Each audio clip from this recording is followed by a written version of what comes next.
Oh, hello and welcome to the Hawks Nest live stream show. My name is Brandon Kane, and it is playoff action today. Divisional round action, rivalry action, an opportunity to go to the conference championship game. Are you kidding me? And a magical storybook season that just keeps on rolling at every turn. San Francisco 49ers, that most hated nemesis, as I like to call them, walk on in here to Lumen, hoping that they can steal away what has been such a magical ride. I will be covering the game, play-by-play, as we go along. A highly entertaining opening game of the day here with the Buffalo Bills and the Denver Broncos going right down to the line. I hope everyone is doing great today and having a good one. As you walk on in the door today, do me that favor. It does help me out a ton. Really do appreciate it. Hit on that like button. Helps this channel grow. We're going to have a lot of people looking for Seahawks coverage. Niners looking for coverage out there. People on YouTube looking for where can I find the play-by-play. I don't have access to TV. Don't have access to radio.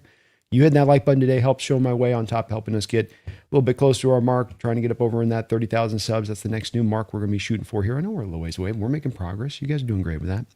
But thanks for watching today. A quick shout out, if I can, here to the sponsor of the show, and that is going to be Sleeper. Sleeper is the #1 app, sports app that is, running in the game today. Why? For my measure, it's because of the amount of options they give you, the different ways you can go with it. It is an app that has a lot of nice little boosters they'll put into it with the picks and allow you different ways you can go. As you can see here, I've got Myers going over a field goal and a half today. I think McDonald will play this a little bit closer and tighter to the vest as far as the loose and free opening drive we saw last time. Walker over 12.5 receiving yards. Screen game's been working nice. Charbonnet over 46.5 yards because, hey, you got the Niners with the wide 9 scheme. You can attack in those gaps, in the A and the B gaps. Those are, of course, run Sharps does really well. Now Walker can too, but see Sharps getting some headway there. And then Juwan Jennings over 41.5 yards, because they just don't have a lot of healthy receivers at 100% right now, and ones that know the offense backwards to front, which Juwan does. You can use my code today, NEST, and they'll match you up to 100%. First deposit up to $100, so $100 from me to you. But wait, there's more, because you get $20 more, no deposit needed in your account right now at the gate. That's $120. Just create a login along with my code on a $100 deposit. So please use Sleeper today. Terms and conditions to apply. Please see their site for details. But thank you to Sleeper for sponsoring. Thank you to you guys for utilizing the code this year and taking full advantage. You've been so kind to do so. All right, let's get back over here and check out what we got going on. I imagine that the Seahawks game will be delayed here just a little bit until we get to the end of the opening game. Right now with the Denver Broncos and Buffalo Bills, it's tied 30-30 in overtime, so we're going to have to go to a little bit of that. But let me give us a chance to check in with you guys here, say what's up. I will be today as much as ever, because we're going to have a lot of people in here watching for some of the play-by-play, just to try to stay kind of on point with that. So we'll be doing a long post-game discussion. If there's any kind of questions about the team today or kind of big picture, grander scale things, if we can, let's keep all that into kind of post-game area of things and keep locked and loaded on this game as well. I know we always get very highly reactionary in here, and that's a tendency in games at times, myself included on this. Let's all keep a steady head here and try to keep the positivity and understand this is going to be a playoff game. You can see here with this Denver Bronco team, the #1 seed, taking on the Bills. It's taking everything they can in their house on a bye week to go get the dub. So let's keep that in mind a little bit. That's been the playoff action here. Some tight games. I know I've said I do forecast this as being more than just a tight game, but that doesn't mean that it won't go down that way. We just got to hold on. This is playoff football. This is as high octane tension as you are going to get. Just got to embrace it. Embrace the sweating. Embrace the nerves. The shaky hand comes with the territory. We haven't been here in a while, but I'm just telling you, comes with the territory. All right, let's see what you guys are up to here on in the chat, and we will bank over here to the Seahawks game as soon as that gets started. So we'll do a little bit of, give you guys a little bit of coverage on this one until we get this thing cooked off and going here. Some point soon. Actually, I'm going to pop this over in about 5. I'll push this over here and get the other stream up. Slobby One, how you doing? Dave, what's up, man? Brian Kennicott, me nervous? Nah, friends. I always show up 1.5 hours early for a party and then sit out in the car and wait for the party to begin. Go Hawks. I was a little bit like that too. You're just a little wayward in these kind of days early on before playoffs. You know, you're just kind of like, you're sort of tinkering around. You're thinking, Sean, I'm going to walk, get a workout in, kind of hungry, do some laundry, clean up. I'm a little bit scattershot today. Megan says, got the Zorn jersey on, a little nervous. Huge thunderstorms here, so hope it's a good sign for us. Me as well, Megan. Hopefully the power of the Zorn Largent combination comes back in like it did a couple weeks ago. Michael, how you doing, man? It's good to see you. Good guy. David, let's go. Alex, go Hawks. Yeah, this Broncos-Bills game has been as advertised. Hard hitting. Broncos defense is showing up at times. Turnovers. I mean, you talk about another thing that just kind of carries over into this kind of game that you're thinking about is just how heavy the weight of turnovers can weigh. And from both teams' perspective, both the Bills and the Broncos here. Both of them. Daniel Barry, how you doing? Well, hand grenade, what's up? Why do I see so much red in the Lumen Field? It just stands out. It's a color that may seem like there's more than there actually is.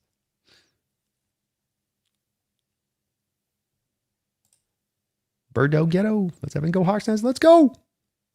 Barbara, how you doing? Let's go Seahawks. Let's go Seahawks. Yeah, take it brokers.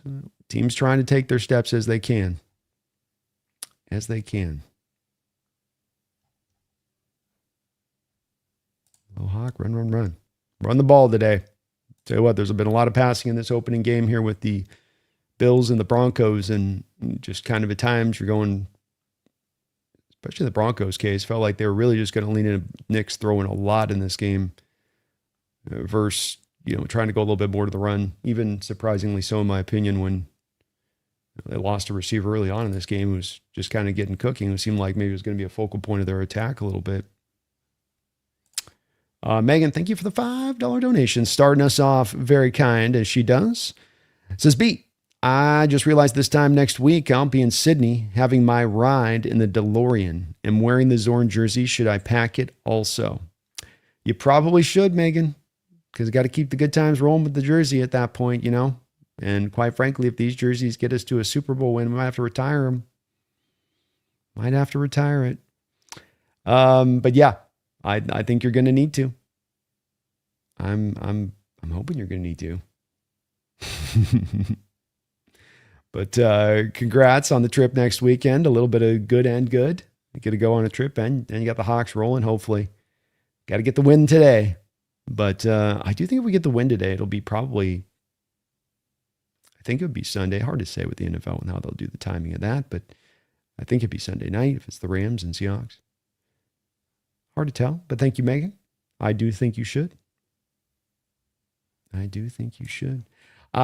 the mic. Thank you for the $2 donation. It says, hello, my favorite Seahawks contenter, 100%. Oh, man, that's very kind of you to say, Mike. We've got some great content creators out here doing their thing out here on YouTube, and I really appreciate you saying that, man. That is high praise with the guys that we got running and cooking things up right now. So I love what I get to do. I know I say it a lot, but it's because I believe it and I think it, and I'm always kind of in reverence of it as much as anything else. That I get to do play-by-play of a Seahawks playoff game today. There'll be people tuning in, and it's just such a cool thing.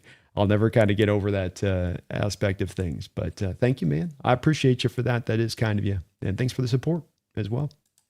Phoebe Moore Seahawks, thank you for the $5 donation. Feed me. You hear the report from Jay Glazer that A.J. Barner worked out with Chuck Liddell in the offseason to take care of his body. So random, but cool. It is cool. It is random. Chuck was a guy that, tossed his body around a bit in a fun way, made fights funner because of it. But it's definitely the boxing, UFC stuff. I have heard football players kind of go in there, and Glazer's, of course, been a headway for football players to get into that with his connections to both camps for years. And it is something that the players seem to feel like does help them in utilizing it. So, whatever it takes, and trying different methods out, seeing what works, seeing what doesn't work when you're early in your career, like Barner, is probably a good thing as well. And hey, proof is also in the pudding, isn't it? Because he's been able to remain healthy throughout the course of this year. Don't think he's missed a game, if I'm not mistaken. Huh, interesting. That is a little random. But thank you, Feed Me. Appreciate you for the support, donations. Red Rum, how's Sam doing? There was some concern earlier today. I was getting some reports that people weren't seeing him out there throwing early on.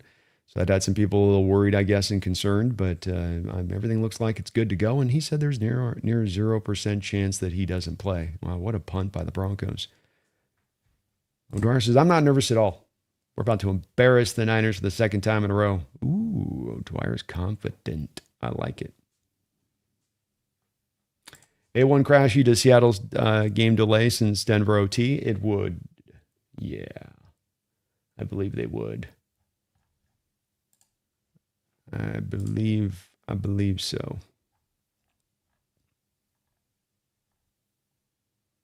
What's up, Addicted? Hey, Brandon, 12s. Damn it. I got money on the Broncos. Old man heart's failing. Oof. Well, let's see. The Bronco defense is as bad as they say. You know, they're, and I mean, BAAAD, bad as they say. Because you got this Buffalo team on the 7-yard line and you get to stop, go back, get a field goal. You got this game won. You put your offense back on a short field. I don't think the Buffalo D is going to hold up another time. I'm always nervous, Manny. I'm never not nervous. I tip my hat to the people that can be like, I'm calm as a cucumber. Not me. Not me. I'm pretty mother effing far from okay. Yeah, little delay. Hee-hoo. So I have to see how it goes. 3D's already given us a heart attack in the game even started. I know I'm nervous for this Bills-Bronco game. I'm nervous for Bronco-Bills fans. Not pulling for one or the other. Just nervous for both. I'm thinking about what I'd be feeling in this moment. Josh back here having to be freaking Miracle Man. Miracle Man Allen.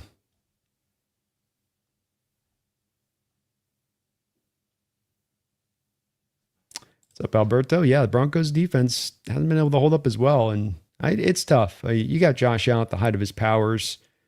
I mean, he's at this really difficult apex place from a quarterbacking standpoint when you play him to where he's physically in his prime. And then mentally, he's been in this sport for so many years now to where he can do a lot of different things, from how he controls the game to the decision of when to roll or when to run a pass, when to extend. You know, he's really found that great balance in his game. Bills would be anything more dominant if there's some other aspects of their team they could take care of. But he just does things back there in the pocket other quarterbacks just flat out can't do. And it's hard to get a great defense or not. It's a neutralizer.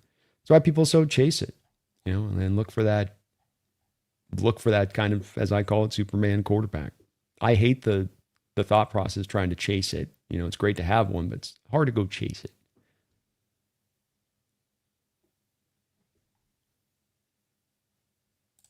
There is a delay right now. If you're wondering right now, folks, why is the Seahawks coverage not going? I'm looking at the clock and I don't see any Seahawks. And that is because we are waiting, I think, for the end of this game to finish up. Though technically it's still 4:57, so.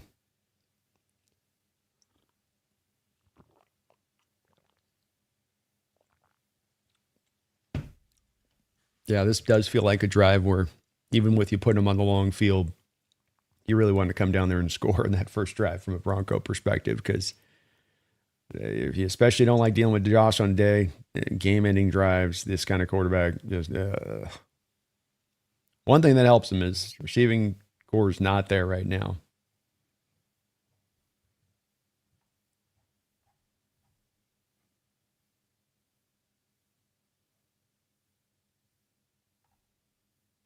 What's up, Industry Word?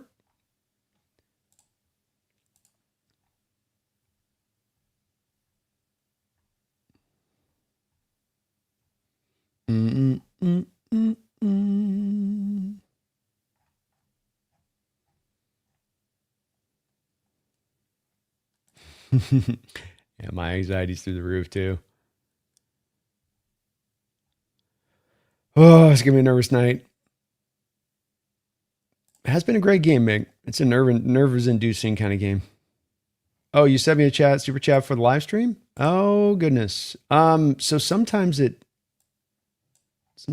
does the old industry worth. Sorry, sometimes it doesn't show me on the dono for if it's before the start of a live stream, it doesn't let me see. It'll sometimes cut it off. So thank you for the dono. I'm sorry if I might have missed it on there.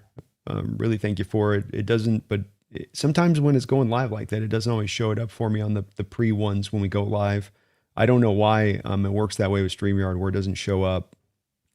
It's one of the down parts about using the app it's a good stream service, but this part's kind of wonky with it industry where it'll sometimes, if it's before the stream starts and you put the dono, then it just doesn't show up on the deal. If you can post your comment, just post your comment, post what your, what you had said in your message. I'll read it and post it on up there if you want. I can still highlight a regular old message. So, yeah, if you just post your comment there and below, and I'll read it. Just tell me how much you donate there, and I'll give you the acknowledge on that. It's good to see you. Hope you're having a good one. Bills are going to try to throw this out in space. Boy, they're going to get the first down. Wow, 3rd and 7, and they go and get it. Very impressive. They're getting it down this drive. Richard Stewartson, thank you for 14 months, over a year, as a Hawks Desk member. I appreciate that long-time support. No message you put in there, Richard. Just dropped in the little thing in there. I thank you for that, man. Very kind of you. Very kind of you. D Nugget in the house. What's up, D? Thank you for the $10 donation. Guys and gals, I'm sitting in the lower middle. I'm sitting in the lower middle illiterate. Where am I saying that? Okay. Okay, there we go. Okay. Guys and illiterate. Guys and gals, I'm sitting in the lower middle literal Hawk's nest. I hung the 12 flag in the lower center of the end zone on the handrail. I'll be repping Brando and the Hawk's Nest crew. Let's go. Hey, let's go, D Nugget. We'll be looking for you on the TV, especially on those extra points. So, folks, he's got the 12 flag. He's in the lower center on the handrail. Okay, so he's on the Hawk's Nest side, lower center, handrail, 12 flag over the front. So let's remember this one. I'll come back to it when we get to the field goal, see if we can see on there D Nugget. But let's go. We got a Hawks Nester repping the Hawks Nest in the Hawks Nest. That's some freaking interconnected, interdimensional stuff going on right there. It's a Russian doll right there. Thank you, though, D Nugget. Let's go, man. Get it tonight. Get it tonight. Come on. Oh, did he catch that? Buffalo is going, oh, he couldn't pull it in. He almost made an insane catch there. Prep to you. Shout out to you, D Nugget. Man, that's going to be cool. We'll find you. HD now. I can see a nice little, that flag will stand out, especially in the lower center. That's right. That's like right down the middle when they hit the kicks. Josh stepping back, letting the big dog hunt. And he completed it? No, interception. Wow, what a pick down there. McMillan. They got a crew of corners out there in Denver that can hold it down. Woo! Woo! Joshua Carlisle, thank you for the $5 donation, says, let's put these whiners to bed. Got the new throwback jersey on. Hoping it's lucky. It can carry us through the playoffs. Let's go, man. Let's go. And let's put them to bed. Let's put them to bed. I'm telling you. Damn, fuck the 49ers. Yeah, fuck the 49ers. I'm just saying. Got that drop ready today. Got a couple today. Couple of extras. I sent you before. Yeah, I'm sorry, Industry Worth. Let's see here if you got your deal on here. We can. Boom, boom, boom, boom, boom, boom, boom, boom. Richard says we got a big chance. I'm going to the Super Bowl. We do, Richard. This isn't just any pie in the sky thing at this point. This ain't just like, let me try to sell you on this at this point. This is a real possibility as it stands. Absolutely, with very good chance. got to get the work done. It ain't going to be easy. You see it in a playoff game like this. I ain't saying it's a walk, but it's just like as far as going to the playoffs could be concerned and your chances. Industry Worth, thank you for the $20 donation there. Sorry I missed it on the side. It says, I said, Hawks Nest, love, love, love there, Brando. And I said, we care about B a lot. Well, thank you. Much love out there. Back to you. Big time love out there too as well. And thank you for the $20 drop. I really appreciate it. And definitely I feel the love from my folks out there and y'all, and I appreciate that too. So hope you're having a good night out there, Industry Worth, and thank you for all your support. Boy, this is a pretty incredible play here. It's not an easy thing to figure out. Man, this is kind of a tough call. Sorry I missed that dono there. It is the weirdness of the app a little bit there, but appreciate the $20 dono. Man alive. I do not envy the replay guy that's got to figure this one out. It's kind of simultaneous catch, but it's also kind of an interception. You know, you have to just kind of go with the call in the field on that one. You also got to control it all the way to the ground. So that's the part of the process too, is if you lose it, it's been incomplete, I guess, but then it never gets to the, I guess it's not that hard on that one.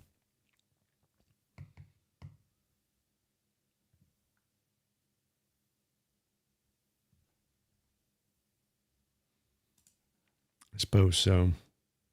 Joshua, thank you for the $5, man. Appreciate you for that. Richard, thank you for the $5 donation as well as, again, man, being a member of the channel too. In addition to that, says, what are the odds of winning the Super Bowl? We must be the favorites. I got you, man. I got you right here, Richard.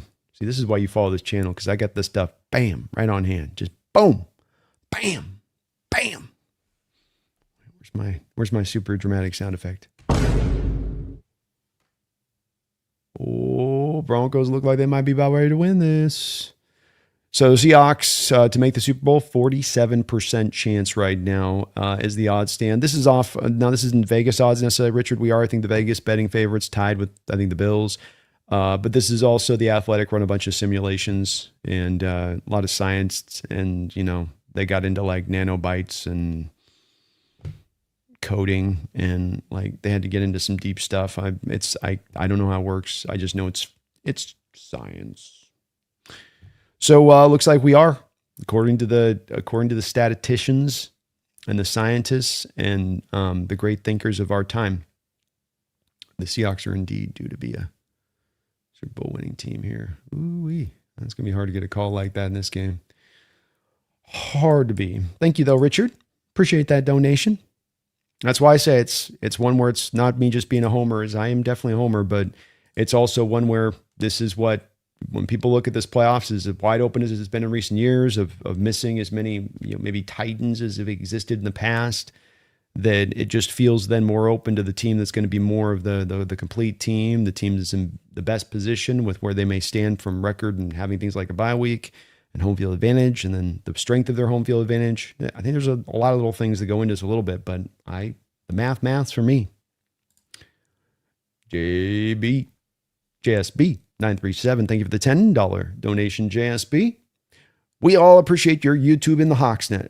We all appreciate your YouTube in the Hawks. Love your take on everything Hawks. Well, thank you so much, JSB. That is very kind of you. And you guys have been just tremendous, not only this year, but throughout my many years in doing this and the support. And I'm not talking about just the donations, but encouragement and, how you guys watch and tune in, even when we're in sometimes the dregs of the off season and people are on vacation and doing other things. You guys still do tune in and watch, and it's really appreciated. As it's that thing that it's just been the driving force here as much as anything on this channel for us to be able to get done what we've gotten done. And I'm loving it more than ever now. I really am. It's so much fun to cover, and especially this year to do it satisfying wise and to get to think about maybe getting to experience this playoff experience with you guys and going far into the playoffs and all this will entail for us. And how much I know this fan base is going to really love this. And we're all going to be able to just kind of celebrate it together, which is just the best part. But thank you for that, JSB. Thank you so much, man. Broncos just taking shots down the field here, and then they finally do get a pass interference penalty. I guess they just felt like the guys weren't looking back for the ball. That's a tough call there. Looks like physical coverage all the way down. That just gets kind of a little Bailey outy.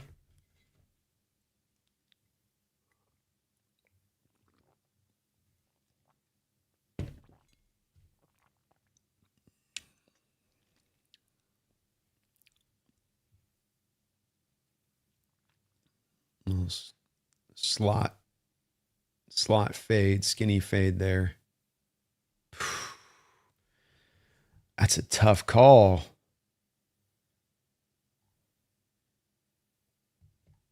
That's a tough call, Sean. Seth? I mean, in this game, with the game on the line, 30-30, you got Denver. You're going to reward Denver for just throwing go balls down the field, not trying to actually work their way up the field. Second play that they've done that where, they didn't complete it. I don't know. That's ticky talk for playoff ball, man. That's super ticky tacky. In charge of the bailout call. That's backbreaker there. Buffalo Bills defense needs to make a play. And yeah, they're just going to try to get a couple yards and they lose a few yards. There you go, Buffalo. That'll do. That will do for sure. Thank you again, JSB, for the tenor, man.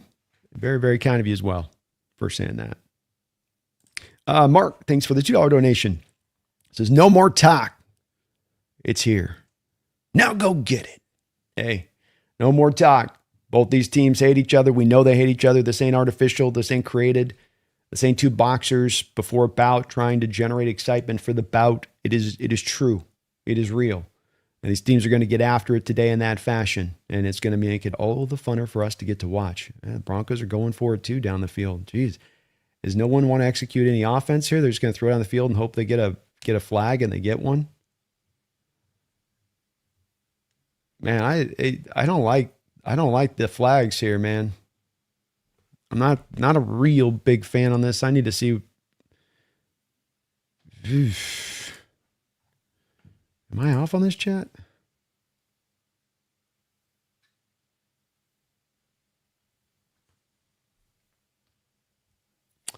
Game's delayed because the first game's gone in overtime. They don't want two games going on at once. They want all eyeballs maximized.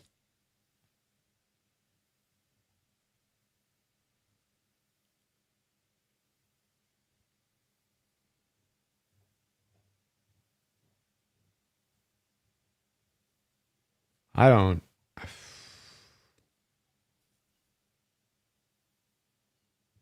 All right, it's not delayed. It's 5:20. Thank you, Brian. Sorry. I thought they would delay it I guess they will start it up then. I'll flip over in a couple minutes. Looks like Denver's going to try to just.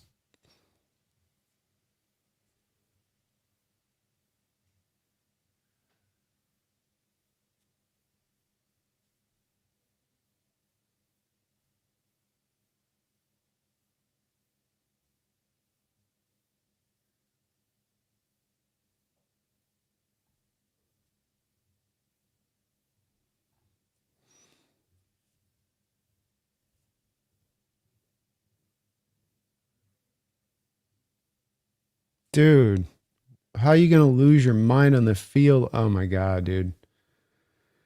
Oh,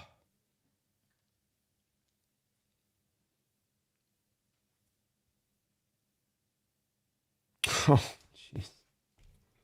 Various White lost his mind right in front of the helmet.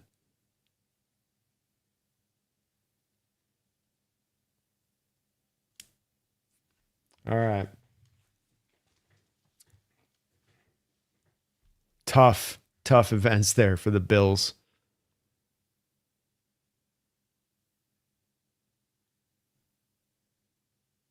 Oof.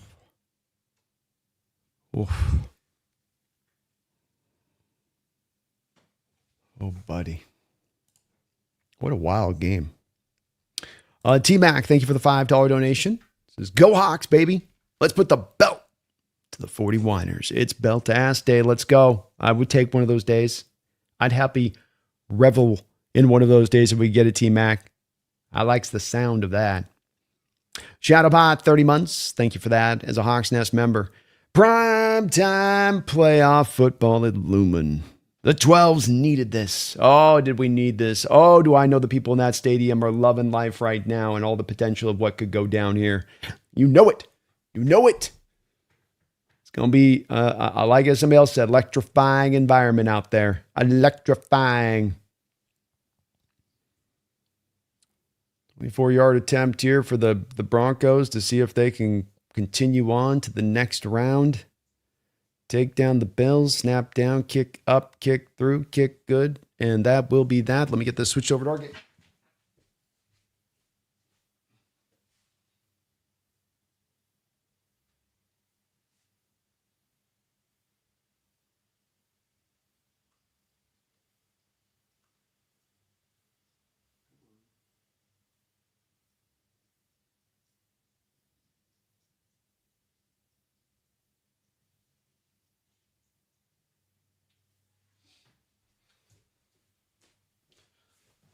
All right. It's playoff time. Oh, baby. Let's go. Me dropping a $200 donation into the Hawks Nest. Wow.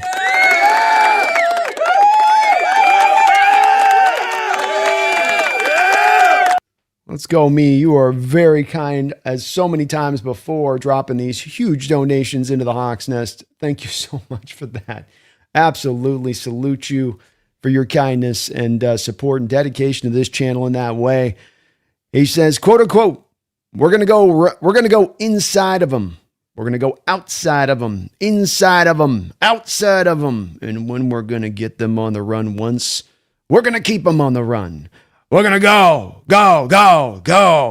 and we aren't going to stop until we're over the goal line. Let's have it go, Hawks, 12s. Let's have it go. Go, let's go, me. I love it. I was realizing get a little bit of, Al in this. We got to get a little bit Al Pacino on Game 7. You got to fight. You got to scratch. You're going to be out there doing what you can for every inch. Can you fight every inch and give what the other man won't? Fight. Claw, scratch, you're gonna bleed. Let's go. Let's go, me. We got ourselves a good old-fashioned dust-up, a good old-fashioned Western-style dust-up. Those East Coasters, they don't know about this kind of hot, heated, fierce, bloody, take-no-prisoners type of football game. Let's show them a little bit of that old-time football, huh? That type of football they said didn't exist no more. But me, let's go. I love your enthusiasm. I love your support. I salute you for that. And let's get it. Run on them today. I'll tell you what, you watch these games in the opening stanza here today, or the game in the opening stanza, and just go back to last week as well. And you're just kind of watching without, really having the rooting interest, but you do keep coming back and feeling like at times with this of, man, there's teams that are just seemingly getting away from running the ball, and that there's the drive to get back to trying to pass a bit too much to me, and that you can feel with these certain teams the lack of dedication that might exist there to run the ball. And some teams can get away with it a little bit in these games, and some teams don't. But you are also then thinking about, well, what about the benefit of staying with it if you can, and especially this Seahawks team, the way that we're kind of put together. But let's go, me. Thank you for the $200 donation. That is very kind of you, and I know you're lit. I know you're excited. We're ready to go on this, folks. We are almost to game time. We are about to find out. This team's ready to stand up and make that run. 3 games. 1, 2, 3. 3 games. You got a Super Bowl. A Super Bowl trophy. Not you get there. No, well, now we arrive. Now we got to win the game. 3 wins and you got yourself a Super Bowl. I love this excitement, and it's well warranted. I'm telling you, well warranted. But thank you for that, me. Well said is your part. Run the ball today. Challenge this Niner defense. Everybody came into this Niner team this year, and when you looked at the stats, it was all about a little bit of, hey, everybody saw their defense go down Warner and Bosa, and there's like, let's get to pass city then. Their corners aren't that great. You can get out of them a little bit. Nothing special with the safeties. So pass, and look, they were finding effectiveness for these teams at that point when they were doing it. But it didn't mean that the Niners were going to be good at stopping the run. It just meant the teams were like, hey, we'll throw because there's more yards to be had there. And in Seattle a couple weeks ago, you saw a team that said, no, we're going to try to actually run and live with running here and see what this can do throughout the whole course of the game if we can operate that way. Off the back of that, you almost put 200 yards rushing up. So I think this is where, again, nice that you learn these lessons, you get this habit of repetition in these games over the course of an NFL season, so you don't have to then make it happen in the playoffs, which is a very hard thing to just suddenly ferment. And the Seattle Seahawks, I think, are going to apply that kind of approach here today. Thank you, though, me. Appreciate the $200 donation. You kidding me? That's so kind of you. Andy, thank you for the $2 donation. Says, I'm locked in and ready for tonight. Go Hawks. Let's go, Andy. As many have said on the boil, I know my 12s are ready for this. I know my fellow Seahawks fans isn't just, it's a playoff game. I'm kind of excited about it. I mean, it's kind of excited, a little extra. I mean, you guys are like me. You're going to be on the edge of your chair. You're going to be nervous. You're going to be sweating because this means something. And you know how close we are right now. And you know how infrequently you get the opportunity to be this bloody close. That's that enjoying part of it, even in the stressful moments like here and right now. Randall dropping a $20 drop on me. Thank you for that, Randall. Good to see one of our OGs in the house tonight. One of our many OGs in the house. He says, let's F it go. I know, we all know what needs to happen and what will happen. One caveat, punch the ball in when in the red zone. Hashtag go Hawks. See you on the flip side when we talk about Championship Sunday. Ooh, that sounds good. I like the sound of that. I like the sound of that last part, definitely, but well said on your part. Red zone execution today. Get in there. You get down the 1 yard line. Get down the 2 yard line. It don't need to be elegant. It don't need to be all sexy. Just pound that thing in there. Let Charbonnet go to work. Let this offensive line go to work. Force this Niner team. Short week. 4 games, 21 days. 4 games, 21 days. Make them show they can physically stand up with a lightened load as far as what they've got from a depth standpoint to do so. So what they're showing the fans right now through the stadium pretty close. They're panning down through. I'm seeing a lot of blue and very little red right now. There's always going to be that one section that's there, that corporate section. Who we got raising the 12? 111. We got Dougie B raising the 12th man flag. All right. Here we go. Doug Baldwin raising it on up. Going to get the 12s hyped. Let's go. Let's go. Let's go. Get him up, Doug. Get him up, Doug. It's not anger, it's passion. It's passion. But see you on the flip side, Randall. Thank you for the $20 dono, and I appreciate you for that, man. You're awesome. Awesome, man. Another one of my folks who I know is just how much you appreciate, love having the chance for us to be in this position, how much fun you're going to have watching this game today. Let's go, man. Let's go. All right, we got the opening kickoff off here where Seattle is going to be the receiving team. This will drive Shaheed to the 5. He'll bring it up from there. Shaheed up like a dart. Shaheed in the open field. Shaheed keeps his feet. Shaheed still going. Shaheed cuts past the kick returner. Shaheed's down the line. Shaheed's going to get to the 20, to the 15, to the 10, to the 5. Shaheed's in for a touchdown, but we've got a flag.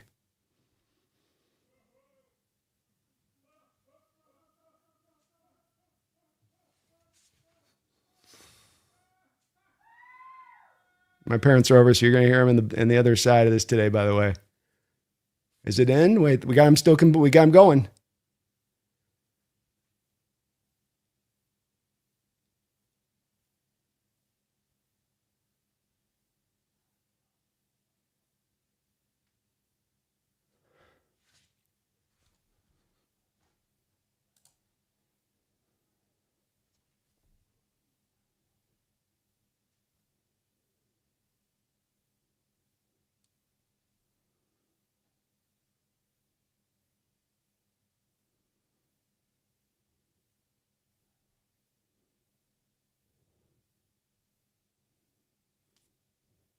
Let's go, touchdown!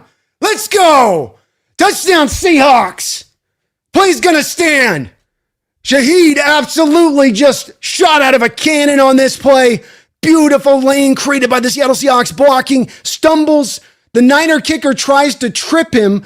Maybe that's where the flag came in, is the Niner literally came in and tried to just trip him at that point, and he was able to then get past the trip, down the football field for the touchdown. Rashid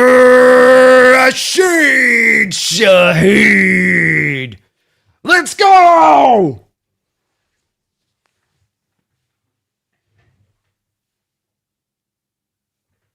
Bitch ass kicker. Can break a man's leg doing that. There's a reason that they put it, you know. I get he's just stopping by any means necessary. It's the playoffs. Extra point is up and good. 7-0 Seahawks. Well, that's a hell of a way to start a game off, isn't it? Huh? Boy, oh boy. Rashid found a great lane. He just ran past the up man, was kind of almost like Seahawks left the front up man to come down on Shaheed from the outside, and then they blocked everything else up, but they left that one guy freed. So not only did you create the lane, you had the up man come up and they're going Shaheed. If you come up and you catch that and you go hard, that up man's, even if he's down there with a free lane coming down, because they got to stop, of course, till you receive the ball, you're going to be able to wind around him. I'm having a lot of fun looking at that play back afterwards to see what they did there, because there was some cool things in that, and that you let that guy come through knowing he's not going to have the speed to get to you. Oh, boy. 7-0 Seattle Seahawks on the opening kickoff. Rashid Shaheed with his second kick return touchdown. He had a punt return touchdown as well. Another John Schneider special for you. Somewhere said, John says, you're welcome. All right, the Seahawks are going to kick this off now to the Niners. The kickoff will not get to the right yard line. They try to roll that one up, and this will give the Niners good field position here to start things off. What a play. Kyle from South Park, thank you for the $2 donation. Says, give Allen the Darnold narrative. Dude, blew it. Definitely think that with him, it's the turnovers on the road like that from the perspective of Allen, and you know he's going to have to do a lot in this game, and it's hard because he just doesn't have the supporting cast, and I think that's the part where, you know, it's one where the narrative is just not a right one to throw to anybody, really, you know, where it's hard. Playoff football, and I'll get back on the sec here, Kyle. We've got ball on the 40 here. Seahawks come out with a 4-man front here against the Niners, who are an I formation look. Purdy's going to play action pass. He's going to look around, and Purdy's going to have it flop up into the air here. It's going to be picked up on a hop. Are they going to call this a fumble? Are they going to call this a fumble? We'll see. I think they're going to say he got the forward arm movement going forward there. We'll see here.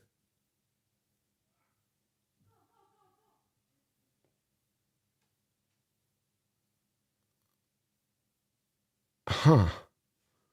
Oh my gosh. I think you definitely challenge this if you're Mike.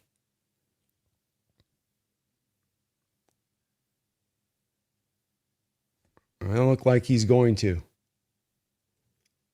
2nd and 10. Pressure mounting from the side.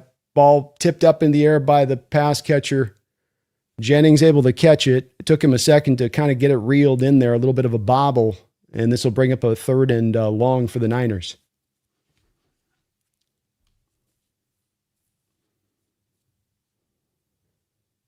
Ricky Pearsall playing for the Niners. Trent Williams back at left tackle as well. 14-15 to go in the first quarter here. 3rd and 6.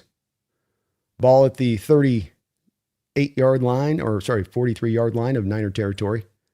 Condensed split here from the Niners. Purdy dropping back to throw. He's got a lot of time here. He's going to break the pocket. He's going to look to scramble and throw on the run and come back and find his tight end Tonjes there for a first down.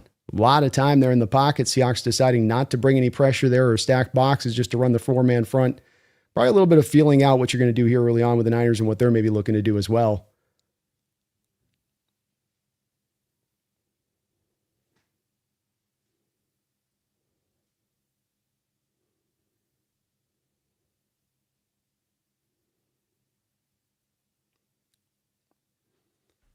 First and 10. Ball on the Seahawks side of the field at the 49-yard line. Handoff here to McCaffrey.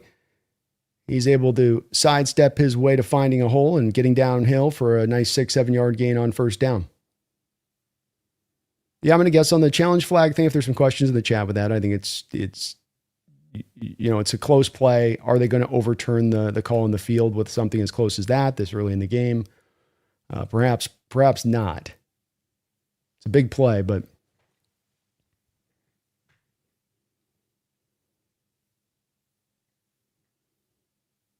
second down and 3. Pitch play out wide. It's going to go to Robinson, who tries to just search his way for a little bit of room, but does not have much way to go. He gets a couple yard gain. Still, this will bring up a 3rd and short for the Niners here. Probably about a 1.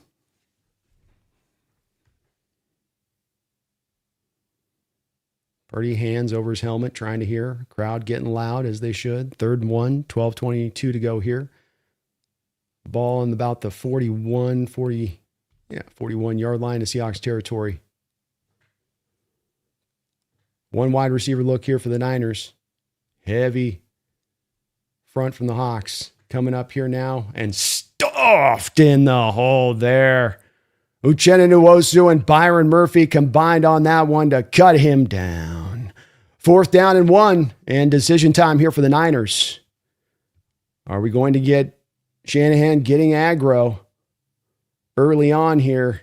Great job of just pushing the man, just multiple guys doing great things there. Jaron Reed stifling his blocks, holding his man up so the guys could collapse around it on the behind him there to suffocate that play. 4th and 1. Niners are going to go into shotgun here. Got to be worried about Purdy trying to scramble on this one and be aware of him potentially doing that. McCaffrey's out wide. Purdy's going to drop back to throw. Purdy's going to throw it back out of wide, and we're getting a dead call play here. For some reason, was it a timeout? Seahawks call a timeout on the play.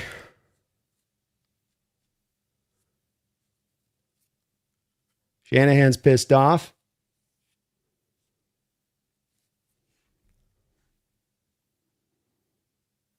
Fourth and 1. Shanahan not happy.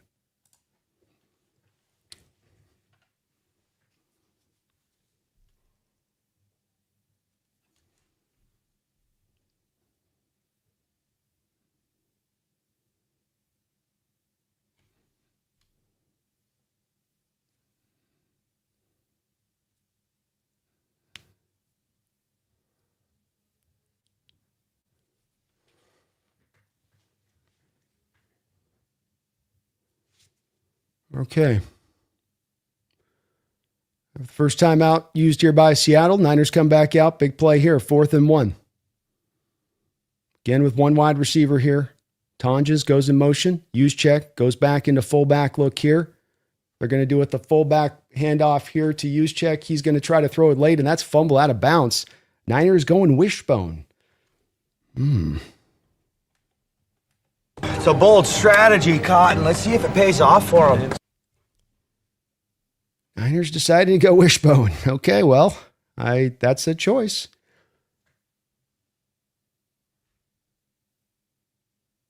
And a great job by Seahawks defensively there. Just fantastic job there. Stretch that play out, strung it on out. It's a play where you have McCaffrey running as the pitch man there for Juszczyk, and Juszczyk never given any clear indication there, and you don't run the play very much, so it's very much a play that, it's got to be run a lot for the wishbone feel to be right, where now you can start to kind of maybe even fake defenders out and really make the choice a little bit early, because it's almost like a quarterback there. You got to read it as the guy going out like that. And so, yeah, that's an interesting call. Kyle, thank you for the $2 donation again. Definitely, I think that coming down to this is going to be interesting to hear where the Buffalo Bills fans come off of this in regards to looking at the fact that, you got these turnovers that happen in this game. And it's hard because at the same time, it's a truism with them that, this guy, look, they had 3 healthy receivers coming into this game. The defense has not been holding up throughout the course of this year. And you're going up against the toughest defense, or one of the toughest defenses in the sport. And that the combination of all that is going to make you have to probably extend a little bit past yourself where you'd like to. And this is the point of, like, to me, not having the leaning on the superhero quarterback, is because this what ends up kind of happening. Is it's like, well, now it's all on him on a day like this to save us, great Josh, save us. It's like that. You don't want to do that to quarterbacks. Give them an environment that's set up for them to have some success, not for them to have to make the success happen. And I think that's why people give Allen that benefit of the doubt. But hopefully Darnold, with this, will be able to, start to put this. This is the game where I think it starts to get put to bed, Kyle. I do. Jeff Jennings, thank you for the $10 donation, Jeff. Really appreciate you for that. Says offensive line needs to show up tonight. Let's go. Hey, let's go, man. Creating holes in the run game. Do what you've been doing all through the last half of this year. Be who you are. You don't know, as they've talked all week, the last 2 weeks of the Seahawks team about, you don't have to be something that you aren't. You don't have to extend beyond something that you aren't. Be who you are. Operate within that, mentality, mindset, way you've won football games. Just stay in that pocket. It's the playoffs. It makes you think you got to do a little bit more. The nerves are rattling you a little bit. And then you just fall back on to trust in what got you there. Trust in who you are. Then you got the supporting cast like the Seattle Seahawks do. I think it's more than just a mantra. It's one that's absolutely something you can count on inside yourself from a full team standpoint of this. But let's go, Jeff. Let's go. Seth, thank you for the $2.79 donation. Says, I hate when refs win teams games. 127 BPM right now. Let's F it go. Ooh. Seth's running on overdrive right now. I love it, Seth. Let's go. And DeMarcus Lawrence, of course, completely the main point man to just kind of destroying that play a little bit there on the prior fourth down. So Darnold comes out now here. 2 tight end look for the Seahawks. He's under center. Niners, 4-man front, 4-man on the backside. Handoff here to Walker. Walker spun around, but not before he was able to get about a 4 or 5 yard gain. Like this. Nice way to start this out. And not a fan of those calls at the end of that game, Seth. Just kind of rewarding for Denver sort of throwing the ball up there rather than doing something offensively. We'll talk a little bit about it throughout the day, I'm sure. Sam dropping back to throw, takes the check down here to Walker. Walker, nice job there by Walker. He made a really nice cut there, post cut, that got him to go get the first down. Looked like he makes the cut, just goes right up the field there. He maybe gets stopped a little bit short, but here he's able to go right up and get it there. And Seahawks are going to run a little up tempo here. No huddle. Walker in the backfield, 1st and 10. Sam, drop it back to throw. Take Walker. Take it to Walker. Take it to Walker. Just take the check down, Sam. Just keep taking the check down. Don't step out. Walker again, that same position he was just in. Take the first down play. It's right there. Trying to push it into tight coverage there with Jackson set with that gap over the top.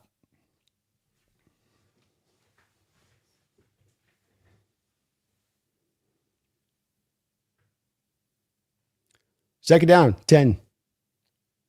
Darnold, ball at the 45-yard line in a Niner territory here.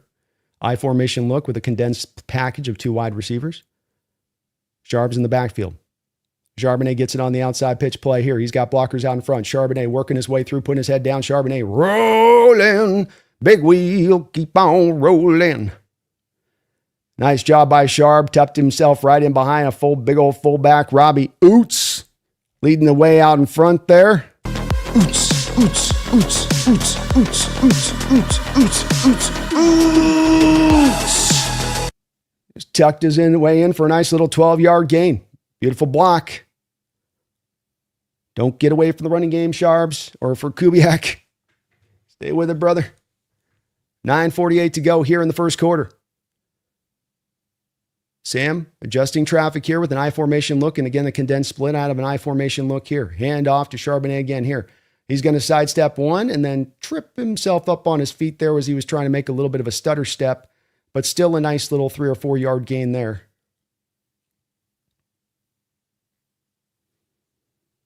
Good opening drive here for the Seattle Seahawks. They're going to come out with a 3 wide receiver look here.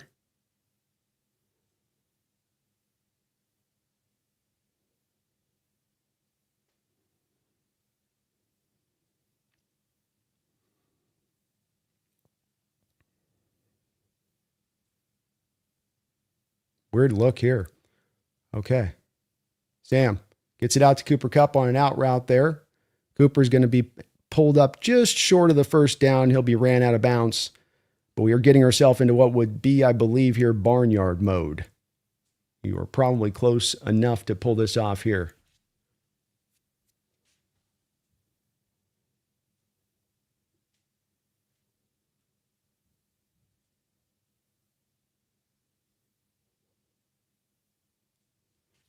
$8:28 to go here in the first quarter. Barnyard coming out. Niners preparing for it. Barnyard.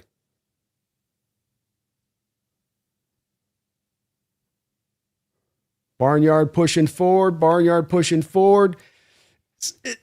I can't see. It looks good. He's getting a good spot.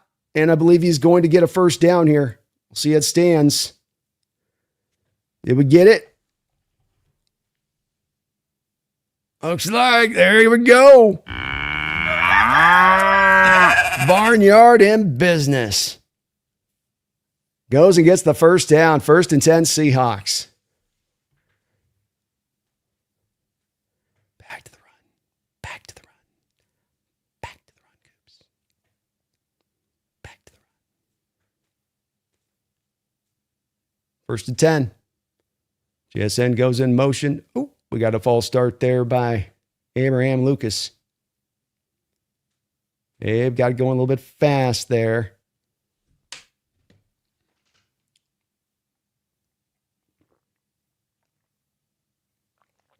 That neck roll of Abe's is getting bigger and bigger, I swear. He's just lifting more weights. Every time the camera cuts to him. Mm-hmm. Mm-hmm.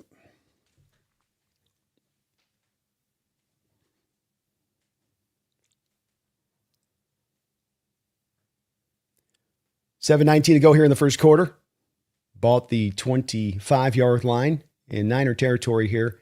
Hand off to Walker. Walker's going to try to stretch this outside. Gets an edge there a little bit. Finishes the run off nicely, but it'll be about a 5-yard gain. Get back almost the penalty yards there off the Abraham Lucas jump. Solid opening drive here by the Seattle Seahawks. Here's what the doctor ordered.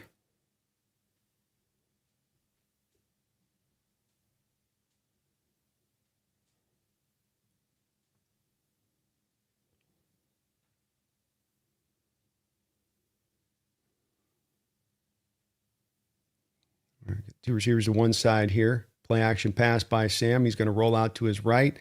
He's got Cooper Kupp who will get slung out of bounds, but not before he gets a nice gain on the play. Seahawks are going to be about a yard away. I don't know if this is barnyard area. It's that spot where it's about 6, it sounds funny, 6 to about 10 inches too far as the barnyard goes. You saw in the last play with how close it was, them being in the true spot of it being kind of a yard in.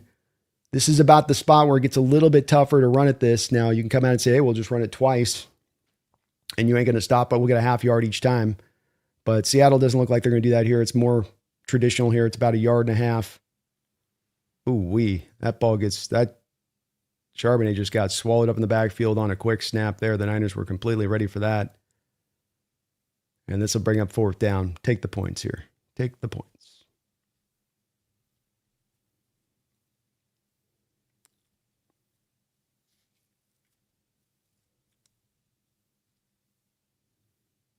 Niners sold out for the run on that play. Okay.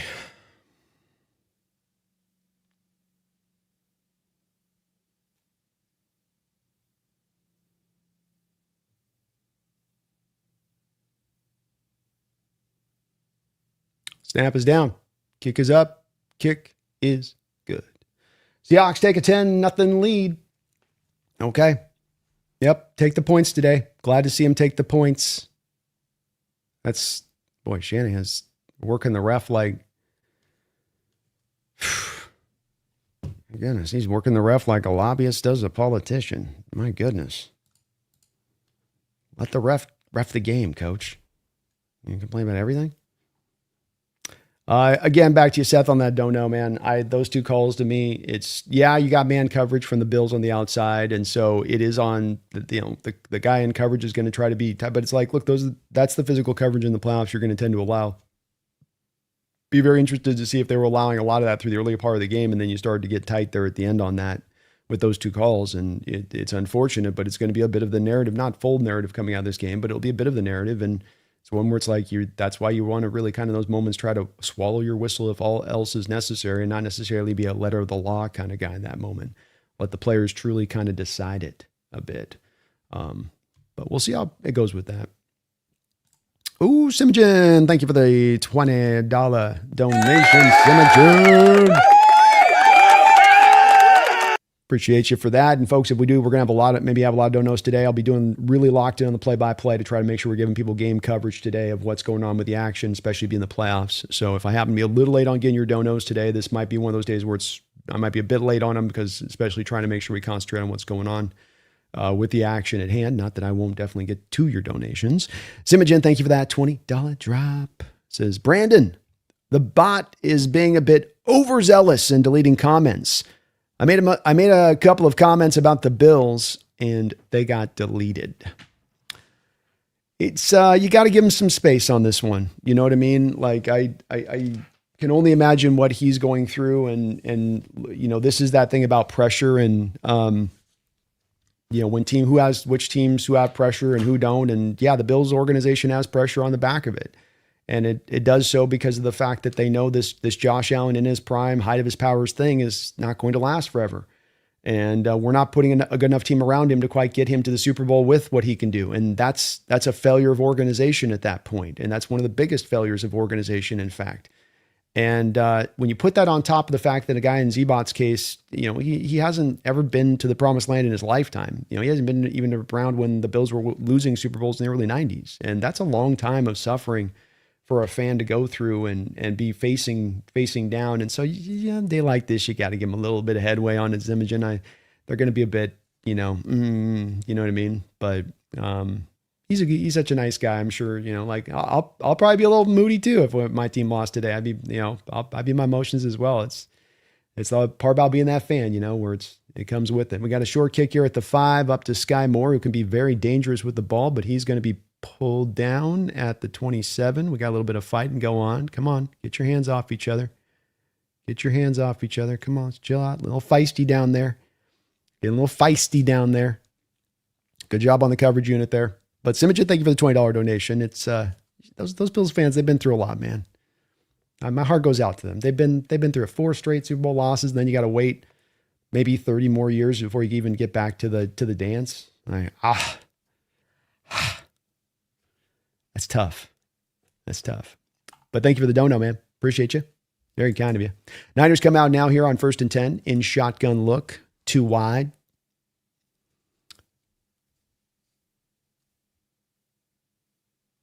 We got a handoff here to McCaffrey. Ooh-wee. He gains about 3 yards there. Seahawks there fell down awkwardly, going the opposite way there a bit. 2nd and 7. 4:43 to go on the clock here in the first quarter. Seahawks start off with a kick return touchdown. Niners tried a 4th down attempt on their last drive and were stopped short. Purdy and shotgun again here.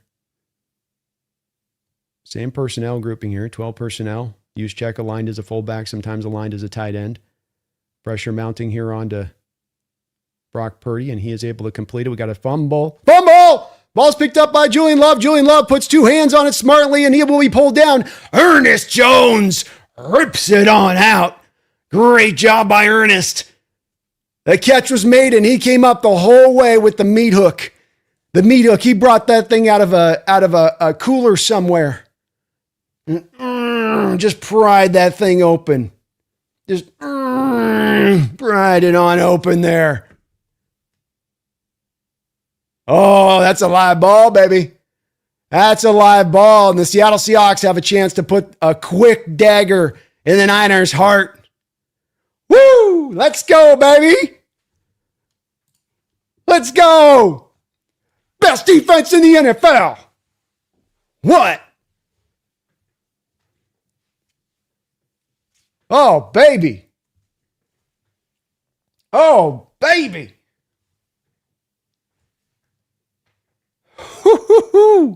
Dark side. Oh. Welcome to the dark side. Riverside says Mike's doing a watch along. Not Jesse though. Jesse doesn't do watch alongs though. He's not avoiding. He just doesn't do them very much. He likes to enjoy the game, without the eyeballs watching him go through the straight. I can get that. I get that totally. Jay Gundy, thank you for the $5 donation, Jay.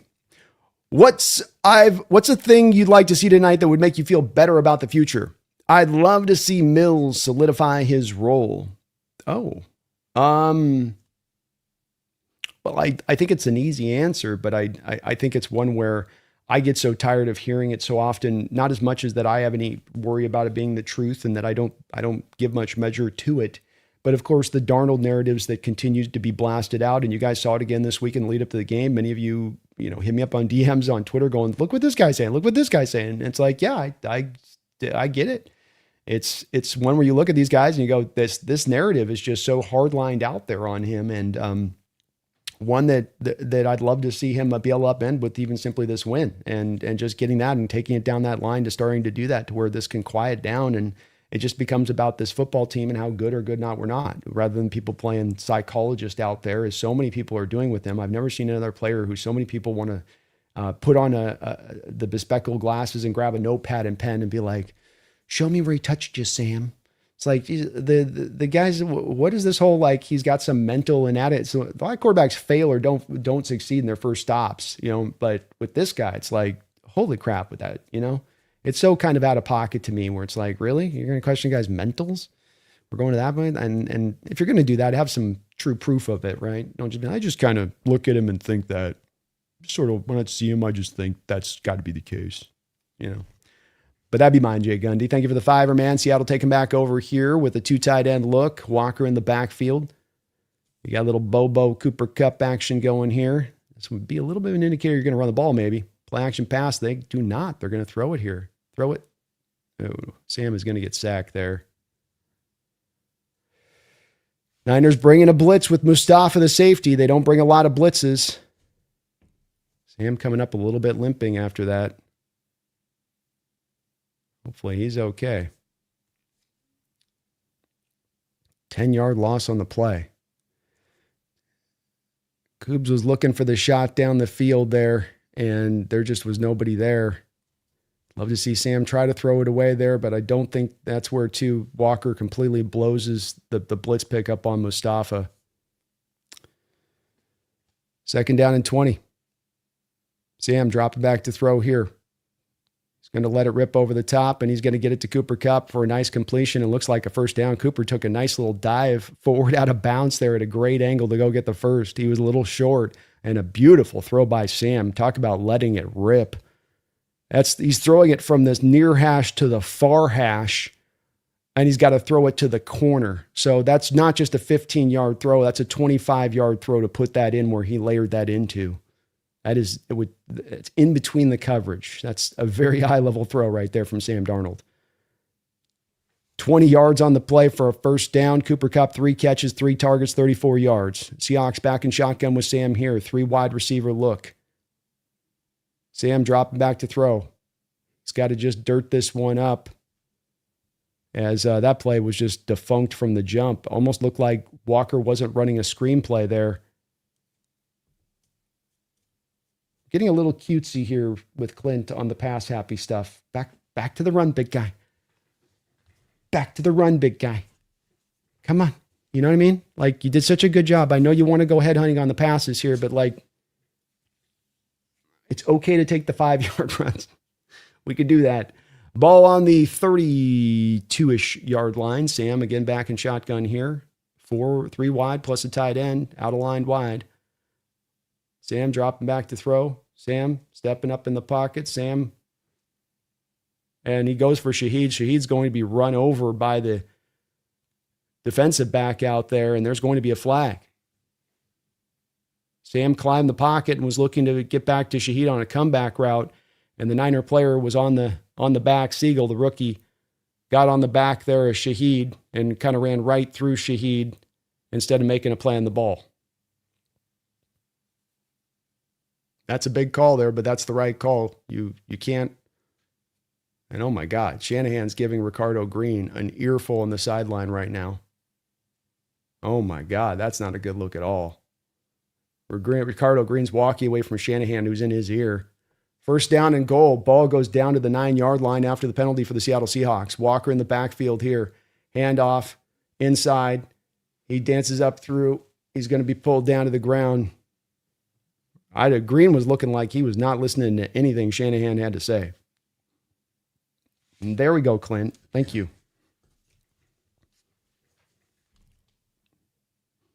Come on, back at it. You don't have to run 3 times here, but let's see what they got here a little bit more. Let's just check something. Let's do a little probe here. 2 minutes and 5 seconds to go. Ball at the 4-yard line of the Niners. Again, that 2 tight end look here from them. Walker in the backfield, Sam under center. Barner motions to the left side. Play action pass here. Sam's going to roll out. Oblique must throw it away, Sam. Just throw it away. Touchdown! He got him! JSN in the back of the end zone. I don't know how JSN got his feet down. There was no room. But the official instantaneously signaled he did. Sam rolling to his left. The oblique's fine. That is the kind of throw right there that would be the biggest that'd be hurting you. And he fit it in. Oh, baby, touchdown. Let's go Seahawks.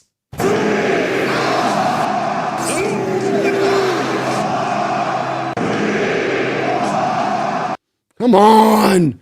What a throw by Sam.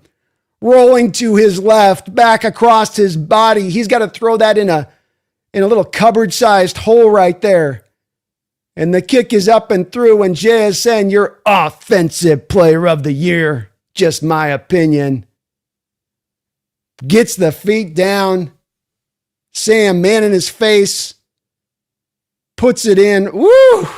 What a throw. Let's go, Sammy. Let's go, Sammy. Look at that big, beautiful smile. Oh, yeah. Woo! Jay Gundy, just back to your question a second ago, Just back to your question from a second ago. What would I like to see? What would I like to see for the future? Banker Elpers, thank you for the $2 donation. He says, good luck, Brando. Oblique and all. Hey, he's a tough man, that Sam Darnold. Oblique. Somebody gets Mustafa rolling up on him a couple plays ago. That just woke him up. He just woke up the beast. You just woke him on up. Thank you, though, Banker. Good luck to you guys tomorrow as well. R. Sanchez in the house. What's up, Sanchez? Ref consistency at the end of the Bills game. Laughing out loud. I hope they get called out. Games ending in ref ball piss me off. They do me as well. And again, this is where I think if you're going into a Bills chat and you're talking to them, you're wondering why they're so spicy and hot. Remember with this too, last year, their year basically came down to a couple of calls in that game where the officials went against them and in the Chiefs' favor. And that there was very much a strong feeling in that one. Like, look, I'm not saying the fix was in with it, but just that like they're not getting the benefit of any of these calls. And that's so damn frustrating when you are a franchise and a fan base that's been sitting for so long waiting for your opportunity. And that this is the best opportunity you've ever seen you've had. And now it's going to be cut up short of officiating.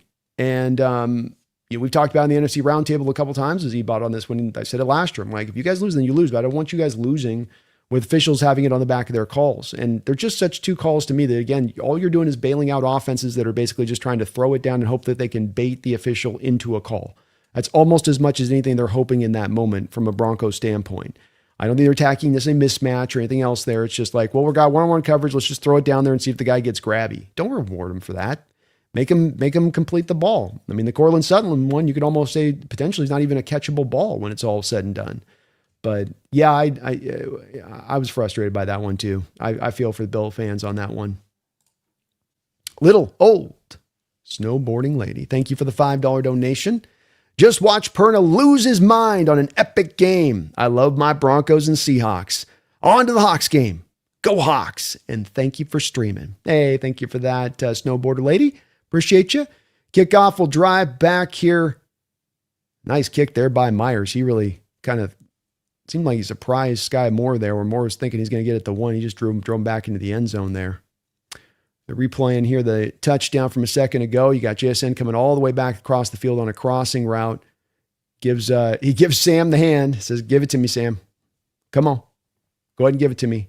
Throws up the hand. Sam says, "All right. Here you go, bro. I got you. I got you."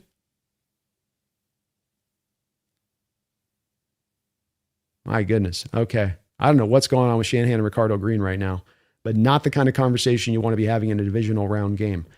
Not on the sidelines. 1 minute and 50 seconds to go here in the first quarter. 3-2 wide here for the Niners. They're into this kind of personnel. 21 personnel basically is what they're going to be sitting in here a little bit. Seems like when they're not in shotgun. A little screen play here to Christian McCaffrey. And a good job by DeMarcus Lawrence coming up and tackling from behind. But a nice play by the Niners as well for 12 yards and a first down. Thank you again, Snowboarding Lady. Appreciate you for that. Brent, thank you for the $2 donation. Says, "Let's effing go, me." He's the GOAT. Me is absolutely the GOAT. Big shout out to you, me, again, for that big old $200 donation. That is incredible support to this channel. As I said, keeping the lights on this off season, and the off season went down low. Every day was in here popping in, giving us some love. Much, much appreciated. And I really do thank him for that. Thank you as well, Brent. Very kind of you. All right, we got a minute, 1 second left in the first quarter here. Purdy in shotgun. Handoff inside. He will be brought down after a very short gain. Clock will continue to roll. Purdy 4 of 5, 33 yards to start out here in this first quarter. Niners 6 carries, 10 yards so far in the running game. Purdy trying to communicate things to the line of scrimmage. You know it's going to be getting loud now. The fans have got to be tuned up. Hopefully they're giving their all here in this moment. As Purdy's putting his hands over his ears, trying to listen. 2nd down and 9. Ball at the 46-yard line in Niner territory. They go 3 wide. Brock dropping back to throw. Seahawks bring a blitz and have him tackled right after the catch of McCaffrey. Brock goes to the check down. Seahawks rallied right up on the check down with Devin Witherspoon. It'll be a short 3 or 4 yard gain. Might be the final play, probably the final play here of the first quarter. And that will be. So the Seattle Seahawks will have a 3rd and 5 coming back on the turnaround here. You can't ask for a better first opening quarter of action, though. 17 points put up on the board. Your defense getting turnovers. Your offense getting points. Your offense running the ball. Sam Darnold playing efficiently. Yeah, this is a style of football that can play in the playoffs, isn't it? Isn't it? And there's a long way to go. So don't nobody get too overconfident here as of yet. We got a long, long way to get this thing put to rest. But that's a hell of a great first step here on our way. Industry Worth, thank you for the $2 donation as well. Says, "Let's have a go, me." He is the GOAT. Me is absolutely the GOAT donator. No doubt about that for all those drops. $500 a week ago. Like, woo. Carl Nerney, thank you for the $10 donation. Carl, it's go time. Good to see another one of my OGs in the house, man. Salute to you, sir. Thank you for the tenor. And go time is right. Team is turned up, ready to go. Fans were ready to go. This team was not going to come off this rusty. They were going to come off that by hungry, not rusty. Hungry, not rusty. They're going to come off that by putting the napkin in the top, grabbing the knife, grabbing the fork. That was going to be the energy that you were going to have coming off. Not like, it's got a little bit off this last week. Kind of just feel a little, not what you're getting from them here. And this Niner team's going to give you a fight in this game, by the way. You ain't going to just be able to throw this thing down on them right now. And it's all, it's going to take a hell of a fight through the rest of this game because they're going to throw everything they got at you. If they were already going to do so before, they're going to most especially do so now. But Carl, thank you for the $10 donation, man. It is indeed go time. And man, great to see in the house too, man. One of my OGs in the house. Always love to see the OGs. Peter Van Jen, thank you for the $5 donation, Peter, as well as being a member of the channel. What a mid-season acquisition in Rashid Shaheed. What a badass Swiss Army knife. Good job, John Schneider. Effing genius. Go Hawks. Hey, go Hawks. And yeah, now you made this trade and you really look at teams like the Buffalo Bills, for instance. You don't think that they could have used Rashid Shaheed today against the Denver Broncos?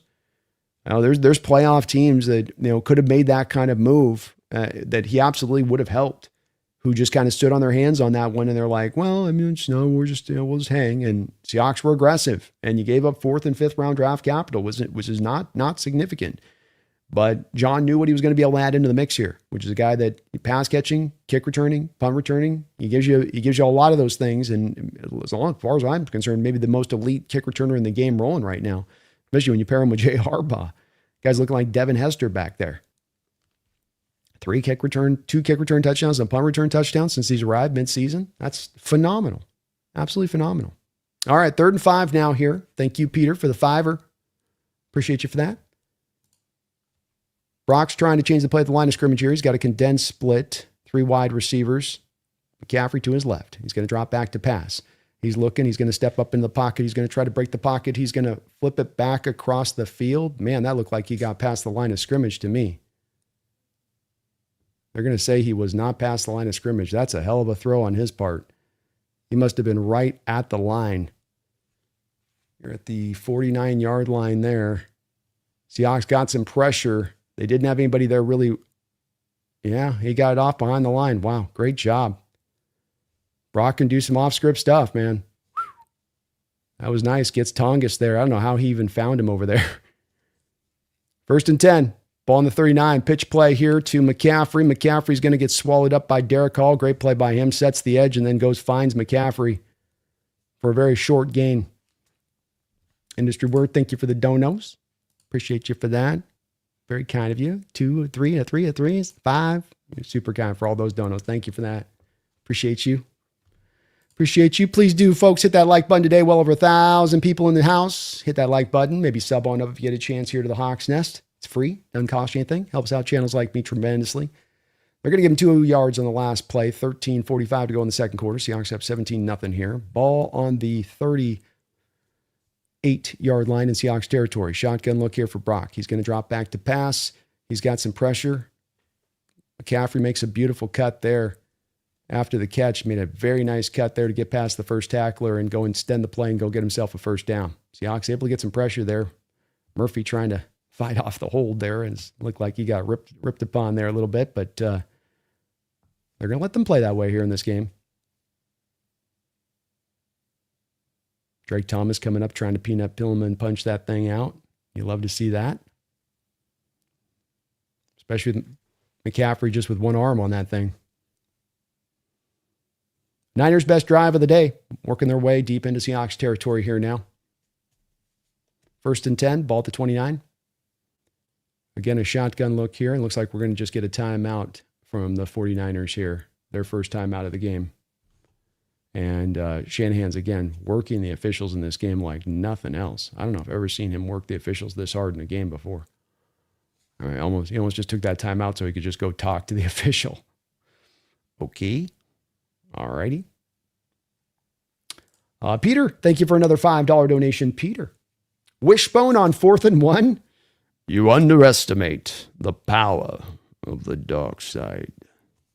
You need that soundbite. I do need that soundbite, man. I should have had that for this week. That's a great suggestion. I will have that by next week.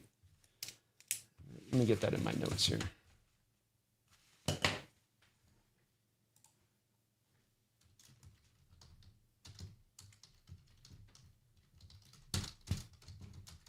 I got to get that one. Definitely got to get that one. All right. 1st and 10. Empty look here for the Niners. Nope. McCaffrey's going to orbit motion here and come back to the backfield in a pistol look now. Dropping back to throw is going to be Purdy. He's got a lot of time to set up down there and tries to get it down to Jennings. Good job by Kobe Bryant there. He can't quite fit that ball in. Kobe, nice little rack on Juwan Jennings down the football field. Looks like they're just trying to hit a corner route here.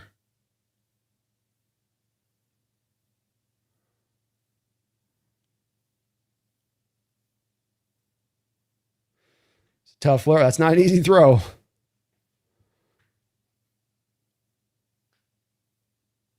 Second down and 10.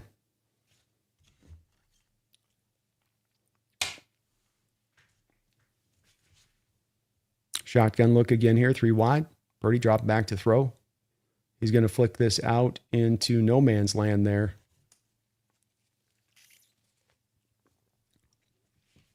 Looked like the pressure got there really fast, and he just had to get that thing out of his hands and throw it away. 3rd down and 10.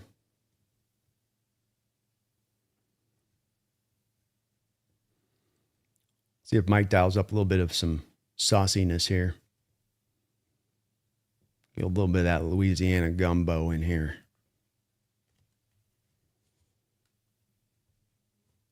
No? A little 4-man front.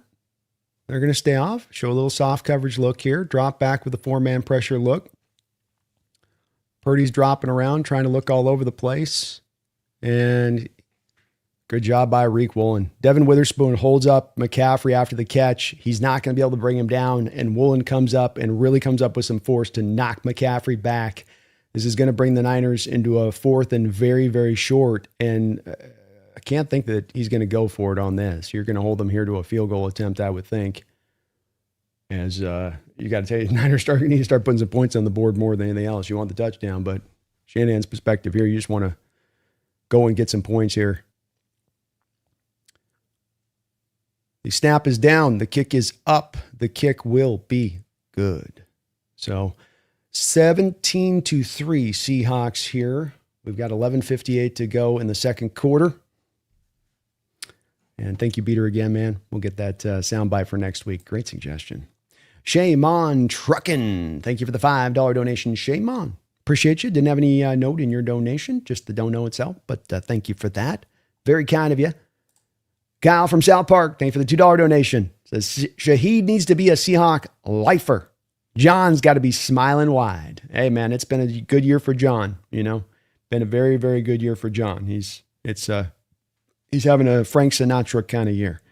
And I got to feel like he's over there definitely pumping like you have these moves in your mind and you think, I pair this with this and I get this, and this should really be great. And it's all in theory, but the theory's sound, the theory's smart. And then when you actually see it play out in live action and go, yeah, okay, there we go. Smart moves pay off. And that's a great point, man. He's got to be happy. I do think that Shaheed's a guy they're going to try to, I don't know where the priority list is going to stack, but certainly he's going to be one of those guys I'm sure that they try to make a run at. It's going to be as much as anything, and he might be just pricing himself out as much as anything else if he is a guy where some teams like, yeah, we'll pay $20 million, have a great, good receiver, good number 2 receiver, and then a great returner, and that's worthwhile as an investment, but we'll just have to see. Kyle, thank you for the $2 donations. Is Shanahan going straight to trick plays? Shaking my head, toast. Yeah, not a great sign going to the wishbone early. That's, you call that a canary in the coal mine if you want. They got to bring it all out in a game like this, though. You don't have the challenges you've had in the past in the playoffs at this time, like before. And so understandable from Shanahan's perspective on you're trying to be aggressive and you're trying to do some kind of wild things because you got to manufacture this thing. And that's part of why you give him so much credit this year, and that you've had to operate in this mentality from a San Francisco's perspective throughout the course of the season. And yet you found success within that when so many, I think, coaching staffs would fail, provided that same kind of presumptive scenario. Martin Lawrence, thank you for the $5 donation. Martin, the Seahawks defense is a beast, and the beast is hungry tonight. Let's have it go Hawks. Man, they are hungry, man. They're flying around looking good. Starts with stopping the run, turning the Niners into one-dimensional, and then you start to get things uncomfortable. And they haven't even started to bring out the blitz stuff. They haven't even started to bring out the games yet. Mike's running it very kind of just like, well, let's just hold on. Let's kind of run this straight up here a little bit. Let's kind of feel this out a little bit. But he will start dialing that up, and that'll have that much more of an effect in the second half when they start getting used to these 4-man fronts and all of that type of stuff. So they're on tonight right now so far, Martin. Very impressed by how they're playing. And they can keep it up like this. We can go get this game today. That's for sure. Thank you, Martin. Kyle from South Park, thank you for the $2 donation. Experts said we were going to be rusty. Another L. Yeah, at some point or another, the expert tag's got to be earned, doesn't it? You got to be right on some stuff to get that expert tag, not just be a guy that's on TV. Here's the kickoff now to Shaheed, and it's going to be another short kickoff at the 5-yard line. Niners are going to test their luck out again here. Shaheed brings it up the football field, and he's got himself another nice return up to the 38-yard line where the Seahawks offense will come back out. Yes, sir, Cal. Yes, sir. Record predictions, season predictions. They just can't get a feel for the Seahawks team, can they? They just can't seem to figure out how it's a rusty. They shouldn't be able to. Sam, got him stumbling. Kyle. Thank you, though, man. Seahawks come out now for their third drive. First 2 drives, they've scored. Sam under center. He's going to change the play at the line of scrimmage here. You're getting a 4x4 here from the Niners in the 2 tight end sets. Seahawks are going to try to attack this with the grunting game, and they'll get about a 3-yard gain or so there from Charbonnet. So it's not a full-on, like, typical stack box you give with a lot of guys on the line itself, like Hawks have faced a lot this year from the Niners defense. What they're getting is the 4x4, so 4 defensive linemen, 4 men on the backside. Seattle's still going to have an opportunity to run against this because you get the wide 9 aspect of things. So it's stretched out defensive line on that. It's not just a defensive line like you'd have with a Carroll defense, where it's just they're more evenly separated. There's more of an extra width by man on these wide 9s, and that's where there can sometimes be some openings there you can still attack, even with the 8 men in the box. Second down 8, 11:09 to go here in the second quarter. Sam in shotgun. He's dropping back to throw. He's looking back over here to Walker. He's got Walker in space here. Walker shoots up through the hole nicely there. Boy, you feel the quickness of Walker there, able to just speed past those defensive linemen that are just right about an arm's length away from him and go up and get a good play on this. Good to see Seattle utilizing the screen game. Try to punish those Niner linemen if they're going to get upfield there too heartily, too fast. And this will bring up a 3rd and 2 here for the Seahawks. See what Kubiak cooks up on this play. Sam comes out under center. 3 wide for the Seattle Seahawks. Niners are thinking run here. They feel like they're approaching. They fall back a little bit post-snap here. Seahawks play action here. Sam dropping back. He's going to let the big dog hunt. And Nowhereville there with Shaheed. Defensive back just got kind of in front of Shaheed there, and he was able to hold him back. Interesting to go for the shot play on 3rd and 2, but I suppose you think you're getting single coverage there.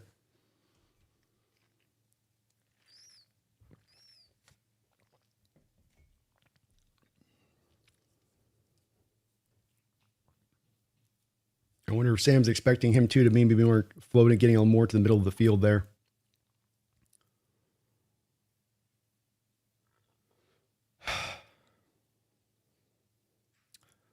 All right, we got a punt by Dixon. Great punt by Dixon. Dixon did it himself, knocks the ball out at about the 4-yard line where the Niners will take over there. Beautiful punt by Dixon. Tremendous. Carl Nerley, thank you for another $5 donation. Carl says, you don't know the power of the dark side. They do not. I got to get them acquainted with it. Let's get another turnover, D. Huh? How about another turnover here? What do you think, Carl? Little pick 6 here. That'd go down just right, wouldn't it? Little forced throw by Brock. Tight coverage. Just close your eyes, folks. Just picture just Brock throwing a pick right into Nick Emanwar's hand, just right into his hands. He threw it right to him. Just picture it. Just see it on the field. Visualize it. Thank you, Carl. I appreciate you for that. Megan, thank you for the $2 don't know. Says, this is why I am such a proud Sith member right now. Indeed, bring that dark side energy. It's hard to combat. Hard to combat. Shadowbot, thank you for the $5 donation. Dark side. The Niners wanted this, and the dark side in the 12s is what they got. Go Hawks. You wanted this noise. You wanted it. Try us with a Warriors team. This is what you're going to get. Let's go, Shadowbot. Let's go, man. MJC Hawk, thank you for the $5 don't know. Says, Mike Butch Shanahan on tilt. Yeah, Shanahan's definitely got emotions. Look, this is an intense game, but he's working players. He's working officials. His face is in a constant state of extra redness. You know, he is definitely, he's into it, I guess. We'll say that. But yeah, it's been interesting. It's been interesting watching him on that today. He's channeling his inner Harbaugh a little bit today, MJ. Remember those old Harbaugh cuts with him in Niners and how he'd go crazy over on the sideline? Just frothing at the mouth. I'm like, does he have rabies? Do we need to get him off the field? It's not looking good right now. Jeff Jettings, thank you for the $2 donation. Says Shaheed leading the NFL in drawing pass interferences per attempt. Ooh, what a nice stat that is. And that's going to happen here, I think, a bit where you're going to get, and they try to attack it there on the 3rd and 2, but you will get this a bit with him where he's going to get single coverage and you'll get defensive backs, or in the case of Siegel, a safety then that's matched up with him entering into a zone. And that's going to cause times those guys to panic and go, boy, I don't have the speed to stay with this guy. And then you start getting handsy, or then you start getting a little too physical. And that's the way that you kind of counter that when you know you don't kind of have that. Niners come out now under center here. Heavier look formation. They're going to go to McCaffrey. McCaffrey picking his way through traffic, and he's going to go get himself about a 6-yard gain before Julian Love brings him down. Great stat there, though, Jeff. Thank you for that. Great, Adam. Thank you for the $2 dono. So it's 4D chess with the oblique. Yeah, a little. We call it gamesmanship, Adam. A little bit of gamesmanship. Love your profile pic there, by the way. But yeah, it probably got a little tight. And remember with this, it's also that in the NFL you have to disclose these. You have to disclose these injuries. 2nd down and 3. 3 wide receiver look. Another handoff to McCaffrey here.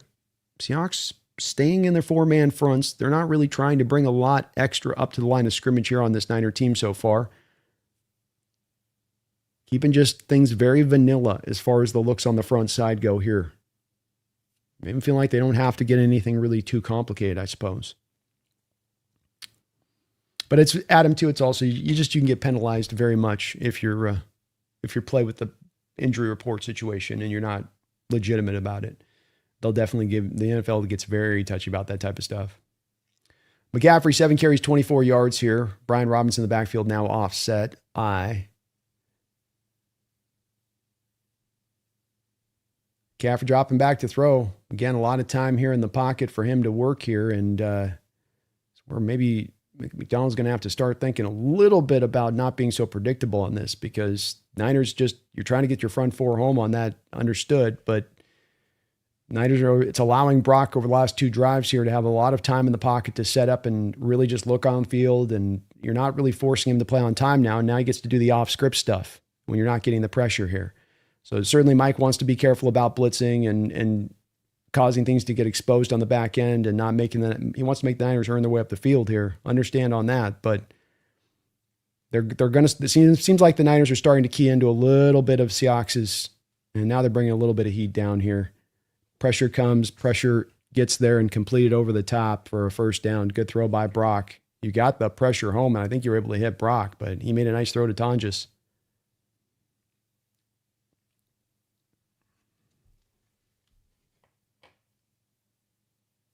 Yeah, Ernest Jones was squatted down there on the run game a little bit, and that was just enough space for Brock to be able to fit it in over the top. So Niners up around midfield now. Good drive running here. Come on, defense. Come on, defense. 7:30 to go here in the 2nd quarter. Hand off to McCaffrey. Seahawks able to swallow it up there. Nice job defensively. Only a 2-yard gain on that one.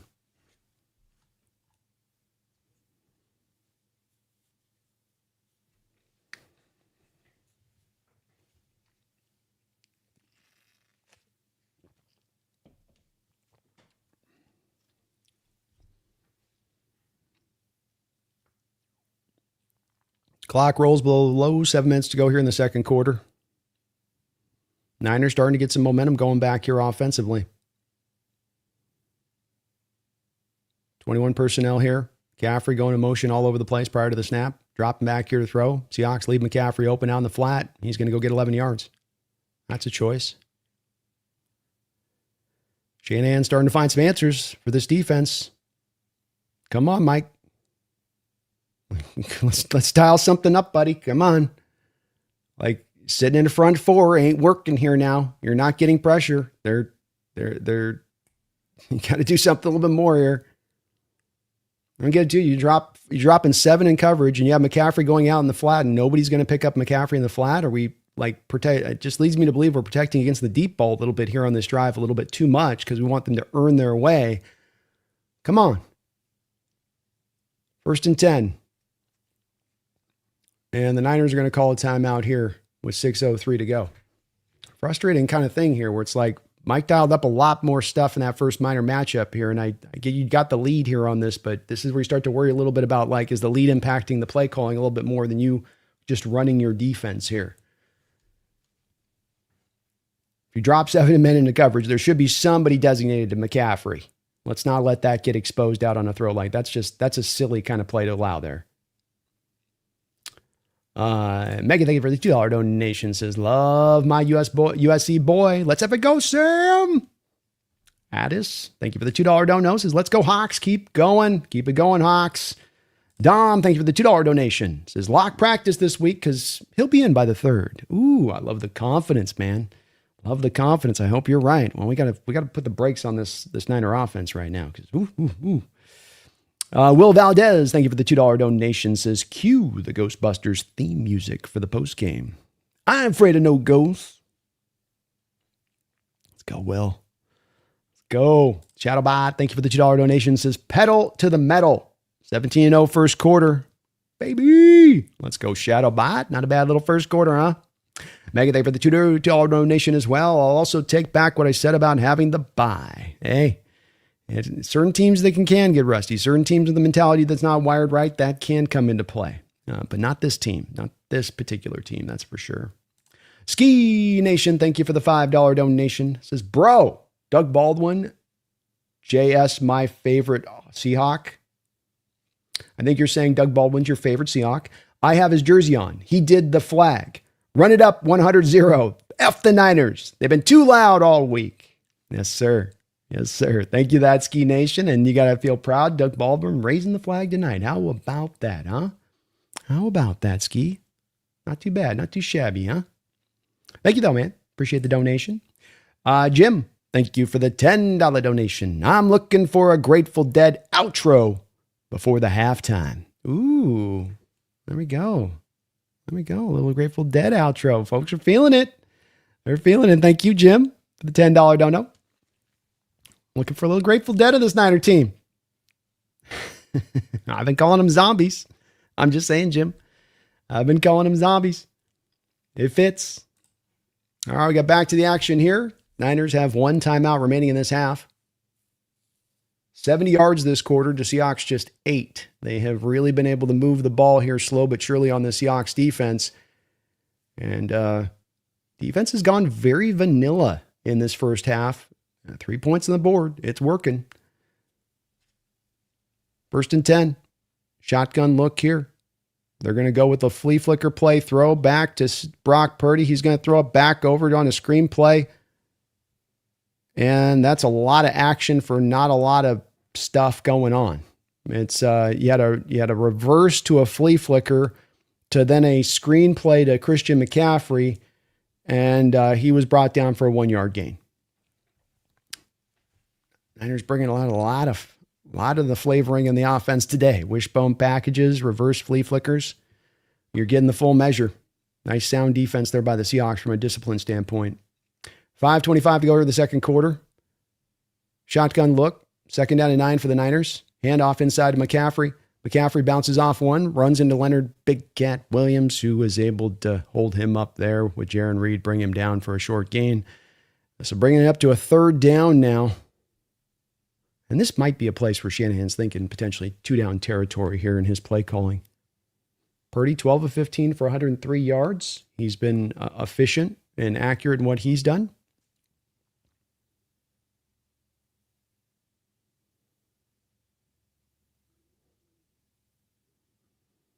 Man gets loud. 3 wide receiver look here. Purdy and shotgun. Jennings goes in motion prior to the snap. Purdy looking down the field and finds Ricky Pearsall for a 1st down reception. Seahawks letting Brock Purdy also live in the middle of the field right now in a lot of these throws. Oh, no, that's incomplete. That's why Ricky got up like he's like, you guys are going to call that a catch? Y'all really going to call that a catch? You got to challenge that, Mike. Challenge that. Little disconcerting here, though, defensively speaking, on these last couple of drives. Little disconcerting on these last couple of drives. The vanilla looks and the letting them meet in the middle of the field. kind of trying to figure out what Mike's thinking game plan wise here on this offense when it comes to what he's trying to do to stop the passing. And like it there, you got him in man press there with Job. And that's got to be no catch. The ball's moving, so it should be no catch there, in my opinion. It's moving, it's rolling on the turf, it's 4th and 6. See what the Niners choose to do here, and they're going to try to go for a field goal attempt here. This will be a long field goal attempt. Not an easy one. Man alive, that is 56-yard attempt. Jeez.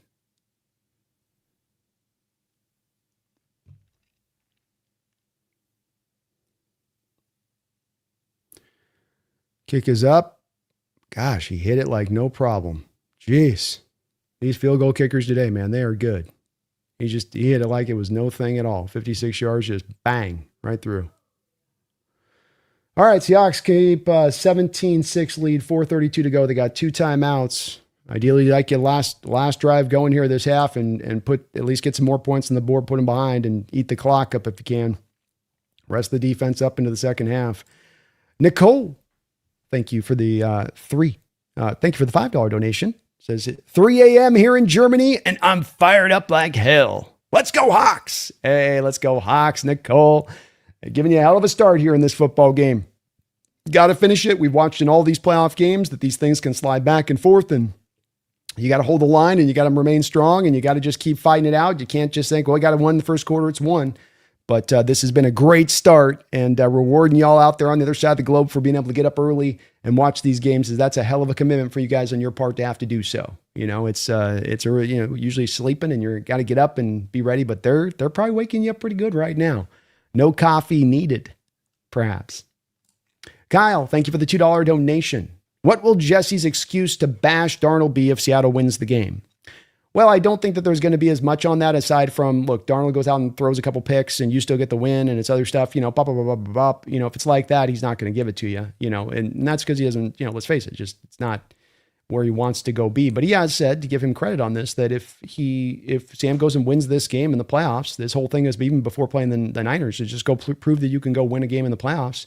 Well, if he goes and does that in this game and then does it against his team at that, I think you will finally see him start to get over to this side of things a bit. I think he's already starting to feel the bit of the pull on that, but Sam needs to get this game and this performance out to get it to that place, Kyle. And then he said he will, but we'll see, man. We'll see on that. You never know. W Sample, thank you for becoming a member of the channel.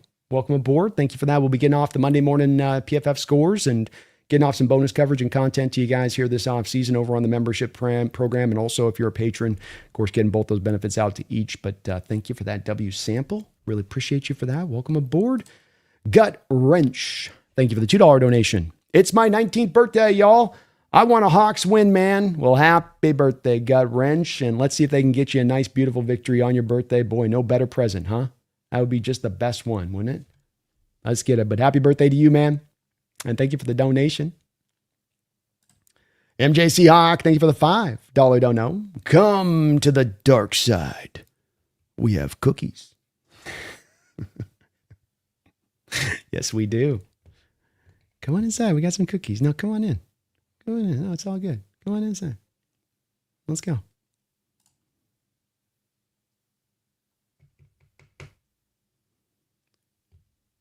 All right. Back to the action here. 10-play, 57-yard drive there by the San Francisco 49ers, ending in a 56-yard field goal by Eddie Pinheiro. Pulls the Niners within 11 on this game. 4:32 to go in the second quarter. Kickoff will go deep here. Rashid Shaheed will let it go through the back of the end zone, and the Seahawks will take over the 35-yard line. Kyle, thank you for the $2. Don't know, man, and all your support today, bro. Very kind of you. Bo Nix is out for the playoffs. Did he get injured in that game at the end? Thank you for the dono. See if somebody's got something in the chat where they can let me know if that was. I didn't see that. I didn't see that was the case, but I appreciate your donation. If he is, that's a huge loss for the Broncos. That means the winner tomorrow is probably going to the Super Bowl. Broncos had a couple injuries in that game too.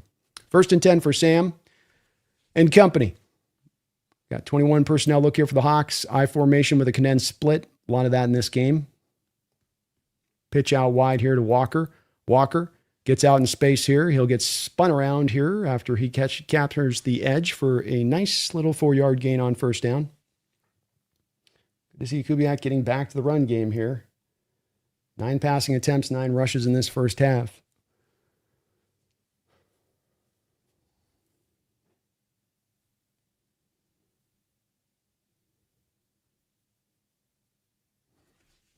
Call a 3-yard gain, sorry.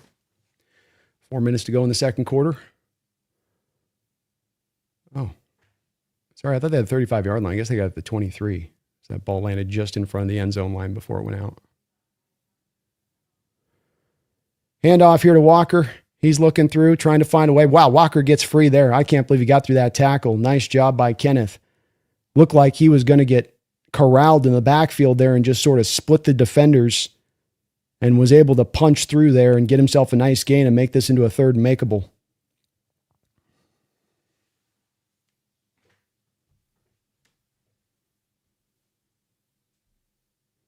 .43 rushing yards here for the Seattle Seahawks, 28 for the Niners. Both teams doing pretty good overall at not allowing big runs. Seahawks are going to come out here in a condensed look here, 3rd and 1. Sharps in the backfield. Pitch play out wide here. A lot of defenders out and about, and Sharps is going to get knocked down.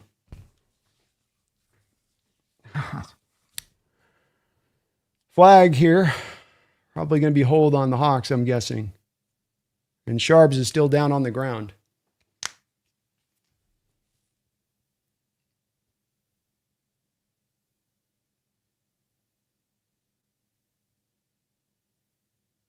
Man, he's still rolled on his back right now, not looking good.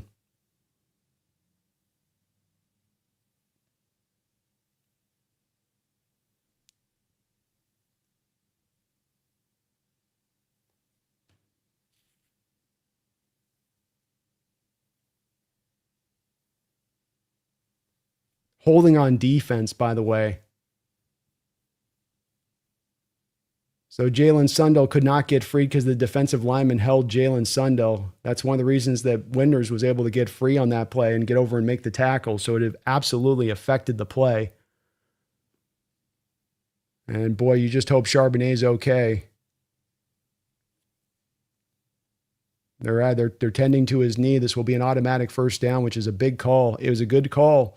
The defensive lineman hooks up underneath the jersey right here of Sundell and then pulls. And then you can see that Sundell's trying to get down to Winters. That's his block. Winters is the point man on that play.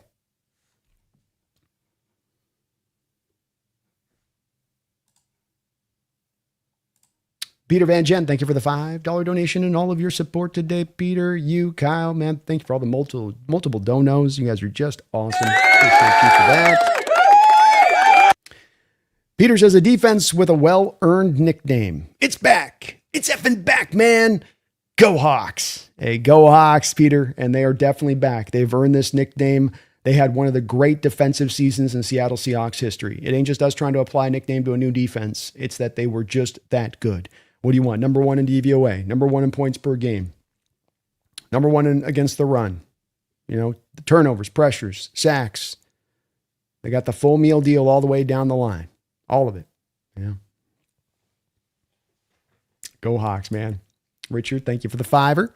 Mike Shanahan is feeling the pain. Let's give him some more. Hey, man, let's close this half out. Let's close it out. You got a first down now, 3:01 to go here in this second quarter. An opportunity here to grind this clock out. Go get yourself some points and get around into the next half here. Really looking really, really good. As well as it'd be just so nice to be able to clear this clock out with some of the time of possession factor that's at play here on this one, where Niners do have right now 14-minute to 12-minute time of possession nod, being the fact that they had you had the opening kickoff go for the touchdown for Rashid Shaheed. Keep giving him more pain, man, Richard. Keep the pedal down. Can't get into just try to eke it out mode here, and hopefully not too early in the third quarter if this gets around to that. Leonard Shelvin, thank you for the $2 donation. Says, Viking Darnold fan here. You do good work. Oh, man, that's very kind of you to say. And thank you for the donation and support. I really appreciate it, man. Always trying to improve here, always trying to get better. And definitely, with me here, I'm one of the big benefactors of a Sam Darnold. I believe in what he's doing. I didn't arrive here from the start for Sam. I wasn't an original guy that was like, yeah, and we got Charbonnet limping into the blue tent, which is a good sign that he's not having, of course, to get carted out necessarily. Hopefully he's going to be okay. Just a little bit of an awkward landing there on his knee as he was going backwards. Seahawks are going to get a first down here. Ball will be at the 34-yard line in Seattle territory. Velas Jones Jr. will take over in the backfield here. Out the rip. Thank you for the donation, Leonard. Sam under center. 3 wide receiver look here. They're going to go with the reverse to Shaheed. Shaheed out in front with some blockers. Shaheed down the field. Shaheed tucks himself in behind his blocker. Shaheed still going down the football field. Shaheed all the way down to the San Francisco 49ers side of the field. Beautifully set up. They run a play action of Velas on one side, reverse it back to Shaheed to the other side. He had, an absolute cavalry of blockers out in front of him. You just talk about it. Felt like he had half the freaking football team flowing out to that side and then just tucked himself behind the offensive players there. Beautiful call by Clint Kubiak. What a great call. All the way down to the 34-yard line into San Francisco territory. Saubert down there leading the way. What a beautifully timed call there. And we're going to get a timeout to 2-minute warning. Is that what that will run down to here? So Seattle, 2 timeouts, 2-minute warning. Just what you'd like to see happen here where you're able to bend this sucker down if you can do so. Shannon says, Seahawks. Seahawks. Manufactured touches. Ooh. Beautiful. Man, that was awesome watching all those guys out in front. And he's just tucking himself in behind them and just kind of jogging his way in. He's got him right out in front. Let's go. And Saubert with a hell of a lead block there. He was walking that defensive back down the field.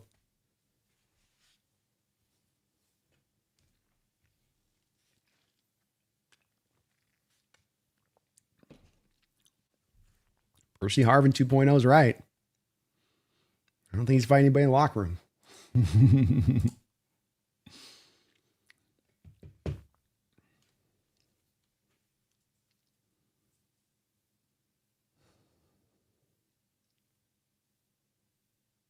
Tell you this, what you gotta be thinking Kubiak's standpoint on this coming out of the 2-minute warning is, and they've done a good job of this year. This is sort of like steal possessions is what they call this. You steal the possession away here. You got 2 minutes, all the time in the world to get down the field here.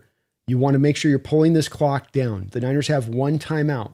So you have a very good opportunity here to leave the Niners no time, and their worst case scenario of this half ends with you on a field goal attempt. I'm not saying be happy with field goal attempts. Be happy with a 13-point lead in the playoffs at halftime. That's where I would be operating from, especially to then remove the possession, because this will become a possession game into the second half. Are there enough possessions to get back in? That is the way that this will roll a little bit. So being aware of that 2-minute clock and your play calling from a Kubiak standpoint is not the worst thing, i.e. coming out of this here either with a quick run on first down or a quick little throw back underneath. I like a Walker throw underneath there, right in the middle of the field, which was opened up early on in this game. But the Niners only have that 1 timeout. So they don't have an ability to just kind of preserve any time here. Take advantage of that. And the fact is where you can kind of beat on them a little bit for utilizing those timeouts like they have. 1st and 10. They're going to have them at the actual 36 instead of 34 here. Seahawks going to change the play here with Sam. He doesn't like what he sees from the Niners front. Dropping back to pass. Sam under a little bit of pressure. He's got to throw it out in the flat there. Tries to find it to Robbie Oots. He's going to be hit as soon as he tries to make the catch by Winners, and that'll be incomplete.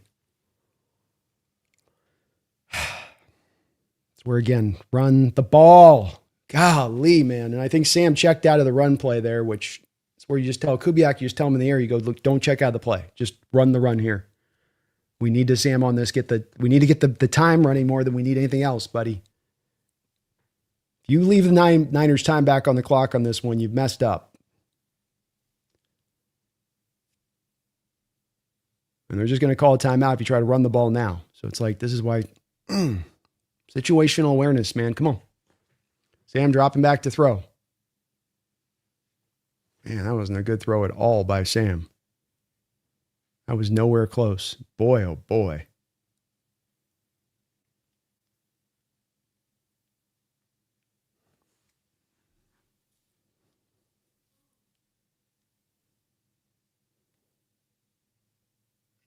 Third down and 10. Not an easy down and distance here. Not where you'd like to be. Sam back in shotgun. Barner goes in motion. Niners threatening a blitz here. Play clock winding down. Sam dropping back to throw. Gets it underneath here. He's got Bobo. Bobo, please. Yes. First down, Seahawks. Niners decide to bring the blitz, and Bobo with a just beautiful release off the line of scrimmage. That's where he won on that route, as he absolutely tap danced his way past the defender at the line of scrimmage. Defender was in press coverage and was able to give him a little bit of the salsa, and then bounced up field there. Beautiful throw there by Darnold as well. First down, Seahawks, and that's a huge play in this football game, I'll tell you what. Sam back under center, 1:11 to go on the second quarter clock here. Hand off to Walker. Walker's got some space to work with. Walker loose down the football field to the 10-yard line. There we go. There we go. There we go. Let her tick. Let her run. Let her run, baby. 56 seconds to go in the second quarter. Nearly a 10-yard run there by Walker. I don't think they'll quite give him the first down. Come right back and do the same thing, Clint.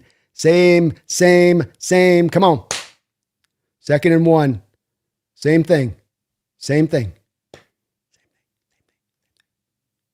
Hand off here to Walker. Walker, loose through. Nice job. First down, 5-yard gain.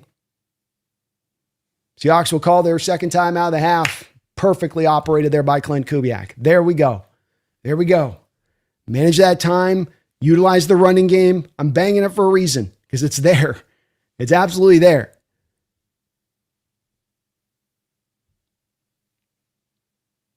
First and goal. You can come back to the running game here.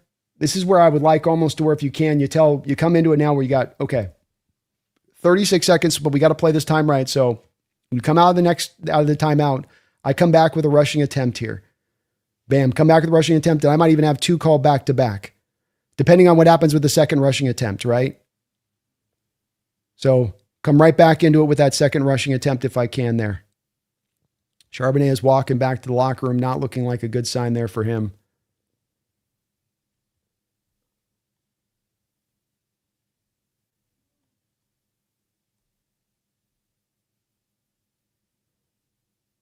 Come right back with the run, though. You pull down some of the clock potentially by doing this if they stop you short. You can come right back with another run if they get you to like 1 or 2 yard line. Sam under center here. Tight formational split from the Seahawks. Handoff inside, bounced outside by Walker. He's got a lane. Walker fights off the first tackler. Walker in for a touchdown. Seahawks. Walker smelled pay dirt right from the jump on that one. He smelled it. He just right from the thing. It looked like a total inside run, and he immediately swung that thing outside with no hesitancy. Touchdown Seahawks, 23-6 on the Niners. And maybe it's just stylistically what they're doing there, where they're making it look outside zone to the strong side, and then they just tell him to wheel it back the other way post-snap. Hard to say what exactly you did there exactly on that. If that's Walker making the choice or if that's just the design of it, but beautifully done no matter what. The extra point will go up and through. 24-6 Seahawks. You bleed down the clock here. Best case scenario, the Niners can maybe drive up here and maybe go get a field goal. And in the best case kind of scenario, especially defensively how you play it. And there's not a lot of time to do it, especially with only the 1 timeout on the clock. So very good job by Kubiak as well of doing that thing where you want to move the ball. It's a hard thing to balance both of these, where you move the ball and you're also being aware of what you're doing with the clock. And it's both those things as an offensive coordinator that you've got to be mindful of. And he has been so far here. Let's go. Let's go.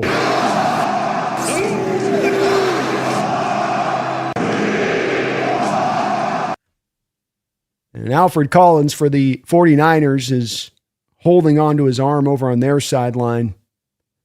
10-play, 80-yard drive by the Seattle Seahawks, consuming 4 minutes and 1 second off the clock. They've scored on 3 out of their 4 drives in this first half. A team that 4 times this year put up 30 points in one half. That only happened 6 other times in the sport collectively from the other 31 NFL teams this year. Seattle did it 4 times in games. We saw at the end of the year they had 2 games back-to-back where they scored 24 points in a half, like they have in this half.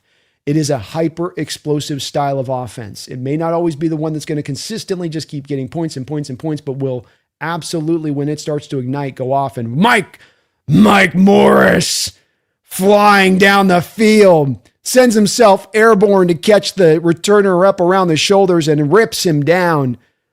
Seahawks energy right now is off the charts as far as this team goes. They are playing fast and hard and loose and free, and it is such a beautiful thing to watch. Great angle there of Mike, too. They got him right behind him there as almost the point man, and he just went flying up the field.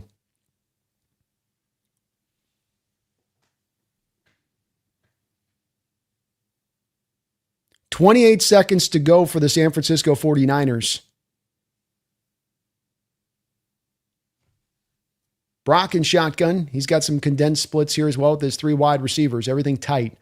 Brock dropping back to throw. Pressure. Up in his face here. Pump fakes and then gets it off a little bit late. It will be incomplete here, 2nd down. And this is a big deal here because you only got so many plays from a Niner perspective you can run here. I'm sure Brock was looking to probably try to take a shot down the field. So you do want to try to force something on the shorter route up front if you can. McCaffrey comes off the field a little bit odd after that last play himself. He's a little bit in awkward shape here too.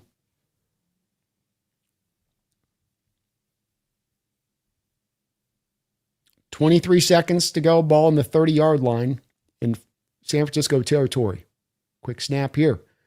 Purdy is going to climb up in the pocket. Purdy's going to try to go and run for some yardage. He's going to get some good yards. He will get drugged down inbounds. The Niners may call their final timeout here. Brock got a nice play. He almost got himself 15, 20 yards there on the scramble. Final timeout for the Niners.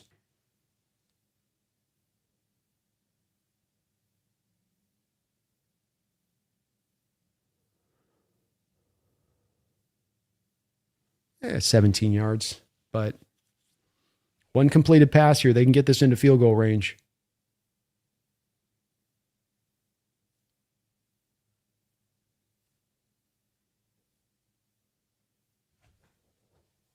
Unless you can get a quick throw here, like throw where they try to get it to the sideline on a sideline route here fast and then come back, you're probably going to have 2 plays you can run here in total for this half. Ball's right near the midfield stripe at about the 48-yard line in San Fran's territory. Seattle is in off coverage. And Seattle's going to call a timeout here after they got a look at what San Francisco's doing. Understandable. Let's get a feel for what they're doing and use our final timeout.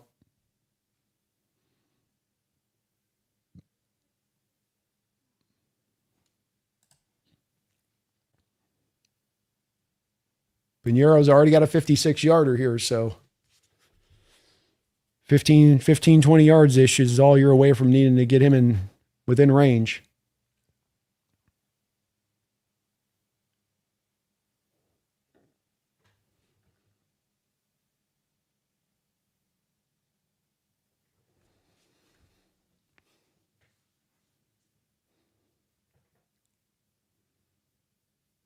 Twelfth man hopefully getting loud. Come on, 12s. Brock back in shotgun.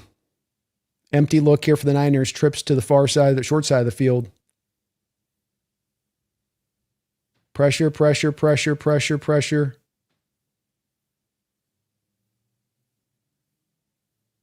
Witherspoon picks it, but he picks it out of bounds there. Great job. 7 seconds to go. And this is a tough call here as far as from a Niner perspective because you can't throw it in bounds. You're not going to be able to get it back up the field there. Seattle can just squeeze this on the sideline routes. And if it goes in bounds, you're not going to get out of bounds in time. Not to mention you got to get up the field a little bit here. Seahawks are going with nobody on the defensive line now. Brock's going to drop back here, and he's going to try to throw it deep. Brock's going to let a Hail Mary go. And that will be tipped away. And that'll take us to halftime. So Seahawks get to halftime 24-6. Good job by Eamon Wari there, as that ball almost went into Tonja's hands and able to knock that free. So Seahawks maintain, and they close out that half nicely, start out nicely, close it out nicely, take the lead 24-6 going into halftime, and feeling really good about where they stand. I'm going to be right back, folks. Hit that like button if you get a chance, please. Also as well, come on, sub on up. It's free. It don't cost you nothing.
Woo, woo.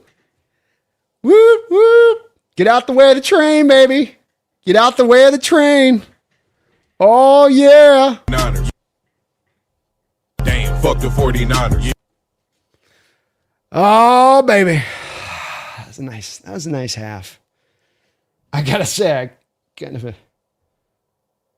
of enjoyed it.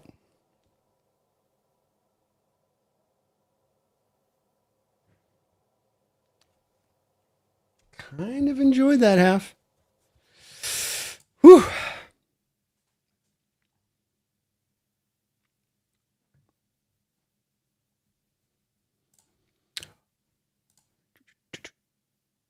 Jordan, thank you for the $2 donation. He says, I think we avoided a bad injury again with Charbonnet. I'm hoping so. And, this is that time of year where you get these injuries, and that the war of attrition is definitely a war that's always fought throughout the course of a regular season, to be sure.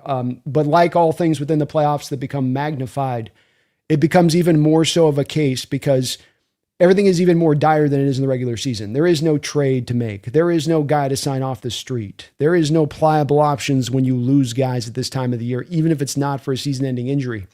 So, with Charbonnet, having this situation kind of going like it is, something to monitor and watch and see where it's at. And that even if it's a couple week thing, maybe you're not getting back then to maybe best case scenario, Super Bowl. So definitely would hurt going to next week not to have him if we don't, which, the way they're having him right off the field like that doesn't instruct you. That probably will, but this is why you got two backs.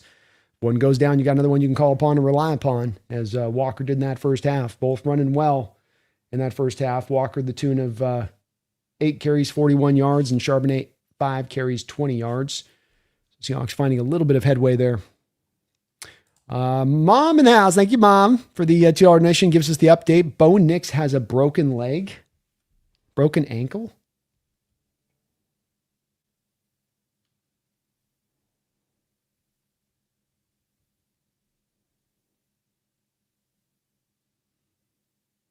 Jeez.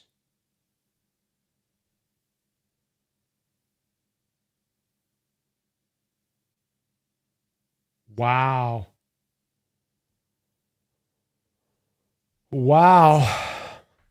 Thank you for the update. That is pretty incredible. So Broncos are cooked is right.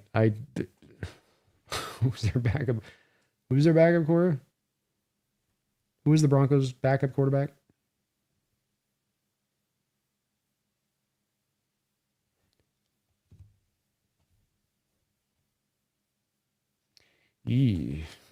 Not good. Not good. Jared Stidham, huh? Okay.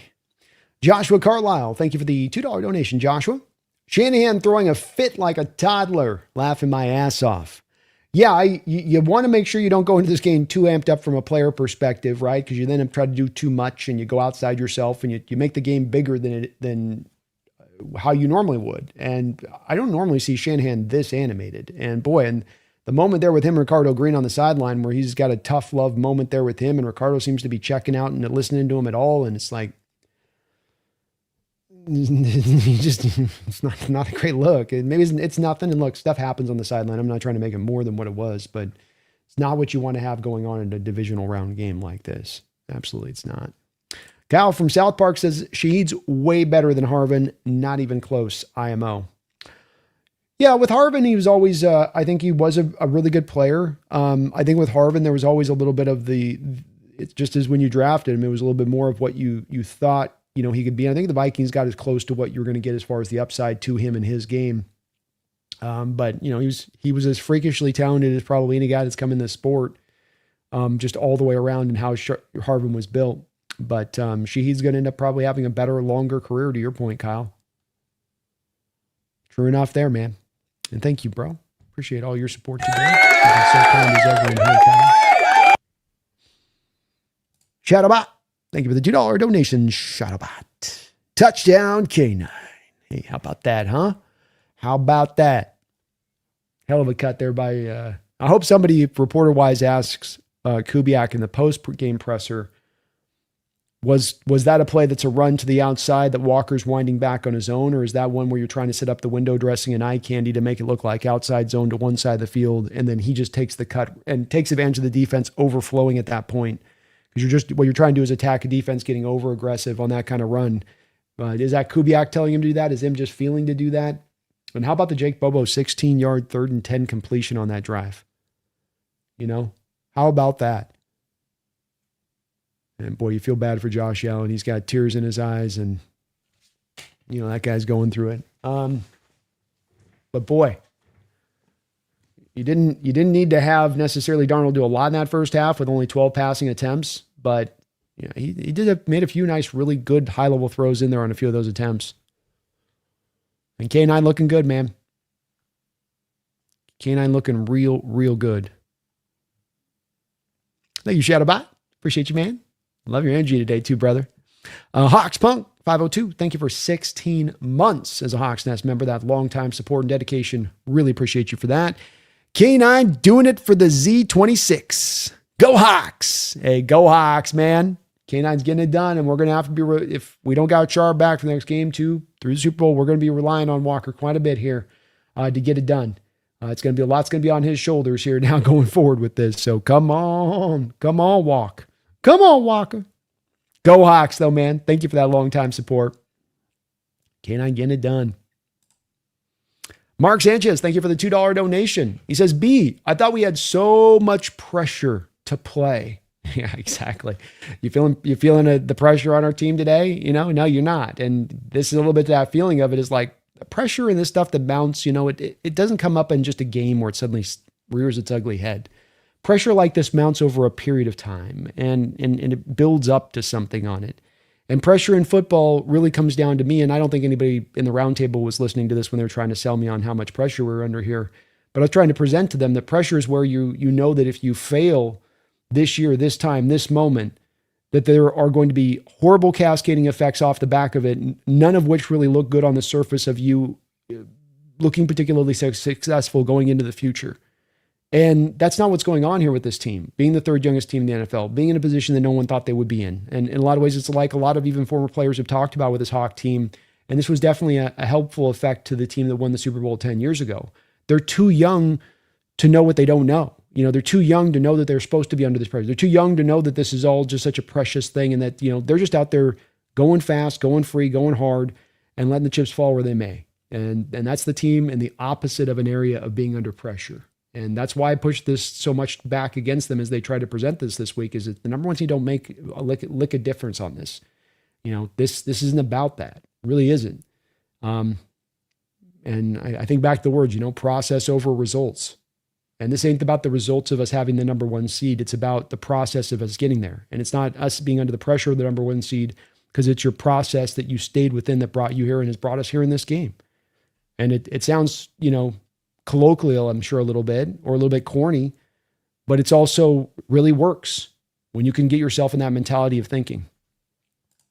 Kyle from South Park, thank you for the $2 donation. Atlanta and Miami are going to go with another head coach. Clint Kubiak staying?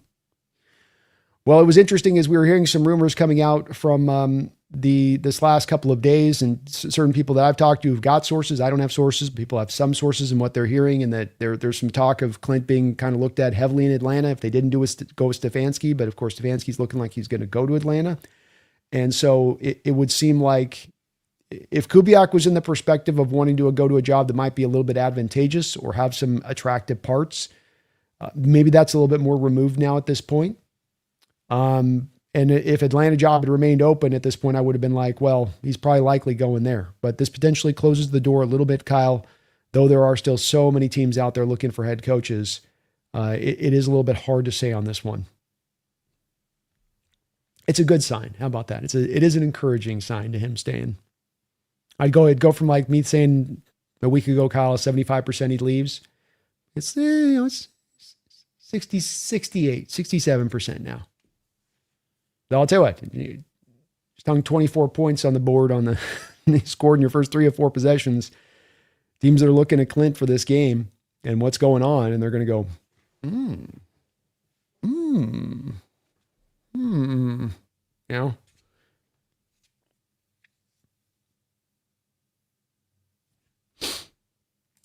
Don Mata, thank you for the $5 donation. He's got that confidence. He says, hold on, Don, let me give you the bullhorn on this one. Did I stutter when I said we were winning the chip? You did not stutter, my friend. You were speaking 100% truth. You were trying to tell the people. You're trying to let them know. You're trying to ease them off on a little bit of that nervousness you knew they had, Don. Trying to sell them on the dream, but not a dream, but you knew it was reality, and I trust you for that. I'm putting my faith in you on this one, Don. Let's go. We're getting that chip. Why not us, huh? Why not us? Simogen with another $20 donation. Thank you for that, Simogen.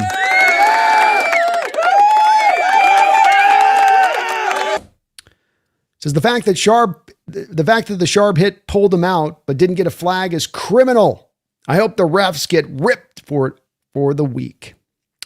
Yeah, I sometimes when I'm back and forth in the chat, Imogen, I can't look at some of these plays kind of as closely as you guys get to as it's going, moment to moment there on it. As I was so concentrated on his knee, I've seen a few people mention about the helmet to helmet hit that went down. So I'll have to go back and look at it to see, because I just didn't get a clear view on it. I'll take your guys' word for it on it.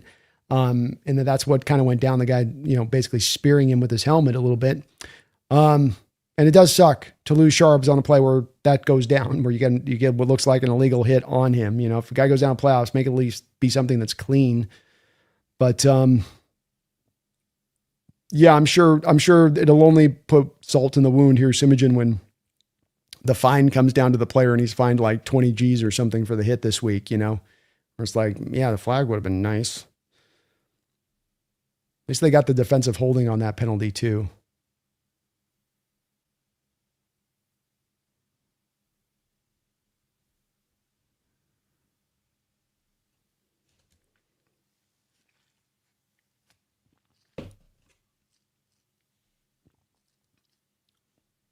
Simogen, you're awesome though, man. Thank you for your $20 dono. I'll try to get a look at that if I can and check back with me this week when I get a little closer chance to kind of look at it. But that sucks that went down that play, and hopefully wasn't a contributing cause to the knee doing what it is, and hopefully the knee ain't messed up. Kickoff goes to the 5-yard line here, where Robinson will bring it back to the 27-yard line before he's pulled down. Good job by the kick coverage unit, showing why they're one of the most elite, if not the elite unit in all of football today on some of that coverage. Simogen, you're awesome though, man. Thank you for that $20 drop. Double $20 drop is what I should say, Simogen. Let me get it right. Okay. 14:53 to go in the third quarter. Seahawks up 24-6. Niners starting out with their opening possession in the second half. They're going to come out with their 21 personnel and use check aligned offset. I comes back in and Fulham's back at the tight end, or at the tight end position. Witherspoon into the backfield, makes the tackle in space. Niners are going to get hit for a illegal formation penalty here, though, and pulled back 5 yards, I would imagine. Nope. Seahawks are going to decline the penalty, and they'll just let them have the short gain.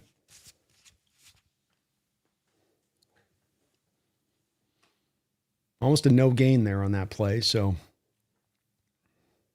McDonald would rather remove the play than 6 yards difference. Interesting there. 2nd and 9. Robinson goes in motion. Brock dropping back to pass. Brock looking. He's being pursued by Byron Murphy. And he's just going to throw that thing up over the top. Nicky Manwari in tight coverage out there into Marcus Robinson. Byron Murphy pursuing. Ball thrown away, and this is going to bring a 3rd and 9. Now, Mike, throughout this game, has not run a lot of games up front. He typically will run a lot of those stack boxes, simulated pressures, and sort of 3rd and long even. He's kept it very, very vanilla today. A little of the 4-man fronts just kind of staying in that mode, trusting his defense can hold up. Let's see if this is a moment here where he decides to run a little bit of some of that extra sauce here. Come on now. Yeah, he does. He got the double A gap pressure here. Marcus Robinson standing up there. Seahawks with press coverage on the outside. We got Brock breaking the pocket here. He's under pressure. He's got a man he thinks down the field here. And he does. Jawan Jennings makes the catch in a sea of hands. You had about 3 Seahawks defenders down there, and somehow that ball got fitted in there. I don't know how they did it. I don't know how Brock got that ball in there. You had 2 Hawk defenders sitting flat-footed there. Oh, man.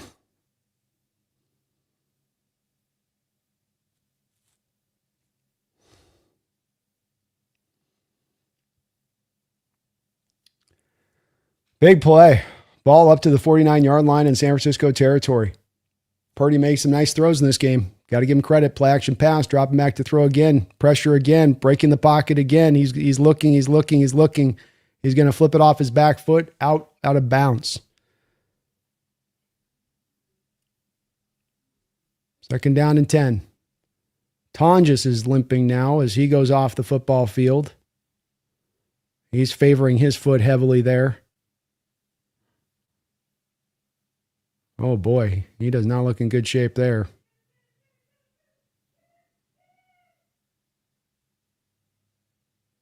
Tonjes, 5 catches, 59 yards in this game. He's been their biggest receiver. 2nd down and 10. Shotgun look here for the Niners. Juszczyk goes in motion. Handoff up the middle here after the pump fake by Brock. And it'll be a nice 7-8 yard gain there for the Niners. I think they had the Seahawks loaded up there for the pass. Christian McCaffrey remaining on the sideline here. He ran into a player at the end of half there, Ernest Jones.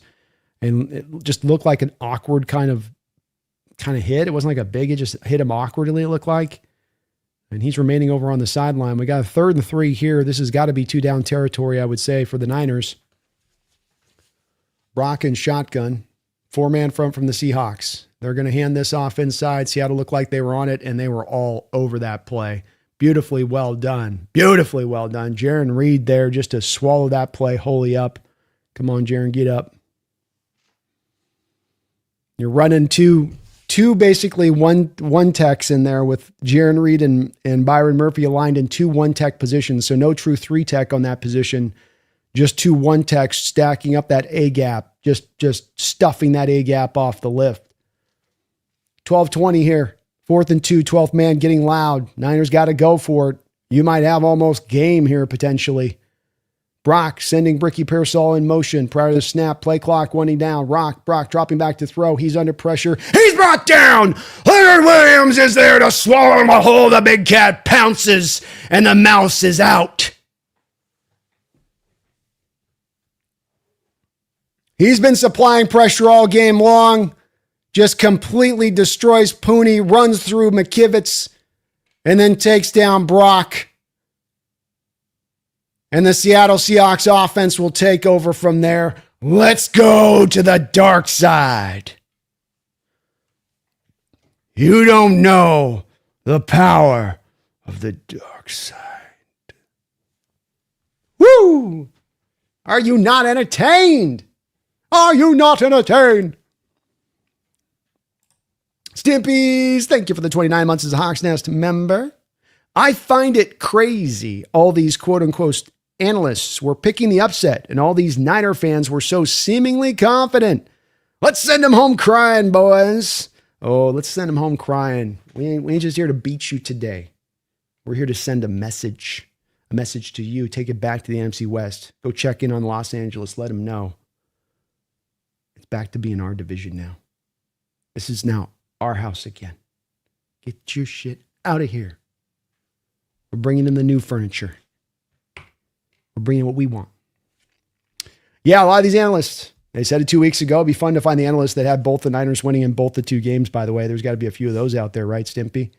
And when you quote unquote, like I love your quote unquote, you look in here and listen to what the analysts had to say about Seattle losing this week. And it was all stuff that it was more about wishes than it was about actual analyzing the team itself and what was going on with the team. Well, rust.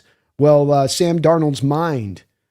Well, Shannon's been here before. It ain't anything obvious particular to the team or the matchup itself. And we're just the better team this year. And it's not, Niners don't have to shake their head like they're a bad organization or something. The fact that they're here to this point, to this position, given the injuries that they've had to go through, has been a hell of an achievement in itself. But you eventually run into the real deal Holyfield. And now them hookers and hoes know how they feel. To quote Snoop Dogg. Thank you, though, Stempy. Cameron, you're the man, is gifted out a membership here at the Hawks Nest. It doesn't let me, Cameron, see on the StreamYard who the gifted member was, but they do get the message on that, which one is gifted that membership. So thank you for gifting that membership out, Cameron. You are the man for that. Appreciate all of your support to the channel. And if you are a member, keep an eye on that. We're going to keep getting those membership benefits posted out to you guys. So I do get those benefits posted out onto the community chat. We got Monday PFF scores tomorrow. We're also going to be having... we've also got the call-in show here recently. So we'll keep that going and keep that rolling. Seahawks come out now here. 1st and 10. Ball on the Niners side of the field here. Handoff to Kenneth Walker. He's going to pull this wide, find some hole. Ooh, boy, great patience there by Walker. He let the blocking set up in front of him there as he just kept pulling that real wide. And eventually he was able to find himself a little bit of a lane there and go get himself a nice gain. Seahawks perspective, all you really want to do in this half, as much as anything, is just keep that clock ticking and rolling. 11:46 to go. It's tough part for the Niners on that opening drive. You got a couple first downs and you rolled a lot of clock to get a lot of nowhere there on this opening drive of this half. I do not see Alfred Collins on the field here for the Niners. 2nd and 3, all the more reason to keep probing this defense as far as to make them stop the run. Niners with 5 men up at the line of scrimmage. They're trying to take it away. Sam dropping back to throw here. He finds Cooper Kupp, completed for a first down. Nice throw by Sam. Went through a couple reads there. Did a really nice job keeping his feet moving, going through the reads. Keep the feet moving, get back to the other side of the read there. Able to fit that ball in through a couple of Niner hands. Like there's like 3 sets of hands there. He got that through in order to get that ball completed. That's a tight ass window right there. First down for the Seahawks though. Clock winds beneath 11 minutes to go here. Zach Charbonnet over on the sideline. He's working the bike. So he's actually working the bike. That's an interesting development here. 1st and 10. Ball at the 24-yard line. Saubert goes in motion. Handoff here to Walker. Walker. He's got a room. Walker. Loose out in the open field. He gets a nice 8-yard gain there. This is just what the doctor ordered here. This is ideal. We're hiring Kubiak, outside zone, Kenneth Walker speed. This is the pairing of what you thought between these two guys that you could have. You just get him out on the edge and you give him the opportunity to kind of he's got to make some, you half field read it for the running back there where it's not, you can't cut it all the way back this way. You ain't going to cut it all the way here. Those pitch plays are going to half you down to where you got to read here or here. And it can simplify the reads for the running back a little bit. Walker taking advantage. Nice run. 2nd and 2. Seahawks, again, hammering this down with Walker. Walker, nowhere to really go. I think he got the first down. Wow. He was able to just squirt a little bit more forward at the end of that run. It's going to be right on the line. If not, it's going to be barnyard time, but it looks like a first down to me. Roll, clock, roll. Roll, clock, roll. Come on. Come on.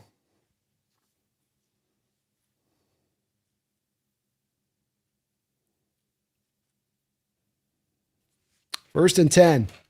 Seahawks letting that play clock tick. Sam back under center here. Felix Jones in the backfield. Shaheed going in motion here. Sam dropping back to throw. Sam under pressure, and he is going to get sacked. Quick pressure there right in Sam's breadbasket there, and he will be brought down.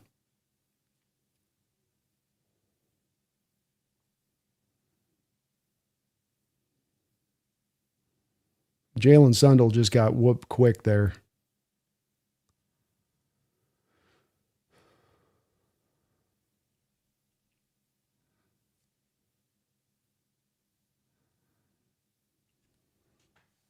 Second and 18.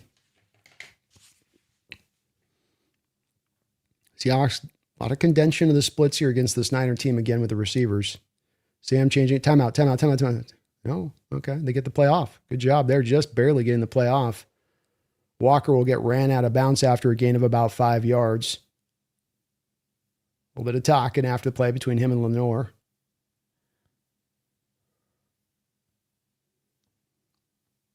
Third down and 13. It's where you're in Sam's ear and you're like, look, this is where Kubiak can really help him with the play call. I know many of you in the chat might want him to try to go get the first, go get the touchdown here. Taking 3 points here is not bad of a win here on this with what you've done with the play clock on this on the turnaround. Third down and 13. Getting the clock to roll here on this on a completion, short completion. Not the worst result here. Sam dropping back to throw. He's under pressure. It's a tunnel screen to JSN. JSN tucks himself in behind some guys, tries to go get the first down. He will be brought up a little bit short. Love the play. See, this is Kubiak. Great job. Beautiful play call there by Kubiak. That's helping your quarterback out from not pressing in a moment in a situation like this. You know, there's no reason to. I know many would love to get the touchdown down here, put this game to bed fully, and it's all away now at that point. But your defense is playing fantastically. Keep putting points up on the board. Keep putting points up on the board. Keep getting the opportunities for this. I love that play call, quite frankly. All right, here we go. Myers out for the field goal attempt. Short one, 24-yarder. Snaps down, kicks up, kick good. Let's go. And I see that 12 flag out there. D-Nugget, our guy out there rolling. Woo, out there in the Hawks Nest looking good. Out there in the Hawks Nest looking good. Okay, Lenore. Lenore's headbutting and getting away with it now? All right. All right. Okay. Okay. All right. Thank you, though, Cameron. Appreciate you again, man, for that gift in the sub. Phoebe, thank you for the $2 donation. Says Jared Stidham, have fun with 2 top 5 defenses. Good luck. Yeah, I mean, definitely good luck to him, man. That's going to be a tough pull for that Bronco team. And they lean so much on Bo Nix's legs as much as his arm. You lose all that with Jared Stidham now. That's a tough break. You know, that's a really tough break. We'll see if Stidham's got enough to get it done at this point, but he's going to need to play like Nick Foles to get that. I mean, they got a great defense in Denver too, but I mean, hell, it's still a defense gave up 30 points today. We'll see on that one. That's just a tough break though for Denver. Hard to see them getting through though with that too, right? Randall in the house. Thank you for the $5, man. Absolutely zero let up in the second half. Foot on neck. Take their souls. End the Niners. Foot on neck. Take souls. End the Niners. And that's what we're doing at the start of this half, man. I like the play calling there. You don't need to be hyper aggressive. Go to Walker in a couple running plays there. Get a couple 8-yard runs there. Get some first downs. Get this clock rolling and going. And just winding down. And you can turn this into a game of possessions where there's just not going to be enough possessions for you to get back in this game. And as well as, too, just the trust in the defense there a little bit. I really like that play call from him with the tunnel screen there in that moment. That was my favorite call of this game because I think you just try to go to something typical there and you're like, Sam, maybe take a shot down the field in this or that, you know, and you get him thinking a little bit too much and don't need to do that there in that moment. There's no reason to go do that there in that moment.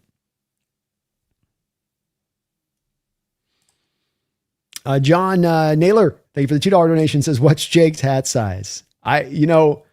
He was looking, somebody said in my chat that he was looking over at poor Jesse having to wear that big old monstrosity I put him this past week.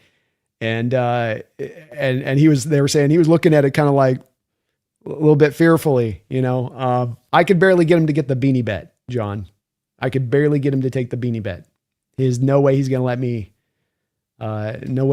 go crazy with something over the top beyond that, especially when this week we're going to potentially be getting a Jesse poem about his love for Sam Darnold, because that was the bet at play, was that Jesse was going to have to write a love poem to Sam Darnold if Seattle wins this game. Thank you, John. Jake don't want the smoke. Trust me. Ball at the 9 here is we'll go to Robinson, and he'll bring it back there for a short return. Seahawks defense with a hell of a day here. Brock Purdy 14-23 for 133 yards. They've then tried to run the ball 15 times for 55 yards for a mere 3.7 yard per carry average. They've been able to keep things contained up in front of them, make the Niners have to earn their way up the field today. It's really been about execution from the Seahawks defense so far. Just running front four, letting those guys do the work up there, dropping your guys back into coverage. I'm guessing we're going to get a lot more of that here as we go through this game. Brock stepping up here, completes this ball to Kyle Juszczyk. Juszczyk is going to get a nice 10-yard gain here and a first down. 6:47 to go in the third quarter. Still a long way to go in this football game. Don't get too comfortable. Don't get too cozy.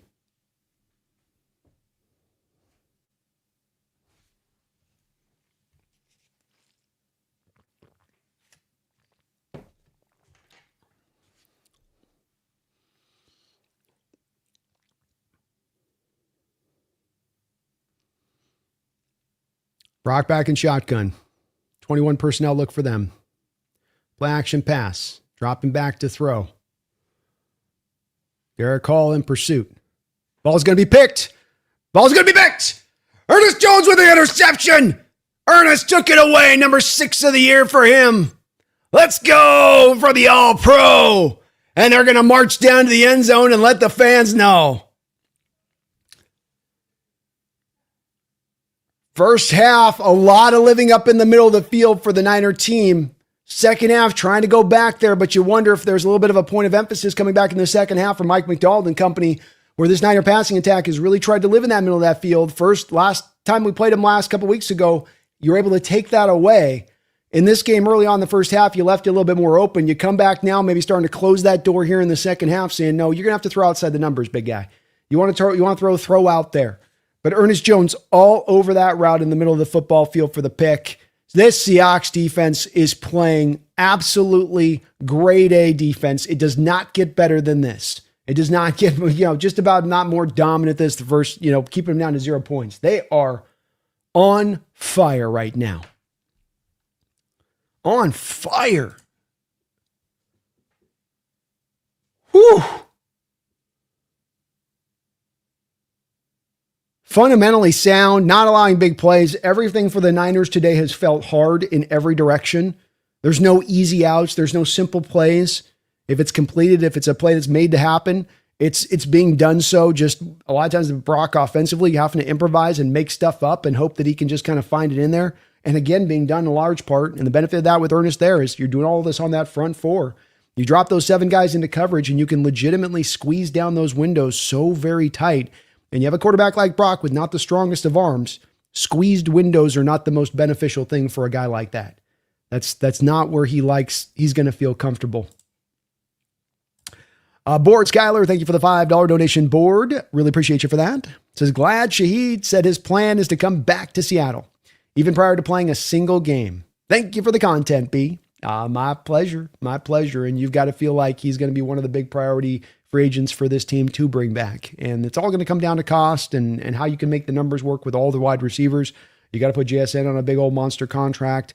What do you potentially do to maybe look at seeing if you can get a restructuring with Cooper Kupp, if that's possible, and maybe a restructuring of Cooper Kupp then let you keep Shaheed here? Because if you can keep those 3 guys and then have a Horton coming back next year, you feel sensational about the receiving core. There's nothing else that needs to be done, essentially. We're good. So I'm glad to hear his intention is to want to come back. You got to feel like he's loved the vibes of coming in this locker room after having to play in New Orleans through the first part of his career. This is a lot funner. There's a lot more enjoyable an environment to be able to play in. And What an addition he's been. That kick return off the rip. I mean, that's the same kind of impact of like Harvin come off the second half in that Super Bowl game in a lot of ways. Just you have a Niner team that knows we got to keep this close today. We can't fall behind fast. We've got to just kind of battle this out with this Seahawks team. And instead, they come up and throw the 7 off you right off the rip. That's not easy. First down and 10 here for the Seahawks. Felix Jones in the backfield for them. They're in a heavier look here. Play action pass. Sam rolling out here. He's going to complete this to JSN for a 5-6 yard gain here. Seahawks going to maintain some of their aggressiveness, understanding there's a lot of game left. You'd love to just bleed this clock down and race the rest of this quarter if you can on this drive. Skylar, you're very kind. Thank you again for that donation and your kind words, babe.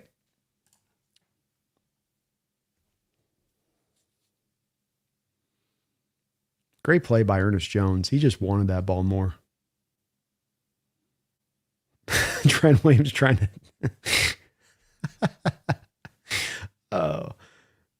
handoff here to Walker. Walker slips as he cuts past the line of scrimmage there. This will only be about a yard gain for him, bring us to third down.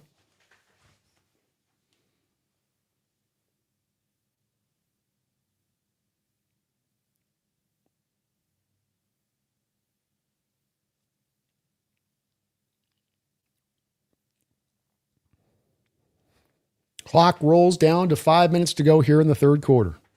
Seahawks up 27-6. Ball is at the 42-yard line into San Francisco's territory here. Darnold in shotgun blitz look by the Niners. It's coming. It's coming, Sam. It's coming, Sam. Gotta get rid of the ball out of there.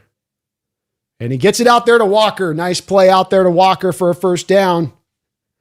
Sam can get that just a little bit lower. I think he was so open on that he couldn't believe it.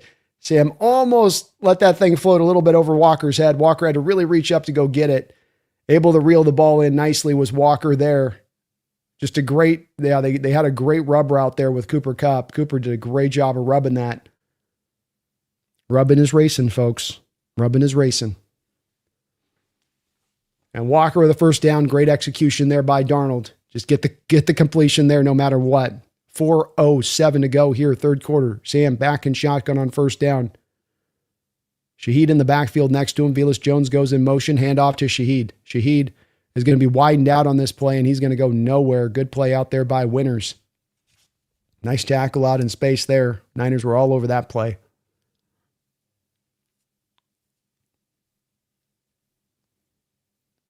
.342 here in the third quarter.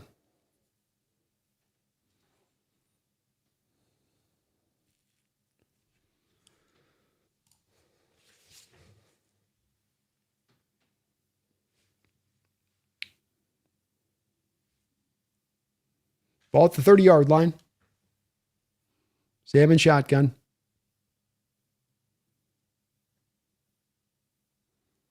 Looks like a false start by the Niners there. I don't think it went called here. Seahawks completed down to Cooper Kupp on third down, first down. Great throw there by Sam. And third down and Kupp has been back in effect here. What a game he's had here, huh? Just a great balance and use of receivers here. You get him on ups and snout there, just runs a little out route there out of the slot, and Stout's trying to stay on top on that play. Big time conversion right there. 5 targets, 5 catches, 60 yards. I thought everybody told me that Cooper Kupp's washed. I thought that's what everybody keeps telling me. First and 10. Ball at the 15-yard line. Sam's going to change the play here. Action pass. And we're going to get a timeout here by the Seahawks. I think they just kind of realized that play's getting a little bit juiced up there. The play clock was winding down. So first time out of the half for the Seahawks. You're probably not going to need those. 2:28 to go here, or you hope you don't have to use those. 27-6 Seahawks here. Even a field goal, you feel like, especially if you're able to burn another couple minutes of clock here. Go up 24 points in this game with only a quarter left. It's going to be hard. R. DeLevy, thank you for the $5 donation, DeLevy. Finally got up to the live game. Let's go, Hawks. Let's bury these Niners in the second half. Let's bury them. Kyle's with you on that. Thank you for the $2 donation, Kyle. He says, no mercy. Go Hawks. No. There's never any mercy when it comes to the Niners. You keep hitting. You keep punching. I don't care if they seem dead. Keep punching. Appreciate you, Kyle. All right, we come out of the timeout now. 1st and 10 for your Seahawks. 2 tight ends to one side of the football field here. Walker in the backfield. Niners bringing a man up around the line of scrimmage here. Walker's going to get it. Walker's loose. Walker's free. Walker's deep. Walker's in for the touchdown. Walker smelled pay dirt, and he hit that injector button. He hit that NOS. He said, let's go. I need to go get me a tutty. I don't got the touchdown vulture out here anymore with Sharps. I got to go get me mine. He grabs the corner. He goes, gets the touchdown. And the Seattle Seahawks have taken an absolute, just commanding lockdown lead. Woo, what's the great blocks out there. Great Zabel, A.J. Barner just completely opening up a nice big hole for Walker, and he goes in untouched on the play. There is one hell of an exclamation point for you folks. Seahawks go up 34-6. There is still 2 minutes and 23 seconds left in this football game. Let's go. Let's go. Woo! How about that, huh? Kyle, no mercy's right, bro. No mercy's right. Let's go. Jordan, thank you for the $10 donation. Says, I was shocked Jesse took the bet, knowing how much of an uphill battle this game was. Unless he convinced himself Sam would lose the game, but now it's looking like poem time. I was a little surprised he took the bet too, not going to be lie, Jordan. Especially after, what we had done a couple of weeks ago to them. But, this is where with Jesse on this, and I think that this is very true about Jesse, and that it's one of what I really like about him, which is that, what he says is what he thinks, and he's not trying to dress things up, or he's not trying to artificially create something that isn't what he does truly believe. And so that's why you've seen me so ardently pushing back on him with some of the Sam stuff, and really, really driving down on it, because I know he believes it. And I know he can be convinced otherwise too, but he does. And so why he took this bet and why he's willing to write that poem, and why it's because he looks at it and he goes, yeah, I have confidence and I don't have confidence in Sam. And look, the thing with Jesse on this one is that he's not alone on this. His outlook is one that we see as a common outlook outside of Seattle all over the place. You hear it with Ryan Clark talking about Sam this week. You hear it about other analysts across the board. Just don't trust him. Dude, don't trust him. I just don't trust. I don't have trust. I just don't trust. I don't trust him. I don't trust Sam. Sam just doesn't have the trust from me that makes me think. It's all that same stuff. So it's also not one where he's the only guy on this hill. It's just that they happen to have a lot of them that are wrong on that hill. And so I was shocked that he was willing to do the bet as well. I was willing to go all the way and make it be a poem, and you have to shave your head. I was going to make it a combination deal, but it'll just have to be the poem, but it has to be from his heart. It's got to be real and true. No mockery. Hopefully he's polishing off his quill, Jordan. Thank you for the $10 donation. Will Valdez with a $5 and another beautiful Star Wars reference. I'm not afraid.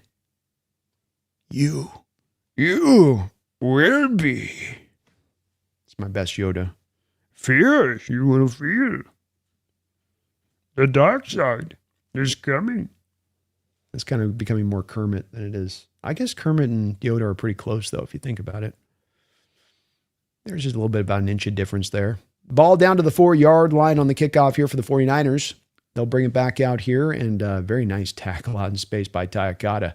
Great job by Atada. That play looked like he was just about to get through the hole there, and Atada able to capture him around the legs. They will be afraid. That is right, Will. You walk in our house, this stadium right now, it ain't going to be an easy day at the office. And defense able to take advantage today in a major way, which has been so cool. Thank you for the dono, though, Will. They can say they're not afraid, but wait till they're in the stadium. Wait till they can feel that pulse, that energy upon them. 2:18 to go here. Ball at the 31-yard line. Seahawks bringing a blitz here. And boy, that was a well-timed blitz because it's going right into the run game. Trent Williams is getting a little dirty out there. Trent's getting a little dirty. He already tried to stab an eye into Ernest Jones's ear on the prior play, and now he's trying to do like a double knee down move on the stomach of the defender who tackled McCaffrey. We've seen Trent before in the playoffs go off tilt in Seattle. It's not the first time, right? We've seen him smack one of our guys in the face. So when he goes on tilt, it means things are usually going well for us. 2nd down and 12. Brock dropping back to throw. Clock continues to run. He's under some pressure. He's going to try to wind out the pressure here and carry this up the field. He's going to be stopped just short of the 1st down. Clock continues to roll.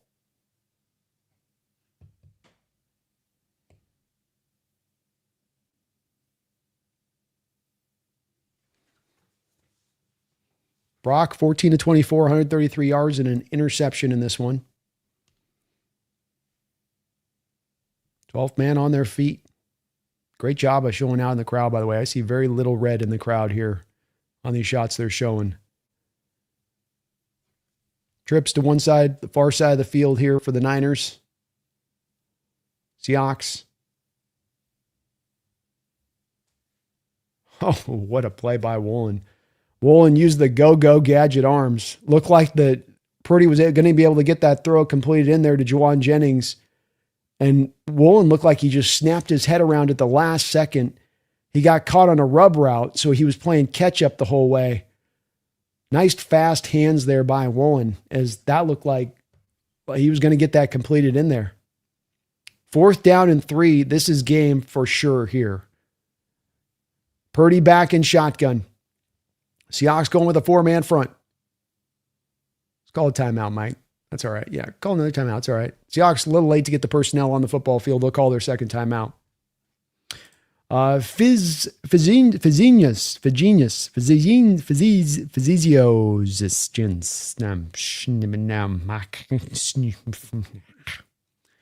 you for the $3 donation. I appreciate you for that. I can't pronounce that. Physiogenous. I think that was that's as close as I'm going to get. But no note in your don't know. I thank you for it, though. Sorry, my pronunciation skills aren't great. That's a tongue twister right there. And you're very kind for dropping that don't know.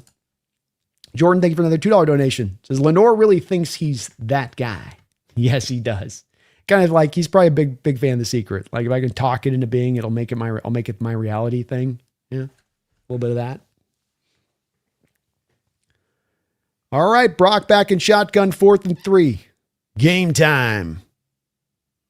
Seahawks showing a blitz here. They're bringing it. Emanwari cut down. Emanwari getting back up. Emanwari all over him. Brock Purdy breaking the pocket. Brock throws a prayer up in the air. And Devin Witherspoon can't believe he can't get an interception. He's had his hands on 3 different separate balls. That will be incomplete. Turnover on downs. And your Seattle Seahawks have taken the life from the San Francisco 49ers before we've even gotten to the 4th quarter. A new era has dawned. A new era in the NFC West. Let's go. What a game by this defense. 6 points allowed, no touchdowns after 3 points a couple of weeks ago. You have given them nothing to work off of in this game. I've said from the start, it has been hard. It has been difficult. It's been just no outs anywhere that can be had that are easy to find. Everything just feels so difficult. And this is as much as any comparison back to the old Legion of Boom defense or any other little spots you want to compare individually between. This is as much as anything that you feel, which is that a great defense suffocates you. It makes you feel like everything is hard. I make a great play and it felt like it took a superhero effort for us to make a great play. The quarterback had to make this amazing throw and the guy had to make an amazing catch. You know, those kind of things had to go together just to get yourself a 1st down. Not to go score, not to go get up the field, but that just to go get you that 1st down. It's just how it's felt today from this defense. This is an absolute capturing of what we've gotten to see from them this year. And as I said, leading into this playoffs, this is your defense now playing not only as the best defense in the sport, which is the true part of it, and all of the numbers bear this out. It's playing the best defense in the sport and playing its best version of itself right now at this time of year, as you are going in the playoffs, as the season was winding down. it was getting ever stronger, ever healthier. And this is why these fruits are bearing out like they are now. Max Bailey, thank you for the 1 month as a Hawks Nest member. Says, send the whiners home early. Make them wish they never came to the dark side. Let's go, Hawks. Let's go, Hawks, man. Make them never wish they came up here. Make them wish they'd lost last week. Right? Huh? Let's go, Max. Thank you, man, for the month as a Hawks Nest member. Jordan, again, thank you for that $2 donation. Lenore, definitely, you can pipe down a little bit now at this point. You can quiet it down just a little bit. It's like Troy Aikman said about him a couple weeks ago. Haven't been covering anybody all year. Peter, thank you for the $5 donation. Appreciate you for that, Peter. Our interior pressure is crazy. Good luck climbing up into that collapsing pocket. It's good to have dominant defensive tackles. Shout out to Cortez Kennedy. Shout out to Cortez. Looking down, smiling by what he's seeing. No doubt about that of his old Seahawks team, and appreciating great defense. You know he would, and appreciating great interior dominant defensive tackle pressure. You know he would that as well. Very well said, Peter. Thank you for all your support today. Sam coming out here now, 1st and 10. He's got 2 tight end look here for you. 2 wide receivers on the outside. Hand off here to Walker. Walker breaks on through. Walker still carrying himself down the football field for a very nice game. Walker running well. 15 carries, 92 yards, 2 touchdowns, 6.1 yard per carry average. And the Seattle Seahawks will be able to roll this clock down to the end of the third quarter and go into the fourth quarter with a 34-6 lead on the Niners side of the football field. Part of me here, as we get into the fourth quarter, there might be starting to think about maybe just put Walker on ice. Maybe it's time for a little bit of the Velus Jones. You know what I mean? Just saying. Keep him good for next week. You know, a little bit maybe. But Peter, thank you, man, for all your support today. And yeah, that's the thing about it for these quarterbacks. And I think this is the part that can come up big for next week, Peter, because when you do have a guy like Stafford, you have in Brock Purdy a guy that will break pocket off the edges, and that he'll be willing to extend plays off the edges, and that can be hard to deal with. But when you do have a guy in Stafford that when he wants to use his mobility, it is going to be to try to climb up in the pocket. That's where this can come really into play, really in a major way. Stafford doesn't make it easy, of course, gets the ball out of his hands fast, and the offense is well suited for him to not be put under a lot of pressure there necessarily just by how they stylistically run things there with the Rams. But it is a big thing to have. It's hard to find. Interior pressure is like gold in the NFL. If you can find it, it's huge. But to have multiple guys who can do it as well and to run waves at you like we can, it's a nice thing to have on a defense of a lot of playmakers. Just one more element that makes this thing so dominant. Thank you, though, Peter. Appreciate you. Jake, thank you for the $5 donation, Jake Halverson. All of your support today as well. K9's going to end up with a contract extension after this game. Kubiak also strengthening that resume. Go Hawks. Yeah, good points all the way around here, Jake. And I've been saying for a while with K9, and it hasn't always been a popular theory here with people out there and hearing from me, that I'm willing to put a franchise tag out there. You know, I'm willing to, hey, I want to keep this guy another year. I don't want to go looking for another running back in the draft here right now. I got this guy just starting to really get hot in this offense, especially if you're able to bring back a Kubiak next year or just bring back the same offense. That you've got a great fit for that, for what he can do within this. This fits his skill set really well. And you bring up another good point about the resume aspect of it, is that if you don't think that the teams that are looking at potentially Kubiak as a head coach aren't looking at this game and this performance and walking away and going, okay, that's pretty impressive. You hung up 34 on the board on them, and you had scoring drive after scoring drive, and you dialed it up pretty well today. I mean, you got a rushing attack with 23 carries, 141 yards. Sam, 12 of 17, 124 yards for Sam and a touchdown, him 110 rating. So it's just got his quarterback playing efficiently, got his run game cooking. There's some creativeness in there, like the Shaheed thing. Yeah, he's only going to look stronger coming out of this game as a candidate than he did going in. Not that I think that this is going to move the needle like fully for somebody out there, but if you're already leaning towards Kubiak, this certainly would have you probably even more soundly into that direction and going, yeah, no, this is the guy we should definitely probably go with. Shadowbot, thank you for the $1 donation. Sorry, I'm a little behind on the donos, but I promise I'm trying to get through these as quick as possible. We got a ton of them in the house here, and you guys are very kind for that, but it'll take me a little bit of time to get through there. Shout out, thanks for the $2. It's picked off Jones. Ernest Jones, the hell of a play, man. And he earned that pick. All right, 1st and 10. Hand off here to Walker. Walker able to run well here, and he's just getting 10 yards a run right now. Scrum, pushing, and he's going to get all the way down to about the 9-8 yard line maybe. Boy, oh boy, what a good hard run there by Walker. And he goes over 100 yards now. You just have a scrum of guys, Walker, and they're just kind of along for the ride. That's a hell of a shot there by the telecast. Just a pile of bodies all together in there. What a game by Walker. 14:22 to go here in the 4th quarter. Thank you, Shadowbot, for that $2 dono, man. Sam under center here. 2 tight end look. Just keep on a running, baby. Keep on a running. And Walker nowhere to really go here. He's going to get cut down there. Niners loaded up there to go and take away the run.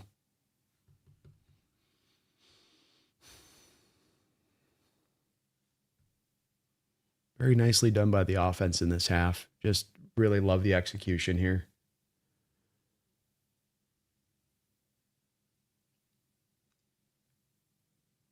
Niner team, you get up on them a game like this, you know, they're going to start to tire down. John's sweating his ass off too again. I get it, John. I'd be doing it too, man. They're going to get you on the pits again, John. 2nd and goal. Pistol look here for Darnold. Play action pass, fake. They're going to go into Walker. Walker runs hard. He's going to get tackled down there after a gain of about 5, and this will bring you down to 3rd and goal. See what the Kubiak does here. Do you try to go for a pass or not? And Lenore just keeps talking to everybody there. Walker pulls Bubba away.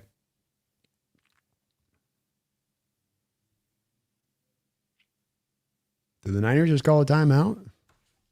Why is the clock stopped?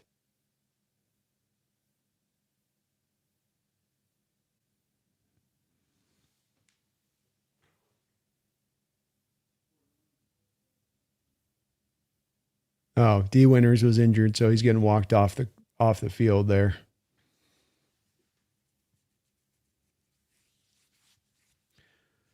$114 total yards for the Seahawks this half, only 32 for the San Francisco 49ers. Sam in shotgun here.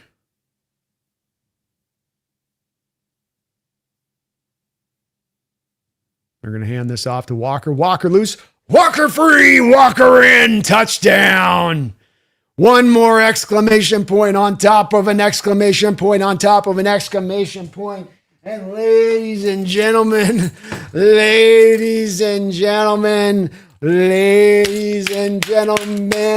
oh, we're putting that belt to 49er ass tonight. Jalen Sundell leading the way, dumps his man on a pancake. And the Seattle Seahawks, woo, baby. He took us in the house and served us pancakes. You want to come up into Seattle in the playoffs? You want to come up in the Seattle playoffs to keep your season alive? Good fucking luck. Woo, baby. Woo, baby. Yeah, fuck the 49ers. Bow, bow, bow, bow, bow. Y'all some booty cheeks. Hey, hey, hey, hey, Super Bowl losing streak. Let's go. Let's go.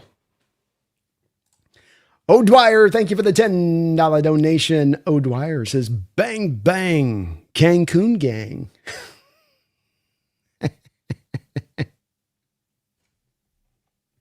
Enough said.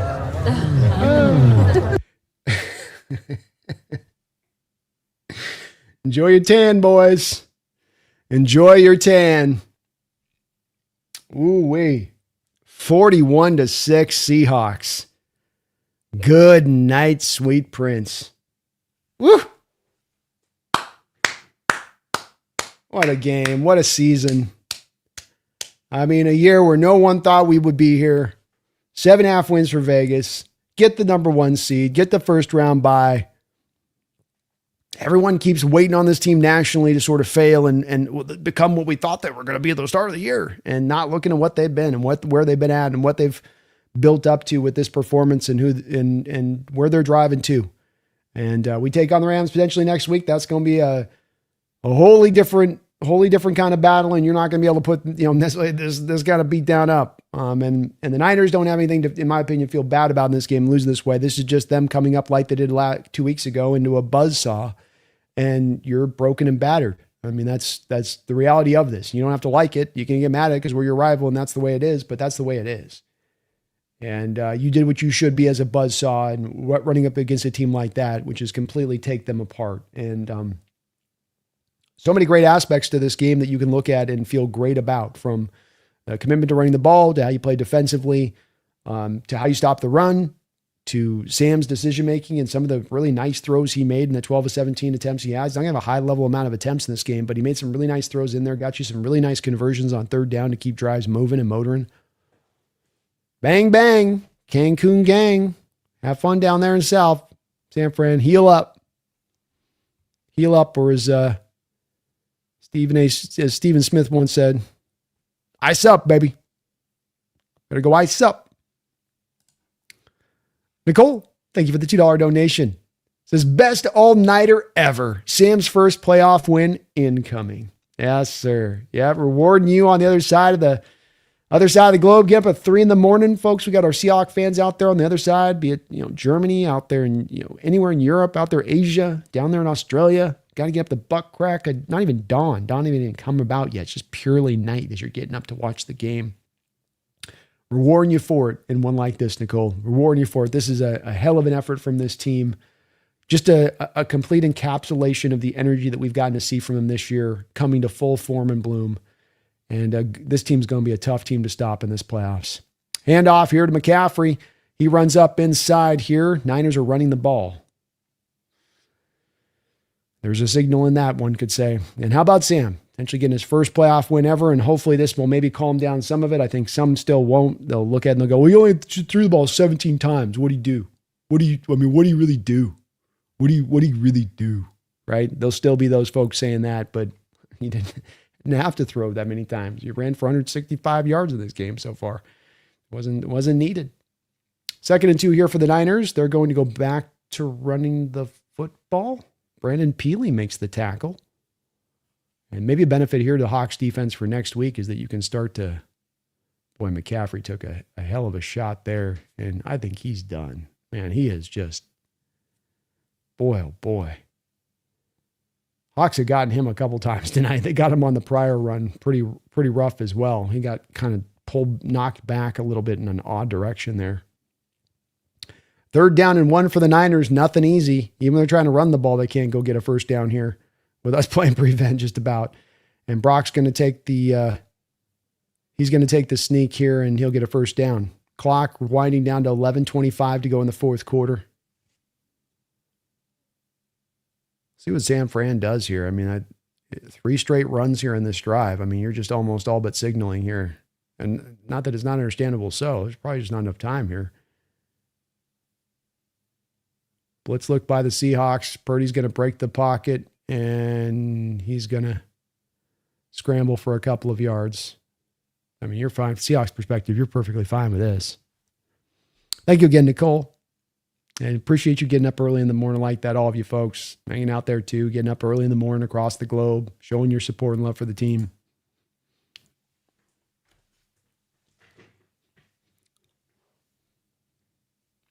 Second down and 6.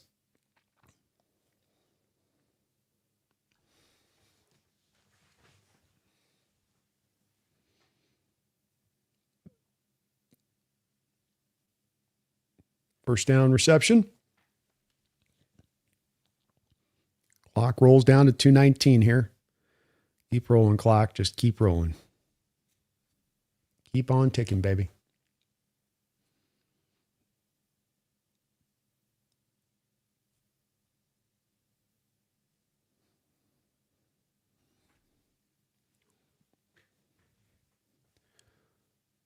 Julian Love on the sideline. Hopefully he's okay. Rock dropping back to throw. He's under some pressure here. And he'll scramble out of bounds for a gain of about 2 yards there.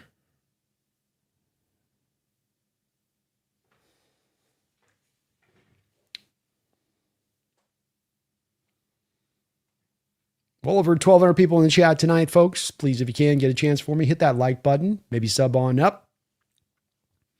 We'll be most definitely doing playoff coverage tomorrow with the Rams, by the way. Purdy dropping back to throw. He's getting pressure from the backside. Fumble! Picked up by Nick Manwari. And I think that was a Uchenna Nwosu on the backside causing the fumble. Seattle Seahawks defense just continues to not let up. DeMarcus Lawrence coming from behind with a strip sack. Still playing hard this late into the game, Superman style. There, that looks cinematic right there. John Schneider on the sideline, raising his hands up in the air. Man, you should be proud, Johnny. Great job. Great job. Kyle from South Park, thank you for the $2 donation. Says, Brady giving Darnold props when he chose Geno? Probably some buyer's remorse on that one, Kyle, huh? A little bit. Maybe a little bit. But, yeah, I can't help but think that with Tom, when I came to that situation with Darnold and them not going with Darnold, even though I think that's who Carroll wanted to initially go with the first, is what we're hearing from reports, is, just that he was in that division with Sam when he first came there to the New York Jets. And that first view and your first introduction to this guy just kind of sits in your mind a little bit, I think, from Brady's perspective on this, and he couldn't, as much let that go. But good to hear he's giving him props.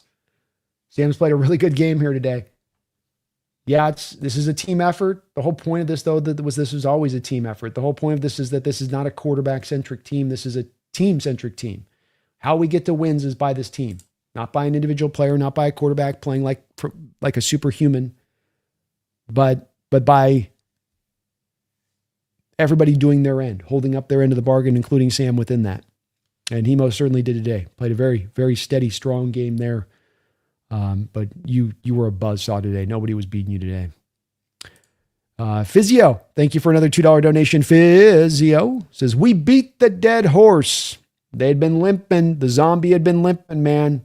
I've been joking, Ears falling off, nose fall off, foot falling off, just still, brains. And they're finding a way. They're taking down opponents. It ain't pretty, but they're finding a way. You finally went up to them like you see them in the, Walking Dead show, right? You eventually go up and it's headshot, and we're good to go. Headshot. Headshot. Target neutralized. You know what I mean? Finally did. Shadowbot, thank you for the $2 donation. Says, K9. How about that, huh? K9 looking so good today. 19 carries, 116 yards. 3 touchdowns on the ground. He had 3 catches for 29 yards. We're going to need this guy, man. We're going to need this guy and put him in bubble glass. Put him in bubble wrap now. Once you're out there on the field here. I don't want to see any more Walker today without Sharp's injury. Your day's done. Your day's done, Kenneth. Well done, young man. And we do get a Drew Lock appearance in the fourth quarter here for your Seattle Seahawks. Oh, it's going good. It's going mighty fine. When Drew Lock's out on the football field with 9:12 to go and your quarterback's perfectly healthy. And we get a nice old I formation look here. Brady Russell, no Robbie Oots. We got Nick Caller up out there at tight end. Velus Jones is your running back. Life is good. Life is good. Tight ends today. Shout out to them. How they blocked. They may be my unsung heroes of the day, or the tight ends and what they did. Saubert, him and Barner were manimals out there. Freaking such a cool element to what they bring in the blocking game and the run game out there. Hell of a job on their part. Hell of a job. 8:31 to go in this football game. Seahawks with Bobo, Derek Young, and Velus Jones out there. Hand off to Velus. Velus holding on with both hands. Winds past the line of scrimmage for a couple yard gain.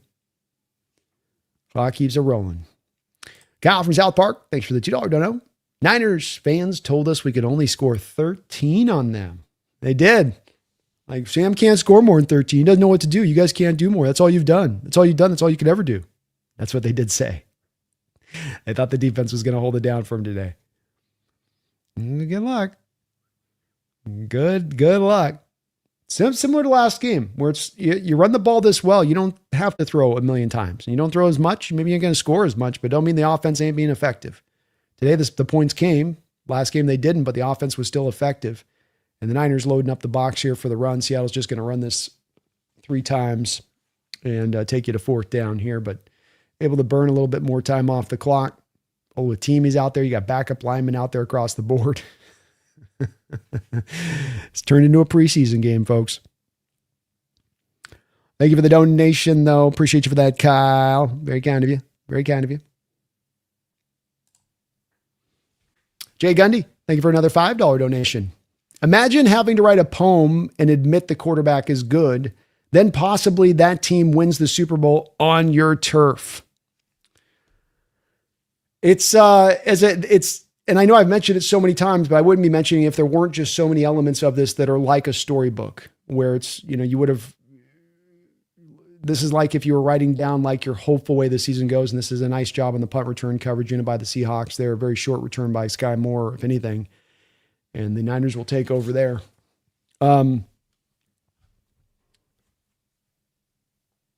This is the part of the year that's been so amazing. And we go back to the Rams game, and you've had a good year up to that point. You feel good about what the team's doing, and you go, man, we might be able to make some noise this year. And the Rams game comes and brings you back down to reality a little bit, or theoretical reality a little bit. And you're going, well, maybe, okay, maybe not. Maybe we got to wait a year. Can we go on this run? Can we come back? Can we pick up a little bit of the pieces here off this one a bit? We're close in that Rams game. There's some things that need to be cleaned up, and there's some things that need to get corrected, and we should be able to get them corrected, but it's going to take some work. And then we're going to have to win out if we want the number 1 seed. And if we win out and we get the number 1 seed, we're going to have to do it going through the Rams and going through the 49ers, 2 teams that have had our number. Man, those look like long odds, right? And then you get it. You get the number 1 seed, then you got to play the Niners, then play potentially the Rams in the next round, and then you're able to take them down and then go into the 49ers house and win the Super Bowl. 2nd and 5, Niners have gone to backup quarterback Mac Jones. He's going to throw an incompletion here to Kendrick Bourne, and this will bring up a 3rd and 5 for the Niners. So you not only you got to take down your division, then you got to go on this magical run to get here. Then you're going to have to take down these same 2 division foes once again. No easy outs on that just to get the Super Bowl. Then you get the Super Bowl and you can win it in Levi. This is storybook. This is, you couldn't have written up a better script in a movie kind of situation, Jay Gundy. And it's got to be a tough pill for Jesse to swallow on this one. As well with the fact that this is, where their Super Bowl run window kind of comes to a bit of a conclusion. Mac Jones is going to go ahead and scramble this outside here, and he can lay down a shoulder on Tyrese Knight. He'll go get the first down. 6:05 to go in the 4th quarter. But indeed, folks, if you're not aware, there was a bet on the line here where if the Niners won, I had to write a poem to Kyle Shanahan's greatness. If the Niners lost, then Jesse from Last Second Sports has to write a poem to the greatness and his love of Sam Darnold, a man that he has beaten up on so very often throughout the course of this year. So very often. And it will be very satisfying to hear that poem. And it needs to come from his heart. It needs to be true, Jay Gundy. He can't fade the funk on that one. Short completion here for the Niners, 2nd down. Roll clock, roll. You know what I mean?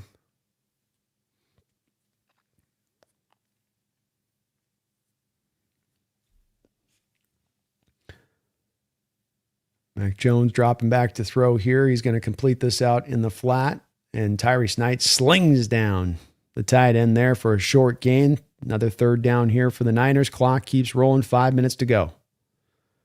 Niners have rolled over and said, we want no more. It's Chavez back in the 80s. No mas, no mas.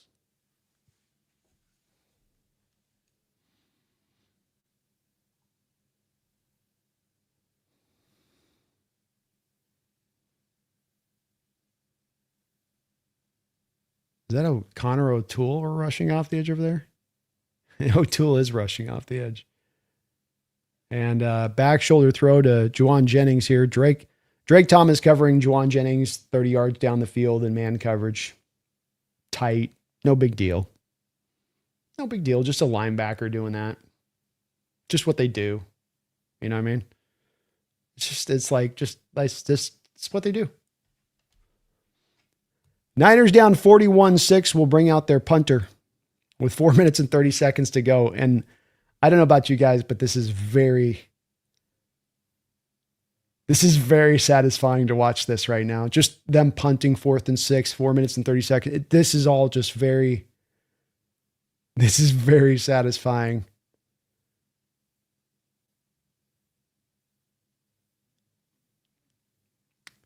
Shaheed's going to fair catch this ball at the 12-yard line where Seahawks will take over there, and the Niners just want to get the hell out of the house. They just want to get us out of the stadium, get us out of the state, get us out of the city.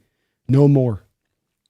John Naylor, thank you for another $2 donation. Says, tell Jesse we want a poem and no fucking limericks. No, he ain't no limericks. No games, John. I want from the heart. I want it true. And the thing about this poem he's got to write is that this is the thing too, where there is no buts with Sam. The ends of buts have been gone. I've been upending those buts for about the last 9 weeks with him and Sam. So all the buts were out the door when he was able to go out and win a playoff game. He just did that. He doesn't have to play this fourth quarter. He won this game so soundly, not just by what he did, by the team effort, but the whole point was that he was supposed to lose this. The whole point with how they played the past couple of weeks is at some point or another, he's supposed to be the contributing factor to the Niners win on this. That was the whole part of this. And that has not come out to be now. And what we're going to see is 2 different games here in the last few weeks. No limericks. I want a true poem. It can rhyme, but it better be from the heart and it better be true, John, to your point. Nate, thank you for the $2 donation. It says, next round table, bring out that belt B. Oh, it's going to be out. It's going to be out. I'm just going to be smacking it on the table the whole time. You know, every time one of them makes the point, I'm just going to bring out the belt and slam it on the table. It don't matter what you think. All right, 2nd and 3 after a 7-yard run here from Velus Jones. He's going to take the give here, run right up into a pile of bodies and be brought down after a short gain, maybe a yard or 2 here. This will bring up 3rd down and 2. Thank you, though, Nate. Appreciate the donation, and I will be having the belt very much within my grip or within my reach, I should say. You better believe that. Oh, me coming in with another $100 donation. Me with already a $200 drop in this stream. Comes in with another $100 drop in this stream. Thank you for that, me.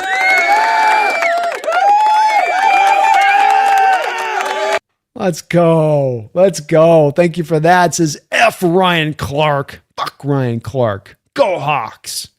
Indeed. I don't, if you want to play, and Jones is going to try to run for this and he'll be pulled down short here. Niners still loading up for the run here.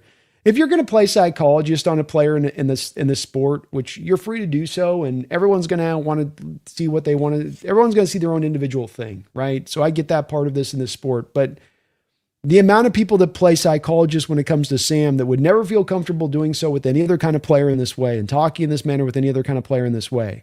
And for some reason that he gets viewed under this very strict, stringent lens of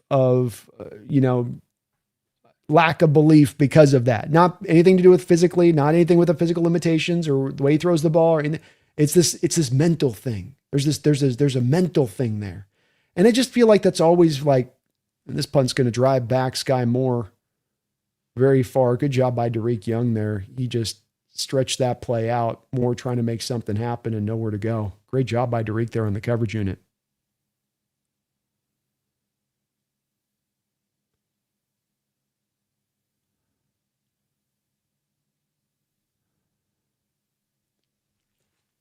$154 to go, and I think the Niners here just take a knee, if I'm guessing here. Just take the knee, get out of here. But Ryan Clark was one of those guys, pointing a little bit to the mentals with Sam and looking at playing psychologist with it. And it's like, oh, where'd you go to school, Ryan? I didn't know you were a psychologist. And a lot of armchair shrinks in the house when it comes to Sam Darnold. And I have thought that for a very long period of time, that this is very unfair.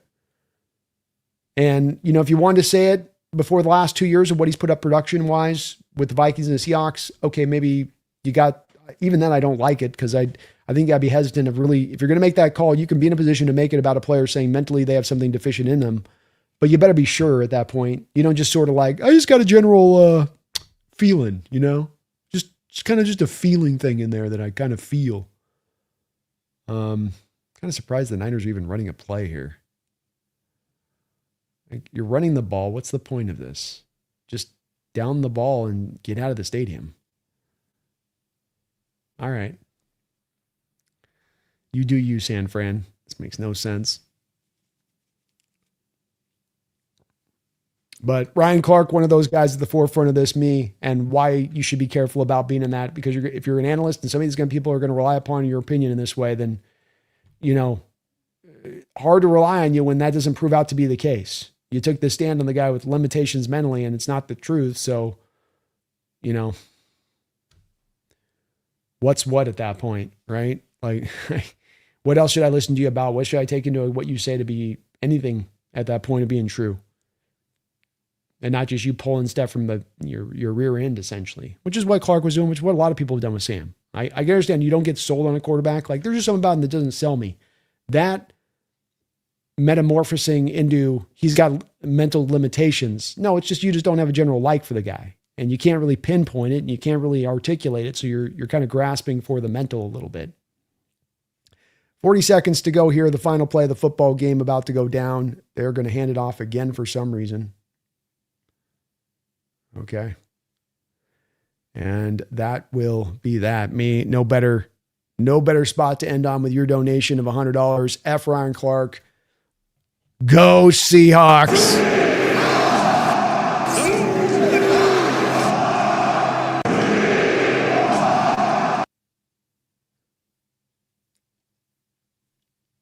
Go Seahawks. Your Seattle Seahawks, the number 1 seed in the NFC, the number 1 seed out there considered as far as the Super Bowl favorites go at this point in time of the year, where we stand going into this playoffs. Came out to a game against their arch rival, the nemesis San Francisco 49ers. And they said, can you stand up to this team? Are you truly ready to take them down? Was last week a fluke? You lost in the first game of the year. You lost in the first game of the year at home. This is a Niners team that's fighting their ass off. They know the Super Bowl window's about to close. They're desperate. They got Fred Warner coming back next week. If they can just survive this upcoming game against you, can you finally rise up and show? Can Sam Darnold, to me's donation and point, can he stand up and he rise up and he finally disprove all of the haters? Yes, yes, yes, yes, yes, yes, yes, yes, all the way down the line. And the Seattle Seahawks once again prove and go to show you the playoffs are a new season and a new time, a new thing. But what is in the regular season carries over to the postseason. The good, the bad, the warts, the beauty, all of it for you as a team, and whatever you are in that regular season will go into the postseason. You don't just suddenly become magically something else new or different. That's both for the good and the bad. And the Seattle Seahawks built something up over the course of this season to this performance that you saw today. This is not one that comes up out of left field, but this is one that you have been just like bricks on a building, slowly stacking, slowly stacking, slowly stacking. And then eventually you look and go, man, we built a building here. And that's what the Seattle Seahawks team has done this season so far. It keeps on rolling. This is a hell of a win by the Hawks. This Niner team was going to give you everything they got. They're going early on in this game, trying to run like wishbone looks and reverse flea flickers. And they gave you everything they could in their playbook and threw all that they could. And over the last 2 games, Mike McDonald has allowed a total of 9 points to the Shanahan offense. You don't think that they're going to be thinking about this in San Fran going into this offseason of how this defense solved your offense and what answers you're going to need to create onto the future in order to deal with this Seahawks defense, because Mike has certainly found a lot of very nice solutions, for Shanahan, his scheme, his system, and what he's trying to do out there in this game. But thank you again for the $100 donation. That's very kind of you. Taker 610, thank you for the $2 donation. It says, put Lock in. Might as well. They heard you, Taker. They heard you. How about a little bit of Drew Lock love out there, huh? Get a little bit of Drew Lock time out there. Everybody's wondering if he's going to play this week. Well, it turns out he is going to play this week. Just not in the way that you're thinking, huh? Not in the way that you're thinking. Thank you, that Taker. Appreciate you, man. What a win. Oh my gosh, what a team. What a win.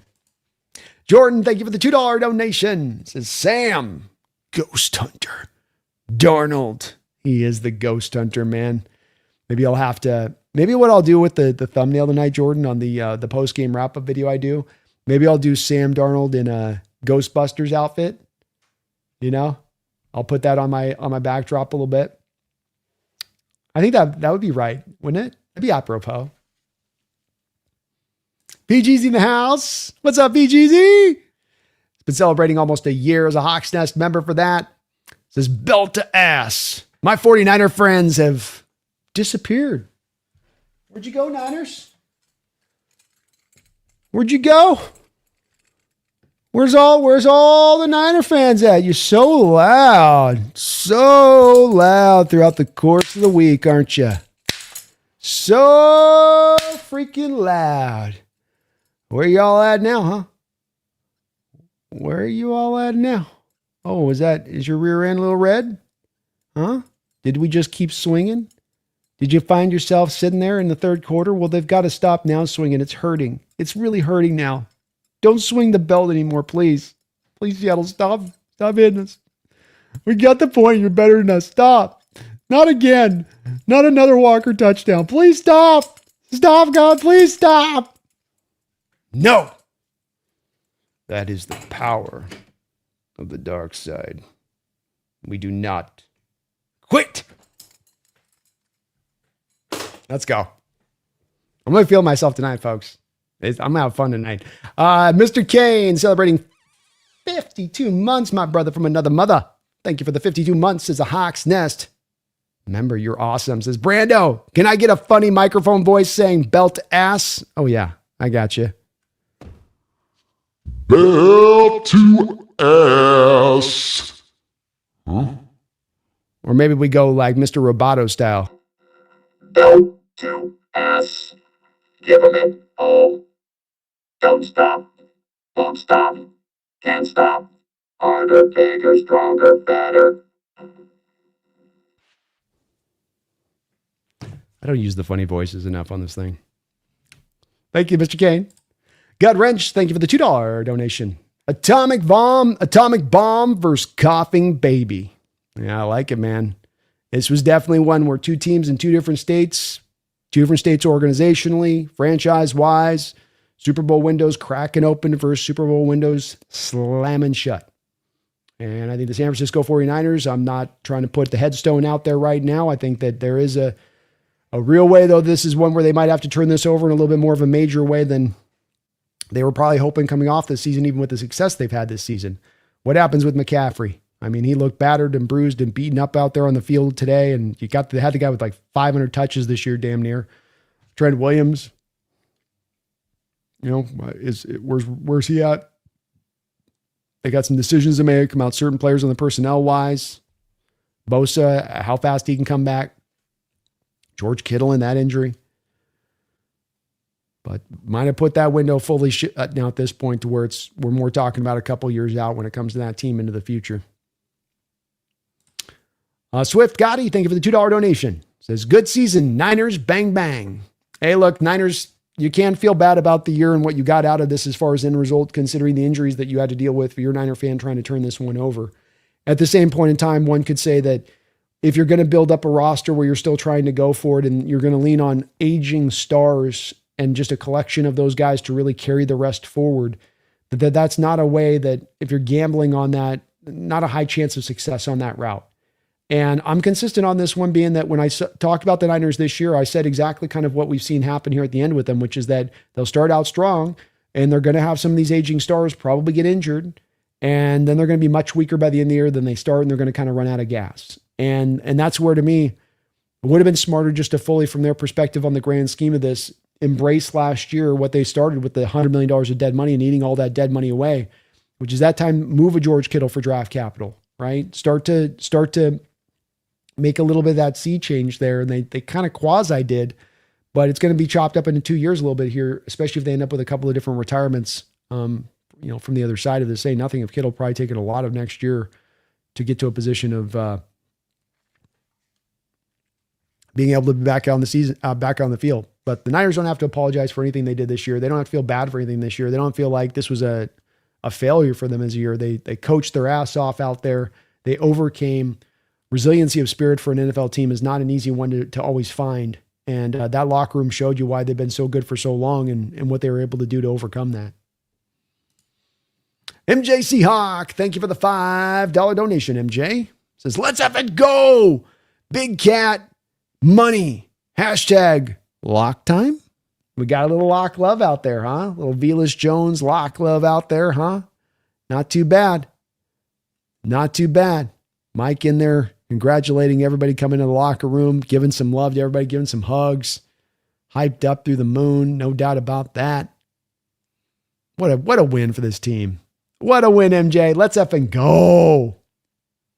Cheeto, thank you for the $2 donation. And Cheeto, props to you. We have more than a few different Niner fans. I know we talk a little bit about the trash talkers who come in here, but tons of Niner fans that came in here too throughout not only this year, but through the last couple of weeks who've been very respectful, very cool.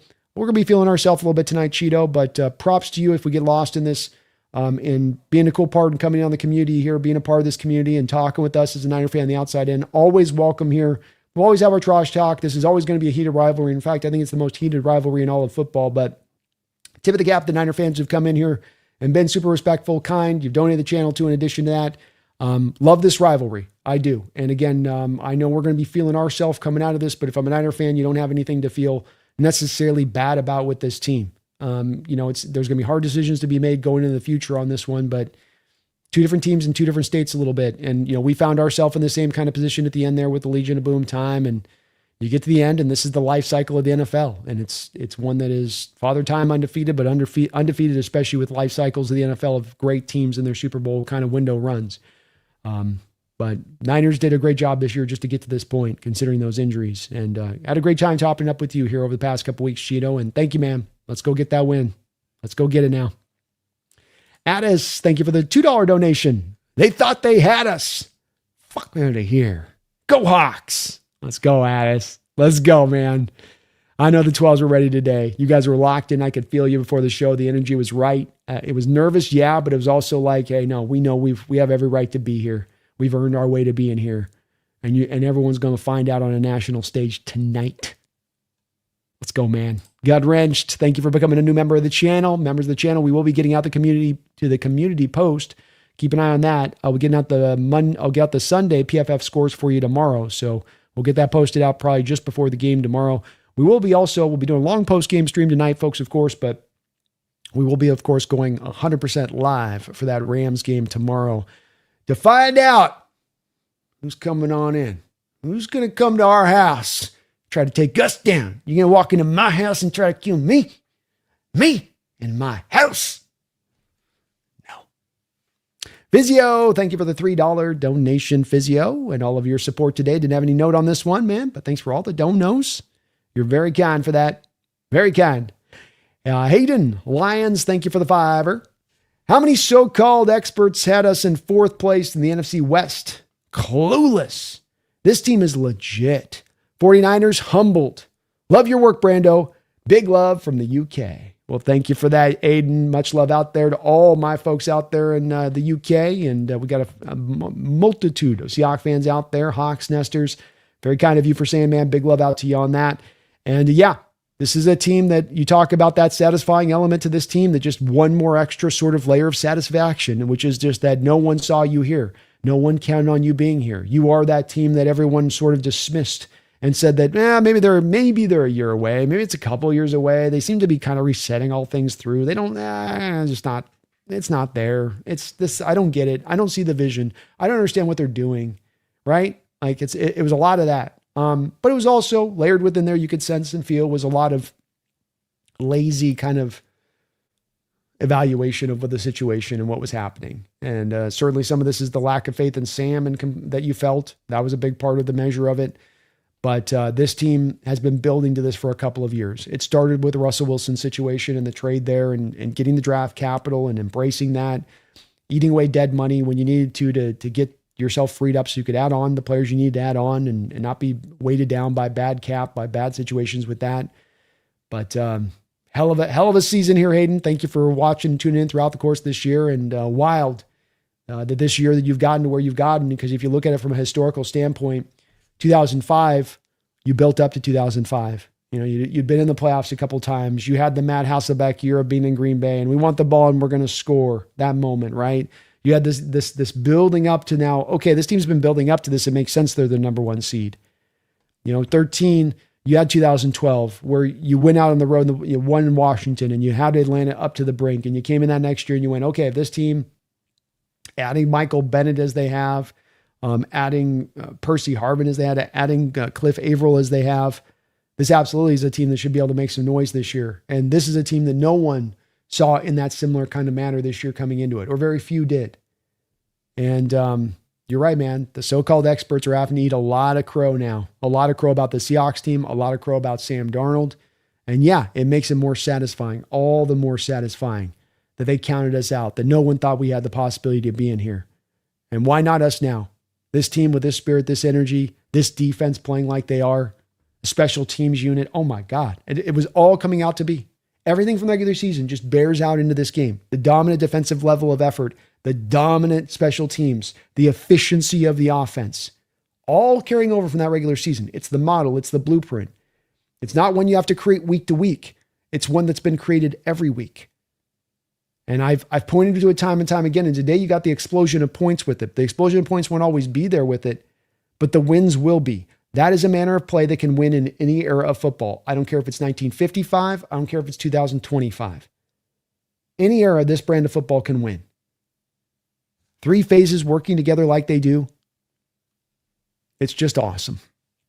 Just awesome. Matthew Plowden, thank you for the $10 donation. Matthew, very kind of you. It's Rams fan. Best of luck to you guys tomorrow. One thing I know is anyone playing you guys should not kick it anywhere near your returner. Barring a miracle, it looks like y'all got this wrapped up. Hopefully the Rams can beat the Bears and we play you. It's going to be a tough game, Matthew. And look, your Rams team is going to be a way different matchup than the matchup that we just faced with this 49er team. A team in a way different state, a way different challenge. As much as Mike has definitely found solutions here for Shanahan in recent times of playing them, haven't found all of those same solutions for McVay. It was an interesting choice.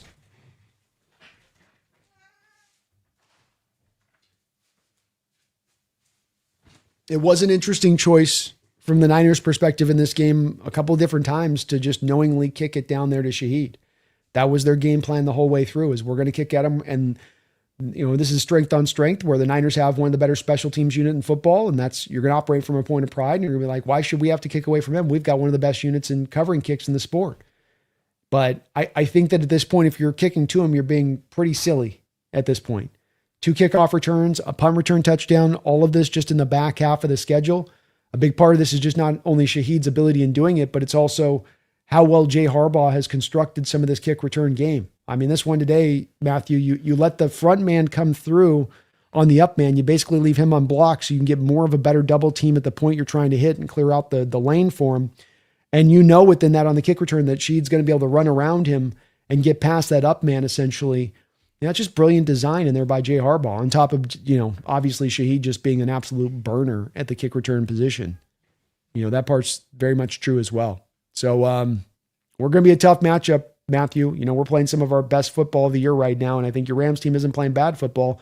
But I think if I asked a Rams fan are they playing their best football of the year right now, you know, we'll learn a little bit more about tomorrow about this, I suppose.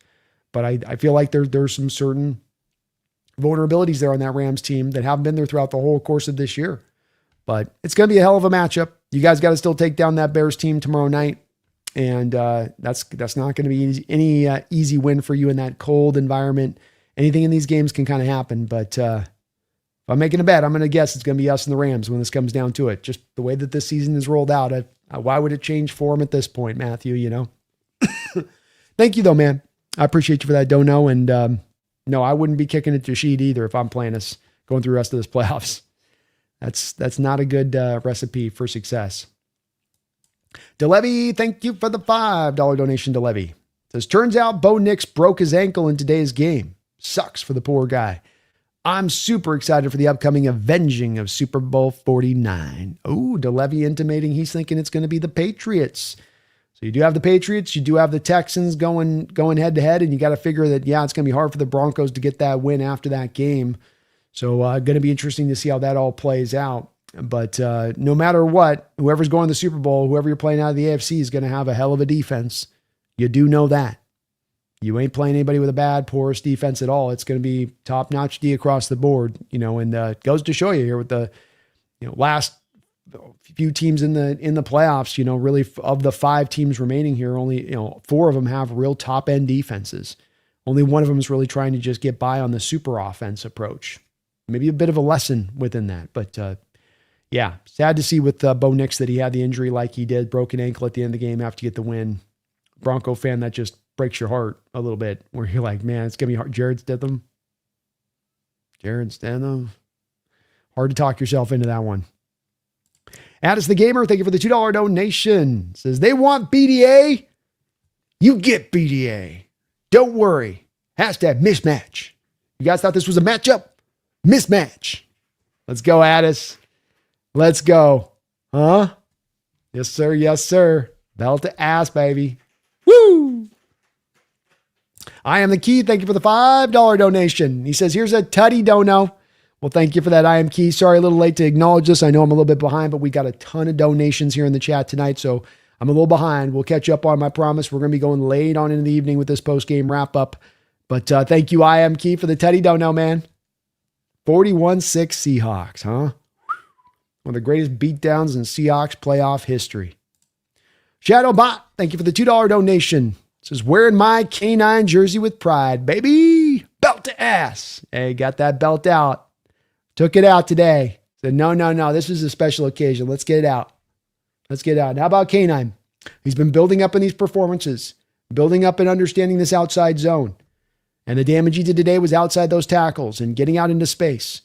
And you really felt a patience and I think just a better understanding of this run system and what it asks from its running backs, because it's not easy. It is a system that with running backs at times, they'll complain and they'll be like, man, it turns me into a robot. And that can feel restrictive for some backs, especially backs like K9 that are more freelancers and able to do that type of stuff. But if you can find kind of that way to sort of meld your freelance in with the robotics of the scheme itself, you can be maximized to the utmost. A lot of backs have been able to really cook in this scheme because of that. But it's a process. It's a process of learning it right. And what a game for him. 19 carries, 116 yards. Charbonnet goes down after 5 carries.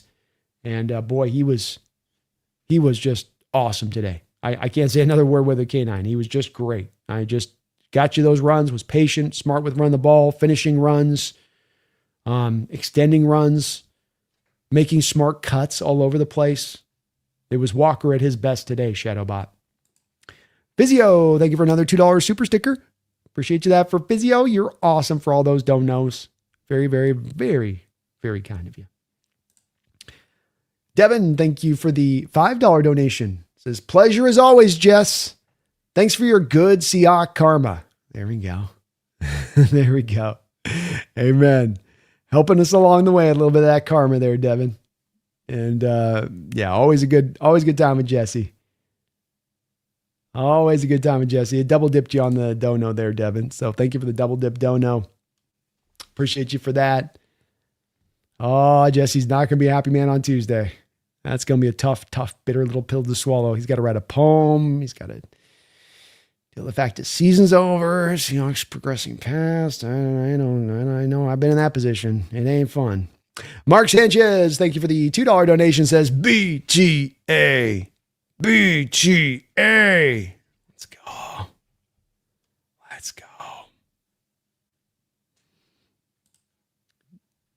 True Dad, true to the blue. Thank you for the $5 donation. I think it would be a fun interview. I think it would be fun to interview the refs after games like we do players and coaches. It's all entertainment, right? Go Hawks. It would be interesting to do so. NFL's going to protect those guys, though, of course, as much as they possibly can. They don't want to put them up in front of reporters who are going to ask them every kind of indignant question they can come up with. But it would be enjoyable. I ain't dismissing that part of it. Go Hawks, true dat. I know you got a big old smile on your face tonight, man. Big old smile on your face tonight. Appreciate you. Andy, thank you for the $2 donation. This has been incredible. Go Hawks. Never been a season like this in my Seahawks fandom. And the way that this has come up out of nowhere and just sort of was not expected, and it's rose to this level, and the storybook elements that are at play and what it's taken to get here, all these things that have to break in the right direction for you to kind of get to this stage of things. It has been incredible. And I think it very much is online where you win the Super Bowl. This will be my favorite Seahawks season ever. This will surpass the 2013 season just because of, I think, to use your word, the incredible nature of it. Like no one could have thought that this was going to go down like this kind of fashion of things. And it just, every turn just gets better and better. Every single one, man. Let's go.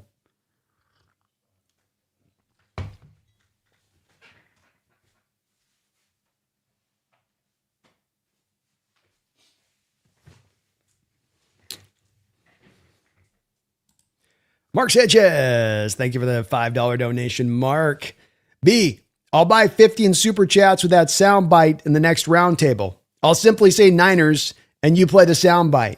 Deal? Hey, deal, man. I got you. It's staying on the board forever now. You know what I mean? So you drop the dono, I'll drop the Damn, fuck the 49ers. Yeah, fuck the 49ers. deal. Deal, Brody. You know, if I drop a 50, you drop a 5 in there, I'll still do it. Thank you for all your support today, man. Shout out to you. Shout out to you, brother. Taker610, thank you for the $2 donation. Says, oh my God, that killed Kyle. Shanahan's 49ers. Kyle was in it today, man. I mean, he was revved up and tuned up, and he was working the officials left and right, and he's yelling at his players on the sideline, and it's hyper intense right now over there, and he wanted this game. You know that from his perspective. But you took him down. Took him down. And maybe part of that frustration from his standpoint was he knew he was watching that, and there's nothing he could do about it. He was outclassed on that football field talent-wise, and there's no working around that with your scheme. You're just outclassed right now. Definitely's got to hurt a little bit. Shadowbot, thank you for the $5 donation. And all of your support. You've been a ton of donations today, man. Thank you for all those. The Niners will fear us from this day on. We overcame them. Indeed. The mystique. I mean, that's what we're kind of talking about and taking down the Niners and the Rams last 2 games this year, taking down the Niners again here in the playoffs, potentially taking down the Rams again next week, is that this mystique of ownership that you've had for this 5 or 6 year period between the two organizations, as we have struggled to find answers against you, as you have at times and both dominated us here and there, that luster starts to wipe off. And now it's starting to go in a bit of a different direction. And that you start to create now the fear back the other direction, and you start to get in their heads a little bit. You're like, I don't know if we got any answers for this. I don't know if I got anything in the playbook to counter this. Well, the Niners got a lot of work right now to bring up the talent disparity between these two teams, in my opinion, when we go in the future. Yeah, there's the injury thing side of this that is a noteworthy side of this, but as well, you got an aging roster and guys that are very close to being at that spot where probably gonna get a retirement or two this offseason. And guys like Bosa and Warren are right behind those guys that are just about due to retire right now. That how many more years are those guys going to be running it?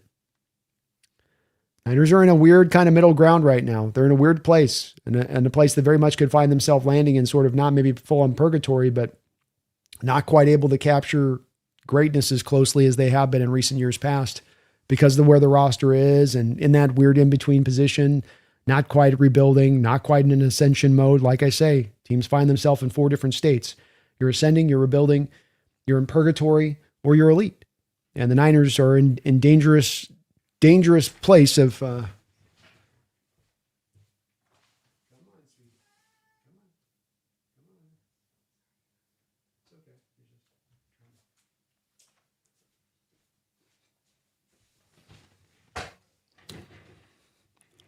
I love it. I love it, Shadowbot. Let's go, man. Definitely think it's a new day that's dawning here in the Pacific Northwest right now. M. Jordan, thank you for the $2 donation. Kite has stepped up great in place of Cross. Cross was starting today, I think, Jordan. Did I see something different? Was he not out there? I didn't notice if he wasn't out there. Yeah, Kite did a great job out there today. I thought Cross was out there though. I could be wrong. Kite played this whole game all that much more impressive. Goodness. Wu-Tang Financial, thank you for the $20 donation. Wu-Tang.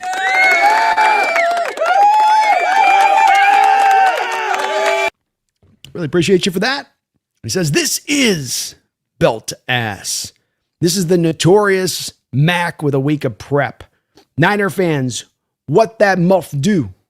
They need some milk. Ginger Cuz. FTW. Yes, sir. And Mike Mack over the last few years now extending himself to, what is it here? I think I had, he was, to your point on this with the getting a little bit of time to kind of sit on stuff. Mike Mack was 4-0 coming into this game on buys over the past 3 years coming into this game.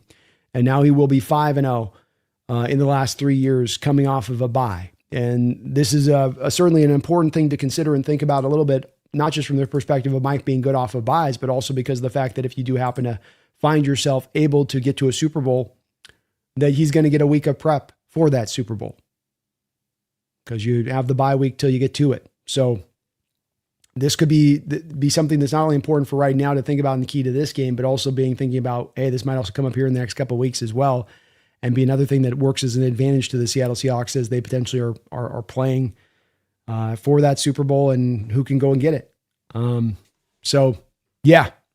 And I don't know what the Niners can think about doing this offseason when they look at this division, and Seahawks and Rams going nowhere anytime soon outside of maybe the Rams having a retirement from Stafford, but they're not going anywhere. And you got some weird work to do here. You're going to be down Kittle all next year, or most of next year, probably a good amount of the season. What version of Kittle do you get back when he comes back? Warner's coming off 2 years now with lower leg injuries, major lower leg injuries. Does Trent Williams keep playing? Does McCaffrey keep playing? How good are they going to be if they are going to keep playing? If they do retire and they eat that dead money, what are you going to do to start addressing that? Wide receiver position wise, Parasol can't stay healthy. Juwan Jennings is probably going to be on his way out, as he was already in that holdout mode a little bit prior to the start of the year. There's a lot there with that Niner team that they're going to need to get figured out here as we go into the future. It's not easy, that's for sure. And how about Ginger Cuz? How about Sam Darnold? 12 of 17, 124 yards, steady Eddie, 110 quarterback rating, 1 touchdown, and a great touchdown at that, rolling to his left, fitting into a nice tight spot. Hell of a game, man. Belt to ass is an apt description in this one. You can use it all day long in this one, Wu-Tang, and it does absolutely fit. Thank you, man, for all your support, bro, and all of your support through the years here on this channel, man. You're awesome. I Am Key, thank you for another $10 donation. Says, that poem is going to be beautiful. Frame it and put it on the wall, laughing out loud. I might just have to. We might have to get a little bit of a, have him write it out and send me a write and put up on a frame on that one. He better put his heart into it, I Am Key, or I'm going to give him a hard time. From your heart, better be true, better be real. There better be something in there about how dare I have ever questioned him. How doth I dare question it, because it's poems, so you got to put something like that Shakespearean kind of flow to it, right? How dare I doth ever question thy ginger cousin? His arm has been kissed by fire. Thank you, Key. Appreciate you for that, man. And tune in this week, folks. Tuesday, roundtable, 6 p.m. Pacific Standard Time. We'll be on that separate channel. Jesse of the Niners is going to have to put a poem together where he speaks about his love for Sam Darnold. That was the bet this week. Oh, man, you thought the hat looked funny last week. And it's double dip. You had to do the hat last week, a poem this week. Maybe I'll just keep making Jesse roll through it all off season with this somehow or another. Oh, geez. Oh, Jesse. Physio, thank you for the $2 donation. And thank you, Physio, for all of your support. Doesn't have any messages in your donos on these, but just dropping the donos on me. Thank you for that, man. Appreciate you for that. Randy as well, doing the same, dropping a $10 donation, Randy. Appreciate you, man. You guys are just so bloody kind to this channel. So very, very, very kind to me. I really, really appreciate it.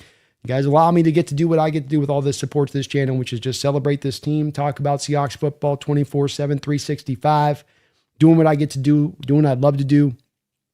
It's a real honor to get to do this, and days like this especially, just no more clearer to me on that the position I get to be in and doing this channel and this show with you guys. So thank you guys for all of that, all of the very, very kind support. You are tremendous, Randy. Appreciate you. Operative Mass, thank you for the $5 donation. Says, you know you got your ass beat when the backups get put in during a playoff game. Hashtag Go Hawks. Yeah, this feels like a Johnny Carson beat. You know, like Johnny Carson used to do this whole joke that he would do. You know, it's really hot today. And then he'd have Ed McMahon go, how hot was it, Johnny? And then he'd come in with a certain guess, a certain joke, you know, like a punchline operative. So it's like the Seahawks, they beat the Niners bad. And how bad was it, Johnny? They were playing their backups in the fourth quarter down 41-6. How bad was it really, Johnny? They were running the ball with 6 minutes to go. How bad was it, Johnny? We were playing our fourth string running back and giving him carries in the fourth quarter. How bad was it, Johnny? We had Drew Lock out there with 9 minutes to go. How bad? He just didn't. Yeah, it's there's no better representation of belt to ass than you have all of your backups in there with almost a whole quarter left to go. You know, that is as dominating as it gets, that you get to be in that position. Because, you know, in the playoffs, you're taking every swing until the last moment. You know, from a Niner perspective, they come back and run the ball. Usually every team in playoffs, like, you're going to do everything. You're just doing whatever you can. Not them. They were like, no, we're good. We've seen enough. No, we're not. No, we're not. No, it's okay. No, we're okay. Go Hawks, though, Operative Mass. Appreciate you, man. Mumbles, thank you for the $10 donation, Mumbles. B, I love the Unreal Tournament soundbite. We need to add a few more to the soundboard. Another one is dominating. And there is one for a fumble too, but that one could be harder to find. Let me put it in there. Let me get the dominating soundbite. Yes, sir, man. Fatality. That's what we got tonight. Fatality. That was the Seahawks tonight. But I got the dominating one down, Mumbles. Got a couple good suggestions down here to add to the board in the future. And yeah, we'll get that one put on, man, for sure. Might need it for the rest of this playoffs, if you know what I mean.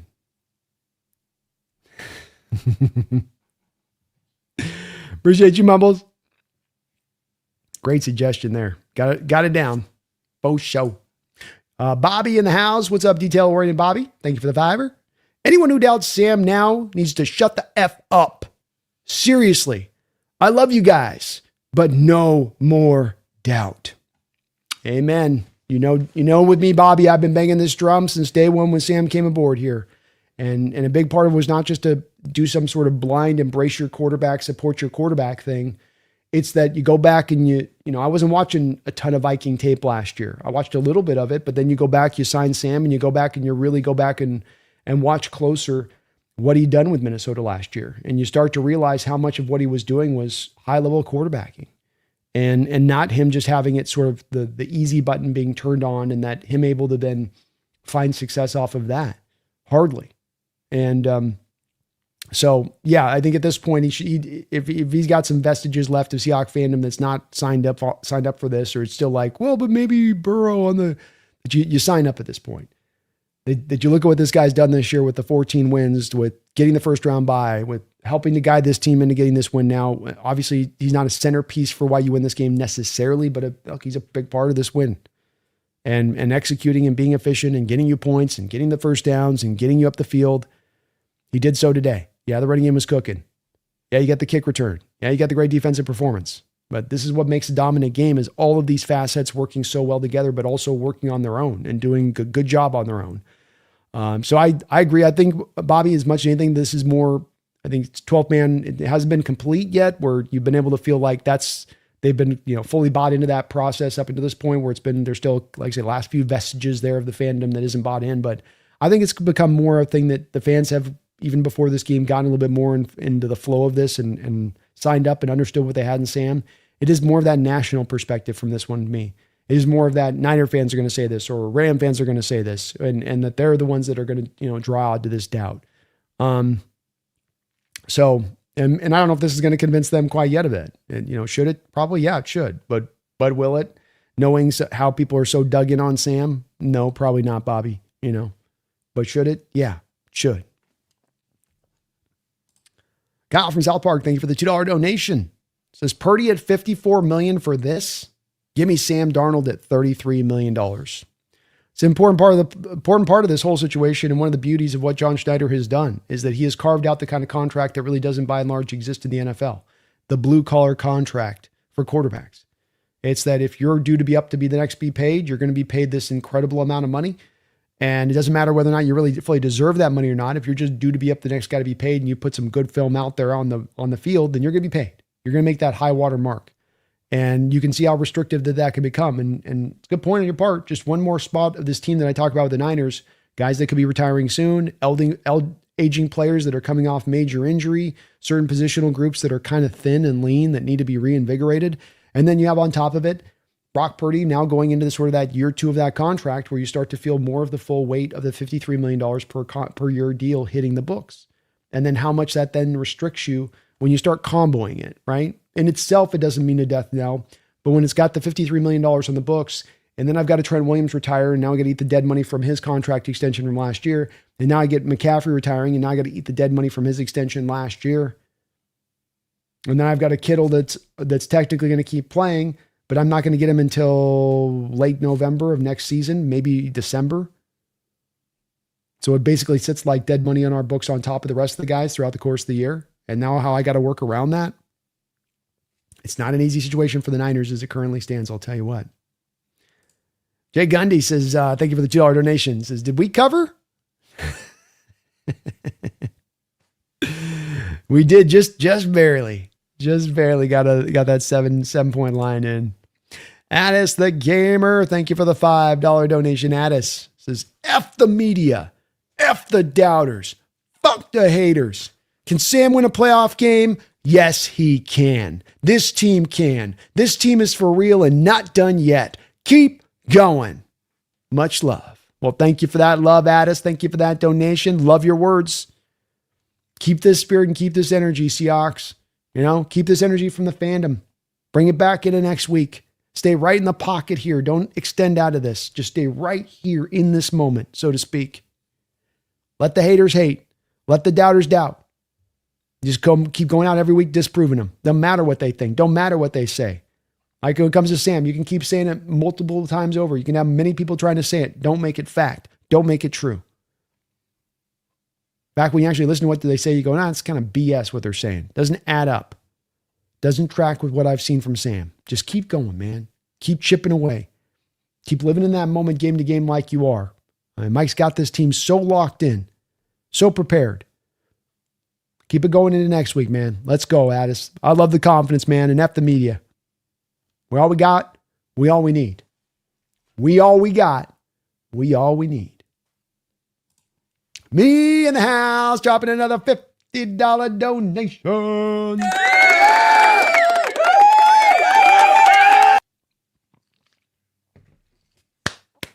Me, that's terribly kind of you. Thank you for the $50 drop. Very, very kind of you at that. All of your support today and all of your support throughout this year. Even when times weren't going well with the team in the offseason, a lot of tumultuousness, you were here rocking with us, showing your support. As I said, keeping the lights on out here. Thank you for that, me. Jennings, can't wait. Can't wait. Can't wait to play the Seahawks. Can't wait to play the Seahawks. Good. Guys, why we gotta play them again? They really hurt me last time. I don't like it. They hurt me. They hit really, really hard. They hit really hard. I don't know if I could. It hurts. It hurt me when the guy hit me and he threw me on my shoulder, and I don't want to. Good Seahawks. Good Seahawks. I won't play them. Oh, God. I said last week, you felt it with me when he was sitting there being told on the podium, you guys are playing the Seahawks. He was kind of first like, good. No, good. No, good. Like talking himself up, amping himself up more than he really believed it. And they didn't want to have to deal with us again. I think if you asked that locker room, would you rather play Seattle again after that last game of the season, or would you prefer to maybe play the Rams? I bet they'd say the Rams or the Bears. I bet they'd rather prefer that. But you can see Jennings didn't really believe it. Also hard for me to have him believe it when the inside of his jacket is Seahawks colors. And also was like, that felt like a choice. That felt like a choice. But Jennings, with all what he was wanting, he says, yeah, I want that heat. I want that smoke from this Seahawks team. We're going to go in there and beat them. 2 catches, 23 yards on 5 targets from Juwan Jennings today. I don't think he really wanted me. I think you're right. Jennings can't wait for this game to be over. That's the thing is the clip got cut off as everyone it was being filmed by Niner media. So they were all like, we got the clip of him. Good. I can't wait. But then it cut off and he says to be over. They just took that last part out. So he actually said it. They didn't want to have that posted out there. They knew that'd be a bad look. Let's go, me. I give you the $50 donation. Oh man. Thank you for all your support. You are amazing. Amazing. Hawks Punk 502. Thank you for the $12 donation. Well, San Francisco wanted it and they got it. Belt to ass again. Go Hawks. Be careful of what you get. Be careful of what you ask for. You just might get it. You just might get it, huh? You wanted it? Oh, we were doing a lot of talking a couple weeks ago, or were we? Are we doing a lot of talking? We're doing a lot of talking because this team knows how good they are. Because they know how special they are. Because they know what's at play here. And when you're that good, you earn the right to talk. When you're that good, you can let them know. Belt to ass. It's going to be my title. Coming off this game on the wrap-up, I'm going to have a center stage. Seahawks put belt to ass on this Niner team. Go Hawks, Hawks Punk, man. And congratulations to all you fans out there that have been right along with this channel. And I know you've been in my chat for years, and this is a celebration of what this team's doing. It's a celebration of you as true fans as well, who've been riding with this team through these times and through these tumultuous periods and through moments where it wasn't looking as bright and as optimistic and glass half full, glass overflowingeth, the glass overfilleth as it is now.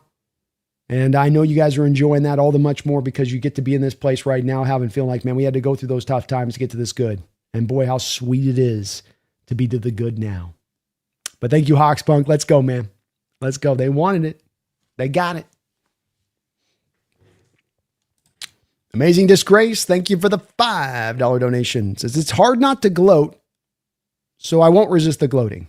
No. This is one week you don't have to resist the gloating. This is one week where you get to let the Niner fans know. Look, Niner fans, most part, many of you are cool. A lot of you came in here with a lot of toxicity too over the past few weeks. A lot of just kind of out of pocket comments.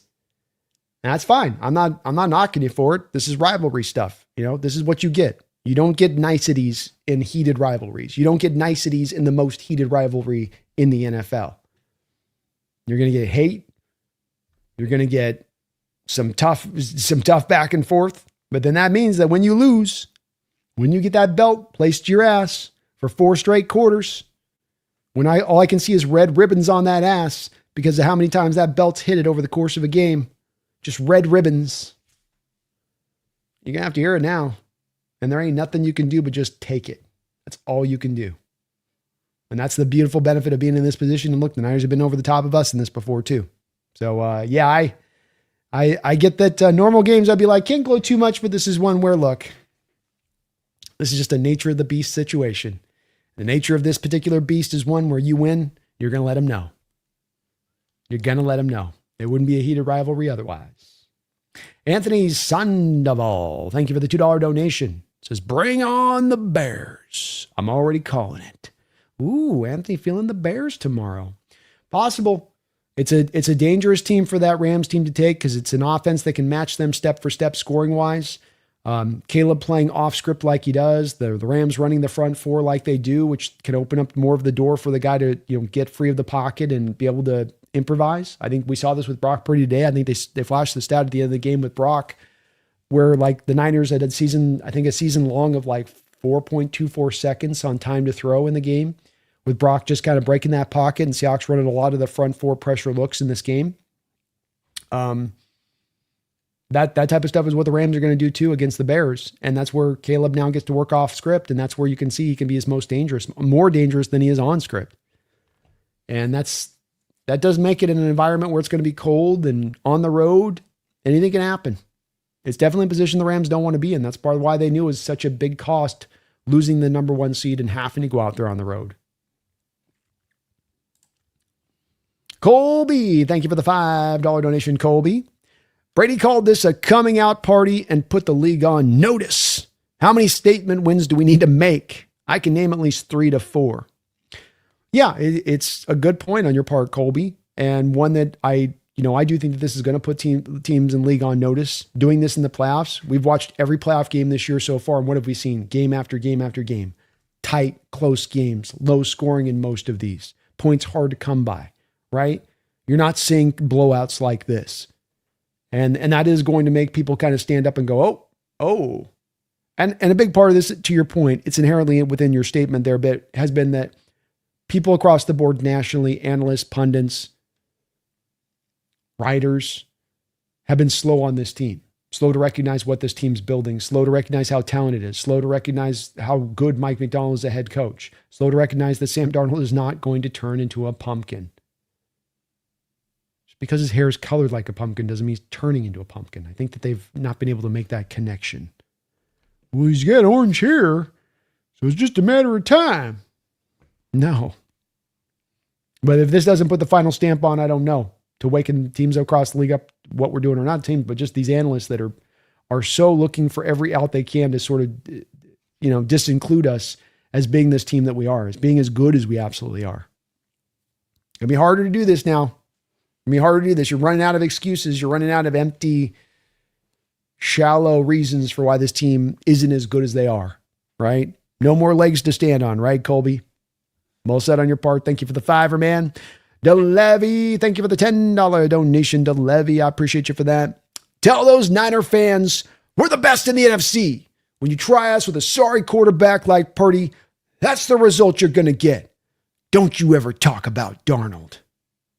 Yeah, they got the Timu Tom Brady version over there, don't they? The San Francisco Niners. Brock Purdy look like Jimmy Neutron for Sheen. Timu Tom Brady got your quarterback from Sheen.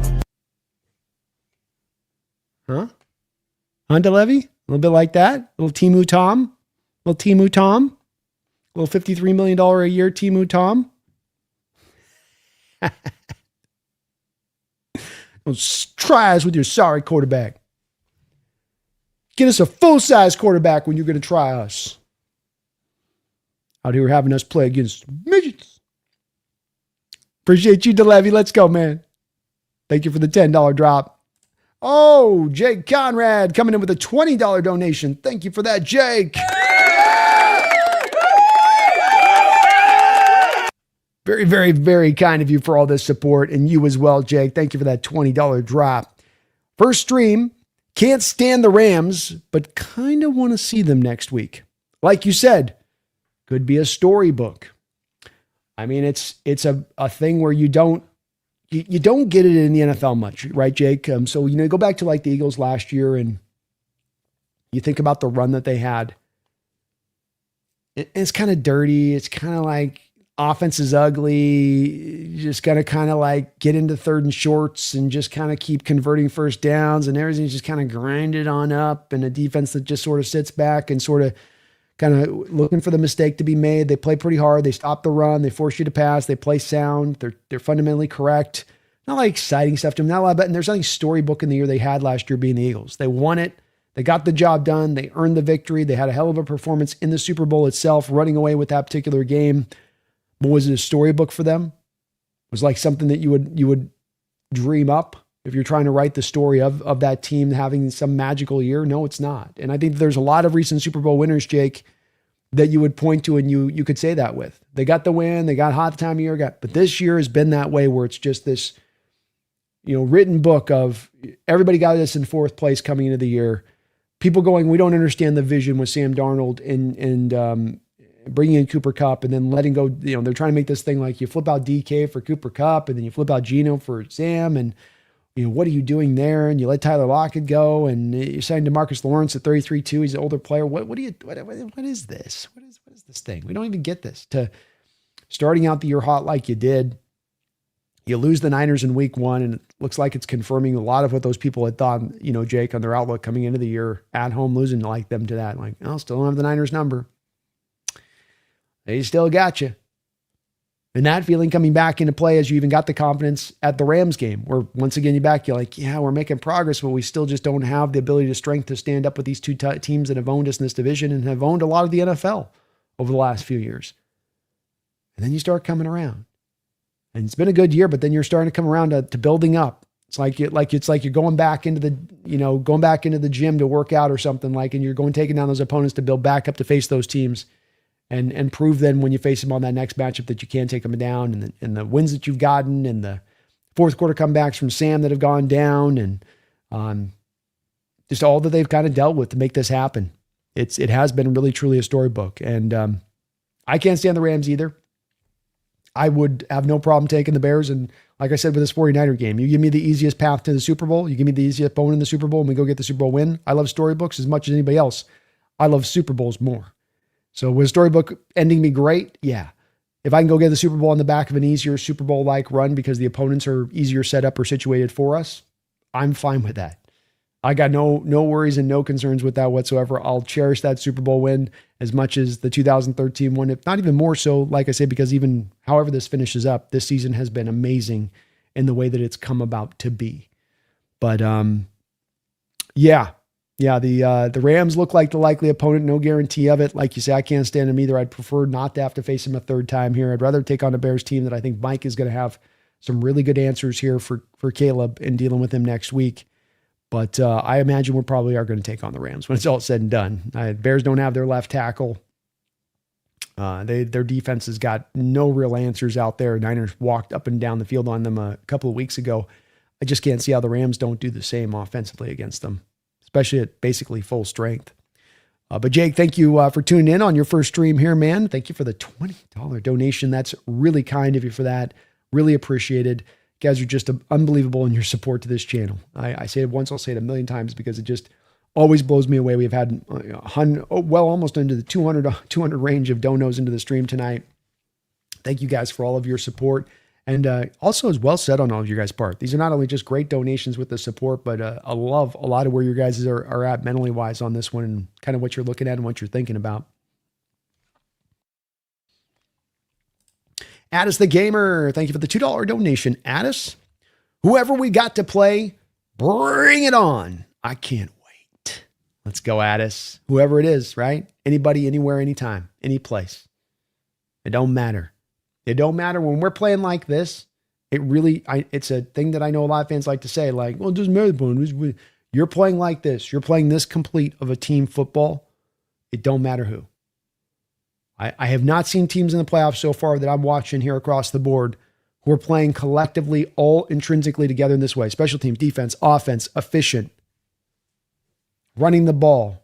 Every aspect of this team is really cooking up in a really nice way. And I don't know who takes us on at this point, Addis, to your point on that. Can't wait either, man. This is going to be a fun playoff run here, and we're just getting warmed up. Mumbles, thank you for the $2 donation, says, y'all thought this was a matchup? Quoting Richard Sherman, matchup, mismatch. That's right. That's right, Mumbles. Let them know, man. Let them know. Thank you, Carl, for another $2 dono and all of your support today, man. Says, let's get through next week before the round table. Let's get through. We do have the round table this week on Tuesday. But yes, sir. Still got a game tomorrow, a couple games tomorrow there with the Rams to figure this out and where this is all going to stand. Is it going to be an all NFC West Conference Championship, or can the Bears pull out another surprise? And it'll be interesting to see which way that one goes. But thank you, Carl. We got that round table next week. That's going to be a lot of fun. I'll tell you what. I'm looking forward to that round table. Mumbles, thank you for the $5 donation. Mumbles. Jesse already started doing the post-game rant stream during the game, laughing out loud. It's going to be interesting to hear what Jesse's got to say about this particular game and his breakdown on it. I'm going to enjoy kind of the last satisfying parts to this win, and watching Jesse's post-game rant is going to be one of them for me, and seeing how he sort of takes this one in just a little bit. You know what I mean? But that's hilarious. He usually waits till pretty good after the game, just going already fourth quarter. The game's over. Why not? You know, it was already done by the start of the fourth quarter. So, you know, why wait for anything, right? No miracles coming back in that one, I suppose. That's hilarious, though, Mobiles. That's funny. Hand grenade, thank you for the $2 don't know. Get that poem ready, Jesse. Yeah, from the heart. Jesse's got to write a from the heart poem this week on the NFC West Roundtable, declaring his love and true admiration for Sam Darnold and his quarterbacking abilities. And it's got to be from the heart. That was the agreement. I want to see just true emotion on his face. I want to hear conviction in his voice. 1, 2, 1, 2, 1, 2. Wu-Tang with another $5 donation. Thank you for that, Wu-Tang. Says, give him a 40-piece with sauce. Hit me with some walking. They weren't ready. Coming to a stadium, they weren't ready. They thought they were. And they said, yes, good. Give us Seattle. They said, now we'll play them. We want them. No, you don't. You want to go to Chicago or LA. You walk in here, playoffs, Seattle, Emerald City. It's awful environment to walk into, middle of the night. Everyone lit. Suck it, Niners. Suck it hard and suck it fast at the same time. Thank you, Wu-Tang. Let's go, man. Walking very happy. I tried to tell you this year, Seattle fans. I said, no waiting, no more. Now is the time. Super Bowl or bust. Boo. Thank you for the $2.79 donation. Boo. Prayers to Jesse. First Oregon. And now this. It's not been a fun ride there for Jesse this year with his football fandom. He's got teams that are teasing him, man. Teasing him badly. Thinking finally, Oregon, maybe this is your year after being so close so very often in recent years. No Alabama team standing in front of your way. No Georgia team standing in front of your way. Go take it. But Indiana found themselves up against another particular powerhouse playing complete team football, and there's a little bit of an irony there with it, where Oregon got a lot of great athletes, a lot of five-star guys, a lot of NFL talent on that football field. Indiana, a team that plays together. Ain't about the individual talent, but about a team that can play together truly and all interwork together to go get those wins. And that's how it was with his Niners too. Niners, star heavy, Kittle, Fred Warner, Bosa, Williams, McCaffrey. Can you guys carry the load for us? Can you carry the young roster through in the other parts that we got to have you carry it? You know, or is it going to come down to who's the best team? And whether it's in college or whether it's the pros, it played out to be true, didn't it, Brew? Yeah, prayers to Jesse, man. He's got to be going through it just a little bit out there, and I can't blame him on that. Oh my gosh. Simogen coming in with $100 donation. Let's go, Simogen.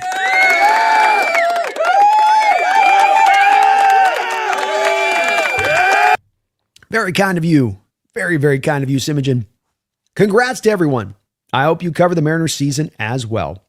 On to the next game. Indeed. We had a lot of luck, Simogen, with doing some of the Mariners streams in the post game, which was really cool to see. We had some good turnout on those. So I will try to mix in and see how it goes regular season wise. Certainly if the Mariners get in the post game once again, we will absolutely be covering all of the post game action of the Mariners next year. But I will try to get a couple of the Mariner games also for you guys just on the regular channel in the off season. You know, we'll get the opening game of the year, for instance, and we'll mix in a couple of others on in there as well, because you guys had a lot of fun with that, and I enjoyed covering the Mariners. It's a fun team to cover right now as well. And probably another important part within this is that you got a lockout seemingly impending within Major League Baseball here. So probably should enjoy this while we can, because it's probably going to be shut out for maybe a year here, with the players really digging in their own way and not wanting the salary cap put in as the owners are wanting it put in. But thank you, Simogen. You dropped a bunch of donos today, a bunch of $20 drops, another $100 drop here. That is very, very kind of you. Your guys' support is absolutely tremendous and second to none on this channel. I am really honored and blessed by everything you guys do. And you don't have to do this, but you do it and you're very kind to do it. And it is really appreciated as your support lets me do what I get to do here. I'm going to get to go to the Senior Bowl here in 2 weeks and just check out prospects, being hog heaven, scouted out for you guys. And it's your guys' support that allows me to do this. And I'm living the dream, man. Every day I get to live the dream on doing this channel. You're helping me be allowed to do that here, Simogen. I really thank you for that. And a big congratulations to you as well. Another long-time watcher of this channel, long-time part of this community. And I just seeing names up here that I know have been on here for so many years with me, rocking with me, having so many discussions and turning this team over from so many different directions. This is a fan base, as you watch this, and maybe an outside fan base looking in. Yeah, we've had a lot of success in this fan base in the last 25-year period, being 3 Super Bowls, winning 1. But it's also one that's a fan base very hungry for a winner once again now. And that we have been chomping at the bit for this type of team to materialize, and we are going to enjoy the hell out of it. Big time congratulations to you, Simogen. Big time congrats to all of you who have been rocking with this channel for so many years. And just a big smile on your face tonight, and smiling and nodding and going, man, I thought they could be this, and they are. And wow, this is a cool feeling. But Simogen, you are awesome. Thank you for that $100 donation. Let's go. Quinn, thank you for the 5 months as a Hawks Nest member. Finally get the all 3 dominant phases at once game. Scary proposition for these teams in the NFL. You have a great team in Seattle. You have a complete team in Seattle. You have a team in Seattle that's got dominant phases to it. But it's a team that also as well gets a lot of these wins at times and a lot of these dominant wins at times when it's not all 3 phases playing together like Quinn talks about. And yet you're still able to get a lot of wins on your books when that is occurring, when it's just 2 of 3, let's say. But what happens when you have all 3 dominant phases playing at once? This is the style of game you get. And what have we been talking about with this team that might seem like fan talk or homer talk for me to you guys, or that maybe I'm trying to gas you up? It's been me telling you guys, this team is not only playing great 3-phase football, they're playing their absolute best version of Seahawks football in 2025 right now. Not week 4, not week 8 where they peaked. Right now they're playing their best football, their most efficient brand of football. And those 2 things going together, 3 phases all cooked up, best brand of football at this time of year. You talk about what's a great historical marker for trying to predict who's a Super Bowl winning team, who can be the team to go get to the promised land. This is one of those markers I'd say you want to look at. It's a sport where you can sometimes play your best football early in the year, and it's not that's what you're trying to do. It's just, it plays out to be that way. It's hard to get to a place of playing your best ball at the end of the season, especially when injuries start clicking into place. And now you're trying to overcome that. Not as much of a measure of what we've had to deal with here. Part of the reason that we're in the place that we're in, and part of the reason it should be sustainable throughout the course of this playoffs. Anthony Perry, thank you for the $10 donation, Anthony Perry. He says, this was some Enola Gay bombing nastiness. Nothing left but ash of the Niners. Indeed, Anthony, it was like all you can see is the shadows on the concrete of where the bodies once were, right? That's all you're seeing. Oh my God, that's a human shadow that used to be a body there. Almost not even ash left, just the shadows on the sideline of the Niner players that were once there. This was a nasty win. You walked out there and literally from the first play of the game, you said, we're taking it. You want to talk about echoes back to the 13 team. The very first snap of the game with the Denver Broncos goes over the head of Peyton Manning. And you almost felt like right there, you're like, oh, this is ours. It was only a safety, right? But you're walking away at that moment going, this game's going to be ours. This is ours. And that was the same thing with that Shaheed kick return there. You go, oh, yeah, it's only the first play of the game. Yeah, there's a lot of the football left to go, but this team's locked in and they're ready to go. It's going to be one of those kind of days, man. It was a great win by the Seahawks team. This is a statement victory. If you can create, I don't know if you, this ain't a statement victory. I don't know what is. And it again becomes as ideal as you could ask for. You get a comfortable win. You're able to rest your guys in the fourth quarter. A lot of these other teams out there across the board in this playoffs are playing through every last second of the playoff action, or going into overtime and playing through deep into the overtime period and having to expel every last bit of energy and juice they've got to go get those wins. And you're getting a comfortable win here coming off a bye. It's going to be also a very fresh team through the rest of this playoffs, in addition to everything else that they've got working in their favor here, Anthony. Well said, man. Well said. Just leaving ash and shadows on the walls and the ground. Holy hand grenades as we slayed the zombie. How fitting. Indeed. Indeed. We slayed the zombie, man. They've been carrying forth throughout this year, and no few teams were able to get it done. They found a way against so many. But you put them away and did so in 2 of the last 3 weeks. That's hard to do. You were going to get Shanahan with a couple weeks to, or a little bit of time to kind of figure this out. He had no answers. He had no adjustments. There was nothing he could call upon at any time in this game where you felt like he was dialing some things up on McDonald and taking a little bit of the rope back into the Niner direction in this matchup. Blaze, thank you for the $5 donation, Blaze. He says, well, that was a whipping. That was a whipping. No other way to put it, man. You put him down there and you kept whoosh, whoosh, whoosh. You didn't let up. That was like those old Renaissance era floggings of a man on a ship kind of things. Like, is he still swinging? Are they still swinging? Oh, I can't watch. Is he still? Oh, they're still. Oh God, they're still swinging at him. Oh God, the blood's starting to fly now. Oh Lord. Anthony Berry with another $5 donation. Thank you for the double dip. Don't know, Anthony. As an Eagle fan, got to salute. This is y'all's year. Go get it. Respect. Well, thank you for that, Anthony. That's really kind of you to say, man. And hey, props to your Eagles. You guys got it done last year. You've won a couple yourself. You got a hell of an organization there.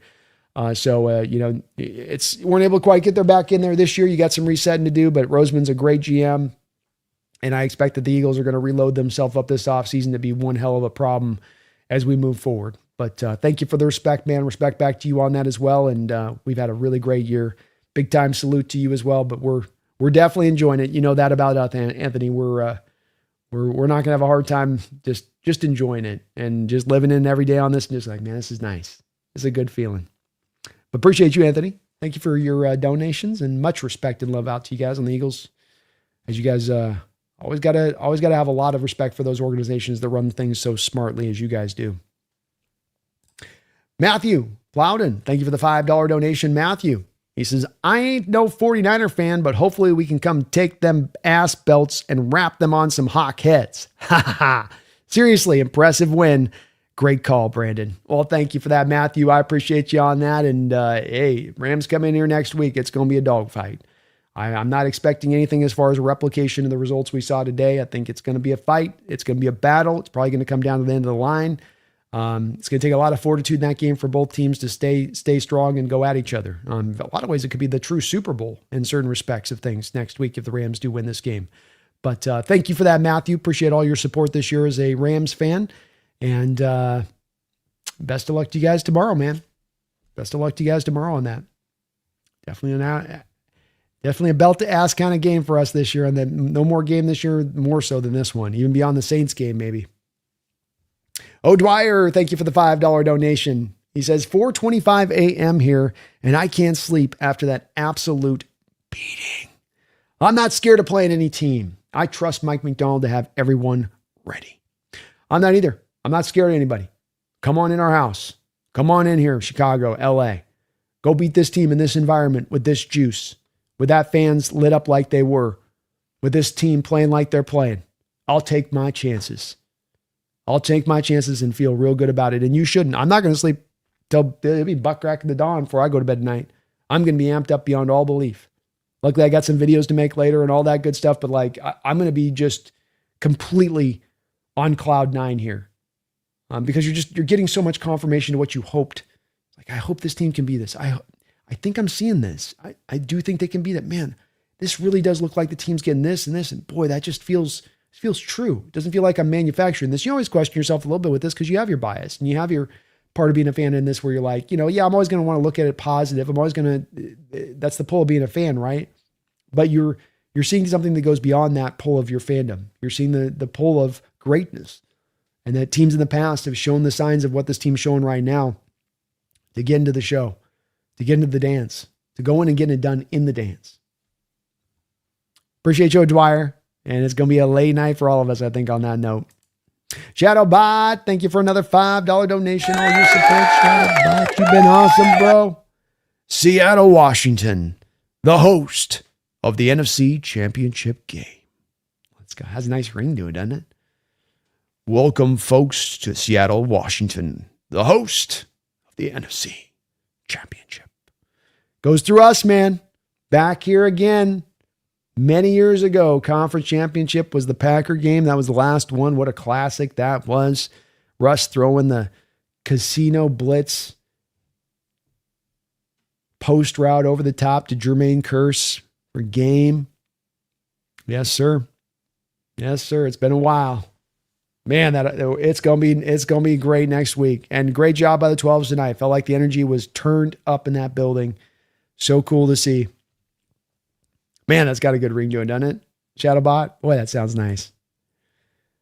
12 for life. Go Hawks. Thank you for 21 months, almost 2 years as a Hawks Nest member. Thank you for that. Cathartic is F. What a win. NFC Conference Championship. Let's have it. Go 12s. Go Hawks. Hey, that was very cathartic. Oh, was that enjoyable, wasn't it?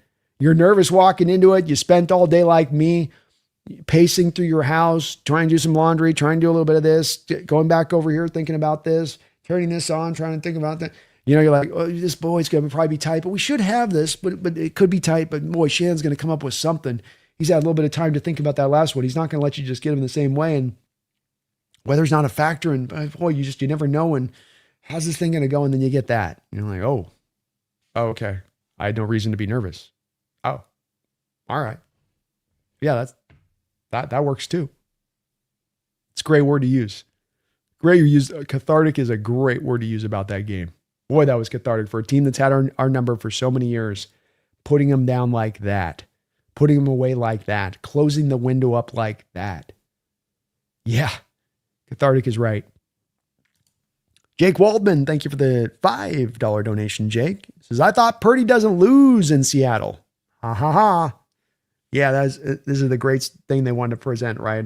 Last couple of weeks. Purdy's 6-0 in Seattle in his career. 6-0. It's like, yeah, those wins came off the back mainly of Coach Carroll and his time here. Why are we comparing what happened with the Coach Carroll era to what's happening in the Mike McDonald era? And okay, so last year you were playing 3 games in 14 days, and he got to play you in the midst of that where you were down bodies and tired. And this year in the first game, basically took Woolen forgetting to jump for a football and Purdy throwing up a miracle basically to Jake Tongas to, for them to be able to get the win in that first matchup. So, it was one of those like lazy evaluation points of this where it's like somehow he's de facto owns the Seattle Seahawks because he's 6-0 in Seattle in his career. It's like, yeah, it's a good stat. I get that, but shouldn't be taken as like, you don't want to take too much from the prior era and apply it to this era. That's not a good way of an analyzing what's going on with the team or Brock Purdy or his success against this potential defense. Joshua Schmidt, thank you for the $2 donation. Says, Brandon marked safe from poetry next Tuesday. Indeed, I don't have to write a poem about the greatness of Shanahan. And I was going to do a whole bit, by the way, where if I had to write the poem, I was going to have like a cup of like super or something here on the side, right? And then I was going to like read the poem and then I was going to like heave, go off camera for a second, get into my mouth and then throw up into a bucket off to the side after I had to do the poem. So I had a whole thing set up if it was going to go that way. Probably speaks to what should have been more of my faith in this team, quite frankly. But Jesse will be the poem man this week. He will be the man tapping into his inner softness, femininity.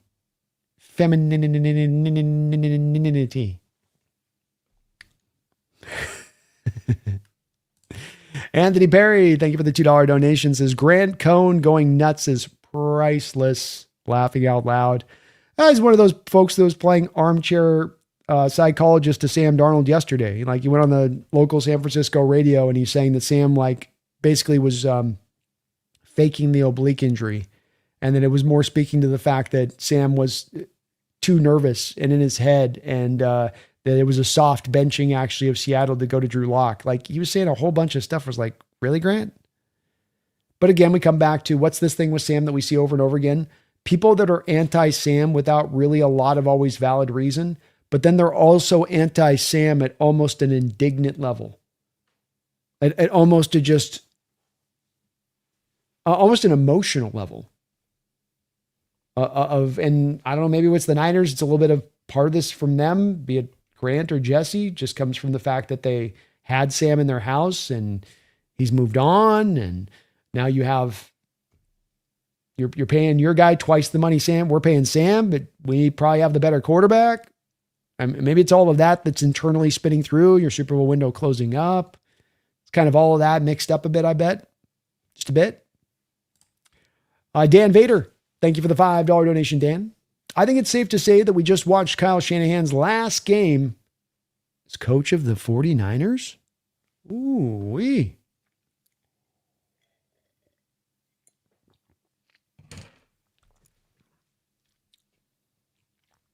Yeah, I don't know if I could see that. I mean, the thing with this is, Dan, is that, you know, he's looked at as a guy that's maybe the favorite to win coach of the year. So it's going to be hard to see the Niners be in a position to then let Shanahan go.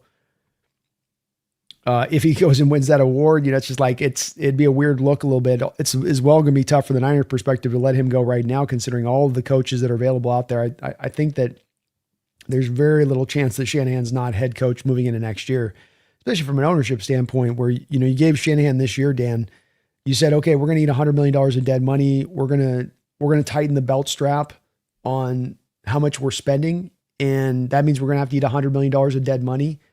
And if we're going to need $100 million of dead money, you're not going to be able to be as strong as you've been in recent years past. And then you add on top of that, the injury situation really peppered this team throughout the whole course of this year in San Francisco. And that's hard to come back on Kyle outside of you thinking that part of the reason they're so injured has to do with how hard the practices are he's running, or that he's breaking these bodies down by how he's managing the team. But all those factors make it, I think, very unlikely that he's not still going to be remaining the head coach moving into next season. But I guess you never know, Dan. You know, you never know. It's a tough end. But if I was a betting man, I'd say he's probably coming back. Visible, thank you for the $5 donation. Visible, trying to catch Purdy's like trying to catch a greased up squirrel. Awesome win. I love Mike McDonald. It's the thing that has gotten Brock Purdy really where he is, I think, and it's a singular skill. There's other things he has skill-wise, but this singular skill has really aided him and helped him out, which is that he's really got an ability to be the burst explosiveness thing, where my first 3 steps will be faster than your 3 steps, and I can get away from you from that and create some space and create some time for improvisation. And you saw in this game that he marries that really well with an ability to extend plays and then also improvise well. You have guys that can extend plays, but they're not necessarily good improvisers, you know, where they might get free of the pocket, but they don't know what to do with it. Like a Justin Fields might free himself of the pocket, but he's not going to maybe make a great decision within that as he breaks free. With Brock, he'll understand how to extend the play. He'll know when to run, when to not. He'll know when he's got to make the throw as he approaches the line of scrimmage, like that one throw to Tonjes where he escapes. He's approaching the line of scrimmage, and just before the line of scrimmage, just throws it back across his body to the center of the field. You know, he's hard. He's hard to get down. He's very, very elusive from the quarterback position and hard to contain in that pocket in addition to it. They did a good job in these last 2 games of doing so for the most part, but a very good game plan. I think part of it too is that he got a little bit of ability to extend in this game because you really brought out no exotic looks. I mean, folks, you want to get hyped about this game. Mike didn't even go into his bag. He didn't go in his bag in this game. This might be the most infrequent use of stack boxes and simulated pressures and blitzes across the board in this game of Mike McDonald all year long. If this was a closer game, you would have gone to that stuff. He just felt like he didn't have to. The front 4 was getting the job done. Dropping the 7 into space was getting the job done. So he just kind of kept it vanilla for the most part today. Speaks to the order levels of magnitude of dominance that you have as a defense, that you can do that to this offense that's been one of the better offenses in the sport regardless of injury. And you can do so without even having to run the full breadth of your playbook. That's pretty incredible.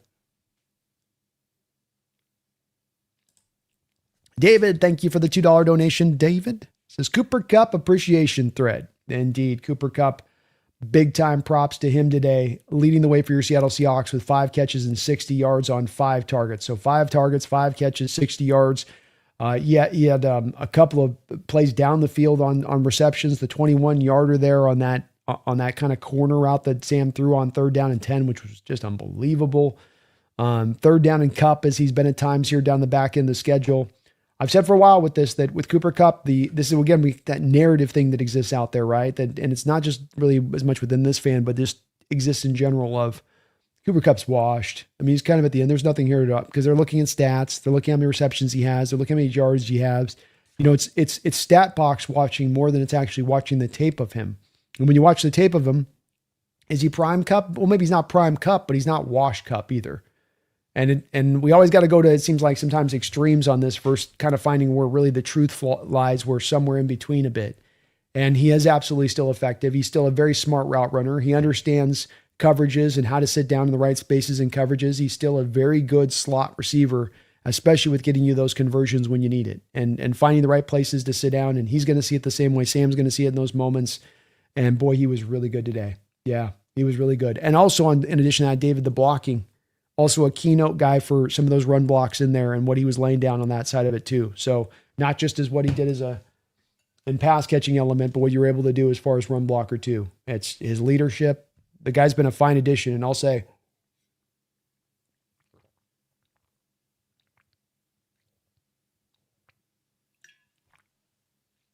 if I got to come back next year and have Cooper Kupp on our books at $18.5 million, and that's the cost it's got to be, I kind of feel like I'm getting $18.5 million of return back from him. And I'm not talking about the catches and yards. I'm talking the whole thing you're getting back in return from him, what he brings. Peter Van Gent, thank you for another $5 donation. Peter, historic blowout, held them to 6 points, and I still hit the over at 45. Let's go. Let's go. How about that, huh? Still get the over. The over was 45 and you had a 41-6 game. That's hilarious.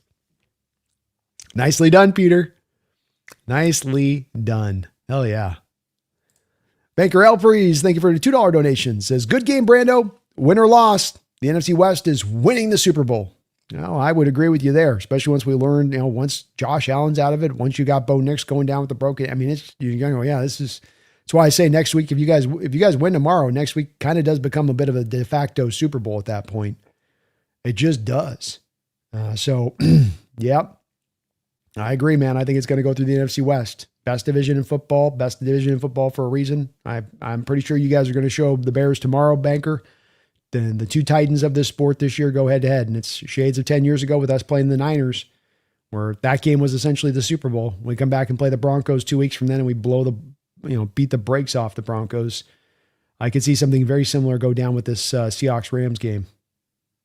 Randall McDaniel, it got late real early.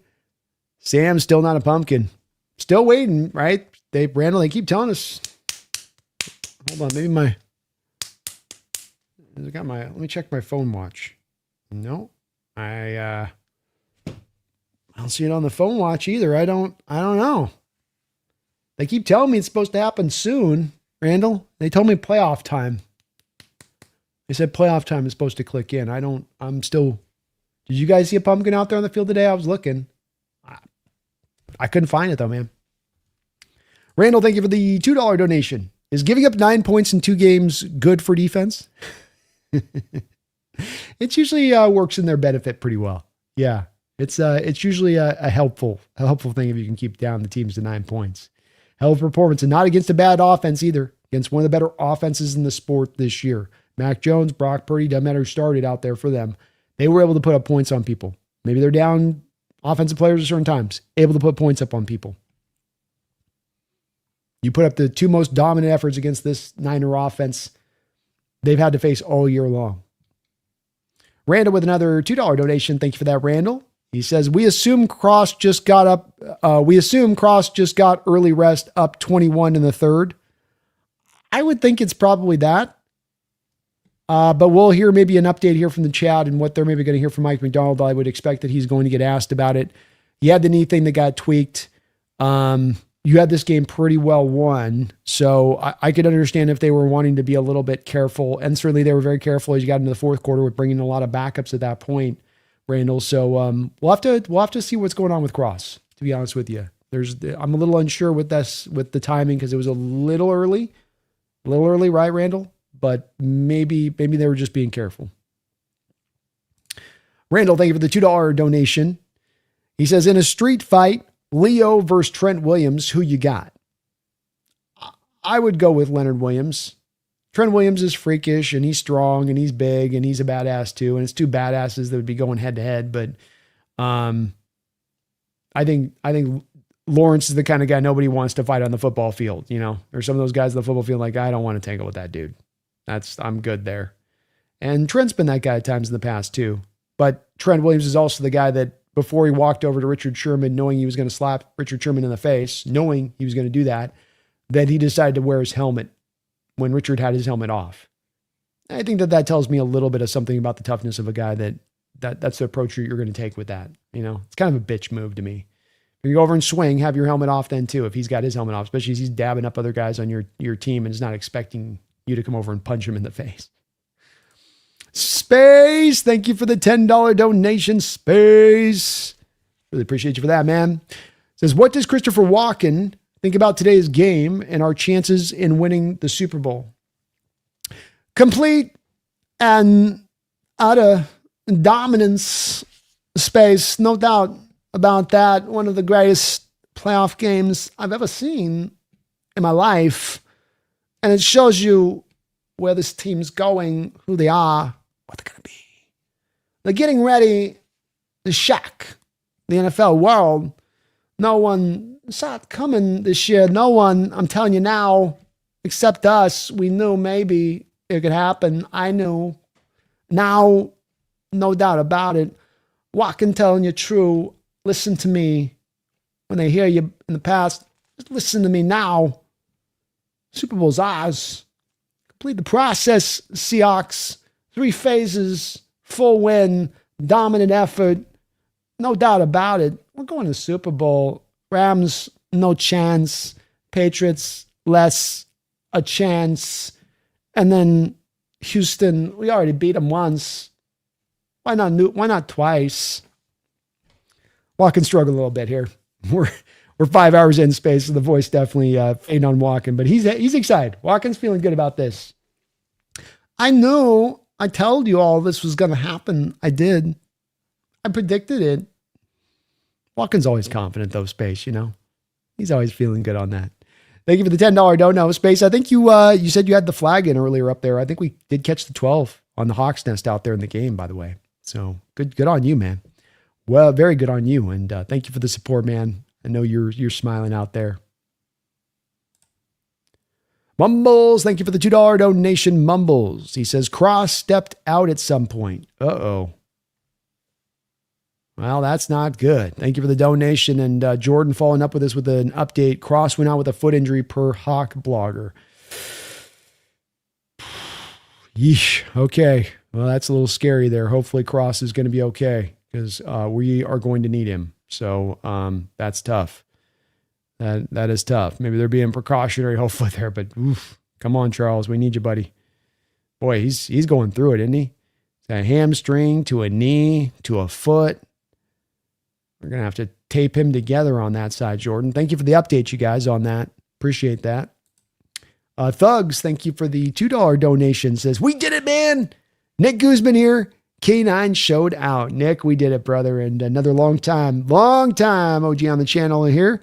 And it was, what a game, man. It was, that was a hell of a game and so much fun to be able to cover that one, man. And K9, the faith we've been having on him here in the channel here and trying to sell people on. So much of the debate's been back and forth between, is it Charbonnet, is it Walker? Should we go with Walker? Should we go with Charbonnet? Well, we should go with this guy this week. Or we should go with this guy this week. We've been saying let's stay with the two-headed rushing attack, but also within that, that is this offensive line gets better in the run blocking and gets more able to get this job done, that as the running backs understand it a little bit more, that you can get more effective with these running backs down the home stretch of the season. That's what we hoped going into the year.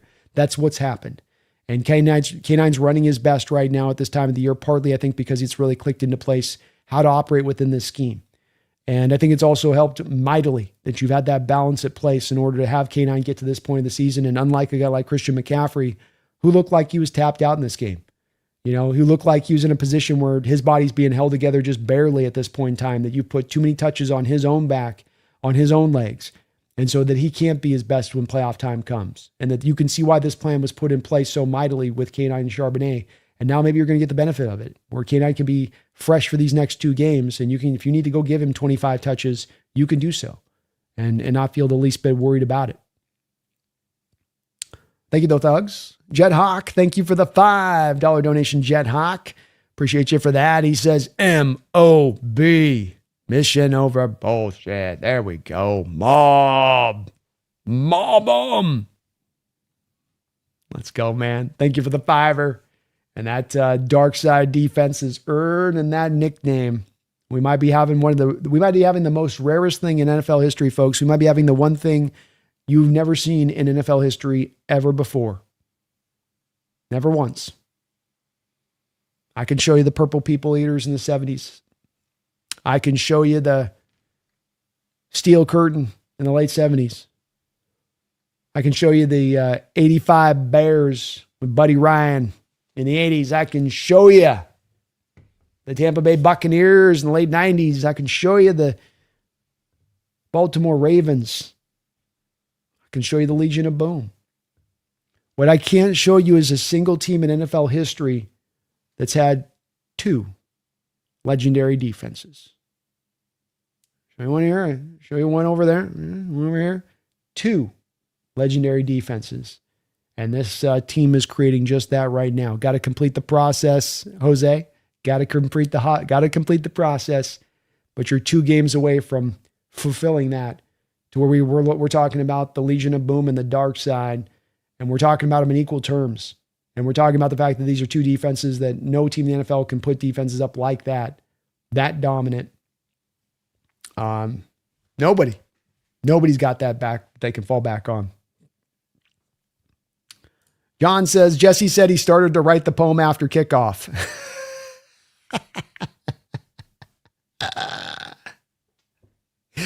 I know Jesse's at least going to have a sense of humor about this. I appreciate that. Thank you for that, John. Sean McLeodart, thank you for the $5 donation, Sean. B, how much money do I need to pay to get the hat from Jesse signed? I want it. I need it. I will do anything to get it. Holy smokes, that was epic. Well, I mean, it's going to be tough, Sean, because the whole part of this agreement is that if with the hat bet is that you have to keep the hat for the rest of your life. That's part of this agreement, is that it now stays in tow with you forever. The rest of your life, you may go live here, you may go live there. You may live in this house, you may live in that house. But whatever place you will live, there will be this hat in that house. There's a part of that I really do like there, Sean, that I just can't let go. That Jesse has to have a Hawk hat in his possession forever. Forever. So it's going to be hard to get it away from him, man. Part of the bet. He's got to have it. He's got to have it forever, man. That's part of the terms and conditions and the brutality really of the bet. If you think about it, the sheer just brutal nature of it when you really look at the inner parts of it there, Sean.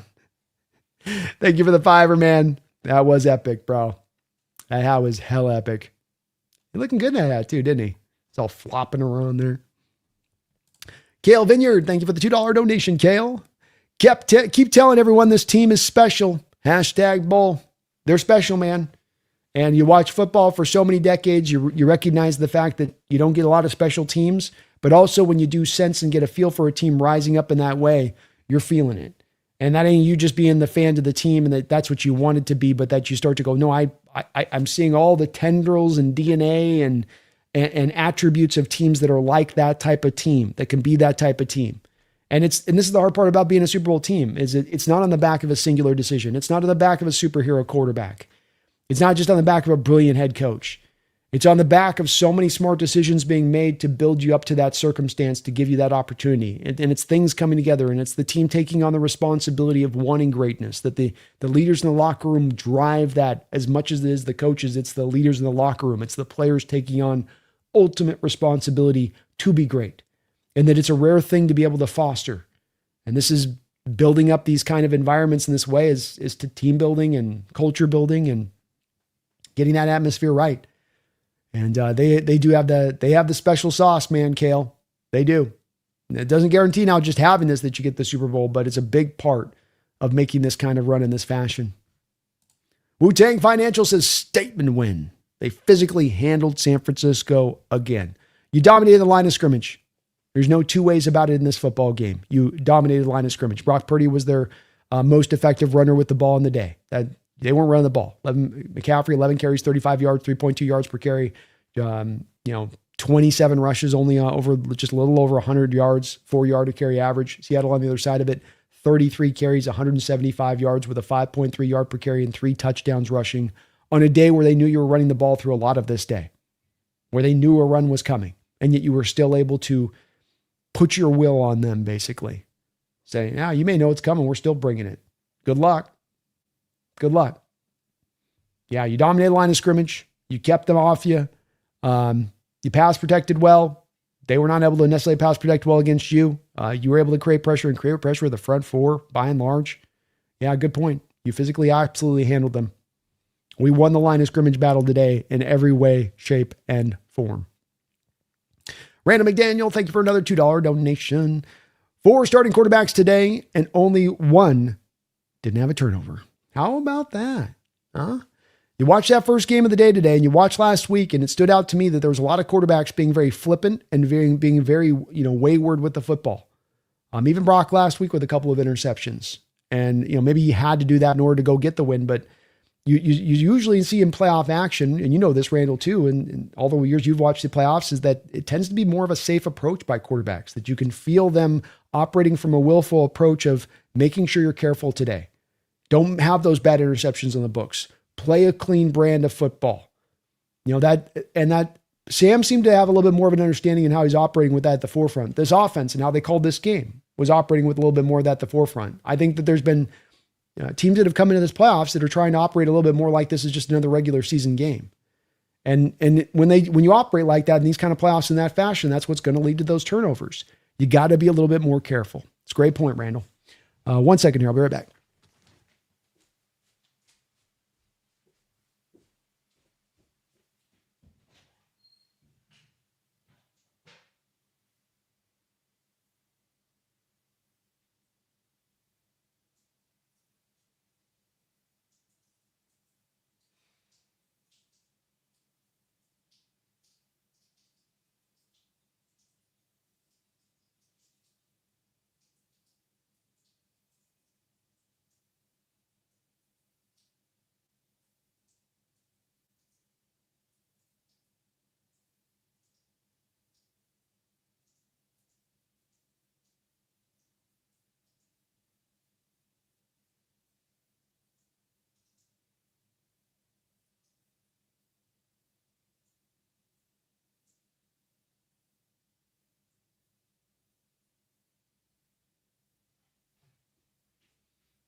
Get a chance, folks, please do hit that like button today and maybe sub on up if you get a chance. Would really appreciate it. Great stat there, Randall. And part of what I was thinking about coming into this game here today was a little bit of, protecting the ball and just understanding these teams are making a little bit of mistakes with a little bit of their open, wild, crazy approach that they're taking. And maybe some of it is that they felt like they had to, Buffalo felt like they had to play a little more loose and open this game because you could rely on that defense against Denver, and defense did give up a lot of points against Denver. And maybe likewise, you felt a little the similar way from an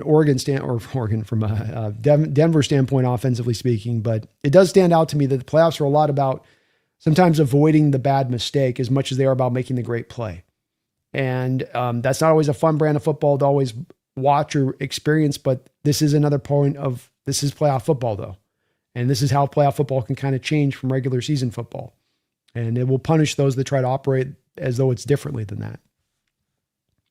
Addis the Gamer, thank you for the $2. Don't know. All of your support today, too, as well, man. You've been awesome. You too, Randall. Thank you as ever, guys. This is big opportunity next week. Big opportunity next weekend. Can't wait. Go Hawks. It's right there for us, Addis. Right there for us, Matt. 2 wins, and your Seattle Seahawks are Super Bowl champions. 2 wins. Long season, 14-3. Just your first playoff game. 2 more wins. Super Bowl champions. Wu-Tang Financial, thank you for the $5 donation. Wu-Tang. B knew it was going to be a big number. Shaheed scores more than their entire offense before we even snap the ball. This crew can go the difference. Indeed, Rashid Shaheed outscored the San Francisco 49ers today on his own. Just all he needed was the first kickoff of the game to do so. They needed the whole rest of the game to get to 6 points. And indeed, I called this like I called it a couple weeks ago. And look, it's not that I had brilliant insight in this. It's that Wu-Tang, nobody wanted to take into account really the effect of the injuries and the effect of the injuries in the Niners going up against a great team like the Seattle Seahawks. It's not hard math to be done at that point. It's no shade to the Niners. It's more that I've said this for years. Every team's got one too many injuries. Every team's got one too many guys you go down and you start to just become, if not a shell of yourself, highly reduced version of what you should be or what you ideally wanted to be. And when that goes down and you have one team that's at the height of their powers and health and the other team that's on the other side of that from a health standpoint, that could be a big mitigating factor. And I said a couple weeks ago, it's going to be a dominant win. It was a dominant win. I said this week, I said 27-13. They extended even beyond that. But it was confidence that was born from understanding the injuries the Niners were dealing with here. No Bosa, no Fred Warner. The losses you had this offseason on that defense from Hufanga to Greenlaw to Javarius Ward. You know, the inside linebackers getting decimated like they have. Losing their top 12 first-round pick in Mykel Williams to a torn ACL. And you go over to the offensive side of the ball, and there's even more, pain there. Ricky Parasol not at 100%. No Brandon Ayuk. You just clipped him out and said he's done. Christian McCaffrey, obviously at the point of being expended, right? Like we knew coming in, he wasn't going to be at 100%, and look, not at 100% in this game. That stuff adds up. That's just too much. And it's understandable. It's no shade to the Niner organization because of it, but it does become, when you go that versus what we're dealing with, how we're almost at full strength, it becomes very much a discrepancy between the two teams. Yeah, definitely was on it on that one. Looking good on that one, and they proved me right on it. This kind of matchup in that way holds true, and probably will hold true in the future if you see two teams in these kind of states going up in that same fashion. Wu-Tang, you've been awesome, man. Appreciate all your support today, bro. You guys have just dropped one donut, dropped a ton of donos on the house today. Thank you for all that support. Hilltop Shack, thank you for the $2 donation. Hilltop, go Hawks. Great to be back. Keep the turnovers low. You'll get a Super Bowl. Well, I think Joe Klatt was the guy that said this on Brock and Salk's show this week, and I think said it a couple times here in recent weeks, and I do tend to think that there's a true nature to this. And it's not that Sam has to play this smart or has to play this safe, but that just be aware of this. And that is, if Sam Darnold doesn't turn the ball over, the Seattle Seahawks are going to win a Super Bowl. And I think you saw in a game like this why Joel was saying that. When the defense is this good, when the special teams is this good, when you're on the ball this well, the requirement from the quarterback position is going to be just be efficient and find some effectiveness over the course of the game, and we're going to win. And so it's one that I do tend to believe I do tend to believe in this sentiment, and you're kind of inferring it a little bit there with your don't know. And that if he can do that, you keep these turnovers down, no fumbles, you're going to be hard to beat. You're going to be hard. That's kind of almost in a lot of ways the only inroads to beat this Seahawks team right now. Even with as good as these playoff teams are, even with as good as the Rams are. Because the Rams took 4 interceptions and they still just barely beat you in that first matchup. You come back on the next matchup, you have 2 interceptions from Sam, and then you were still able to go get the win. What happens if you go up against that Rams team for a third straight time and you don't have any turnovers in the course of the game? I think that this is, to a degree, kind of basic math, but it doesn't mean that it's wrong math either. And looking at it in this situation, I think it holds pretty true. It holds true to what we've seen from this team throughout the course of this year, Hilltop. You're right. Yeah, good. Well said. Chase Stern in the house, another one of our OGs in here. Thank you for the $5 donation, all your support as well, being a member of the channel, Chase. Holy crap, he says. Of the playoff games played so far, one of them sticks out. Now, one of these is not like the others, is it, Chase? One of these is kind of unique versus the others. And you showed today why you are as good as you are. You showed today why you have the number 1 seed. And while there is a different brand of football that can be played at times in the NFL in the postseason, what you were in the regular season will carry over. It will hold true, and it held true today on a multitude of different ways, didn't it? Yes, sir. Yes, sir, Chase. Thank you for the $5, man. And hell of a win, man. Hell of a win. Thrill House, thank you for the $10 donation, Thrill House. Good to see you in the house, man. Brando, we had dark times a bit ago. Doesn't time do its thing? We have the best streamer in you. I got a gift coming your way, and yes, Think Thor's hammer. Ooh, I got a gift coming. Let's go, Thrill House.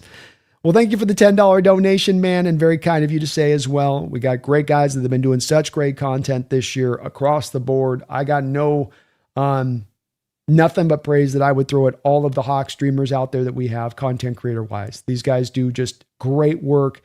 Every one of them, to a man, is a hard worker and just trying to produce great content for you guys. I really appreciate that about it. As there's other content creators out there, I get a chance to see them that it's not all that way through all these fandoms, uniformly speaking.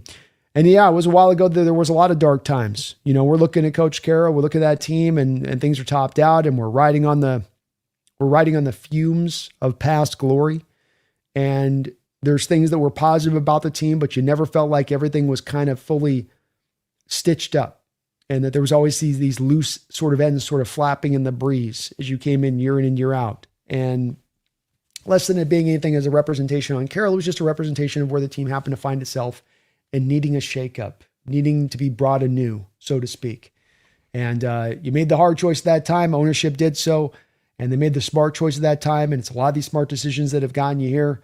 The Seattle Seahawks have earned their way here through so many of those smart choices and decisions. And we'll go through them in the offseason for sure with what John did to bring you here.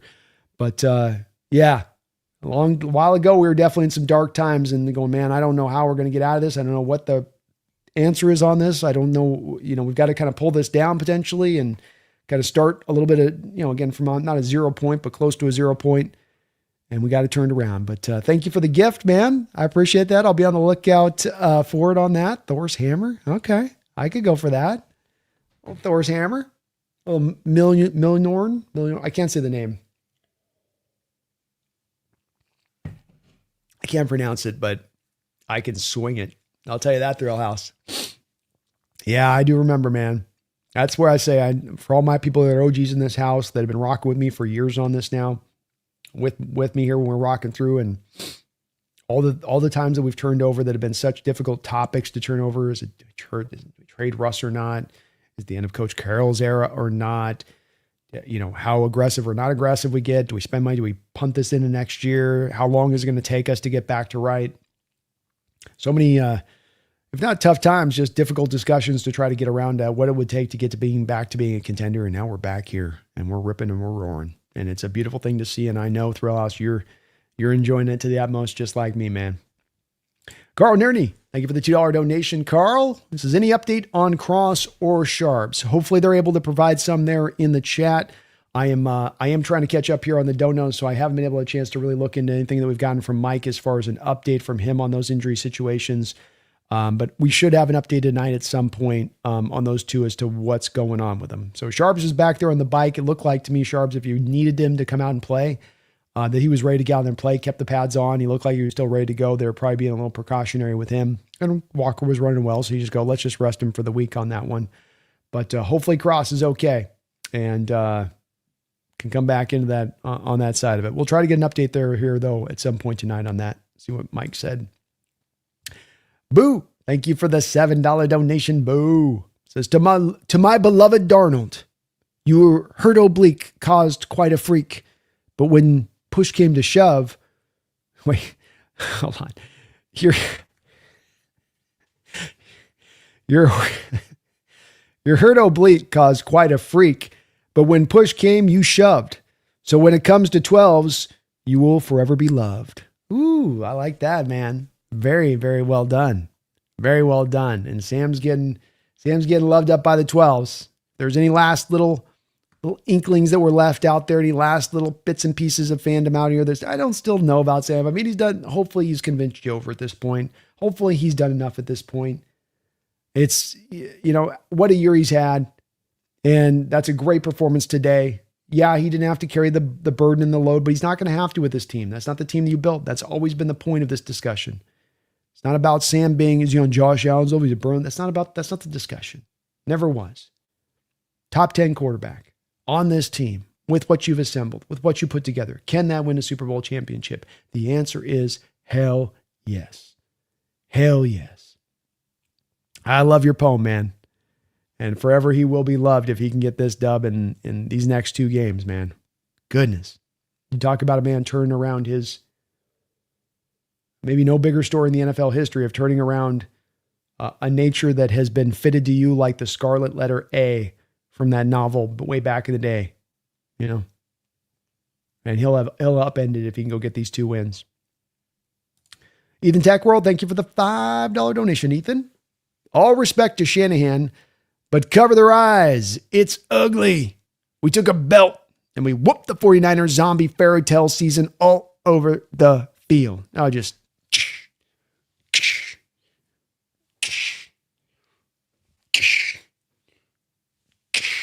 you know, just constantly just smacking the crap out of him today. Yes, sir.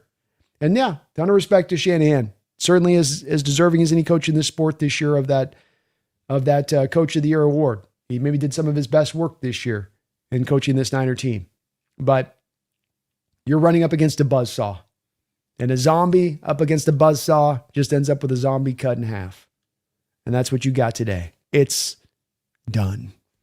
Not quite done. 2 more games were left to do, but this Niner team's done. And I think to your point, I think there's a long road here for this Niner team going into the future. I think that they're in a weird in-between place now with this season ending as it's ended and looking at the roster as it is. And they'll have some money to spend and they'll have some ways to try to clean some things up. But there's a lot of work to do on this football team right now. It's not just run it back next year at this point. It's like, oh, we got a lot of stuff that needs to get fixed up to hope that we're going to have a chance, especially in this damn division going into next season. God forbid the Cardinals ever get themselves figured out into somewhat of a right fashion. That's probably not going to happen, though. Daniel Bailey, thank you for the $2 donation. 49er fan bragging about week 1. Not copium, copanol.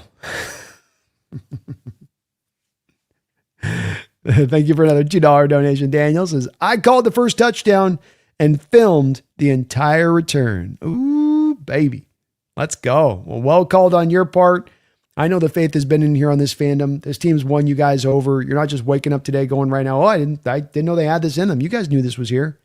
You guys have been here with me every step of the way, understanding what we were seeing and knowing that this team isn't just doing this with smoke and mirrors, but this is being done with truly a good team being built here. Truly a good team. And it must have been a hell of fun, man, being in that stadium. I'd love to hear from you, Daniel, on how the environment was in there, if it was cooked up as hot as it seemed. It seemed like we didn't have a lot of Niner fans out there in the crowd as much as we've seen in the past, which was a good sight. And boy, that was just a hell of a way. That Niner team, you get a game like this with them, they're just looking to keep you close with them and grind it out and make it a dirty game. They don't want to have you get up on them quickly and put them behind that 8 ball. And that's just what you were able to do there. I mean, it's so significant with a team like this where they're a little down on their luck. You give them some energy, you give them some fight, you give them some reason to stay in it. They stay connected. You take that away from them quickly early, and that feeling starts to drain away from them. That feeling of resiliency starts to fall from their grip. And that's what you felt from them today when going in that opening touchdown like you did, especially going up on them on the scoreboard like you were able to do. It was a huge, huge factor in this game, being able to swat them in that way from the literal very first play of the football game. Yeah, huge. And well called on your part, Daniel. Nitsu Trigger, thank you for the $5 donation. Nitsu, appreciate you for that. Ginger Cuz has more playoff wins than Justin Herbo. Also, K9 hat trick was mouth watering. How about K9's run, man? He's had to spend all year with the touchdown vulture, Zach Charbonnet, coming in and going and getting his tutties after he worked his way up the field. He finally today gets Charbs out, and boy, he's like, I'm getting my touchdowns.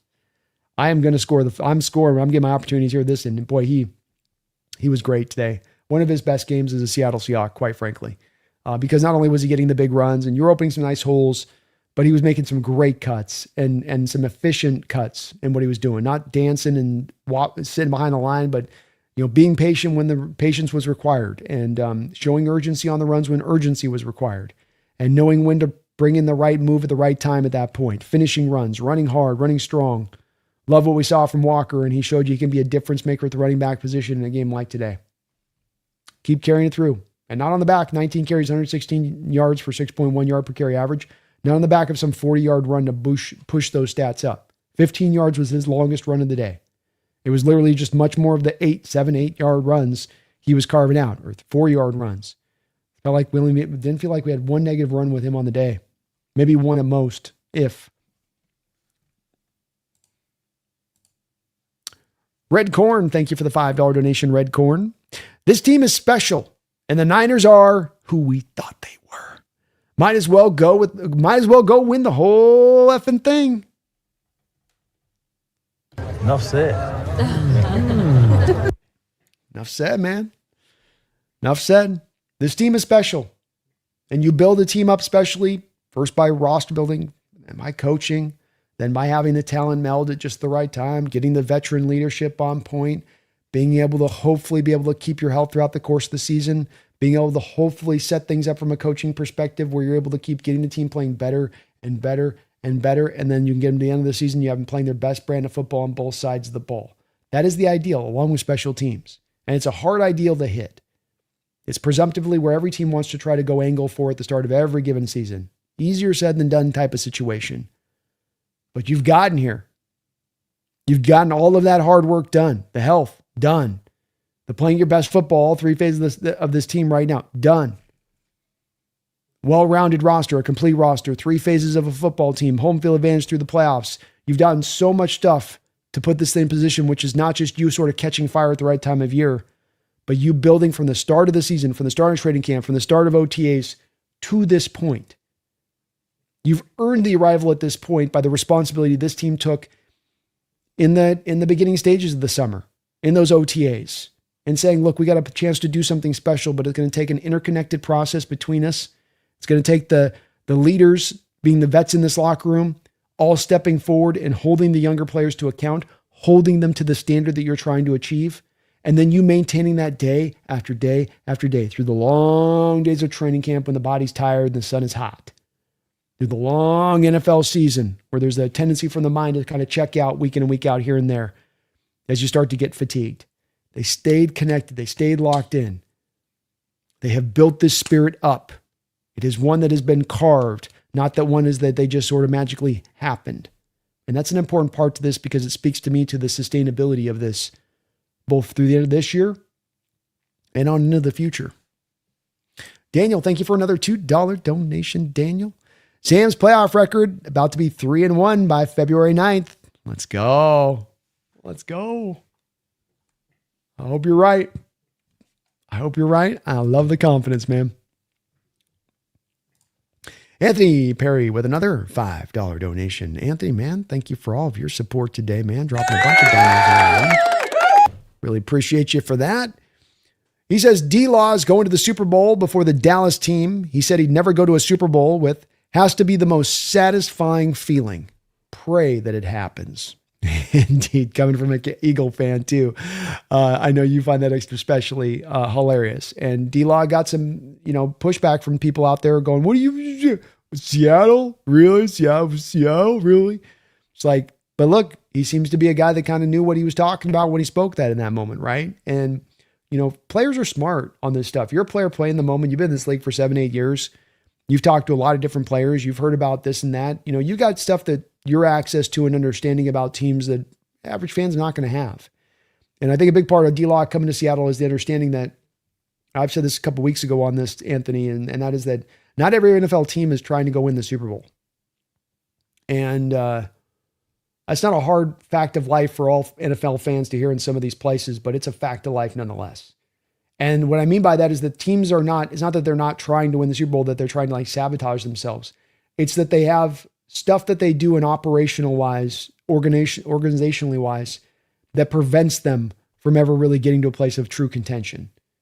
You can win some games, you can go to the playoffs maybe, but you're never going to be a contender because there's too many things that are going to be limiting factors to what you do. For instance, that Cowboy team that DeMarcus Lawrence went away from has Jerry Jones as your general manager. You tell me that I've got an owner as a GM, and I'm going to tell you right then and there, that team's never going to go win a Super Bowl. Not going to happen.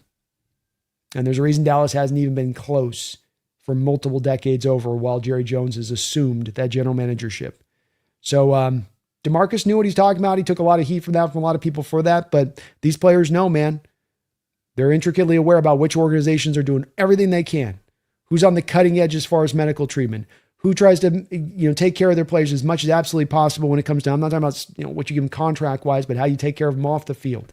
how you travel with them, how the support structure that's there, the great coaching that can be there, how much money they're willing to spend and put all of the money they can out there spending wise to maximize the team to the fullest. And I can see how he looks at Dallas and says, you're not doing that. You got an owner that's your general manager. Unlike your Eagles team, you're not willing to bury any void money any which way, anywhere. You know, you're making it hard on yourself versus other organizations that'll make it easier on themselves. And he wanted to go to winner instead. And he's looking right on that one, Anthony. And even beyond that, he's being one of the centerpieces of your defense for while you're here. Had another strip sack fumble in this game, and he's been a literal monster on this defense. Not just when you look at his stats, but just look at what he is as a game freaking wrecker. He has been just tremendous. Corey Lenniker, thank you for the $5 donation. Corey, how funny is it? We would have won the game after the opening kickoff. Only 6 points from those clowns. Mike was in his bag, man. And this Niner offense just really could not find anything in this game. And Mike made it really tough on them for sure to a degree. It's kind of, to me, the bit of the super impressive aspect of this, almost as much as anything else, is Mike kept things pretty vanilla. It's pretty much 4-man fronts and drop guys into coverage. And that was good enough. I mean, there was some man-based coverage concepts. There was some press coverage on the man-based coverage concepts that they kind of bled over from a couple of weeks ago. But you didn't do anything that was super, super exotic in this game on this front. You just played sound, fundamental football in the back end. Squeezed down the windows, made it tight, trusted the front four was going to generate the pressure. And that was enough to dominate. You know, I would reckon and guess, Corey, that Mike had a game plan coming into this game that was like this, and he only had to go into like that much of it. He's probably shaking his head at it, at this defensive performance, where it's like, man, I didn't even have to get to half my stuff. Pretty crazy, but very cool. Very cool indeed. Shaheed could have won this game for you off just that opening kick. Game was over at that point. Little did we know, Corey. Little did we know. Industry Worth in the house. Hey, Cal, thank you for the double donation. I really appreciate you for that. And very kind of you for all that support. Hope you're having a good night out there and doing well. Very kind of you. Matthew, thank you for the $5. Appreciate you. Brandon, I'm so happy Seattle won, obviously, but also psyched for you, man. You put in so much work covering this team. Thoughts on the Bears versus the Rams? Well, thank you, Matthew. It is very satisfying doing this, having the team win, and that it's been 6 years of us kind of not breaking through and having so many frustrations and stopping short and the difficulties we were speaking above on this at times of finding always the optimism in the heart of things looking dark and unfixable a little bit as they were currently standing. So it is definitely extra satisfying to go through this, and extra satisfying too for folks that I see in here like yourself that, you know, been here for a long time and see the names in there that have rolled with me through the tough times and the difficult discussions. And it is just, it's going to be one where I'm going to be just smiling my happy ass off here for the next week. And I'm just enjoying every part of it. I really just am enjoying it. You know, you get in these things and you're in the heat of battle and all this, but it's just standing back and taking a big breath in and smiling and going, man, this is a lot of fun. It's really a lot of fun to be able to do this. And when things are just like this, especially, and just appreciate it, man, just appreciating it. Bears and Rams. I think that the Rams do probably take the game. I think that it wouldn't shock me if the Bears won it, and that I don't think that it's necessarily going to be a blowout by the Rams. And I think there's some elements in this game that make this troublesome for the Rams. I don't think that Caleb Williams is a great matchup for LA. My reasoning being is that LA wants to run light boxes. They want to run the 4-man pressure fronts like we like to run. And as you saw tonight with Brock, what can happen with that is you leave the quarterback in the pocket. He goes through his first few reads. You got a bunch of guys down in the back end trying to squeeze down passing windows. He sees that. He's got an open window to throw to, but he now has time to kind of let things have that extra 2 and 3 and 4 beats for those secondary routes to now go into effect. And you've got guys in DJ Moore and in Luther Burden that can get into those secondary routes and be very problematic. I also think it's not a great matchup for the Rams linebacking core having to face Colston Loveland. That's a big mismatch for that secondary.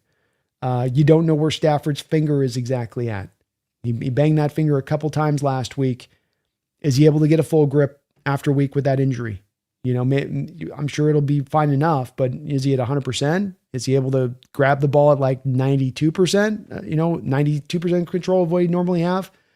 And then you have, of course, as well, maybe the environment as far as the cold weather goes and what that can do to kind of equalize things a little bit. So I do think the Rams are the team that I would give the nod to here on paper, but I think the Bears give them a hell of a big fight. I mean, it's also another game where Rams are a team that has had a tendency at times this year to let teams get back into games where they've got the lead. I could see this game where the Rams get out ahead, a little bit like last week with the Panthers, and then suddenly the Bears are able to mount some epic comeback.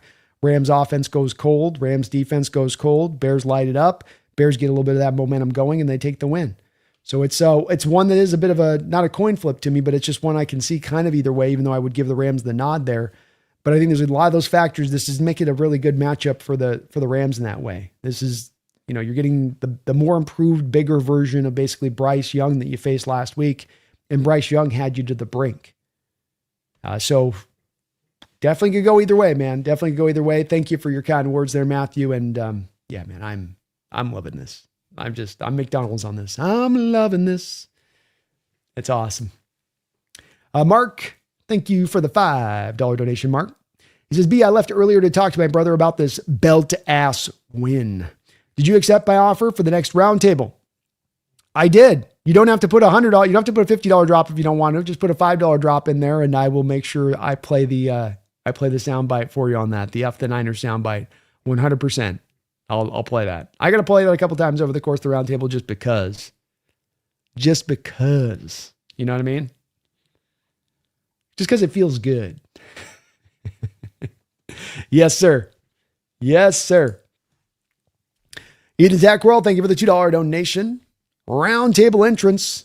Slow spin around, belt in hand. I like it, man. I'm with it. 100% will do that, Ethan. 100% will do that.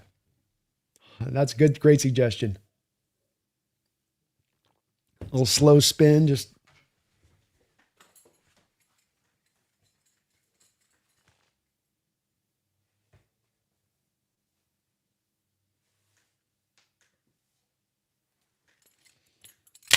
And then give it a nice rack right into the hand, right, Ethan? Nice little.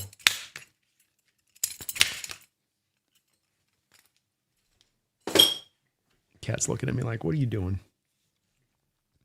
Jay Gundy, thank you for the $5 donation, Jay. And Ethan and I will absolutely do that, by the way.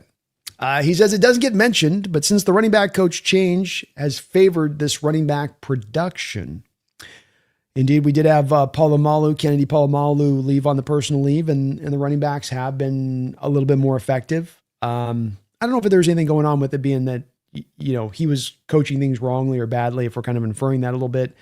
I think it was just as much of, that just happened to coincide at the same time as the rushing attack was already starting to come along pretty strong and get improved at the back half of the schedule.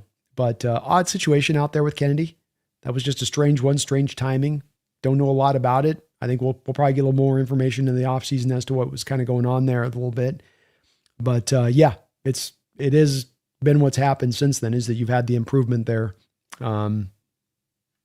With the position, just with the productivity of the rushing attack since then. But I think it's just that was starting to come together anyway. It was already a thing that was already in kind of process a little bit. Glenn Karn in the house. What's up, Glenn? Thank you for the $5. The 49ers injuries finally caught up to them. They had no business winning this game. That said, we would have beat them at full strength. Go Hawks!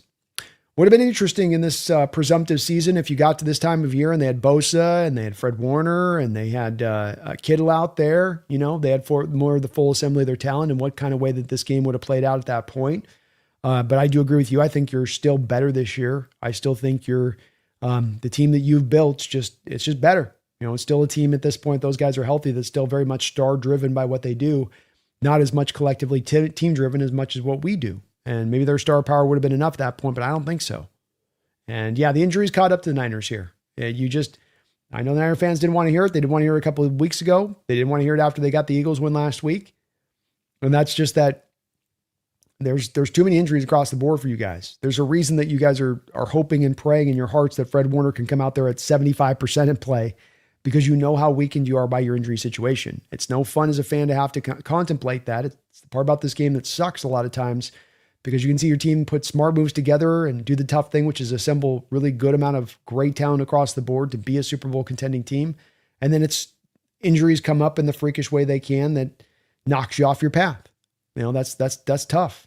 That's really tough to roll with those punches in that way as a fan and see that. It is, especially for the Niner team that seems like they've been facing this a lot of times over recent years. But you're right. They had no business winning that game. And in a lot of ways, they probably had no business getting to this point. They just were able to kind of make it happen a little bit as much as anything else. But we were able at this point to finally kind of expose them when they ran up kind of against a team that was truly a great team. Daniel Bailey, thank you for the $2 donation. Says, B, can you play the F the Niners meme song at the round table Tuesday? So I could play a part of it. I could play a little bit like this. Fuck the 49ers. Yeah, fuck the 49ers. You know what I mean? Or I can work on a little bit of the reference to Timu Tom. Brock Purdy look like Jimmy Neutron friend Sheen. Timu Tom Brady got your quarterback from Sheen. I just can't play the full song because they capture you up on the YouTubes with the copyright restrictions and all that goodness gracious stuff. You know what I mean, Daniel? So can't go all that way with it, but I can play a little bit of some cuts on there. I can give you a little bit of some cuts. Get a little flavor of it. Glenn Card, thank you for another $5 donation, Glenn. And you guys are just amazing as ever in the chat with all of this support and dono. Still catching up on these donations. You guys are just amazing. Thank you for that. I will admit before this game, I had a tinge of doubt about Sam Darnold taking us all the way. Not anymore. Sam Darnold seems perfect for this team. You touch on a little bit of why do I have the conviction for Sam that I do. It's not because I'm a homer on this team. Anybody that's watched this channel over the years knows I'm no homer. Anybody that's watched this channel over the years that if I see problems with the quarterback play, I'm going to mention it. Absolutely, I'm going to mention it. Even for a quarterback I might be in favor for and like. It doesn't, you got to speak it clear and true of what you're seeing out there. But this is it's a complicated one, the way that you fit this too, Glenn. And I think that the lack of faith in Sam to a degree is a little bit understandable from some people's standpoint on this, because you have come out of the Tom Brady Mahomes era. You have come out of that era where you're being told that, no, the new rule of thumb, the new standard, the new normal is that if you want a Super Bowl champion, you need the superhero quarterback. And that's been kind of banged in your head, not only by what you've seen from the results recently with the quarterbacks who've won the whole thing by and large in recent 12, 13 year stretch, but it's also what every pundit and every analyst in this sport just about uniformly speaks to as well. It's very rare that I hear an analyst talk about top 10 quarterback, great team, can go win a Super Bowl. I rarely hear about that. Instead, it's always what they angle to is always the quarterback, right? You listen to any analyst talk about the Raider, got to take Mendoza, got to go grab Mendoza, got to find Mendoza, right? Whoever's in the first, got to go take that you got to go get that. You just have to go take that. Like, they're all caught up in that quarterback position. It dominates a lot of people's thinking and their outlook to the sport. And it's wrong.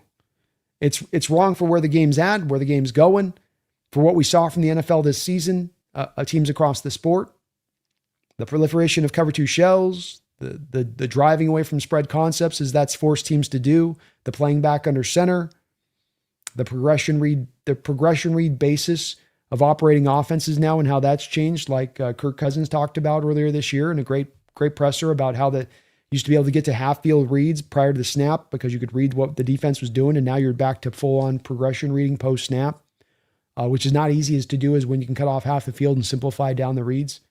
So this was not necessarily an easy one to see, Glenn, to your point on having a little bit of time and needing to be a little bit uneasy on understanding it. But you see in this game how that plan works.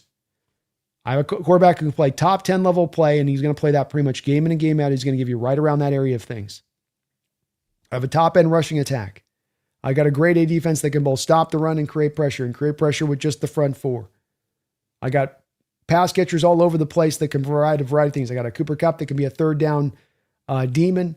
I got Rashid Shaheed, who can be my big play guy. And I got Jackson Smith and Jigba, who's one of the best, if not the best wide receivers in the sport. I got multiple tight ends that I can work off of, both as, pass catchers and as great run blockers. It's just a complete team. And that quarterback now within the context of that doesn't have to be the superhero. And that there can be all the pundits in the world that want to bang the drum as loud as they want. This is the mandate. This is the requirement. This is what you have to have. And I stand back and go, no, it's not. And recent history has not proven that to be the case. And Sam is a good quarterback. because you're not one of the top 3 at the sport or 4 at the sport doesn't mean that you're just chopped liver. He played great today. This was what you needed performance-wise. Play a clean game, be efficient, get some high-level third down completions, get the team into some right plays and some right looks at times with some of your changes in the line of scrimmage. He's going to have a lot of people, I think, seeing the dream like yourself on this one coming off the end of this game, and rightfully so. 92 till infinity. Thank you for the $5 donation, 92. I've been having a hard week with the health of a family member. Your daily streams this week have been a wonderful distraction. Thank you for all you do, B. I'm sorry to hear that. I hope send out my prayers to you and your family member out there to hopefully they can get improved here and things turn around in the right way.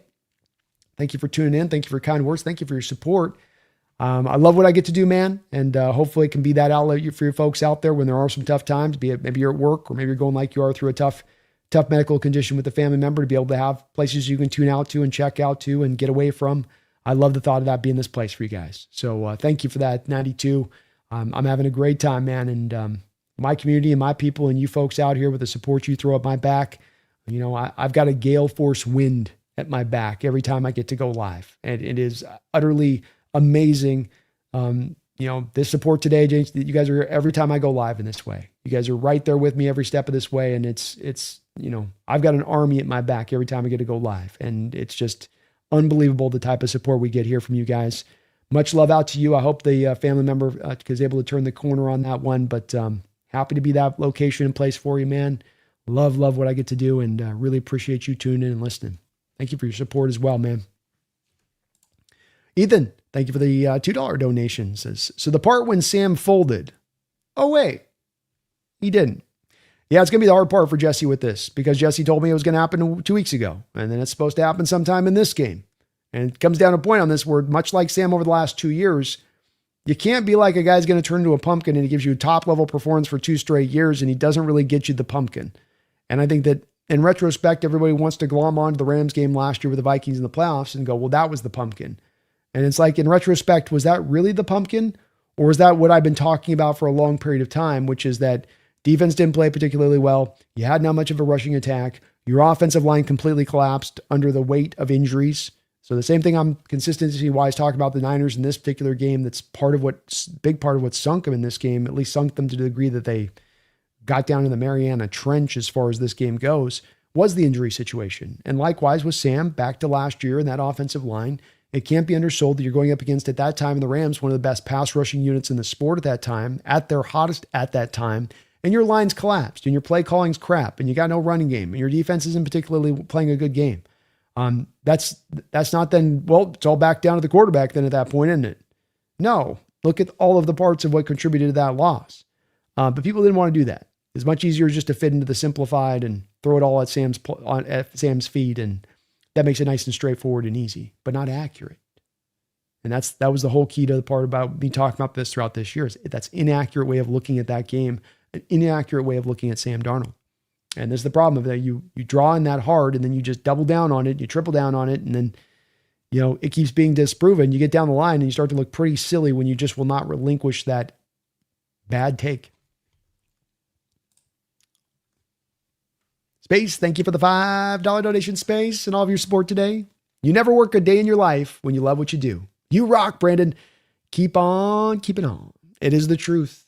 It is something that I never got to really do throughout my life, and being able to do what I get to do for a living and love what I get to do for a living. But when doing this to start us, I had a full-time job. This eventually became the full-time job, but it is absolutely a dream to get to do this.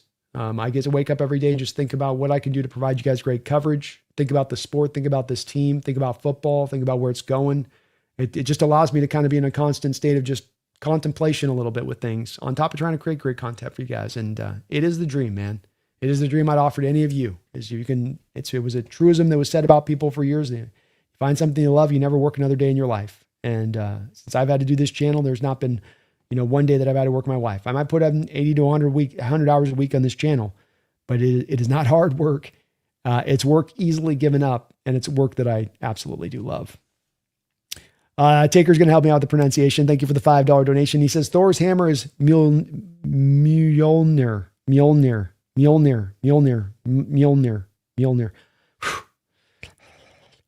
Lips aren't working here, Taker. We would still have won. We would still won even if the Sheeds kickoff return was our only score. Indeed. You might have been able to just have that be the only touchdown you scored on the day, and that would have been able to get the job done. Pretty remarkable. And this defensive effort was amazing today. That you brought this about with this Niner offense has been so good throughout the course of this year. You brought this out with a Niner offense has been so hot. You brought this out on the back of really a vanilla approach, defensively speaking, by and large. Unbelievable to get that kind of performance in that way. But Mullion, oh my God. I'm struggling, Taker.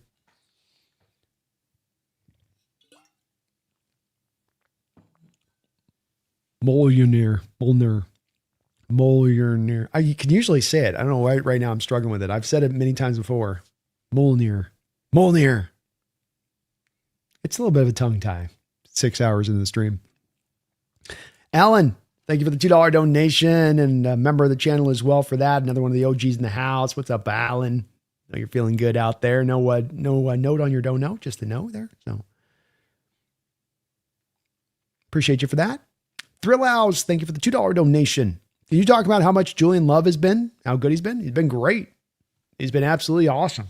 I mean, he's a guy that I think when he's out there, he gives you an extra layer of communication to get down the finer tuned details of your secondary prior to the snap.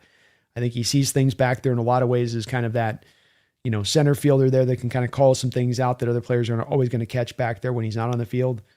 His interception a couple weeks ago in that Panthers game and setting that up. I mean, that's a straight out Mike McDonald special within this defense where you can show a coverage look to one thing and then peel back to a different spot on the field as you've kind of gotten the quarterback to buy in.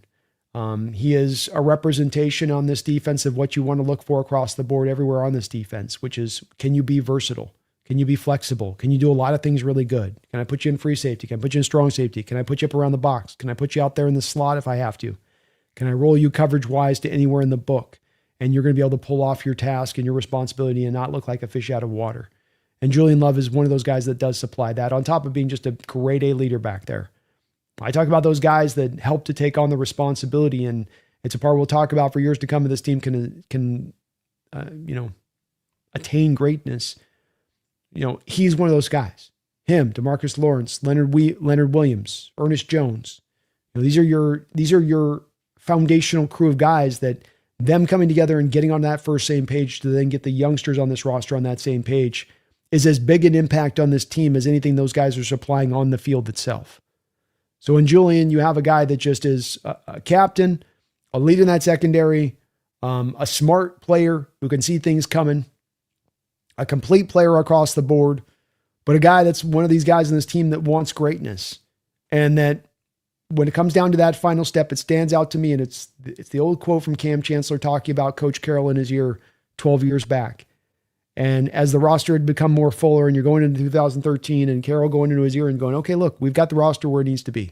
You got the talent that you need to do to go get this. Now this is going to be on you guys now. Are you guys willing to take, and are you guys able to take that final step of this process from a leadership standpoint, which is really just the full buy-in, right? Not just that I'm going to do my job. I'm going to make sure the guy next to me is doing his job too. That's the ultimate responsibility you talk about taking on. It's not an easy one to do. You're not paid to do that with your contract. You're paid for performance. You're paid for play. But this is the necessity if you want a team that wants to reach for greatness. It's got to have guys in the locker room that are going to own it in that way. Love has. Variety of guys have in this locker room. And the more you can get, the better your chances are of turning yourself into a true contender to going again that Super Bowl championship. I don't think there's any team out there that's winning a Super Bowl championship that doesn't have these guys, a collection of these guys in the locker room driving this force in this manner, Thrill House. A.A. Joss, thank you for the $5 donation. Joss says, let's take a moment to thank the Niners. If they hadn't beat the Eagles, the Seahawks would have had 2 bye weeks. The Seahawks wouldn't have had 2 bye weeks.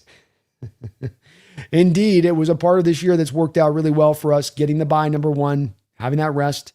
And then, yeah, it's a different degree of difficulty getting to the Super Bowl if you've got to go take on the Rams in this round, in this game today, and then maybe having to come back and playing the Eagles again in another game after that down the week, versus the way that this could play out. And that was just one more place that's really just kind of turned in the Seahawks' favor here down the home stretch of this season. and a beautiful development. Now you come out of this game in relatively good health, come out of this game with your defense pretty fresh, pretty able to come back next week and be ready to roll full bore. And that's, of course, going to be a big driving force this season and getting the ultimate success. The defense be able to be dominant, sustain that dominance, and keep the health with it in tow. Because health can come in a factor in these games. You lose a couple guys in a couple spots, and you're like, ooh, boy, we don't have a fill-in for there.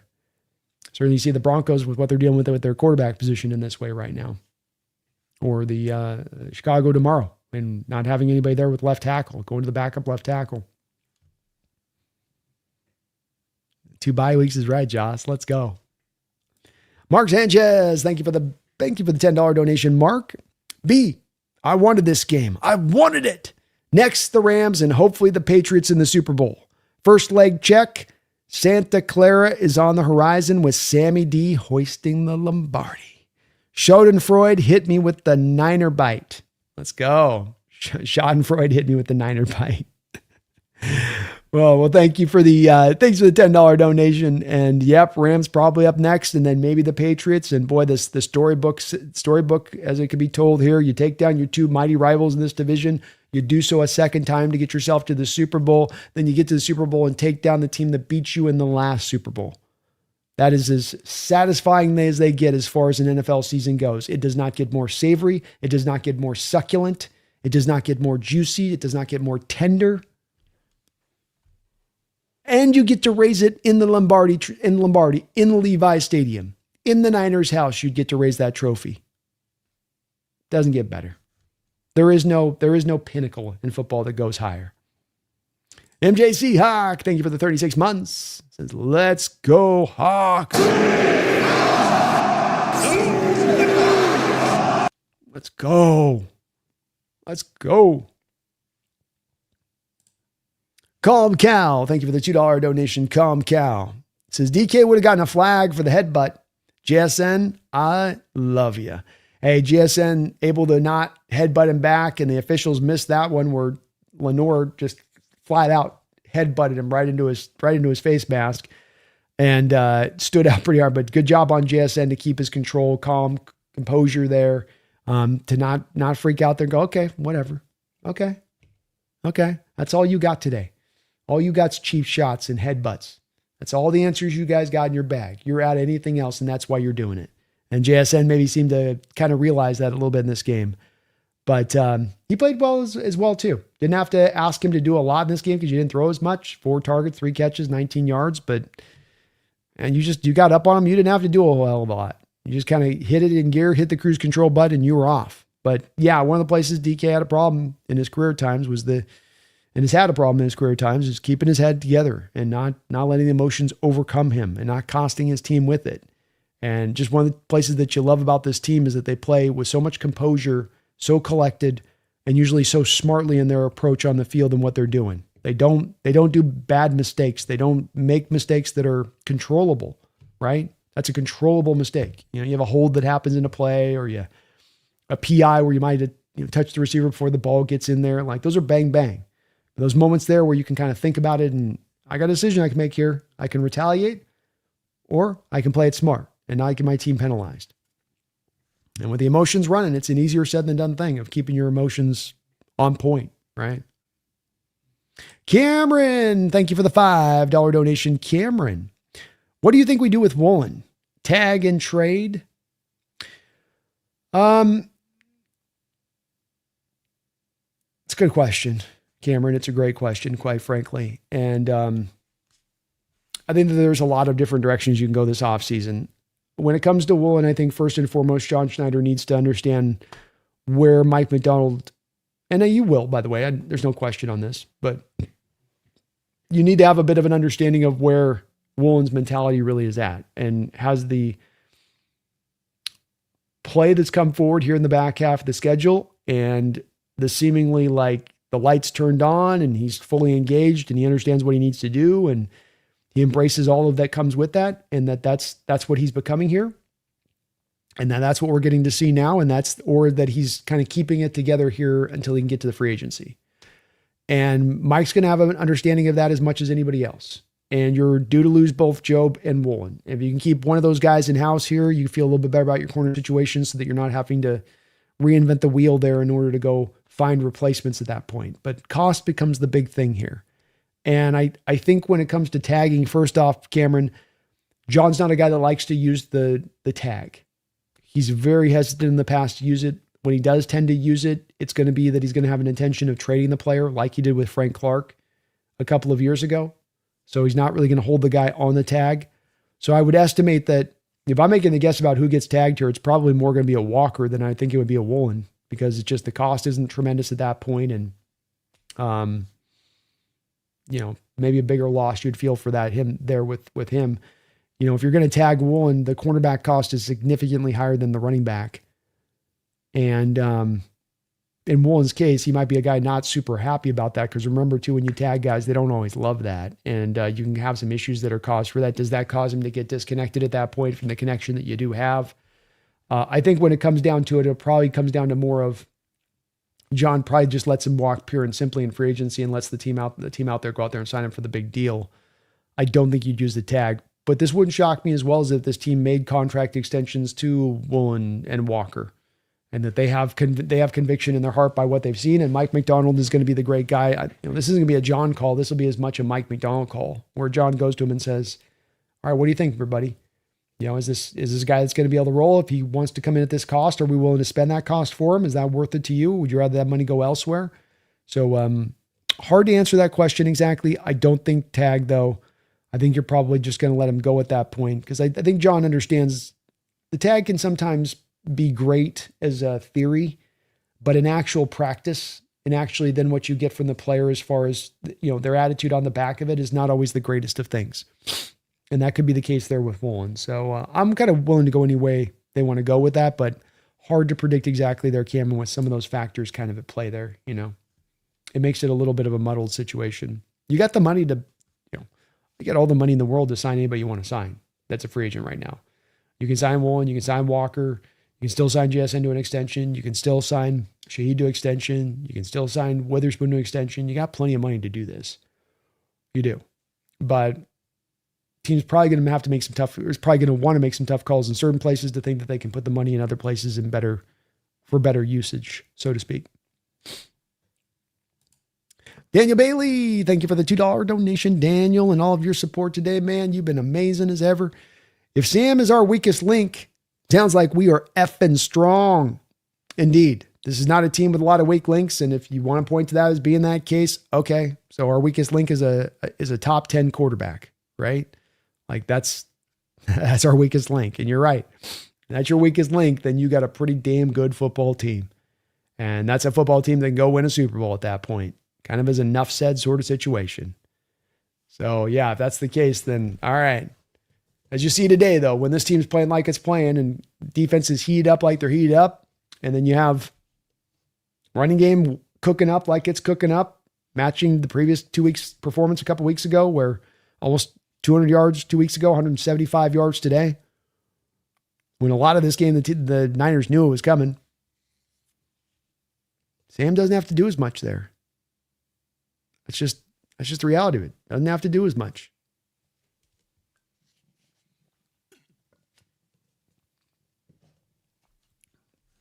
Well said, Daniel. Very, very well said.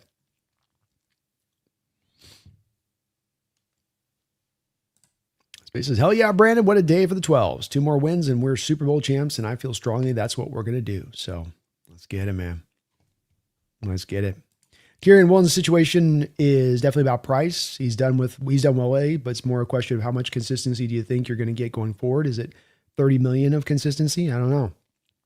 That's the part where you go back to Mike, because there's a question here. I think there's a valid question on that consistency front, because that's been with Woolen what you have felt with him a little bit here through his time. And, he is uber talented.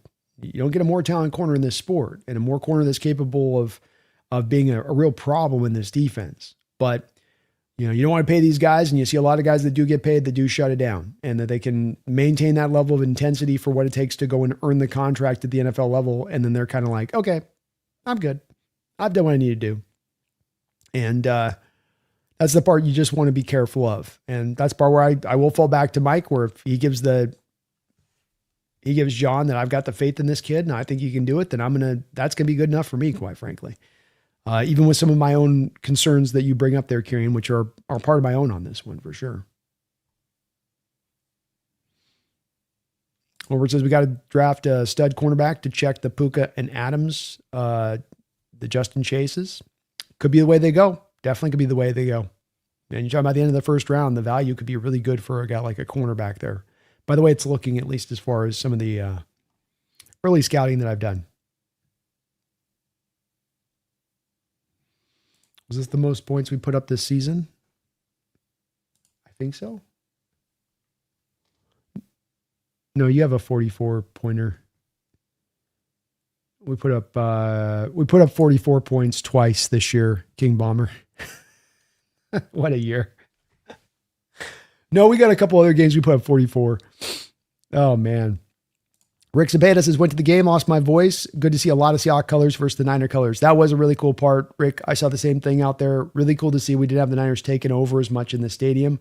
Was the sound up there, Rick? Did they bring it here? I know you've been in there a few times through the history of things. Was it a pretty... I'm watching the TV quiet when I'm doing the play-by-play, so I can't hear how loud the crowd's necessarily getting. They seem tuned up, though. They seem like they're ready to go.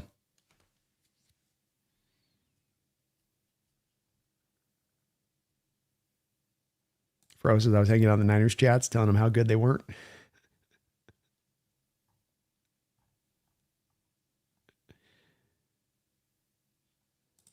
Jordan says, Russ just posted something about Sam Darnold and saying how cool his journey has been. It is great. I mean, I don't know. That's the thing with Sam getting so much hate as he is. Like, this is the kind of quarterback that should be, if anything, celebrated by the average fan. I mean, you see a Baker Mayfield go through a similar career trajectory and people can't stop celebrating that guy at every turn. You know, you'd think Sam would get a lot of the similar stuff in his direction, but it's been very hard earned.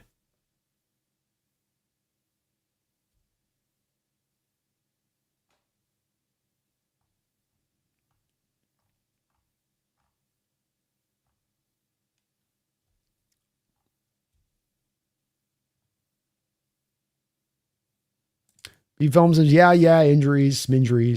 We all get them, but Mike has prepared our team for that, and other coaches make excuses. Well said, man. Well said. Definitely no excuses in Mike McDonald. He ain't wired that way.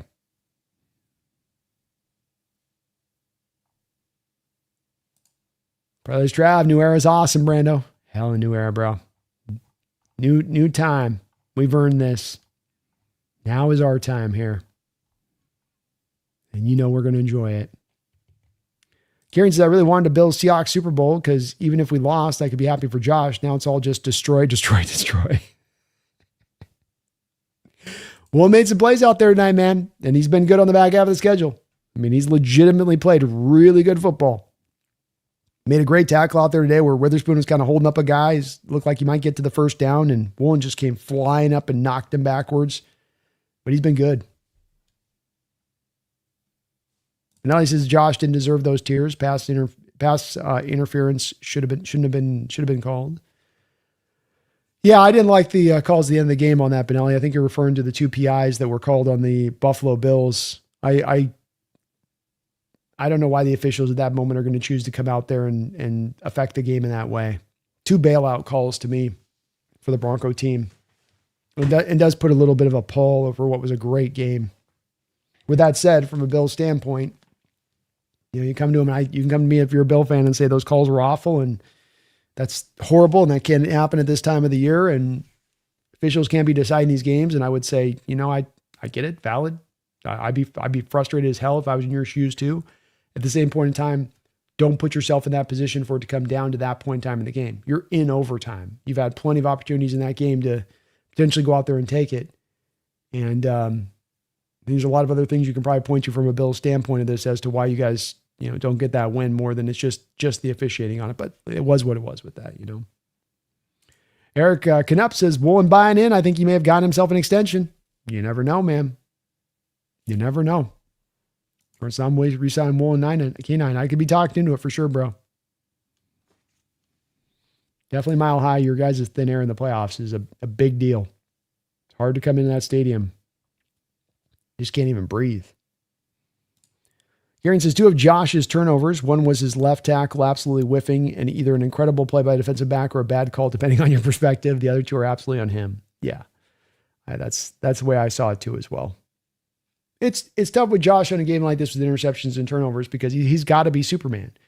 That Buffalo Bills defense ain't going to get the job done. He doesn't got the receivers on the outside to get the job done. They're only going to be able to run so much. It comes down to him basically being the miracle worker. And it's just a tough way to live as an NFL team, especially in the playoffs. Especially against the playoffs, against a really complete team on the other side of it like Denver.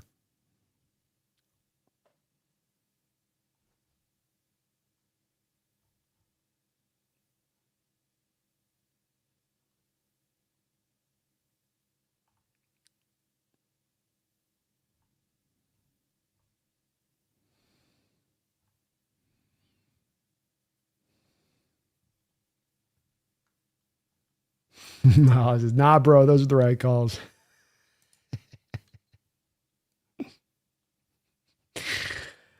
I just would prefer, Mile, for me, I know, look, you're a Bronco fan, so it's certainly, I'm not expecting you to hate on the calls, but I would just prefer in these playoffs, you let the players play and determine it, especially when it comes down to OT like that.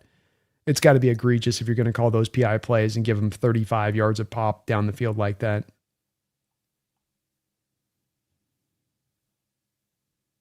Now, this is in person. Bradford gets beat way more than we thought in pass protection. His run blocking needs a little help, but not as bad at all as his pass pro. It's an adventure out there sometimes with him, that's for sure.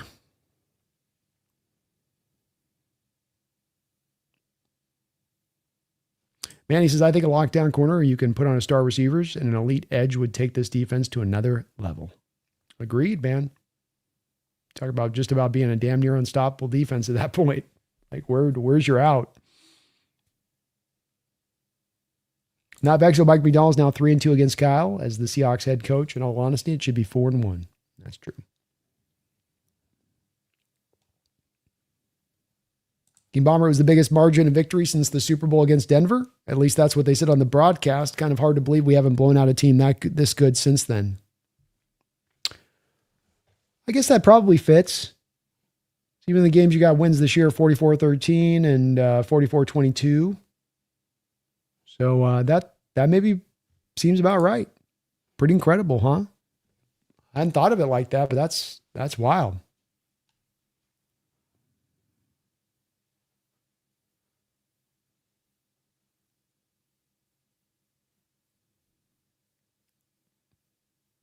And I didn't have Mile High. I didn't have as much of a problem with the interception call. I kind of get that one. I could see it going either way, but that's also the call in the field was a pick, so you weren't going to overturn it when you looked at the replay on that one.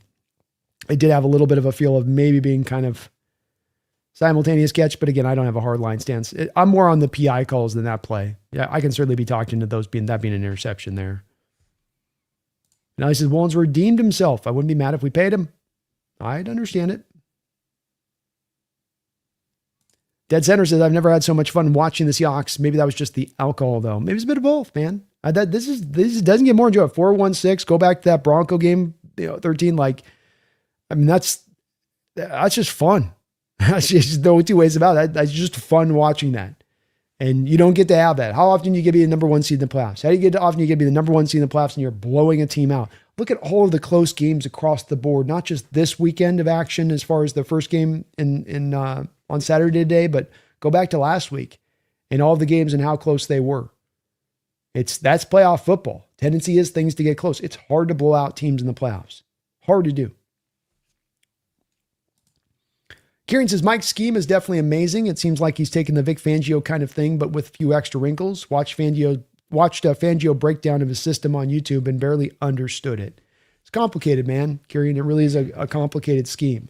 What really the difference is it comes down to it is Fangio's more of just a secondary guy on this. And what I mean by that is, he wants to trust his front four, and then he just wants to spin the secondary in different directions and create different looks from you with the zones and be able to really try to anticipate where you're trying to throw to the ball and then have extra guys there in those passing windows.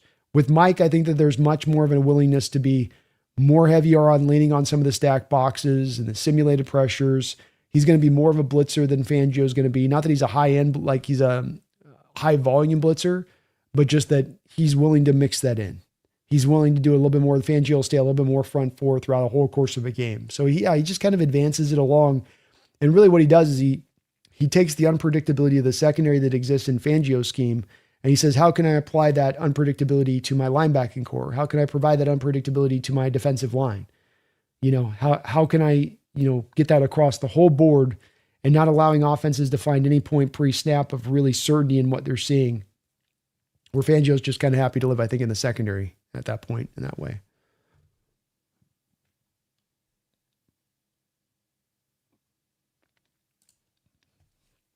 King Bomber asks, Brandon, are you ready for the goalpost shifting that's going to happen this week? I'm predicting it's going to be Sam Darnold hasn't had an elite game in the playoffs yet. Yes, because this is what the Sam discussion has been. And so it's why I checked out in a lot of the Sam discussion. For the most part, I still get into my triggered points of this, but it's why I've so been hard lined on. I'm about done debating this with the people that are going to be the anti-Samites. Because the anti-Samites have been one where it's just like, they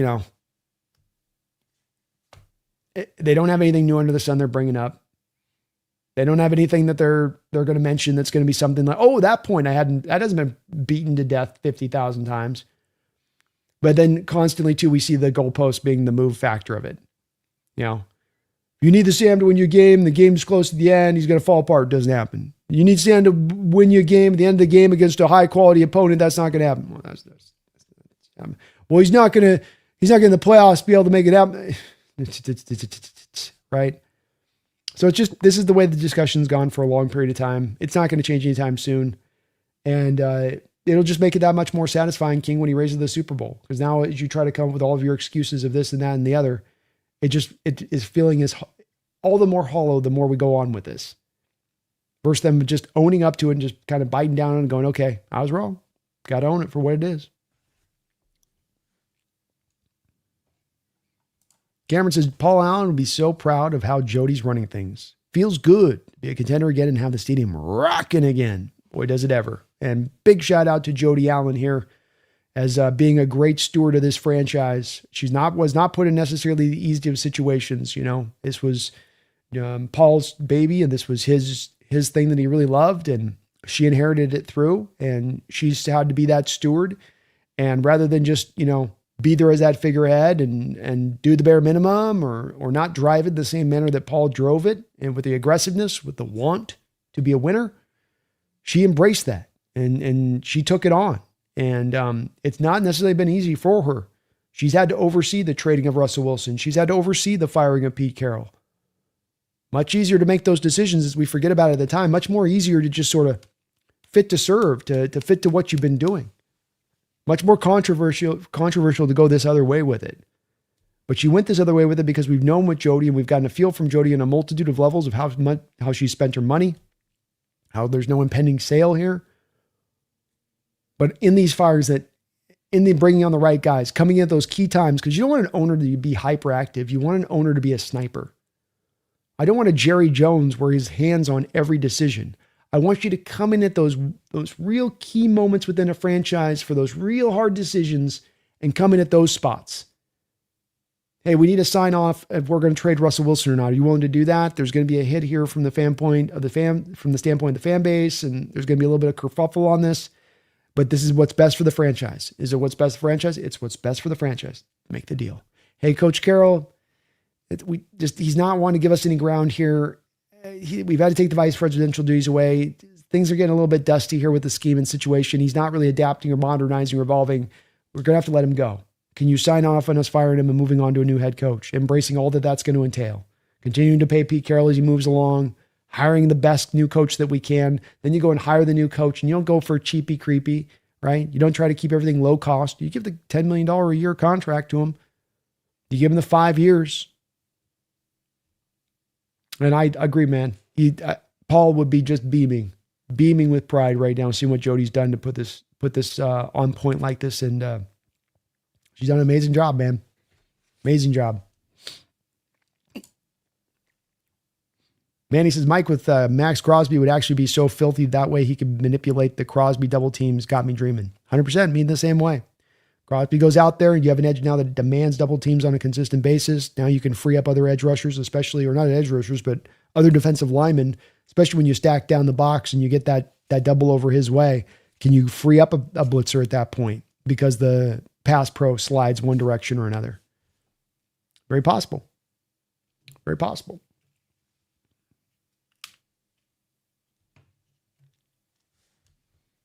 Got me dreaming too, Manny. You're not the only one on that one. And boy, go get the Super Bowl this year and then in the offseason go get Max. The dream just keeps on flying, doesn't it? Kendrick says Jake is nervous right after the Hawks beat down. He says the Rams are the best team in the NFL. Jake is shook.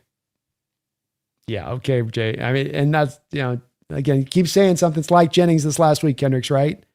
Who do we got? You guys are going to get Seattle. Seattle, good, yes. Seattle, yes. Yes, good, yeah. I get a little bit of that same energy with Jake on this one, Kendricks. Yeah. Just a little bit of a sense here on that one. Just a little bit. Right, yeah, let's have a go. Best in the world. Tell me who's better. I ain't going to try to change your mind on that. I think you bring up a good point. Ethan Hawks Nest. In the games Mike McDonald has coached in the playoffs, Ravens and Seahawks, his defense has not given up a single point in the second half. That is absolutely unbelievable. It is definitely, man. And that's a Texans team that had a good offense that year. That's a Kansas City Chiefs team that has a pretty good functional offense in the year that they went that Super Bowl. And against this Niner team, this is against a good offense. So maybe that's the more incredible point on this. And it's a great stat that you present there. But even more impressive is that you didn't do this against back-end offenses. You didn't do this against teams driven into the playoffs by their defense and had nothing to offer offensively. You've done this against some pretty good offenses to accomplish that. And it speaks to not only the great game plan that he can bring into tow, right, Ethan? It speaks to how great of an adjustment that he can bring along over the course of the game. It's part of what I love about Mike is he's a great head coach. He puts together a grade A culture. He's got a great system and schematic system at that and what it can do. But he's also a great adjuster and a great guy that can kind of roll through the game and make those adjustments that need to here and here. He sees things so smartly in that way. Unbelievable stat. Go Hawks, Dylan. Bro says, but Sam Darnold hasn't won an NFC Championship yet, so he's no good. Exactly. There's that exactly on that. And Fro's joking, of course, about those goalposts being moved. Dune Brando, do you remember what I emailed you after the Ernest Jones tirade defending Darnold? I do a bit. I've been getting a ton of emails on the DMs and emails, so I've got a stack in there. But yeah, it's just another one of those places that you can point to where what does great leadership look like? How does it rear its head? How does it show itself? It shows itself in moments like that. When you're at the darkest you've been this season, if you're after that Rams win, can't get over that hump. They still got our number. Sam throws for 4 interceptions. Sam turning into a pumpkin. But you're one of your defensive leaders. One of the first things to do is stand up there and say, anybody that doesn't rock with Sam can shut up. And that's the connectiveness that you have on this team, and not just having each other's back in sort of words, but in true spirit. And that kind of faith that you have in one another and having each other's back in that way and not just saying it, believing it, living it. Again, one of the hallmarks to building a Super Bowl winner. You show me every Super Bowl winner over the last 30 years, and I'm going to show you they're going to have guys like Ernest Jones having those guys back in that locker room in that manner. Kieran says the Fangio system seems hard to learn since it's a ton of one fourth, one half. You understand why it takes half a season or more for it to really click. Yeah, they run a lot of complicated coverages. They do. And it's where he wants to live is really those coverages and turning them in different directions and trying to create confusion from that standpoint. It's good defense, man. It's been the thing that's ripped the fangs out of a lot of these offenses in this modern era, especially the deep passing attack. Froze his goalposts on wheels with Sam. That's right. Oh, man. Allen says, turned Purdy into a crying jack-o'-lantern. Yeah, somebody turned into a pumpkin on that field. It wasn't Sam, though, right? King says, we've got an extra day of rest compared to the other two teams. Indeed. And hopefully that can help a guy like Charles Cross or Zach Charbonnet as well. They're getting right and getting ready and being good to go. Still haven't seen an update on Cross, so I don't know if you guys have heard anything. Mendoza's asking or whether Charles Cross is okay. Did Mike have anything, Mac have to say in the press conference, anything to do with that might give us an update there? Charles is okay according to Mike, says Kendricks. Thank you for the update. Precautionary, and we're waiting on Charbonnet's imaging. Okay. So that's good news on Charles. Alan says, Darnold saw ghosts once upon a time. I wonder what Purdy was seeing. Purdy was seeing the dark side. That's what he was seeing.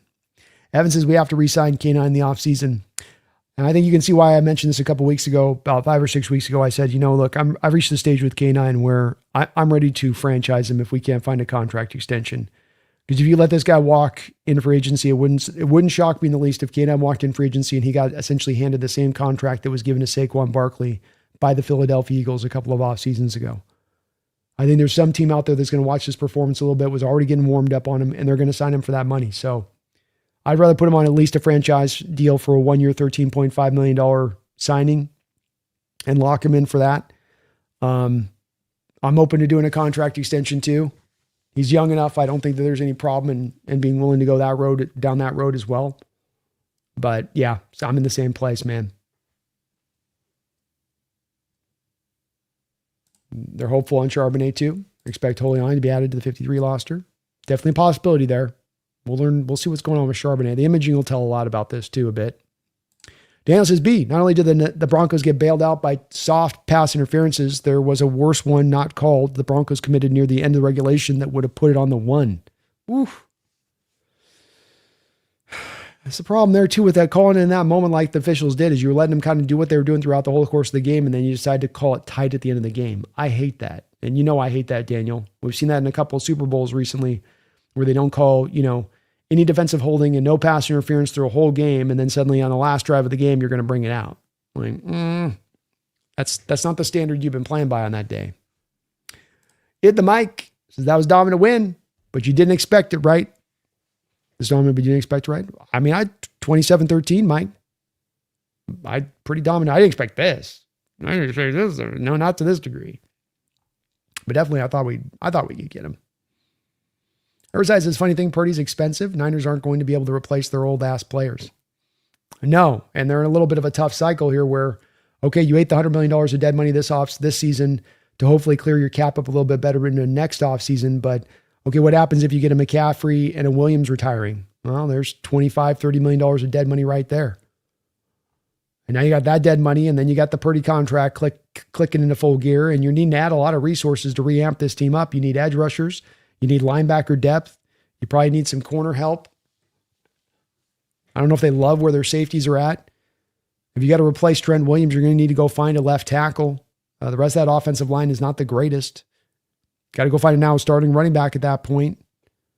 Juwan Jennings is probably gone this offseason, so you have Ricky Pearsall to work off of, and there's a lot to be done out there in San Francisco.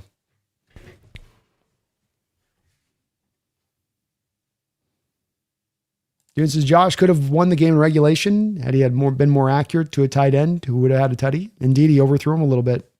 Yeah.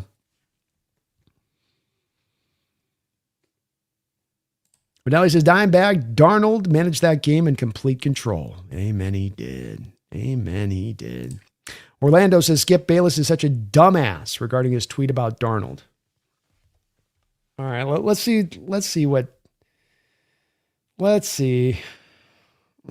Skip had to say.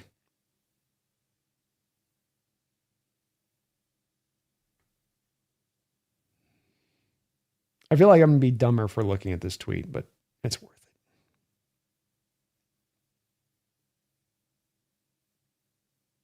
it. Skip Bayless says, Sam Darnold tonight, 12 of 17, 124 yards, 1 touchdown, no turnovers. Is it possible Sam Darnold will be carried to a Super Bowl championship by Seahawks defense and running game and special teams explosions? Well, number one, Skip supposed to be a guy that knows the written word. That was an awful use of English right there by him. And this is what we've seen, right? This is what we've seen time and time again, so many times over from this outlook of Sam, which is that all everybody wants to do with Sam is just redouble back down no matter what information they get that proves their stupid ass take about him being this and him being that. That it basically comes down to Sam being trash. The way they want to talk about him is like he's trash. And so you get a game like this and a guy like Skip Bayless can't reverse course. You've already doubled and tripled and quadrupled down, haven't you? You've already talked your junk. And so now this is where those people get to look completely silly. This is why Skip Bayless is a joke at this point. This is why you've covered football and you've covered sports for 40 years, and people look at you right now and they look at you not in respect, not in reference. They don't look at you like a John Clayton. They look at you like you're a joke. Because you when you base your takes on just kind of generally what I emotionally feel, that's not you really thinking too hard through a situation. That's you operating off of emotions. And when it comes to Sam, for whatever reason, he drives emotions out in these haters and these people that don't like him. They completely slants it to where there's nothing they can see otherwise than just this negativity that they clutch onto, like the free climbers going up the side of a K2. They're going to keep clutching onto it. Doesn't matter what they see as far as otherwise to disprove it. They just cannot let it go. And I saw this coming from a while away. A variety of discussions I had where I'm like, wow, he's getting just a different set of rules applied to him that no other quarterback gets applied to them. It's not entirely fair, but it doesn't have to be fair. It just has to speak to the people that talk about this stuff, the people that have these takes. It brings into question a little bit of their football authenticity as far as their understanding of the sport. When so much of this data tells you otherwise to this, and you keep holding on with that death grip to the other, almost that you're hoping it to happen more than you think it's likely to happen, it starts to feel like more of, I hope this happens to Sam. And that's a little bit of what I've been feeling here with some of this discussion at times with him. That's just gotten so disconcerting because it's just like, why does he get the outlook that's so different than any other quarterback in this sport? And I don't have a good answer for it, man. I really don't.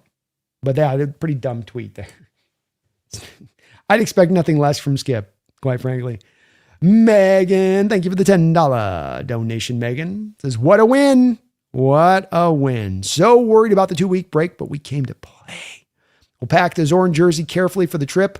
Can't wait to celebrate our NFC Championship Conference win and trip to the Super Bowl at the sports bar at SYD in Sydney. Let's go. Let's go. Hopefully it's packed with a bunch of Hawk fans out there, Megan. That'd be cool too. And yes, ma'am. Let's go. The power of the Zorn Largent jersey is in full effect. I'm going to be rocking this one out next week. Didn't wash it this week after last week's game. Ain't washing it this week.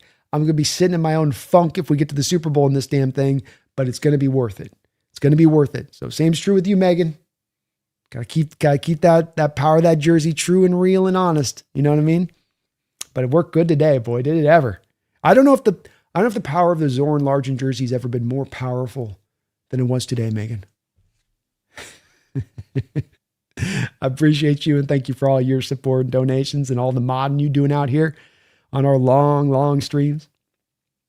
Ethan Tech World, thank you for the $2 donation, Ethan. Says, you don't know the power of the dark side. No, you don't. They think they're starting to understand, but we're just getting warmed up this defense. We're just getting warmed up this playoffs. We're just heading to the heights of our powers, just climbing past that first area. What do they call that? The first peak summit. The first summit. That's what they call it, Ethan. Wu-Tang Financial. Thank you for the $5 donation, Wu-Tang. The thing about this team is we're like Spectre. We have people everywhere. Best game from Kubi in a while. Question mark? Super Bowl bound. Yes, sir. And number one, I love that. I love your confidence. You guys are there with that. Feeling like we're ready to go. I'm feeling the same thing, man. Who's going to stop this team? Who's going to run? Who's going to step in front of this buzzsaw and take it right between the eyes? Huh? Who can do that? Not even the Rams, I say. Kubiak, yeah. Great A game plan from him. And it got a little dodgy. I'm not going to lie to you a little bit into that second quarter range where you're kind of going, okay, we're getting a little pass happy here, Coops. Keep running. Just keep running. But I think especially that last drive of the game or last drive of the first half, which was managed really well, to kind of close things out as you did. You only got the 3 points, but the whole management of that drive, bleeding the clock down, stealing a possession away from the Niners, commitment to the running game, creativity like the Shaheed plays that came in where you start going to one side, you come back the other way. Beautiful play call there. Just loved it. You worked the screen game in. You had Sam with some earlier throws in this game early on to give him some easier throws to kind of get him in rhythm. Yeah, this was a really strong game from Kubiak. Really well called game, really strong game. Love his commitment staying in the run game like you have throughout the course of this year, not getting away with it. Kept the running game pretty diverse. But just a hell of a game plan, man. Yeah. You can't be mad at much of it. And a little bit of the lull there in that second quarter, a little bit, but outside of that, they were tremendous in this game. They really were. And I love the commitment to the run game. 2-to-1 run to pass ratio in this game.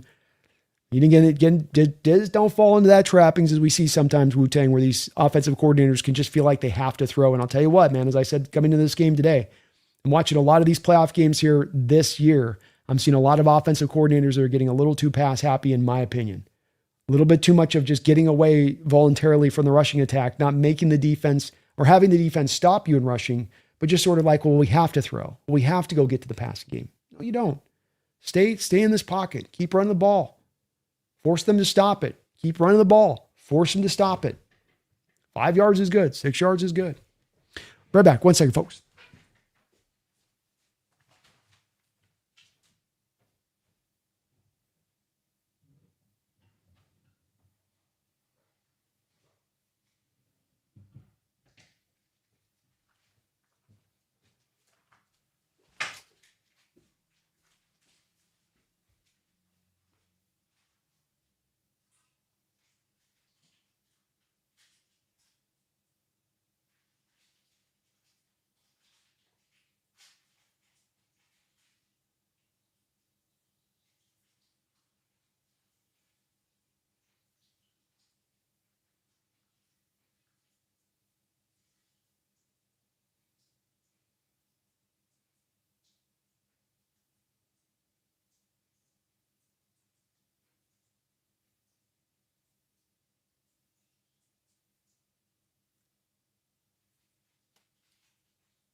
Appreciate you, Wu-Tang. Thank you for all your support today, man. You've been very kind. Evan says, I might shed a tear if we really win it all. Hey, man, can't blame me for that, Evan. One of the things I talk about often is the enjoying where we're at, and really savor is the word that I keep putting out there, but it's for a good reason. I get a chance doing this channel a lot where I get to interact with a lot of different other fans of other teams. We do a lot of behind enemy lines and talk to other fans or other, content creators that are having to go through their years with their teams and situations that they're in their teams with, and tough situations that exist out there, and situations where there's not a lot of hope with the team, where we're not particularly good and there's not a lot of reason to think in the future we're going to be any good anytime soon. Maybe we won't be bad, but we're not going to be good, that kind of thing. And to be able to be in this situation where you're able to go get this now, and you've had some success, you haven't had to go through those dark times. I think about Zebot with the Buffalo Bills, Evan, and watching Zebot after the game last year, and he was, definitely teared up a bit with that Kansas City game and how that ended out there, and knowing that, your window with Josh, your window with his team, your window of potentiality of going and getting this one is closing, and you have had nothing in your lifetime as far as that to be able to really celebrate, and that's no fun, especially much you love football. It makes you reminded that when you are in this position like we are here, to not be spoiled by it. Not be spoiled by it because you've had the opportunity to be here in the last, 20 years, 3 different potential times, but really do enjoy it for what it is. And every step of the process, enjoy every win, and enjoy every step of the way, and enjoy the tension and the nerves and the edge of your seats and all of it. because you don't know when you'll be back here again in these kind of places. And you see a lot of franchises that get stuck out of it for many decades, having to wait on this opportunity like we're getting right now. And I keep myself being reminded of that and keeping that at the forefront, Evan, and how much you appreciate it, you know? Daniel says, yeah, I already saw the goalpost move. Comments in the YouTube highlights of the game, a bunch of them saying how Sam didn't have to do anything, and any quarterback could have done that the same way. Shaking my head.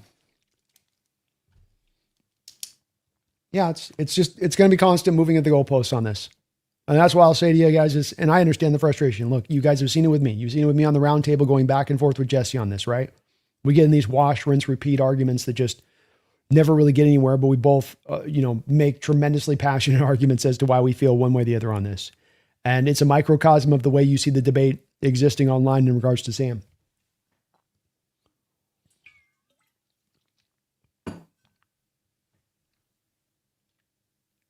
It's frustrating. It's wrong that the discussion's kind of gone to where it's gone so often. But I would say to you guys as well, as being a guy that's been a bit at the tip of the spear on this argument and how many discussions and debates and arguments I've had in regards to this subject, I just don't think you're ever going to make any headway with these folks. Sam has almost been a bit of a example for me of the fact that there's going to be players that exist that people cannot move their opinion on, and that there doesn't matter what data you get on that player, that he just, for whatever reason, there are these type of players that will draw this kind of opinion. And so you're just wasting your breath trying to convince people of otherwise. And at the end of the day, we don't have to convince them. We're winning. And bottom line is they can't deny that. And they can deny all this stuff. And they go, oh, that's this, and they can make every excuse in the world. They can move every goalpost they want to move. But if it ends up with us raising the Lombardi Trophy and Levi Stadium, they're all going to go real quiet, real quick. Because that's kind of the trump card at that point, right? There really isn't but just won raised the Super Bowl trophy. Now, one of you 32 NFL teams could expose this guy throughout the course of this year, but you as a fan just generally think it's there still. Great, think that. You look dumb as hell. So I that's where I've basically landed on it. Where it's just, I just look at people I'm in this debate, I just shake my head and go, it's just dumb as hell.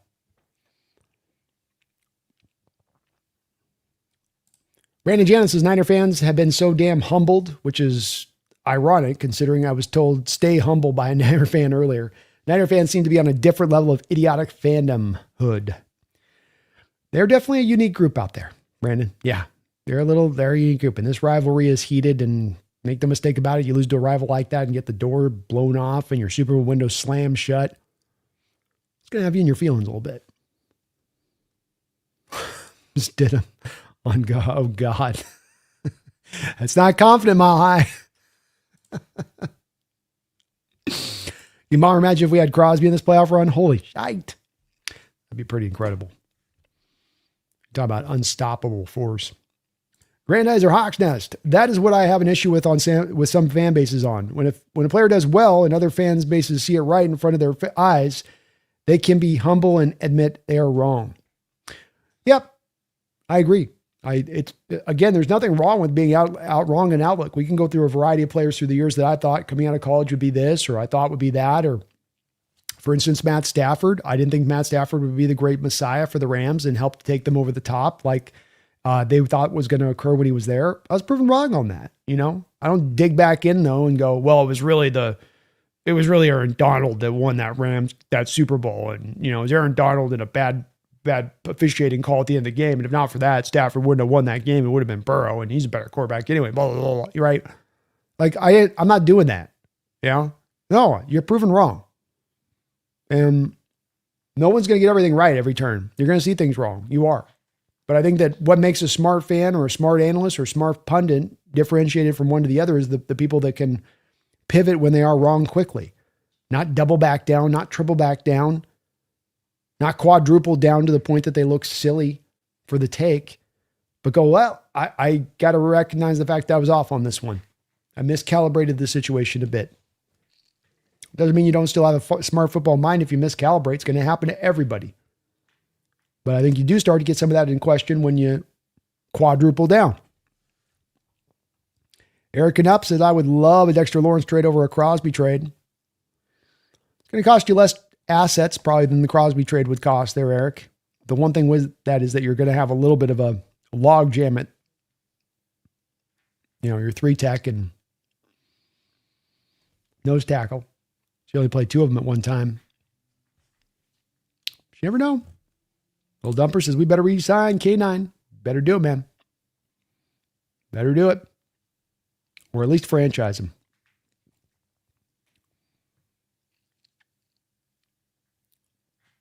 King says they were talking about how Kendricks and Wallow were going to change their defense. The announcers didn't call their name once. Laugh my ass off. They made a run at Crosby at the trade deadline, Scooby. I think the Raiders shot it down. I think Carroll kind of shot it down. Randizer Hawks Nest. Darnold is a prime example.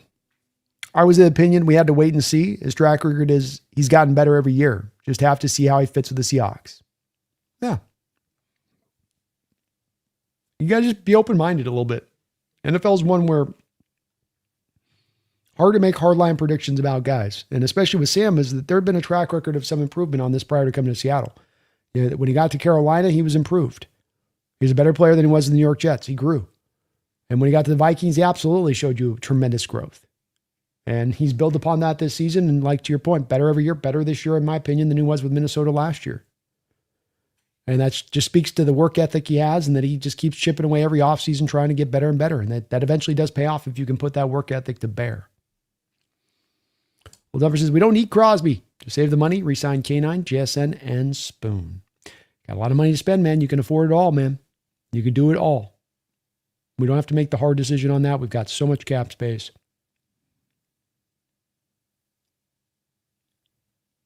We don't need him. Just be nice to have him.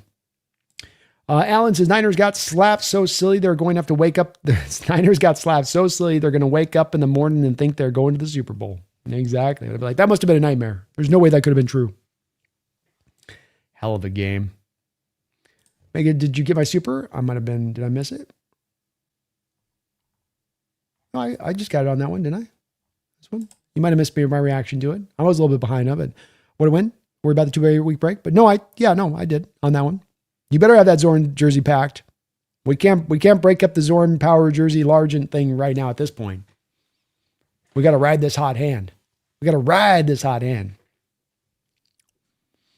Ethan Tech World, thank you for the $2 donations. I freaking love Mike Mack. Best hire on the board.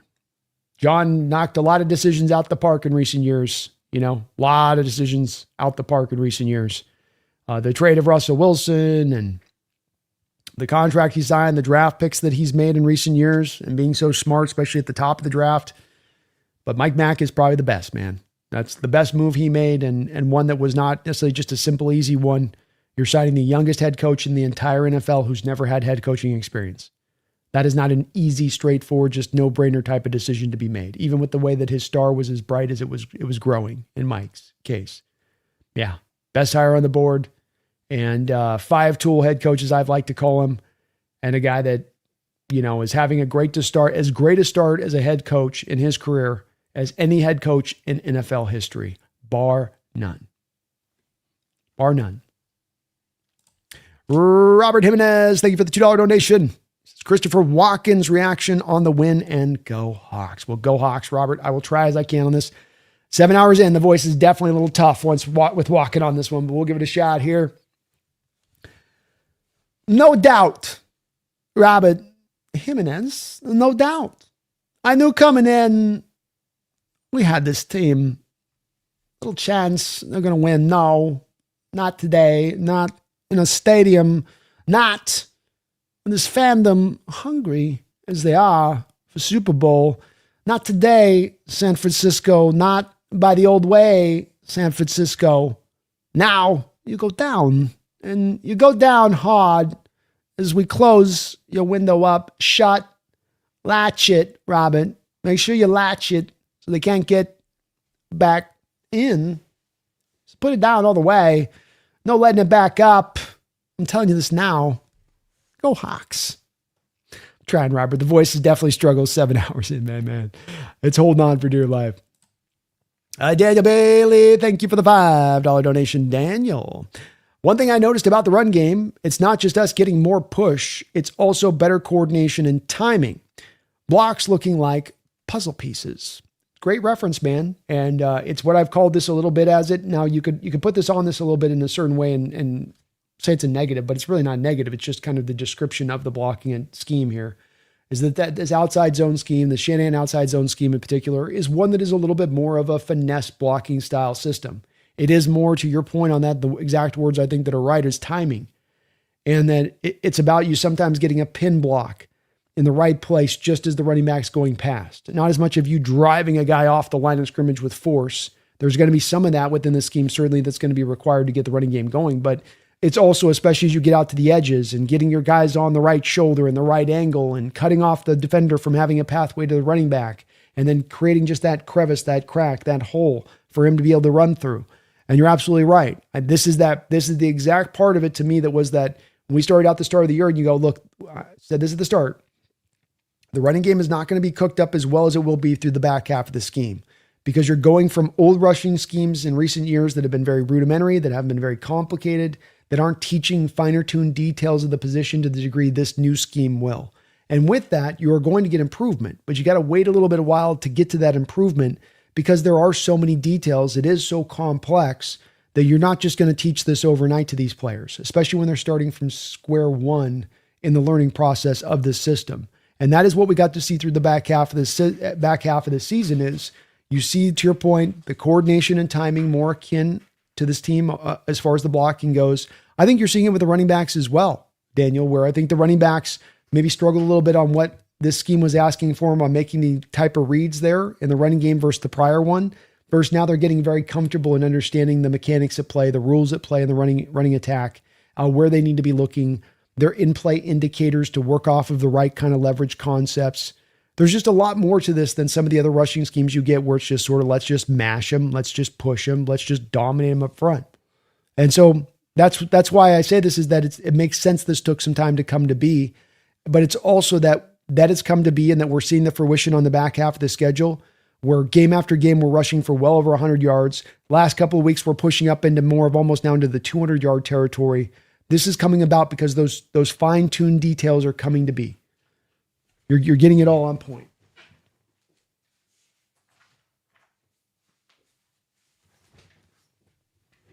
$100%, man. Well said on your part. Thank you for the donation, but really well said on your part. Like puzzle pieces. You're trying to get this thing drawn up in a way where you just get things. It's a scheme where it's like the running back hits the hole in a certain timely place. He's hitting it at a timely spot where we have the blocks laid in the exact angles that we want them laid to be able to give him the crease. And it's not how all rushing styles are created. It's not how all rushing attacks are created. It's not how let's say the gap-based scheme is created. More of a gap is more about mashing. It's more about getting bodies to one side and overwhelming them with the numbers game to one side a little bit. It's not as much about that zone-centric, hit at the right time with the right kind of coordination like you mentioned, man. Jesus, thank you for the $5 donation as a Niner fan. Really appreciate you for that. Very, very kind of you. First, congrats. Thank you for big congrats to you guys as well. I know it's not the season of the finish that you'd want, and you guys are hungry for a Super Bowl every bit as much as we are. But I think it's also a year where you got to tip your hat to this Niner organization for accomplishing and getting to where they got this year, considering the task at hand to accomplish this. This was no easy manner to arrive here. And so many injuries, man. So many injuries. First, congrats and thank you for that. I want your opinion. Do you feel our offensive core has run its course? It looks aged and speed are starting to catch up with them.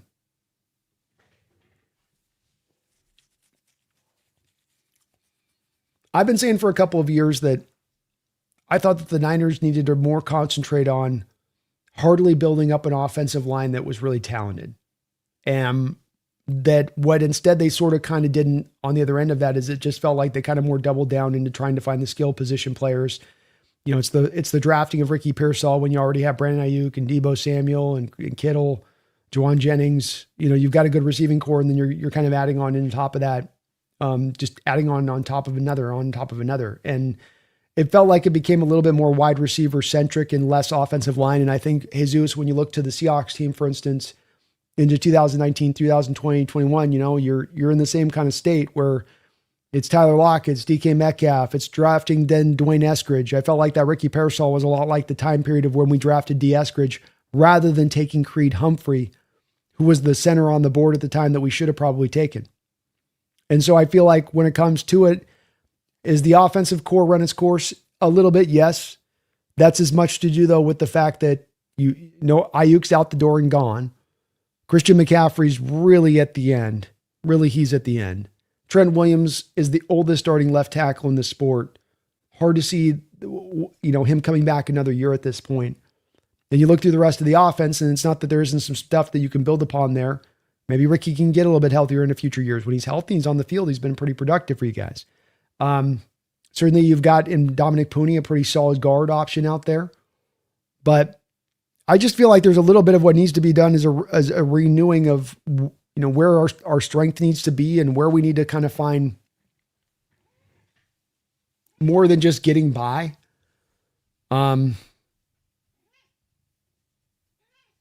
Speed's definitely a bit of a problem for you guys. Who's the guy that's stretching things out for you guys? Who's the challenge down the field? Who's the guy that I got to be worried about and I got to keep my coverage deep in the cover 2 shell and not take away? Because a lot of what the Niners are going to do, of course, is they'll earn their way up the field. Jesus, a difference between Shanahan and Kubiak, for instance, is Shanahan has a little bit more built in as far as trying to take shots down the field. So naturally, you already don't take as many shots down the field in the context of this offense. What that means is that you then need to execute all the better short. And that means we come down to an offensive line that can mash and can push people off the ball and has difference makers there. I feel like that's where the Niners have gotten a little wayward in their identity, is that you're a run-first football team. That's how you start out with Shanahan. And it's become more pass-happy as the years have gone on. And this has happened at the same point in time, Jesus, that the game has transitioned into more of a run-based approach in recent years with the cover 2 shell proliferation. Right? So this is where you want to be in the right place stylistically and how you're operating an offense for where the game's going. And so, yeah, in general terms, it's run its course, but it's really more than beyond the run its course aspect. It's more about identity and how does Shanahan look at himself? How do I accomplish my identity? And it's an offensive line that I think you can kind of fall into at times and saying, I don't need the most talented guys out there. I can get by, and you can do that. And you can probably find success in doing that. And he's been probably a little bit spoiled on being able to get by on that in recent years, where you just haven't put as much of that investment in there. I think back to it, Jesus, Mike McGlinchey goes in for agency. That's one of your first round picks there. He's gone. You've been rolling along with Trent Williams, getting older and older. You get Dominic Pooney in the 3rd round, but there's just not a drive to really build this up to a strength of the team. And this has been the thing that I had looked to my Hawks to do for years. And as I look at this, it's one where Jesus, it's kind of like a lesson that we learned, that we did learn for a lot of years when you were beating us. And then when we finally did learn it now, you're seeing our offense find a lot more success. So it's that Russell Wilson trade, Jesus, where the first pick we made off the back of the Russell Wilson trade, the first thing that we did with the most mighty of draft assets we got back in return for Russell is we drafted Charles Cross. We got our franchise left tackle. In that same draft, you came back in the 3rd round and got your franchise right tackle. And then you made then you still made some more picks in this line around that too as well. 3rd round pick to Christian Haynes and a 4th round pick to Anthony Bradford and a 1st round pick to Gray Zabel. You've really done a lot to reinforce it. I just don't think your Niners team did as much. It got a little bit more onto the skill position players for my money of things. And that's where I think if you guys go back to the offensive line, I think Shanahan would find more effectiveness regardless of what he did then with the skill position players on the outside. Doesn't mean that there isn't work to be done there on it. But yeah, in general terms, I also don't think, though, that Jesus, you guys are into necessarily having to go into the dark ages here, or that this is just because the Super Bowl window has kind of closed right now, that you guys couldn't prop it open and reopen it back up with a smart offseason. It's going to take a lot of moves and take a lot of collective moves. And it's a little bit like our offseason that we had this year, where it's like, we got to find a way to move, get off of Geno, find a Geno replacement. We got to move off of DK, find a DK replacement, move off of Tyler Lockett, find a Tyler Lockett replacement. We're going to have to eat a ton of dead money and find value in other places. We're going to have to make smart decisions in free agency rather than just going for the highly paid guys, going for the splash signings. So it's tough, man. It's not going to be easy for you guys to groove this one to the other side of it. But I do think you guys draft well. I think you develop great. I think Shanahan's a top end head coach. And when you have those kind of base functions together, working well together, there's no reason that it has to be a long time that you have to, turn this thing over to going back and finding success once again. I will say that this is where we do come down to the Brock Purdy contract as being the big issue I have at play here, being rather than forcing Brock to play in that final year of his deal, you put him on the extension. And if you think about the situation you're at with Brock Purdy now, if you hadn't signed him to the $53 million contract, you made him play out in that final year, say, hey, we need a little more of you proving this to us, where you're even in a better situation, cap situation wise. And now maybe you can go and make a run at a Burrow this offseason, for instance. First, you're kind of just double back down in on Brock, and Brock's not bad, but just $53 million, you're under a different lens of judgment at that point as a QB versus when you're on the rookie contract. So definitely you're right about needing to get a little bit faster. I think going back to the offensive line and just getting that more reinforced is one of the first places I'd start offensively with this team. It's not going to be easy, but you gotta whack on it and you got to put true value into it, in my opinion. I mean, even in the Pooney, like Pooney's as high a pick as you put on that offensive line in recent years, and it's tremendous success. It's the part that I say with this, you want a great offensive line, you got to put the resources into it. You can't just do the old days of we'll get by with a bunch of 4th, 5th, 6th rounders. It ain't going to work. You won't have enough. Thank you though, Jesus. Appreciate you. Kevin Kirby, thank you for the $2 donation, Kevin. We want Bears in the NFC Championship, right? Is Zach okay? So Zach was on the bike. He was on the stationary bike one point during this game. That in itself is a good indicator, Kevin, in that, look, if it's they're really worried about a legit torn ACL, they're not letting him do anything. There is going to be imaging here. They're going to want to take a look at it. It could be everything from they find something bad on the imaging. Could be just an MCL thing. So hard to say. We're going to have to wait a little bit on getting the update on Zach. But the fact that he was on the stationary bike to me is at least somewhat of an encouraging sign that we're going to get him back this year. Wu-Tang Financial says, real question. Do we know about Purdy in the playoffs? He's got the ghost emoji. Well, he's played good in the playoffs. And look, the Super Bowl run that they had where you remove him of the Philly year there where he gets injured in the playoffs in Philly and you get him in the Super Bowl year where he does play very good. You got to give him a tip of the cap there where he played good. He played good in that Super Bowl. I think even in that Chiefs Super Bowl, it's like he played well enough for them to probably win. And he had a couple receivers in that game that kind of sold on him, but he did well in that Super Bowl. Dre Greenlaw doesn't go down to the torn Achilles. The Niners probably win that game. And then the narrative around Purdy is even more different. But like I say with this, you start paying the guy $53 million, you start making the guy one of the higher paid quarterbacks in the sport. It is a different lens that you put the quarterback under, because I know with absolute certainty that when I pay a quarterback that amount of money, there is going to be a restriction to me on the rest of my salary cap to build up the right team to have a championship type organization. And there's no way to get around that. And we had to face this with Russell Wilson, and we started losing guys after his contract started hitting full. It's the reality of it. When you're going to pay a guy 1/5 of your salary cap is going to go to kind of one player. So, once you have him now in this station where it's like you don't have the stacked team anymore. You're not walking in with Debo and Brandon Ayuk and George Kittle and Christian McCaffrey and Trent Williams at the height of his powers. Now you're going to have to kind of carry the load for us a little bit here. Can you do that? Are you capable of doing that? We're going to learn with Brock. But it's why I would have been so hesitant in giving him that money last year and first making him play out the final year of that contract is that if I'm going to pay a quarterback that kind of money, I need to be damn sure he's a difference maker. I need to be damn sure he's a separator on the football field. Because if I'm just playing if I'm playing grade A rates for above average play, I am severely restricting my ability to build out the rest of the roster into the future. And the Niners might have done that in this situation, especially the combination of potential retirements coming down the board this offseason in Trent, in Christian McCaffrey. What happens with Kittle? He says he's coming back, but again, even if he comes back, probably missing most of the year next year. And then what state is he in when he does come back at that point? It's a good question, Wu-Tang. Good question. You do remove this Super Bowl run, and it's a little bit of a different outlook on the rest of the playoffs that he's had, right? So I think he's a pretty decent quarterback. I think he is above average. But I think when I'm not a guy that I would be paying $53 million for that performance. I'll tell you that. Feed me more Seahawks. Thank you for the $5 donation. Says, can't wait for the round table. It's going to be fun. But there's a thought the Cards don't hire their coach. Rams lose, and your creepy guy's smiling. And you're the creepy guy smiling. Poor Z-Bot. Yeah, I'm in there, and Jake's hating life. Jesse's hating life. Mike still doesn't know who his head coach is, and I'm just over there beaming. Oh, yeah. I might be kind of insufferable at that point, Phoebe. I hadn't thought about that. And yeah, you feel for Z-Bot, man.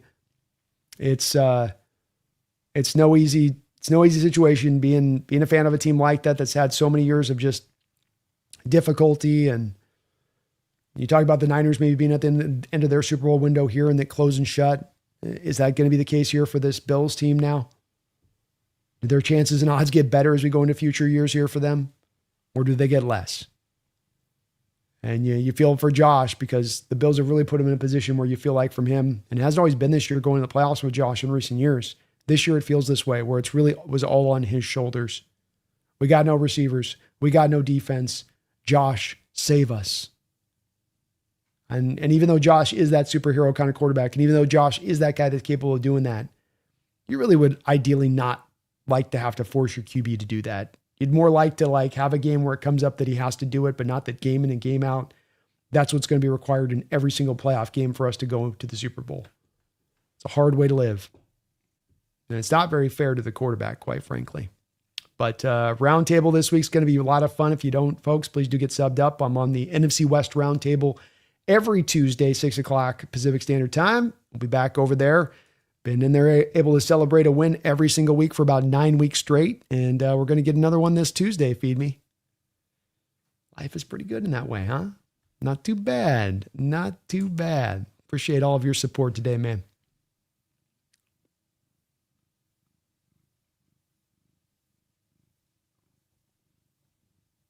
Why the hell are you calling a zone read with Nick Soleil? Is that what he got injured on? Was a zone read keeper late? That's tough. They use his legs, man. That's the thing with Knicks, and live by the sword, die by the sword. If you're going to treat your quarterback a little bit like the Lamar Jackson, we're going to have him run all over the place constantly, and that's where we're going to lean on a lot of our offensive production. Well, you start to increase the chances of that guy getting injured. It's not just merely now, hey, we need to occasionally lean. We need to occasionally lean on your legs. No, instead it's we're going to need to use your legs. And with a guy like Knicks, it's like he's trying to keep the offense functional at times and having to play like a running back, like Lamar did. And we know with Lamar on that, it's trepidatious territory to operate within because it's one wrong hit. One time the quarterback doesn't get down to slide. One time he tries to drum forward. One time he gets twisted in the wrong direction. And that is a hard way to live on that. I'll tell you that. Fro says, my wife wore my lunch jersey and I wore largely. Let's go, Fro. Hope you're wearing those next week, by the way.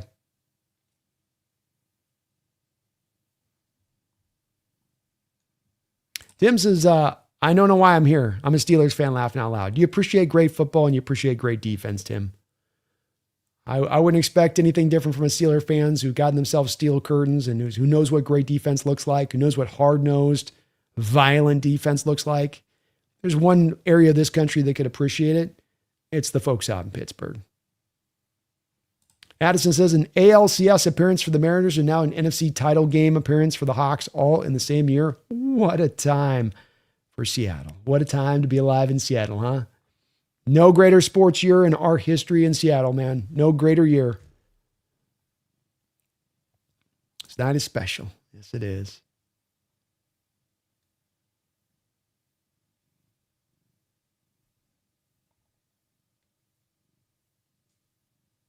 Yeah, Catalyst, you're right. It can be both things with Peyton, right? You can appreciate him turning around the franchise, but you can also look at him and be like, dude, you also have a lot of jackass tendencies to you. And at your age, at this age, how long you've been in this coaching sport, for you to be so kind of a little unhinged at times doesn't always make a lot of sense. John Robinson, Byron Murphy looked like a wall out there today. Can you remember when our D-line was Swiss cheese? It's been a long time, John. And if I'm not mistaken, this now makes, 28 straight games without a 100-yard rusher. 28 straight games. And how about Byron Murphy? Maybe the best nose tackle in the entire sport at 295 pounds. You ain't moving him. You ain't moving him with nobody. Nothing. Double team, don't matter. What a player. Tip of my cap to you too, Jesus, man.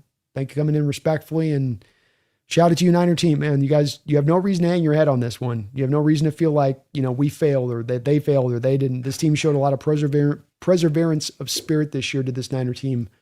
And I don't know any other team in this sport, any other coaching staff in this sport that would have this team here with the amount of injuries that you had to sustain. Chin up, and wouldn't shock me at the least if you're able to get back around on this next year. Pro says AFC is the new marijuana strain. They're going to get smoked. Let's go. John, I think Mike McDonald has brought better pro scouts with him as well because their hit rate on free agents is way better. I don't know. I think we had the same scouts in-house, but it's helped John having guys like, you got Jake Peets out there that knows Cooper Kupp. You've got Dirty out there that knows DeMarcus Lawrence. Definitely helps out on that side of it. John said, I love how Mike McDonald knows what kind of players he wants and uses them properly. Me too, man. I think him and John have got a great relationship, and him, essentially getting him the menu. Here's what I need. This is what I got to get. This is what's going to make my defensive system work. And John completely wrapping his arms around it and going, I'm going to get it for you. Addis says, yeah, let's savor this 112s. We might not have another season as good as this one has been in our lifetimes. This genuinely might be as good a moment as we will ever get. Well said, man.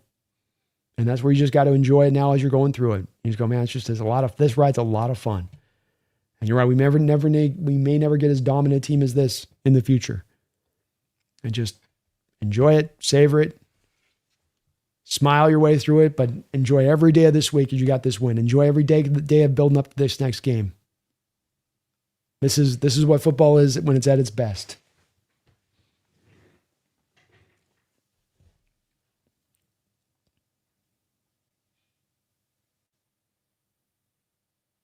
The Weiner YouTube's lives are fun. Weiner fans are crying. That's a tough game to have to walk away from. Hard to find many silver linings there. Kieran says, you really do have to appreciate how the league's set up for this opportunity for the Hawks. This doesn't happen but once in a generation. It's like all the dominoes fell into the right place. You guys are capturing this much even better than I'm probably trying to capture it. Which is just that this stuff we've had so many things break in the right favor for us this year. Across the board in so many ways. And it is that storybook season like I talk about. And it is that just rare thing that you get in football. And it's come out of nowhere. And you become this dominant form when no one thought you could be. And that's rare even versus your own history. Where 05, you had built up to 05. 13, you had built up to 13. 14, you had just won the prior year. You don't think you had built up to that too? Yeah, you had. And this is more of it all just, it's like watching the plant on the time lapse when they show a plant growing out of the soil, and you'll see the plant go super fast as they fast forwarded. And most of the time, everybody's got to go through it at the normal speed. Every other NFL franchise has got to be like, well, it broke through the dirt. We got a little bit of a green leaf through the dirt. It's like, oh, we got a little spindly little bush here 2 years in. Oh, it's actually getting now a little bit of foliage. It's actually starting to grow out a little bit. It's getting thicker and fuller, right? Ours was like the time lapse when it's fruit growing, dropping off, landing on the thing, all just within like 10 seconds. Pretty much what it's been like this year. John says, did they make another bet where he has to wear the hat again? He has to, no. We made a new bet this week, John. Jesse's got to write a poem about his love for Sam Darnold this week.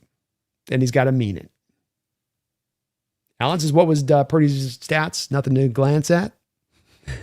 Glaze at. 15 to 27, 140 yards, 5.2 yard average, 54 rating, 1 interception. You know what I mean? Jens Mayer, thank you for liking and subbing. Really very kind of you, Jens, for doing that. Please do join, Jen, if you get a chance for me. Hit that like button, sub on up. Helps the channel grow. We're looking to get on the road here, 30,000 subscribers. That's our next big goal here on the channel I'd like to hit. But thank you for helping us get a little bit closer there, Jens. Much appreciated. Much appreciated.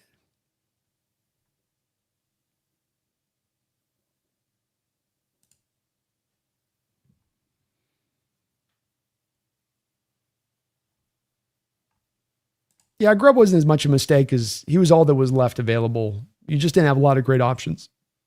And we did gamble and it backfired, but that was more about how late the process took to hire Mike and how hard it is to build your staff then when you bring in a coach kind of that late.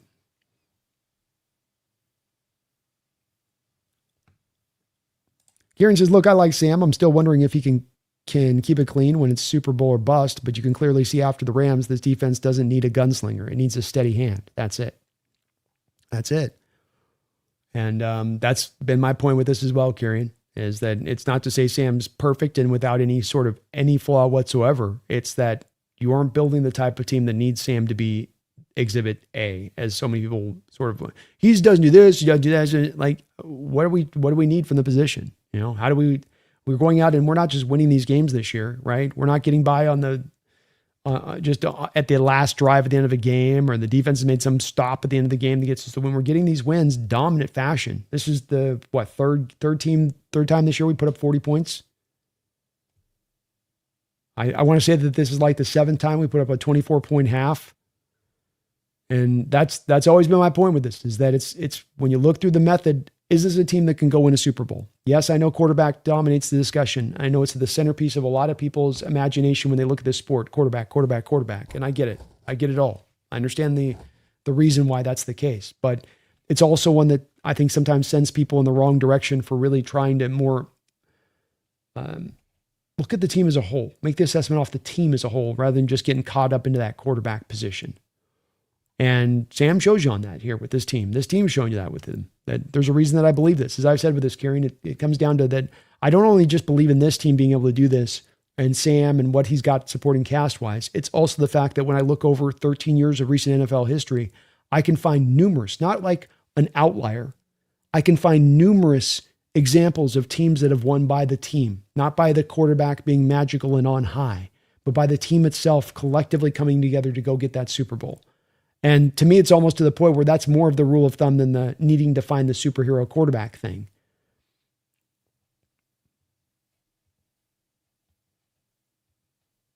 John says, belt to ass. Can we say officially Mike Shanahan owns Purdy and Shanahan? Are we at that point yet? We're getting closer, man. I don't know if we can fully get there, but we're getting very close. Bro says Niners were blaming everyone, including North Korea, for the loss.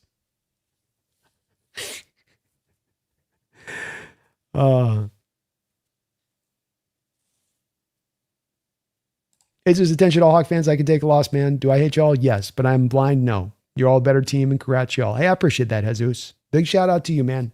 Big shout out to you. Taking it on the nose on that one. And again, much appreciated. We'll talk our trash on this too, but there's a ton of respect between these franchises. There's hate and there's also respect, right? Franchises do things smartly. You got to have a lot of respect for that.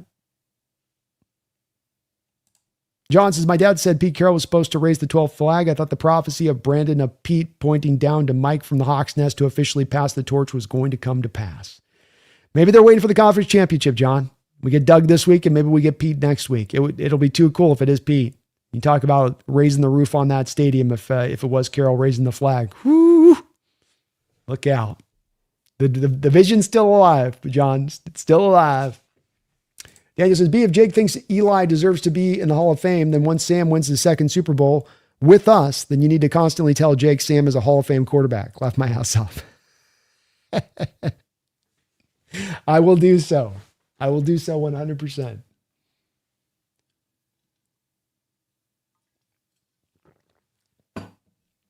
Kieran says, the one thing I can say about the Niners next year is their cap won't be so effed, so maybe they can fill their roster with some talent. Yeah. They'll be in a better shape than they were this year. And they ate the $100 million this year. So there's a reason why the roster's a little light and lean. And that you eat that money, you take that hit, and you can rebound off of it very well into the next year. So it is true. John says, is there anybody as big as Byron Murphy with as little body fat as him in the league? Well, I certainly don't think there's anybody that small in the nose tackle position, John, in this sport, who's living in there 24/7 like he does. Most guys that size are getting blown out that hole. No two ways about it. Dick says, listen to a little BTO, taking care of business right now. Just feels right. That does feel right. The Wu-Tang Live. Do you think if the Winers had all their starters, we would have won? Winer fans are saying no, using the injury excuse again. It's kind of like we will never know, I guess, Wu-Tang. You know, I think if you have Bosa, Warner, and Kittle out there playing, is it probably a bit of a different game? Yeah. Do I think they would have won with the way this team's playing and how it's coming together? No. I think that this is as much about where Seattle is at team-wise as much as about where the Niners are at team-wise. As much about how good we're playing, the brand of football we're playing, as much as can the Niners match that. And I think that's just, we're in kind of a machine-like mode at this point a little bit. And that's going to be hard for any team to take us down when all of this is so working interconnectedly so well.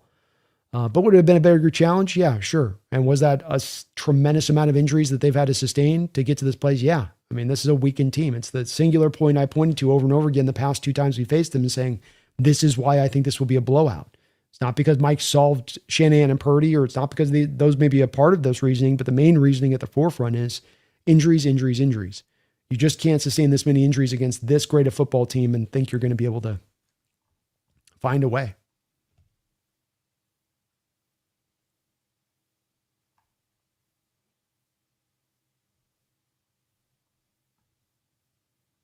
Dale says, the funny thing about Darnold is that if someone said he lacks pocket awareness, can get laser focused on a read and not look off safeties, I'd respect it. But they just say some same old shit. Yeah, I could too. And that's more the specificity I talk about when you're speaking to Sam on criticism, fine of Sam, but let's criticize him on the right things. And going after his mentals, going after his psychology is not the right things. There's plenty there you can go to with his game. You want to pick apart here and there that I'll certainly nod my head going, okay, there's some validity to that. But you're right. That's not where they go with it. It tends to get very personal very quick with Sam. And that's where we're drawing some of the umbrage.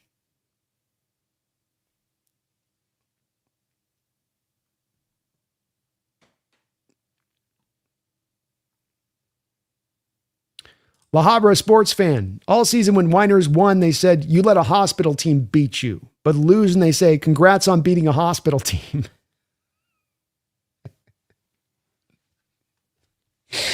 Yeah. I guess that's the kind of the way that works.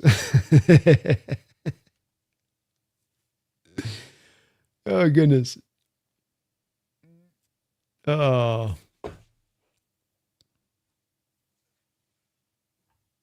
John, the only mistake I saw Darnold make this game was when he rolled right after play action in the first quarter and he didn't throw the ball away and took a sack. Why? That was about it. Yeah, that's the only one you can kind of go. Everything else, grade A decision making. Still glad I'll still take the sack over throwing something errantly late, trying to fit something in he should not be, you know. Taking the sack ain't the worst of ways to go in some of these moments, these games. First, sometimes we've known from him where he'll try to sort of force things in. I think this is Shanahan harshing out on the defensive player in the game early spoke volumes. Knew they were scared from that moment on. It did feel a little bit of a strange moment there, seeing him freaking out on Ricardo Green like that on the sideline. That visibly, and Ricardo kind of checking out like he was tired of hearing it from him, and strange moment, strange moment, but it did seem like a little bit of a harbinger for this game, didn't it, Addicted? Little Dumper, our defense might be more stacked than Legion of Boom. Indeed. I think the Legion of Boom certainly did more and has got that legendary status defense. This defense still has to earn its right to be held up into that high esteem, but they're on their way. And you might be having one of the rare things coming off this Super Bowl run if you can get it. I was talking earlier in this stream, which is you can go look through NFL history and you can look at all the defenses that are synonymous with being the great all-time defenses, the epic defenses, the defenses that have a nickname. You know, there's probably about 6 or 7 of them in total throughout the course of NFL history. There is no team in NFL history that's had 2 legendary defenses. You have the Steel Curtain with the run that they have. You got the 85 Bears. You got your Baltimore Ravens. You got your Tampa Bay Buccaneers. You got your Legion of Boom defense. But you'd have 2 legendary defenses that have come through here if they can finish this off. Inamet, congrats Hawks fans from a Niner fan. That defense is better than the Legion of Boom. Good luck. Ooh, well, thank you for that. And man, props to Niner fans. It's not going to be easy at this time. I know where your heart's at. I know where your head's at. I know with frustration coming off these kind of games and losing to a rival like this, the playoffs. I was here 3 years ago taking on your Niner team. I know it's not easy. I appreciate you guys coming in, being respectful, and, you know, we'll talk our trash here, but again, much respect to the Niner franchise. You're a scary team. You're a scary organization because you're run smartly. You're well coached. Shanahan is that guy. And I think you guys will find a way to bounce back. It's going to be a tough pathway, I think, to kind of reset some things there with what you got to do as far as decisions go. But look, you ate that $100 million. You're going to have some more money freed up this offseason. Football's this way. A couple of aggressive moves, get a little bit healthier on that side of things, and things can turn around in an instant. So props to you guys, though. Thank you for popping on in, man. Always welcome Niner fans in here, especially on the respectful side of it. And we're talking our trash, but it's there's a level of respect there, too, with the trash talking. Grandizer says, Brandon's impersonations, laughing out loud. Love them. Too bad, too late for Al Pacino. Not even Al Pacino in Cruising movie impersonation. But that might be too out there. I don't do Cruising. Not proud of that movie. I locked horns with that director. He wanted me to do things I didn't want to do. I said no. Al Pacino doesn't do those kind of scenes. Cruising. Scooby, only 2:36 a.m. here in Canada, laughing out loud. I'm out of here for the night. Peace out, guys. Go Hawks. Go Hawks, man. Appreciate you for hanging on with us throughout. Manny says, I saw the Falcons are close to signing Stefanski. Do you think Kubiak has a chance to stay? Probably not, but I look at these other spots and it's hard to imagine Kubiak there. Money talks, though. Money talks. Does Kubiak turn down a job offer if he gets the fully 4-year, 5-year contract, $20-25 million? I mean, that's going to be hard. You bring up a good point. If there's any part of Kubiak that looks at the situation and going, what about landing zone? What about soft landing spots that I can go to where I'm going to have a good chance of success versus hard landing spots where it's going to take a lot of work? I go to the Arizona Cardinals. I'm looking at Arizona. I'm looking at this division. I'm going, my God, this is going to take me some time. You know, and it is that way for, I think, a lot of these teams out there that are looking for coaches. So we'll learn a lot about Kubiak's mentality on this one. I still do think that he probably does get a job offer somewhere. You put a performance up like this today and like he has and finish the season off offensively. I mean, already hot to trot coming into this game. Star doesn't dim on the heels of this game. John says, yeah, that was wrong with Shanahan tearing in that guy. You have to be cool as a coach. That's one where just Shanahan seemed to be a little bit over-tuned up in a game like this to me. I don't know if it's just the sense of the desperation of the situation at play and what he's had to overcome this year, but I've never seen him so animated with officials. I thought I was watching Harbaugh back on the sideline at times for the Niners. It was kind of wild to watch. He'll get angry. He'll get tuned up at times, but he was just in the official's ear every time they cut over to him. And then he's screaming at the player. And I agree with you, man. It's a better conversation to have on the sideline or in the locker room, right? Have a good one, Megan. 7 p.m. Heading out, starting the prep for the trip. So we'll catch up before I go. Sounds good, Megan.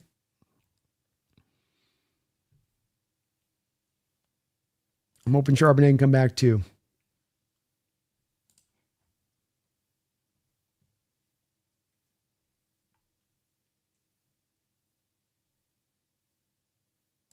Phoebe says, Murph, thank you for the $5 donation. Feed me. Says, Murph is such a beast. Did you see that one play where he destroys 2 guys at once like AD?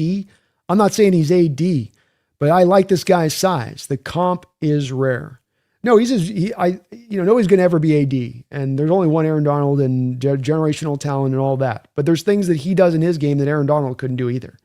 Like Aaron Donald's not going to take on double teams at the point of attack and not get pushed. You know, he'll fight it good, but he's not going to be able to provide the level of push. Now, AD was going to be more explosive and more as, I think, a little more as a pass rusher and what he can do with that. But no, AD's a guy that's a 3 tech.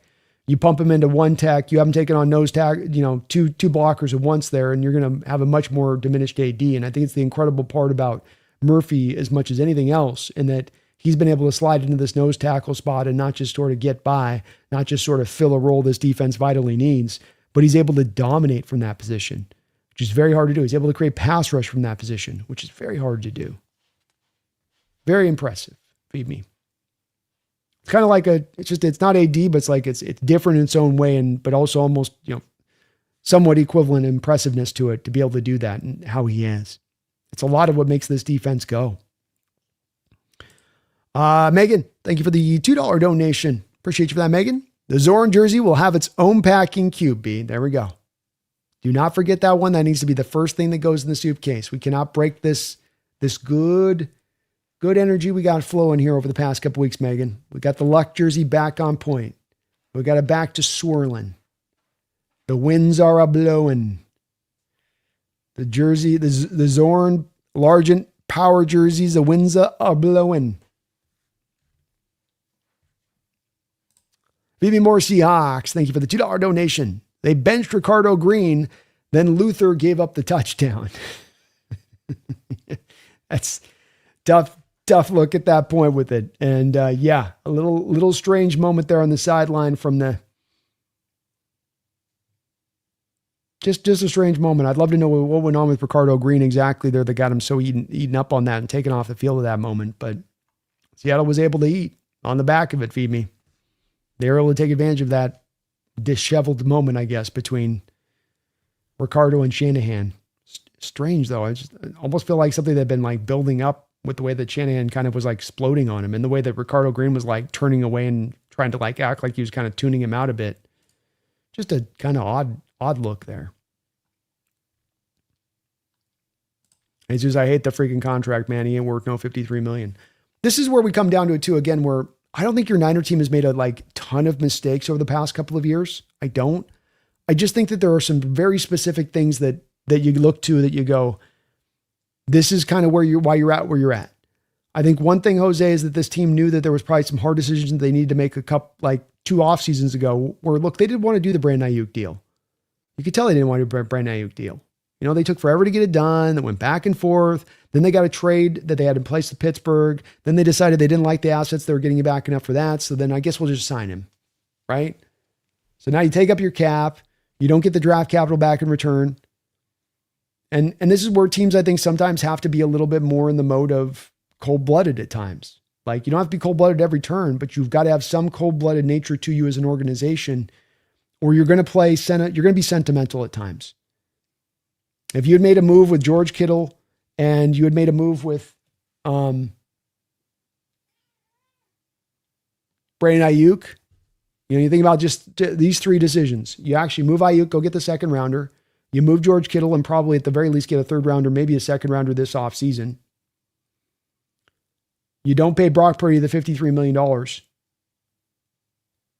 And now you picture here in this moment, kind of what changes about this season, so to speak, right, Jesus? Because Kittle was out there for some of the year, but you could have easily had the same record you had without him out there. He was out after the first game of the year. So you have no Ayuk for any part of this year. So you now come out of this game, and now you got Brock in a position of where I don't think he's going to be in a position to be demanding $53 million from you, especially the amount of injuries that he's now had pile up on him. You got that second and third round pick in tow now to rebuild this roster and reinvigorate it. And then you have a gargantuan amount of money to go out there and spend to jumpstart this.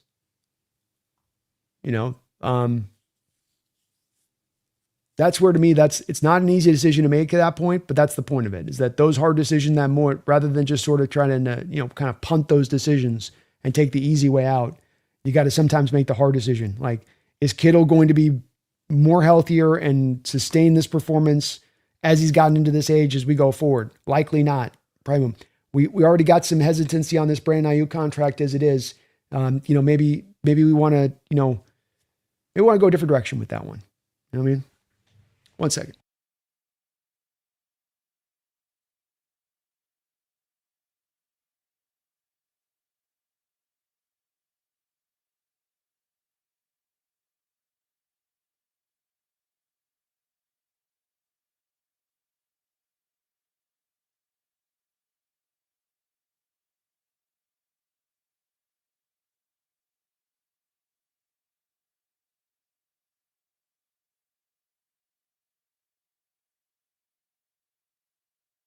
And Jesus, when it comes to the Purdy contract, for me, it also was like, if you didn't pay him, what was he going to do? Demand a trade out of town? And then who was going to pay him $53 million after they traded like a second round pick for him? That's, to me, where it's like, I felt like the Niners were kind of negotiating against themselves on that Brock Purdy situation. Jesus with it, though. He's like, he's above average, but $53 million for above averages. Yeah, you miss me with that. Yeah. That's kind of what it comes down to. It ain't that Brock's bad necessarily. It's just that when you get to that mark of money, now it's like, okay, you got to carry the load, big guy. You got to elevate. You can't expect the supporting cast to elevate you. You've got to elevate the supporting cast by what you're being paid. You know? Jesus says also some of my fans need to stop talking smack on Darnold. If the run game is working, then why go away from it? Our fans acting like we didn't do the same for years, laughing out loud. Yeah, I feel the same way with this. It's like Sam only having this many attempts doesn't mean he's failing or they're protecting him. When they're running for almost 200 yards, why go away from it? Especially when you've got the lead like we did. Especially when we had the lead a couple of weeks ago. And it's been that way through the back half of the schedule. You know, I've been trying to make this argument too, where so many people are trying to make the argument, Jesus, of 8 touchdown passes, 9 interceptions through the back half of the schedule from Sam. It's like, well, yeah, but we won every one of those games. And then also we're running the ball like demons. So like yeah, that's a stat that exists, but we're winning all the games. We're getting blowouts in a lot of them. And our offense is being effective. And that's really the bottom line. That's all that really does matter when it's all said and done. Kieran says the best thing the Cardinals can say now is that they're no longer tied to Kyler Murray and they can actually end the denial and start over. Rebuilds are never great, but they offer the possibility. They are. They do. Rebuilds are not something to me that you should shy away from as an NFL franchise. In fact, I think it's more of it's the franchises that will shy away from rebuilding in light of staying in purgatory, which is certainly what the Cardinals did with that Kyler Murray contract. The tough part for them, though, is that there's still $50 million that they're going to have to figure out on that deal, Kieran. You trade him, you eat $50 million instantaneously. You post June 1st designate him, you can chop it up into $25 million into 2 years. Still some more pain and hardship that they're going to have to deal with on that contract. Done deal to next Sunday? Let's go.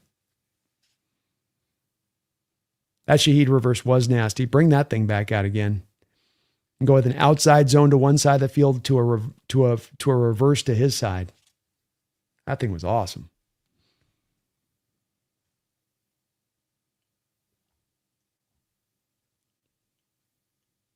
D-Law looks full of life, says Angry Well Watcher. Boy, does he ever.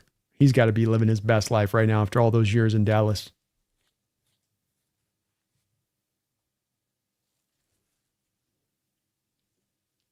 Daniel says, dang, Jesus out here being respectful and cool. Don't make me like a Niners fan. I had a couple drinks tonight. I don't want to throw up today. Dude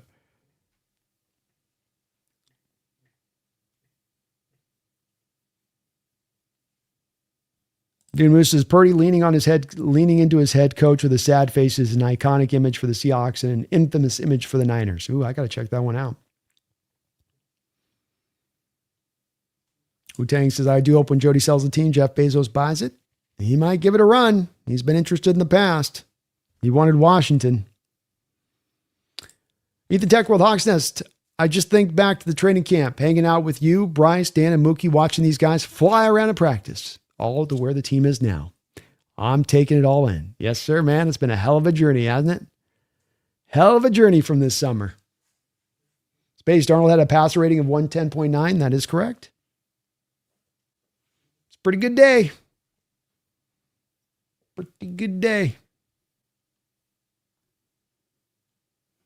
Devin says, new day tomorrow. Next week, new week, next week, new week, next week. It's the playoffs. Every week you enjoy this, and then it turns over anew into next week. Tomorrow we get to learn what goes on with this Rams team. Jesus says, defense wins championships. Seattle's run game has been working, and you don't need Darnold to sling it. No, sir. And yes, sir. Exactly.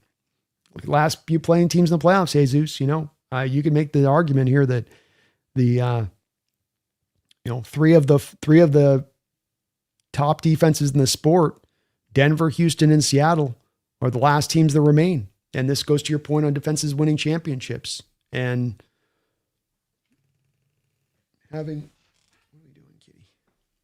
And how that's a timeless approach, man. Timeless approach. Psst.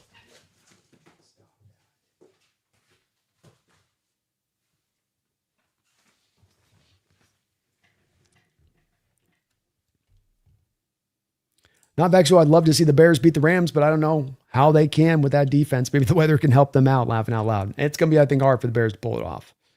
I do agree. They got a chance to do it, but it's going to take a hell of a great game for them to pull it off.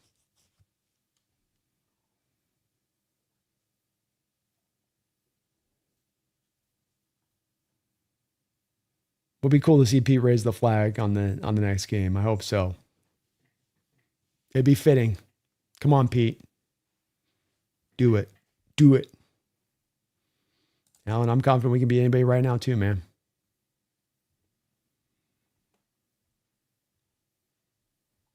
What a team.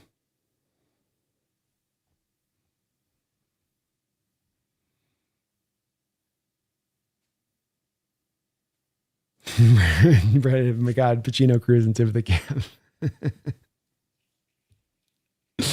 Great answer. Yeah, Al Pacino cruising. Yeah, a movie that he has to maybe regret. Laugh my ass off.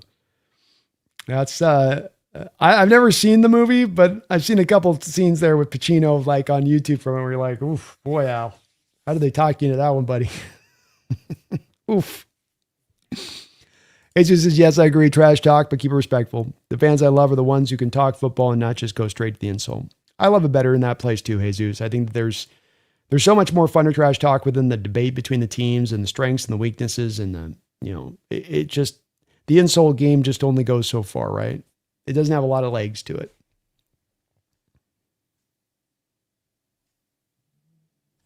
Hold on one sec. Cat's getting feisty. Hey. Let her be. Let her be.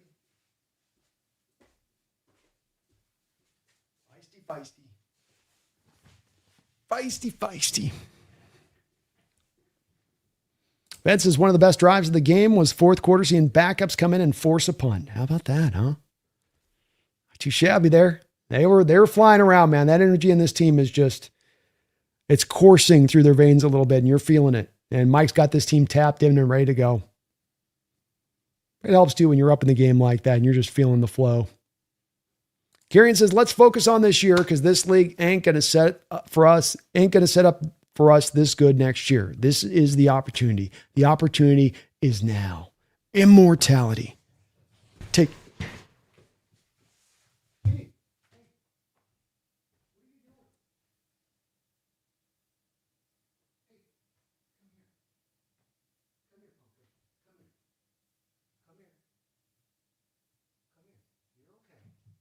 Let's stop.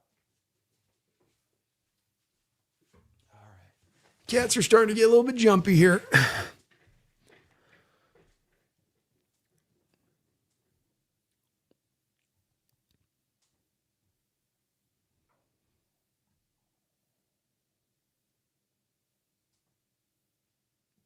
Brandon, do you remember to photocopy Kubiak's playbook late? Did you remember to photocopy Kubiak's playbook last night? Maybe DNA samples from the assistant offensive coaches too. Sean Collins, thank you for the $2 donation. It's 2 words, Zabel and Sundel. Hey, how about those two as a combo? And yeah, they've been playing so good together. Those guys are former teammates in college on the same page together and how they've been rolling. And Zabel was really good once again today. Sundel really good. You see what a problem Sundel is as far as the mobility goes with him and how difficult it is for these defenses to counter, because you saw the defensive lineman of the Niners on that one play on the third down get the arm up in here on Sundel, and they weren't letting him get to the second level. And that just tells you that that's a bit of a, they're not hoping he's going to hold the guy up like that and be that blatant about it, but that's the coaches of the Niners teaching him that, like, we can't let this center get down to the second level on our linebackers. That's going to be death. So if you see him climbing down, you got to try to find a way to hold him up somehow. And that just speaks to how athletic Sundel is at the position and how much the athleticism within this offense at the center position is so huge because of how much it frees you up to really operate this running game in full tilt status. Because a quicker center can get down to that linebacker block and you can eliminate one off-ball linebacker. That's huge. Now, if I get my sealed blocks from my receivers on the edge, and if my offensive line can just kind of control their guy, this is that nature of just get your blocks laid at the right timing and you can get a nice freed up run.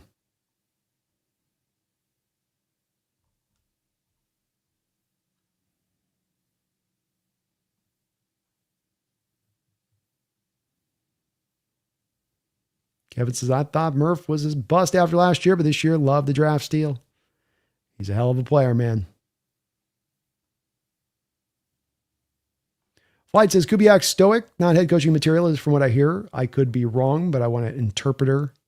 Head coach. Yeah, it's the charisma that you kind of want. It's like that one last little factor to being a head coach that teams are going to look for is you're the guy that's the face of the franchise. You're the guy that's going to be going to the media 24/7. You're the guy that's got to sell the media on your vision of the team.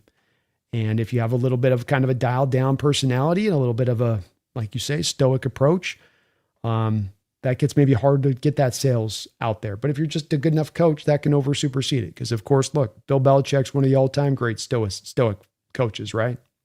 Didn't prevent him, didn't hold him back. Not saying Kubiak's Belichick, but just they come in all shapes and sizes. Daniel Bailey says, I want to see the Texans in the Super Bowl. I keep hearing how they are the best defense in football. I want us to put 30 on them and keep them under 14 to settle this debate. Ooh, I like it. Let's go. I'll take that matchup. I'll take it. Yeah, Rundles, I think this is fair. Probably overpaid. Probably right around the top 10 quarterback. Yeah, I think it's very fair. See, Aloha. What's up? You're still going? Oh, come on. After a win like this, we're probably going to wrap. We'll be probably going through a little bit here down the end, but yeah, we've been rolling strong, man. Dig to Brandon. Great point about Purdy, but maybe the Niners should have started the rebuild earlier. Maybe use the Purdy draft pick, extra cash, another free agent, or pay studs in the roster. Yeah, this is where I come down to that. It's that Ayuk situation a couple of years ago where you probably start the process of going, look, we had a nice Super Bowl run. The window's coming to the end. Guy's getting older. Trent's older than dirt. McCaffrey at that point had gone past what was the mark that we all know is pretty much a hardened mark where it's like 2,000 total touches on your body as a running back. You fall off a cliff. That tends to be what we do fine for running back position. Now he's gone far beyond it. He's like 2,700 touches or something when you take his college and his pro. But you kind of knew that. So it's like, make the tough choice at that point and hit the reset button. And if you don't, you prolong, you not only prolong how long you're going to try to take before you hit the reset button, but then when you do hit the reset button, there's going to be more work to have to be done at that point. And that's where they kind of find themselves now here.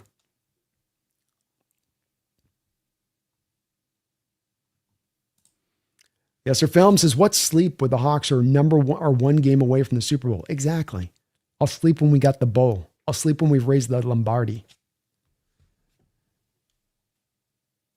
Yeah, so one thing I keep hearing from Niner fans is that there is absolutely no way we would hold that offense to 3 points again. I mean, I guess they were right. They did twice as good.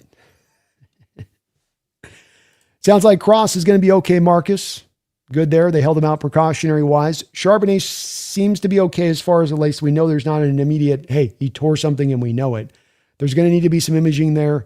He was over on the sideline and he was on the stationary bike, working the stationary bike. So if they'd gone in there and they'd done their little finger tests on the knees and come to find there was a torn ACL, he wouldn't be there on the bike in that way. So both a little encouragement, more encouragement to Cross. We're just going to have to see with Charbonnet. My guess is with Charbonnet, if they really had needed him to come back in there and play, if that was the Super Bowl, for instance, he probably could have done so. But they were much like with Cross, you're being a little bit precautionary considering the circumstances. King Bomber Darnold has thrown 4 interceptions in the last 8 games. Protect the ball, run the ball, play some good defense, and chase edges on special teams and win the damn game. 2 more to go. That is the methodology. That is the recipe, King Bomber, and one that has worked so distinctly through the back half of the schedule. Why can't it work through the next 2 games? Joe Cladd said this on the Brock and Sulk show. I mentioned earlier on the show today. He said, if Sam Darnold just doesn't turn the ball over in the next course of these 3 games, just don't turn the ball over, Seattle Seahawks are Super Bowl champions. I do kind of believe what he's saying with that. I mean, I am kind of buying what he's selling on that. Not that Sam doesn't have to still make some plays, not that Sam doesn't have to make some high-level throws within that like he did today, but that just don't turn the ball over and this team will go and win.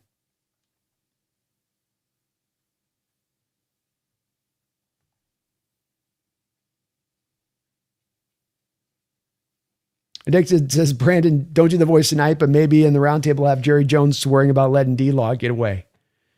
I told my son, Steven, I said, Steven, we got to keep D-Law. We got to keep the tank. Why would you let a tank out your house? Why would any man let a tank leave his building? I don't know if I need the tank, but a tank's good to have, isn't it? If I need a co-opponent, if I need that level of violence and destruction. America's team keeps tanks. America is about the tank. Got our Bradleys. Got our D-Law. But Steven said, Daddy, we can't afford DeMarcus Lawrence, Daddy. He's too expensive, Daddy. I said, son, shut your little mouth. Go eat yourself another burrito, boy. Go stuff your fat mouth. This is why we're never going to win a Super Bowl. It's you. You been the problem, not me. It was you. You were the one who wanted to fire Jimmy Johnson. I said, don't do it, Daddy. You did not. Shut up, boy. I don't remember it that way. Don't let me get started on that. I'll do that all night long. That's right, Megan, on the 50th anniversary too. How about that? Orlando Roca, if I'm not mistaken, they said K9 having 3 rushing touchdowns in the playoff game was the first time since Sean Alexander. I'm surprised Marshawn didn't have a 3-touchdown playoff game. Yeah. I think if the Saints won, he might have had one in 13. But I can't think of one that he had a 3 playoff game in another one. So that sounds about right. Much love to you too, Rundas. Loving these games. Going to be fun tomorrow. We will be back tomorrow with a live play-by-play of that Rams game. We'll be here every step. Yes, sir. Film says they won't be able to say anything to you anymore in the roundtable. No, sir, they won't. And it is very satisfying this year on this. Again, storybook. Like I get to go in every week, puff out my chest as though I got to play the game and just celebrate my team to the rest of a panel that ain't believing them. The rest of a panel that had this team in 4th place, much like the national analysts out there. You don't think that that's so much fun for me every week to be able to do that? To go in there with takes that I know are true and right and real, and to then be proven true on those takes as the season goes along. You're talking about a season that's been rewarding on a lot of different levels. It's amazing. Faded Pigeon, Brandon, predictions for the Rams versus the Bears game. Rams get up in the game early on, look a little bit more ready to play, ready to kick it into gear. They get up 20-10. Bears mount a furious comeback in the second half that ends up falling just short. Rams able to steal away the win 30-27. They'll give them a good battle, man, Faded, but I just think that no left tackle out there. Rams defense, Jared Verse is going to be eating all day. You're going to have to drive chips over to Jared Verse. That's going to remove pass catchers out in space for you. Caleb's going to have to play like a miracle worker. I just can't count on that being a win for them. Darian says, ironically, there's a YouTuber who does analytical studies about the NFL and sports, and it's actually statistically a wash about defenses winning championships, at least among the last 25 years. Yeah, well, that's where I think a little bit of this that gets slanted a bit for the Chiefs outside the one that they won, where the defense definitely was a big pushing factor of that. They had, of course, had a couple others where the offense was driving it. And, of course, Tom Brady main led Patriot teams at the end there were mainly led by the offense, on that side of it. But that's also that little bit of sample size I talk about, Kieran, where this is a little bit of how it gets skewed by the recent run of 2 GOATs going back-to-back in Brady and Mahomes, where now this becomes the standard in fans' minds. This becomes the new reality where it isn't about as much the defense. Just get yourself the miracle quarterback. And that's more to do with having the unusual nature of kind of 2 GOAT-like players going back-to-back like we've seen,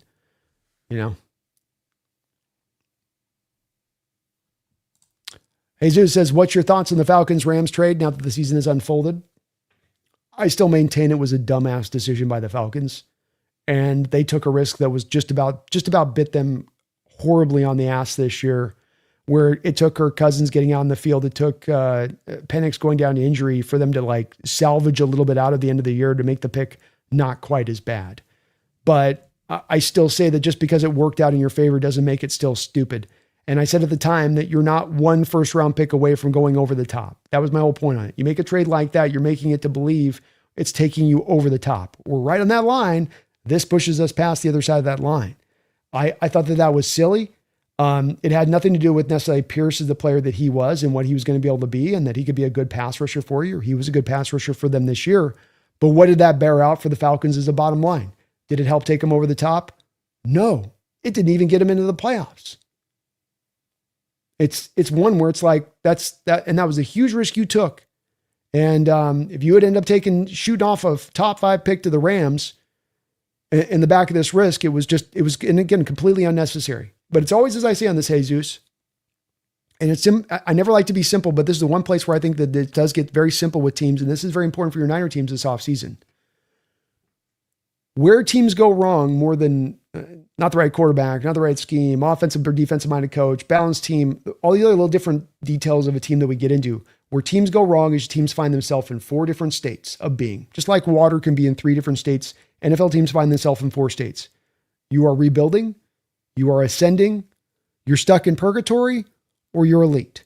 Now, you don't go from ascending to purgatory to elite. You go from ascending to elite. What happens is that a team's in the process of ascension, they tend to end up in purgatory. When a team probably should be doing rebuild, they end up in purgatory. And so what you have to do before you make those kind of trades is first accurately really look at your team with a sober eye, not how you like it to look at in the best case scenario, but with a sober eye and say, where are we at really? Where's our true determination at? And in the Falcons case, quite frankly, you could maybe make an argument that you're in ascension, but you're not elite. And if I'm going to make a trade for a future first round pick, if my Seahawks make a trade this offseason for Max Crosby, Jesus, we're elite. We're in a position to make that trade. We've earned the right to make that kind of aggressive move.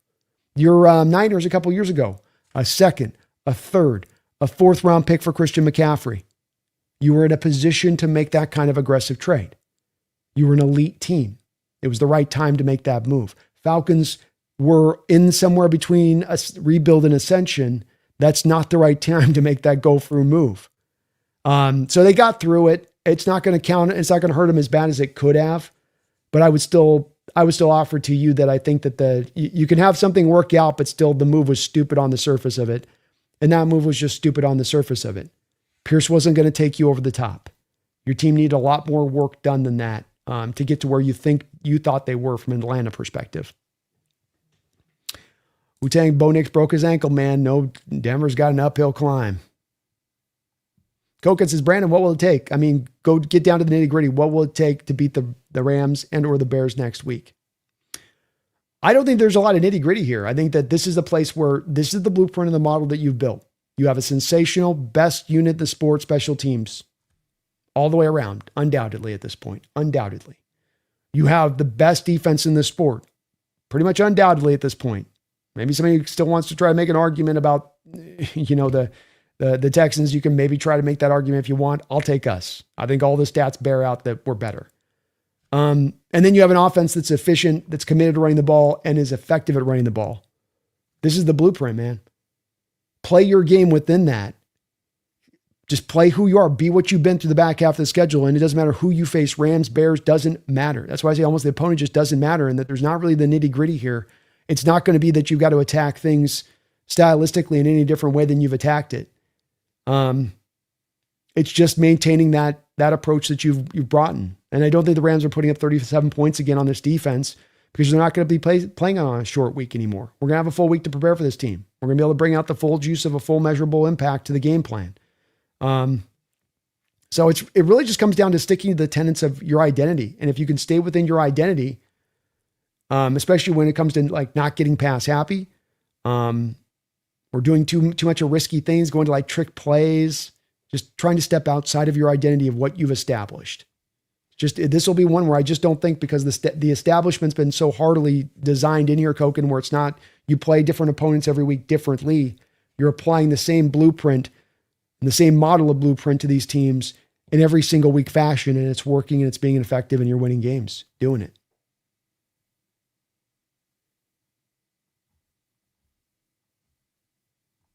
Have a great night, Ollie. Thank you, man, for hanging on in here tonight. B. Skrilla, Kubiak staying right now? Hard to see, man. I think he's going to be the hot to trot candidate out there. I know that the Atlanta job looks like it's off of the table, and Cleveland maybe with it as well. But there are still a lot of other jobs still available here. And he is going to be a hot to trot candidate out there for sure. Hard to say. Maybe slightly lessened with the announcement of the announcement of Atlanta and Cleveland, but it's going to get tight. The longer you get to play, maybe it will help you out the more, because teams have to really wait to do the in-person interview with them at that point. Space says, I do what I can. It's all about sport, brand. You're awesome, Space. Thank you, man. I still think Stidham is usable. Yeah, I mean, he's usable. Broncos defense is solid for sure, but I think Big Strilla, they lean on Nix's legs as much as anything as far as the effectiveness in the quarterback position. They need his legs. Stidham does not have that component he provides. And it's a very, very average skill position players on that Denver team around Nix. They haven't exactly stacked up top end pass catchers around him.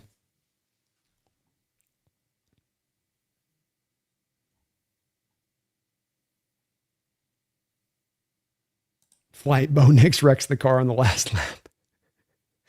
They're running read option at the end of the game, which was a choice in itself. Koken says, Jesus, I don't know who you are, bro, but I didn't remember you and watch every stream. But, you're speaking to somebody else in the chat. Sorry. Think the Brandon Lombardi Trophy sleep is the best sleep. To me, tequila shop's the worst sleep. That's true. Tequila will have you just tossing and turning. Manny says, I still have simulated. We are one game away from the Super Bowl. It's been a long time coming. I miss this feeling. It's a good feeling, bro. C Bear says, go to bed. Man, I'll be up till 6 a.m. doing my wrap-up video tonight, man. I still got a long night ahead of me here. But we'll start to wrap this up here.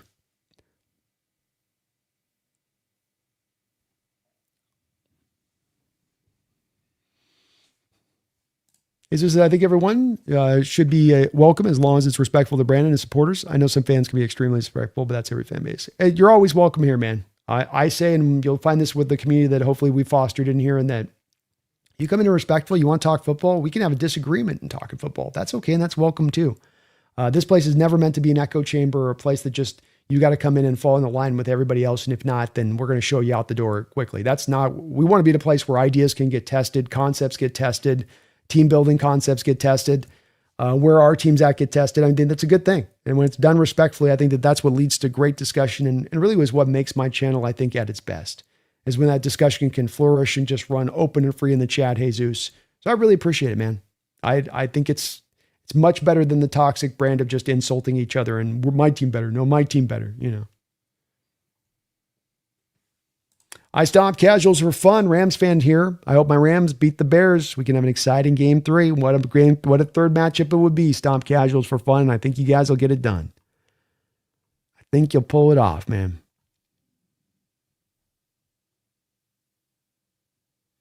Victor Brandon, are you thinking of a special costume to wear for the round table? Yoda comes to mind, but seems like other legendary visionary would be better. I'd maybe have to try to come up with something. Maybe if we win a Super Bowl, I will. It'll be hard this week to come up with something, though.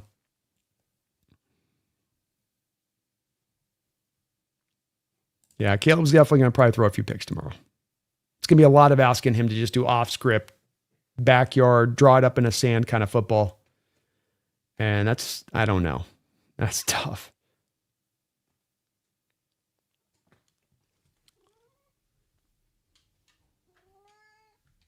Playlist draft. We almost have the perfect storybook season. Just need the Hawks to win in the conference game against the Rams. Then Super Bowl win against the Pats for revenge arc. I know, man. How perfect would that be, Trav, huh? How perfect. No update yet on Zach. We got to wait on the imaging. Jesus says, let's help everyone for the roundtable groan. Not every take is going to be agreeable, but that's what comes with football. Nobody perfect. Brandon has always been respectful from what I've seen. 100%, man. Nobody's going to get everything right. We're just all turning it over. We love these teams, and we're all trying to just figure out the truth. And that's the point of open discussion. Is it's like you're to me, I think you get closer to landing to truth the more open discussion you kind of have, the more ideas get tested. That's where you're getting, and that's really what I think what we're trying to do here inherently. Just get to the bottom line of things, celebrate the team, but also celebrate the team and see things accurately at the same time.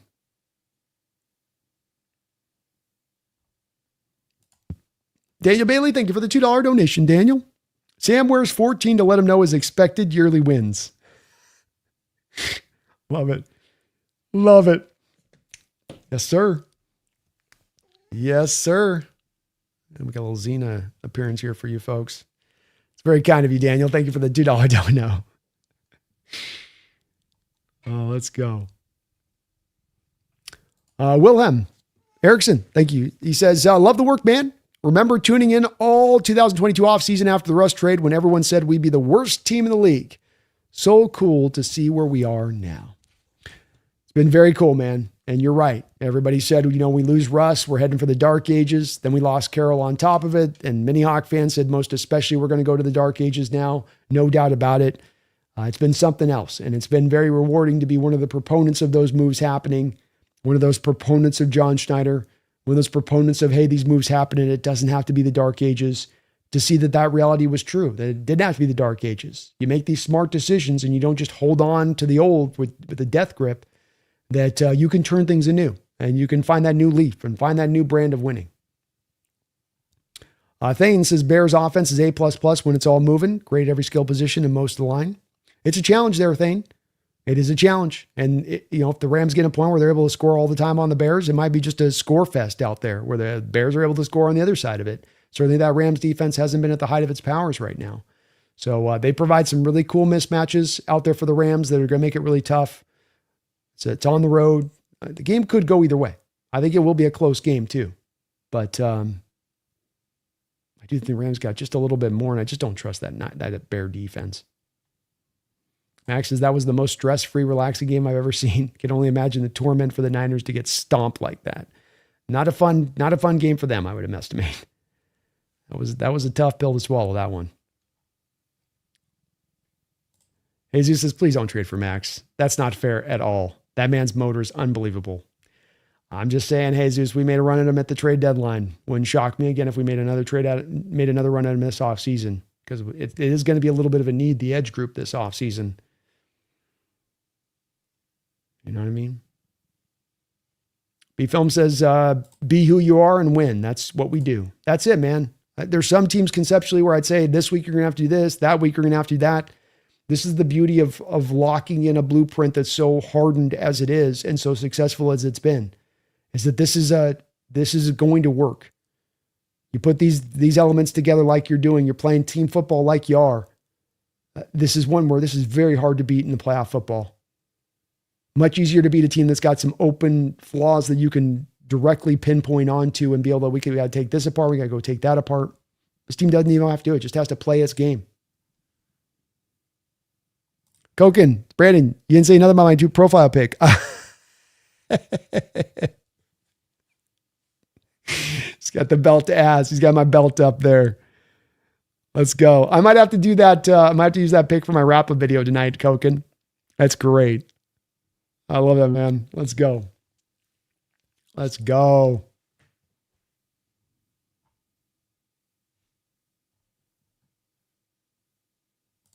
Bears are signing Max. They're positive. Well, he's not a free agent, so you got to trade for him there, Thane.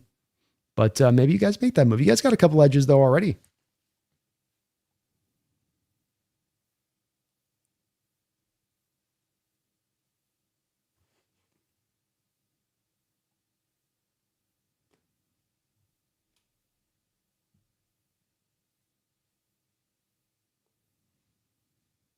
You filmed how many men they have there? Just 3? Did CMC have a nervous breakdown? He's pretty beat up. Star Master, how you doing, man? Beast Gorilla says, I thought I saw a report that Kubiak is loyal and wants to continue his success here.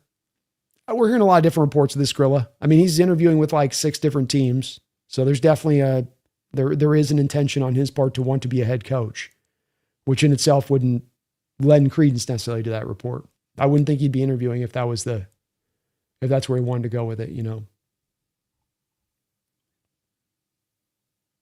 Diggs is a brand. I think Nick's legs also, I think Nick's legs, and also doesn't he have a great come from behind stat this year? Doesn't that sound not? Sorry, it's late. -1, laughing out loud. No, it's all good. I'm in the same place. Brain starts getting a little gummy this late in the night. Yeah, he's also been a good guy in the fourth quarter coming back. A lot of the fourth quarter comebacks are him at times then using his legs to get him down the field at times, you know, the little mix between the arms and the legs. He's low-key one of the more effective quarterbacks in the sport with his scrambling and mobility. And that's a loss that whatever Stidham can do throwing the ball, that's a loss that you're just not going to easily overcome from a Denver standpoint, especially an offense that's a little bit limited. Microwave Freedom, we've waited for this moment a long time. Hopefully they win this week. Hopefully so. Hopefully so. All-nighter, baby. We ain't going to go all night, but we'll go pretty late here. All right, going to go watch the NFL condensed. Go get it. You filmed the YouTube replay of this game only being 5 minutes, makes a laugh, a deep, satisfying chuckle. Yeah, not a lot there to go from on this game. Not a lot of breakdown needed in this game. It's just a belt to ass. What more there's to be said? Nachos says, wait, B, so Jesse has to dye his hair now? No, we didn't end up agreeing to that. We both kind of decided we didn't want to have to rock out red and green hair. That was going to be a, tough one. But he's going to have to write a poem this week, Nacho. Got to write a poem this week. Come here.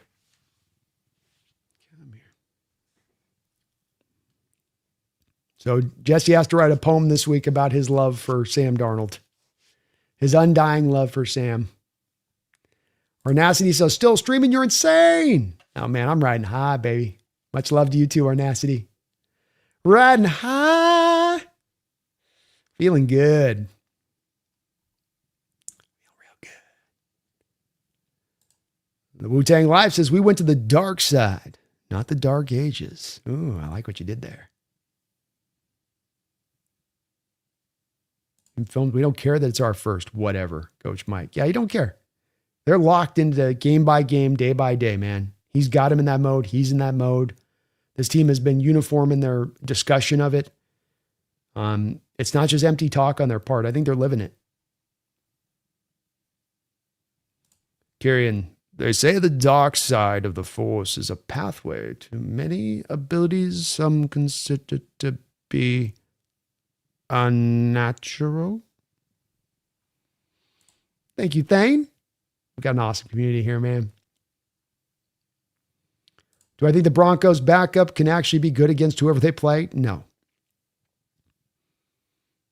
It's too, they put too much of a Bo Nick-centric offense together. This ain't the old Sean Payton, Drew Brees offense. It's the amalgamation of that and a utilization of the rushing quarterback and the legs, and Stitham's somewhat functional, but this is them taking a backward step to go to Stitham, and this is a bad time of year to be taking a backward step at the most important position on the football field. King Bomber Brandon, if we make the Super Bowl, are you going to replace Metcalf jersey with a Super Bowl jersey? I probably will, yeah. I'm probably going to have to replace the Metcalf jersey behind me anyway because I'm getting kind of bullied into it. I've had so many people that have just gotten so much, and you're not doing this now, King. But it's that I've had other messages throughout that are, definitely are like, you got to change it. You got to change it. And I've always been hesitant to do that because we had a fan sent this in to me. So it's like somebody spent over like $150 to get the jersey sent, plus shipping to me. So I do feel a little bit bad taking it down, but maybe we'll get a different jersey and put him up a little bit higher and, get a JSN in there or something like that, King. Probably got to figure something out. Max is the team special of how deep we are. It's crazy when you go through and look at the backups: Akata, Knight, Jake, Moore, Bobo, Osu, Jaron Reed. Our B squad's freaking amazing. Yeah, we got some depth on this team, Max. Big time depth.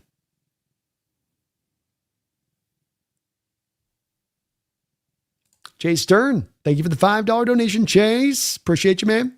Hey, B, if we go, who do you think we play in the Super Bowl? Also, let's get real. Kubiak is leaving. What are some OC candidates you'd be interested in? If we're going to go to the Super Bowl, I would say that, look, I'd most be interested in playing Denver, just like I'd be most interested in playing Chicago next week. You give me the easiest path to a Super Bowl victory, and I'm going to take it. I'm not one of those that's like, no, I got to earn this. Like, I don't give a good, godly, good, whatever, right? Like, I don't care about that. Give me the Lombardi by any means necessary, and I will take it.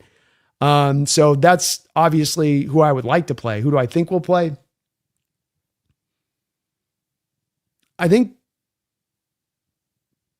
probably New England. I just can't seem to find the trust in the Houston Texans offense.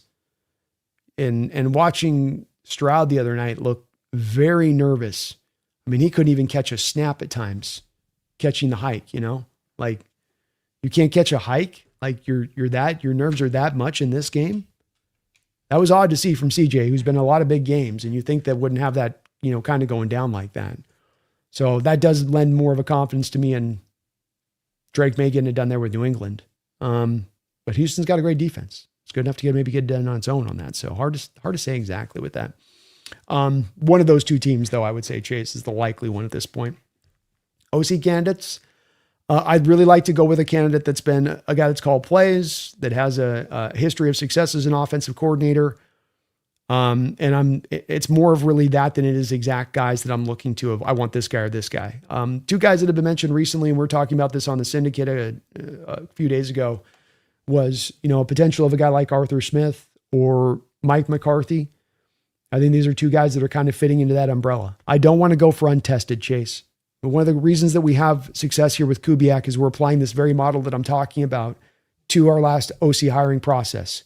Rather than going for a Grubb, rather than going for a Waldron that's never called plays, give me the guy that's called plays and has success. This offense is going to be humming. This offense is going to return back almost all of its talent. I just need somebody that can keep the ball rolling, not have to find a way to kickstart the ball into motion position as you might have with a guy that's just a new OC kind of learning it all through. So one of those two guys would be my two candidates that I would probably look at. Something along in that. Mike McDaniel would obviously be number one if he lasts. I'm a little worried that, especially with our deep playoff run here, that Kubiak ends up having to wait to be getting that in-person interview. He eventually maybe gets hired as the new head coach. And then now you have a guy like Mike McDaniel already off the board and he's been hired somewhere else because of the process. And that's how it plays out. You know, you have to go too late in the process with it. But those would be the three. We'll go that order. So I mean, Mike McDaniel, Arthur Smith, Mike McCarthy would be the stack of three for me. Megan says Hawks Nest was on Jesse's stream. He has started the poem. Can't wait to hear it. It's going to be a beauty. It's going to be a beauty. Todd Monken for OC. He does have success, but I don't know on that one if I could go that one myself. But you're in at least the same place I'm kind of trying to be in. You're in the realm where I want to be, which is at least give me an OC with success, call play the NFL, had success in the NFL as a play caller. Yeah. 92 till infinity. Thank you for the $2 donation. Says, I don't want tonight to end. I love this too much. That's that savoring part that you should be doing, man. And good on you for doing it. Enjoy it. Enjoy it. As many as said before on this stream today, you don't know when you're going to be back in this circumstance and position to be able to be here again. And so just love what you got from it. Koken says, use the BTA profile photo as a thumbnail, B. I will. I might not use that exact one, but I'll replicate it. I'll replicate it on the, on the thumbnail for the wrap up tonight. I'll find a way to work it in for sure. We'll get a little bit of that. We'll get Sam in the Ghostbusters outfit. Kevin Kirby says, I thought moving on for Pete was a mistake at the time, but I love Mike McDaniel. You weren't alone, Kevin. You were not alone. Mike brought the believers on. He's turning believers in. Aaron says, I think B needs a 12 jersey myself. Maybe I got to go with that. That's a great suggestion. Yeah, B, I'll be honest. I predicted a 30-10, but still felt nervous ramping up to the game. It was Mike McDaniel's first playoff game, and so was unknown. Even better than the score was how fired up and ready they were. Yes, sir. Hey, that's playoff football, Daniel, is even if you got that confidence, you're always going to be a bit nervous. You're always going to be a little bit unsure. You're always going to be a bit on edge. I mean, you're that way in a regular season game, right? But in the playoffs, it's just it all just gets amped up across the board. Roman Mitchell, 100 pass yards from Darnold isn't going to cut it to win a Super Bowl, let alone beat the Rams. Good. Are we really trying to say, Roland, that Sam Hunt somehow played bad today in your inference there or didn't do enough to help us win today? What should the team do? Should the team just have Sam throw the ball so he can disprove all you guys that are anti-Sam and don't believe in him? Like, look, I know we're going to run for 200 yards today and we're up by like 30 points, but we got to get Sam throwing because there's going to be so many of those people that aren't going to be convinced in Sam off of this. You know, we just dominated 41-6. Sam played well, 12 of 17, 124 yards. It's point, Roland Riches, it's the point I've been trying to make to so many of you folks out there that are Niner fans or Ram fans like yourself. I know you got an MVP-like quarterback in Darnold or in Stafford, and that makes you think, well, this is what you have to have in tow to go win a Super Bowl, to go get to a Super Bowl. But it's not. It's really not. The whole argument on this is not that I need a guy playing at Matt Stafford's level to go win a Super Bowl. It's that I need to put a great team together. And that's what this team is. That's what this team has been. And that's what they were today. We won 41-6. There's nothing more you needed your quarterback to do in this game than what he did. And if the team plays like this for the next two games, I don't care whether it's your Rams walking into our house or whoever it is walking into our house. We're beating all of you. Nobody's beating this team playing like they play tonight. Nobody. Daniel says, also B, if the Rams win and Jake starts talking about how the Rams are the best team in his perspective, remind him his perspective. Thought the bye week would make the Hawks start slow, laughing out loud.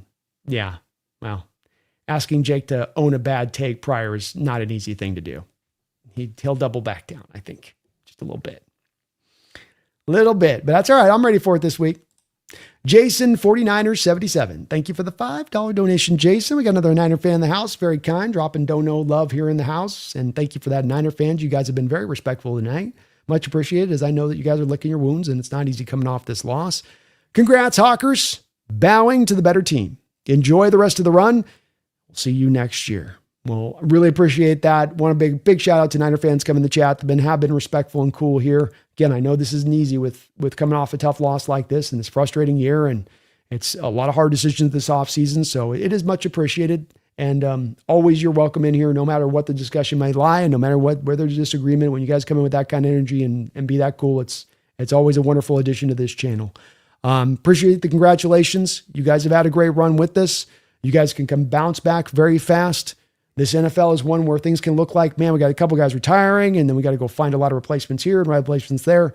Things can be turned around so very fast when you just are being smart in your decision-making. And it takes getting a lot of things right. You guys are obviously not far away, but it's just about now being smart in your decision-making to get this thing turned around right. I'm betting you're going to do a lot of aggressive things this offseason. You got out from under that $100 million of dead money, Jason, that you guys had to sit on this year, which was absolutely an anchoring fashion to this team. When you add on the injuries and the $100 million of dead money, that's a hell of a 1-2 punch to have to get through and find success from. So just a testament in this Niner team that they got to where they got this year right now, considering all that they were up against this season. And it does lend well to you believing, from my perspective, of you guys aren't going away anytime soon. Tough decisions, yes. Some smart decisions need to be made to get this turned right and get back up there to challenge the NFC West next year. Sure. But this team isn't going away. This isn't going away. Now, Jason, all you guys got to do is move that substation. But thank you, Jason. Appreciate you, Jesus. You guys are very kind coming in on the donos, and just appreciate it as well. Just kind discussion, man. We can hate each other. We can beat each other's throats, but we can still find some of the respectful nature and tone, because it makes in my opinion, the discussion that much better. King says, what about Zach Robinson? West Coast offense, experience in Atlanta calling plays, comes from the McVay's tree. Yeah, I'd be okay with that. It's, we're playing a little loose and free with the success as an OC card aspect of it, King, but I wouldn't be mad at it.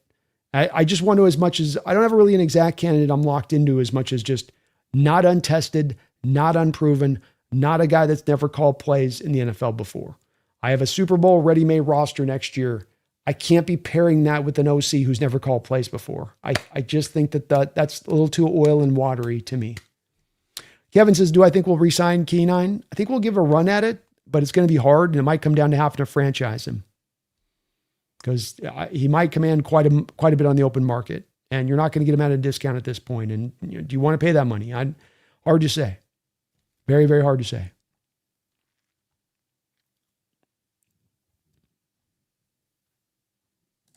Z says, blessings, Brandon. Bear is quiet right now. We are still up and blissfully happy. Yes, we are.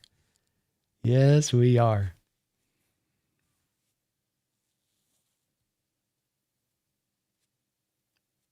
Max says, well said, B-Dog. Hawks played the perfect game today and Sam did well. Just didn't need to throw a lot because run was working. Yeah, same thing it was 2 weeks ago. And same thing people said about Sam in that game as well. It's like, what do you want him to do? Like, the point is not to just throw the ball for the sake of throwing the ball. I'm averaging over 5.3 yards per carry in this game. And that's with the 6 carries at the end of Velus Jones for 10 yards, where Niners knew we were running. They loaded up the box to run, and we didn't care. We just were trying to run out the clock. You take out Velus Jones's runs, you're averaging over 5.5 yards an attempt. Why leave that? Why stop doing that? And quite frankly, I'd say too, not just why stop doing that, but this is what bad offenses do. This is what some of the bad offenses I've watched do in this playoffs. Leave the running game voluntarily and have it bite them on the butt because they did so. Here in the NFL, script writers wouldn't like a defensive Super Bowl, though. You got to understand, they want people to watch. It's very true. Dunes, is McCaffrey's shoulder injury going to affect his casting when he goes fishing in Cancun this coming week? Probably. Yes. The answer is yes. King says, I think you're spot on about the experience, Brandon. Philadelphia did it twice with internal promotions, and their offense looked inept the year after, and they were the one and done in the playoffs twice. It's one where it's based on a little bit of like stuff like that. It's based on what stuff in our own house on this in recent years and doing it, King. And I think in much like with what we're seeing with quarterbacks a little bit here, King, where you go get a quarterback in 2015 and you go draft a guy high and you got spread concepts all over the place. And that guy can come in there and maybe, take quickly and find success early and, can kind of run some amalgamation between a college offense and an NFL offense. Well, likewise with a coordinator, I think that when you have a guy that's calling plays for the first time, there's just a process that they got to go through to learn. And there's the hard lessons you learn and I got to learn. I can't do that again. That's a hard lesson I learned right there in doing that. In this given situation, in this specific circumstance, that was a broken approach. Throw that out the window. Don't ever do that again. And there's a lot of that hard learned kind of stuff that I don't want to have to go through. I want an OC that comes in here and knows what he can get away with and what he can't get away with and how to maximize his personnel to the utmost and a commitment to a running game. It's one where I know you get a hot trot on some of these candidates. Some people will on those, wonder kid genius types, your Grant Uditsky types, right, King Bomber? But just give me the steady here. You got a great roster. We're not going to need an offense that's the best offense in the sport. We want an effective, efficient offense that can run the ball and put up points and control the clock. And I think a guy that's been a coordinator of this league is going to be a little bit more well-suited to get that process continued than one that's got to figure it out from scratch. Daniel says, Rams have the MVP, Niners have the coach of the year, and the Hawks have the GM of the year. We will see which one of these three takes the Lombardi home. Well, no coach of the year won't laugh out loud division in football. Yeah, that's true.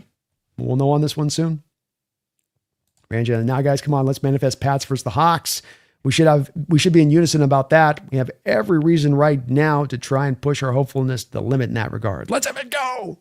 Let's go, man. I'll take them on. Even personally, outside of McDaniel, I'm not really thrilled with the candidates available. No, I'm not either.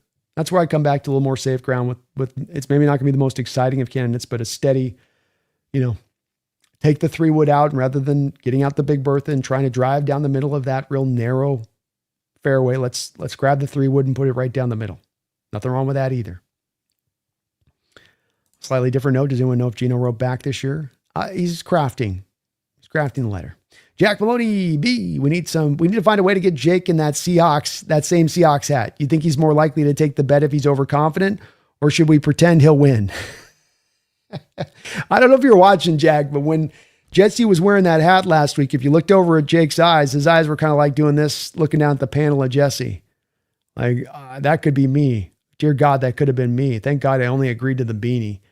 We're not getting Jake to take on a bet. I will guarantee you he will not want no part of that, which maybe speaks to a lack of confidence on his part if I'm really to get to the brass tacks of it, right, Jack?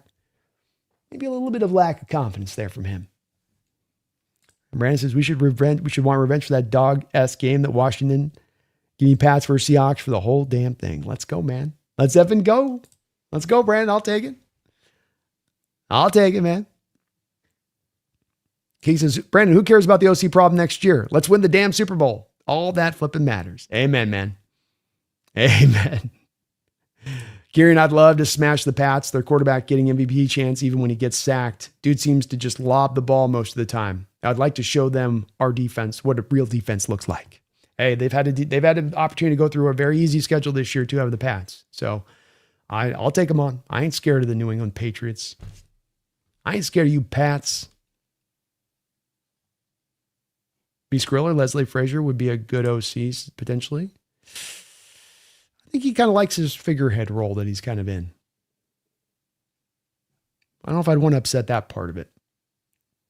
Daniel B., our potential dynasty was cut short by the Patriots. It's a different staff with the same fan base. It's only right that our first true dynasty starts where it left off, besting the Pats. It's true.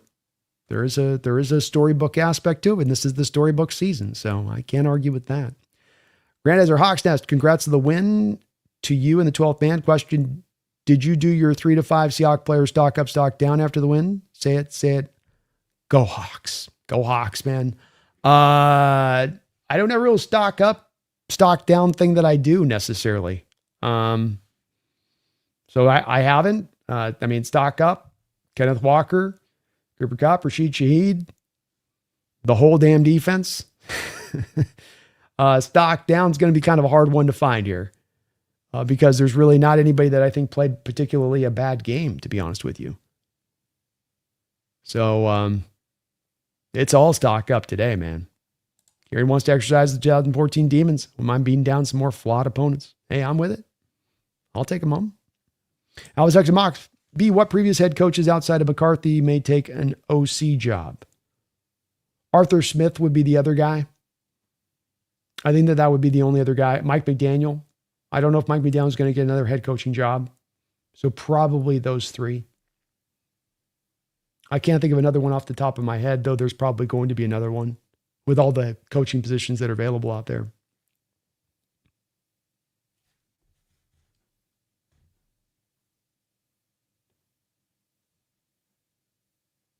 Doing beating the Patriots for the Super Bowl would be sweet revenge, but also a victory for Mike McDonald. He'd be the alpha defensive coach over Rabel. I like it, man. Let's go. Tezakaku. Thank you for the $7 donation, Tezakaku. And man, we had a lot of donos today. Thank you for all the support, you guys. Really appreciate it. Demon Wari, Twitter fingers are going crazy laughing out loud. Hey, you play like that, you dominate like that. Those fingers can go crazy all night long, all night long. Let's go with Tezakaku. Played a good game, man. Played a good game. That old defense, though, they were on fire. Jeez, at one point in this game, Drake Thomas is running 30 yards down the field, covering Jawan Jennings and covering him tight. What a performance. What an addition that kid was this year to this defense. Just kind of took things over the top. It felt like him and DeMarcus Lawrence's addition just sort of pushed this into an era of complete dominance, this defense. He's like, so exciting, the young talent in this roster for years to come. And he's just one of those factors, isn't he, Tezakaku? Good to hear he's feeling himself tonight. And you know what? You should be. You absolutely should be, Nick. One night where you should be feeling yourself. I got to look up a couple of these.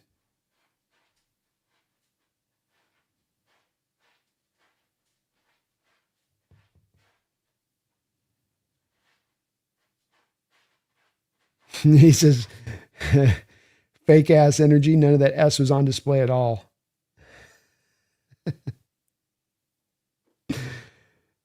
So you got Niners all dancing here on the field right before the game. And then Nick Imanwari says, fake ass energy. None of that S was on display at all.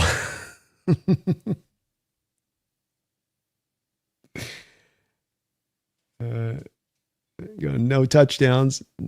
Nick says none. Let's go, Nick. Let's go.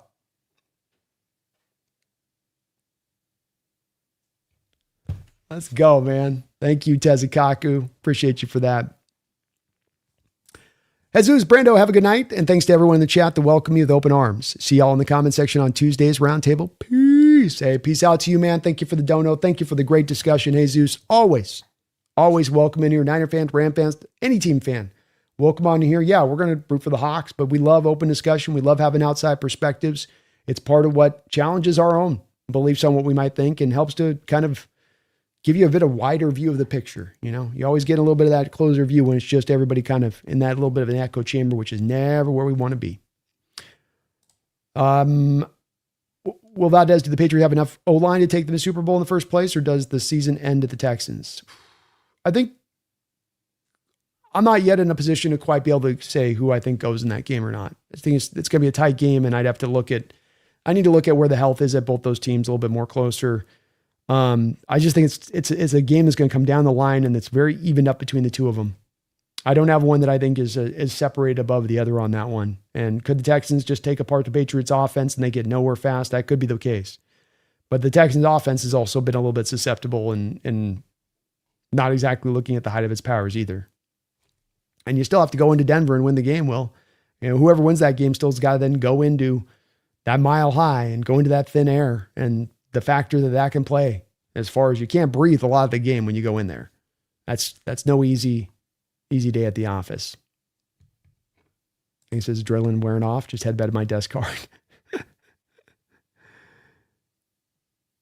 The Gakko says he might actually hate the Niners. Laugh my ass being Nick Imawari. I sense he's going to be here for a while.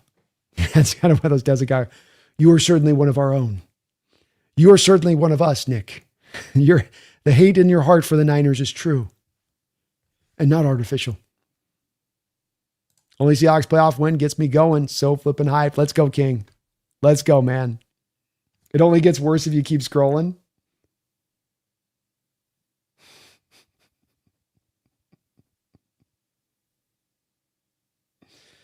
That's awesome. Let's go, Nick.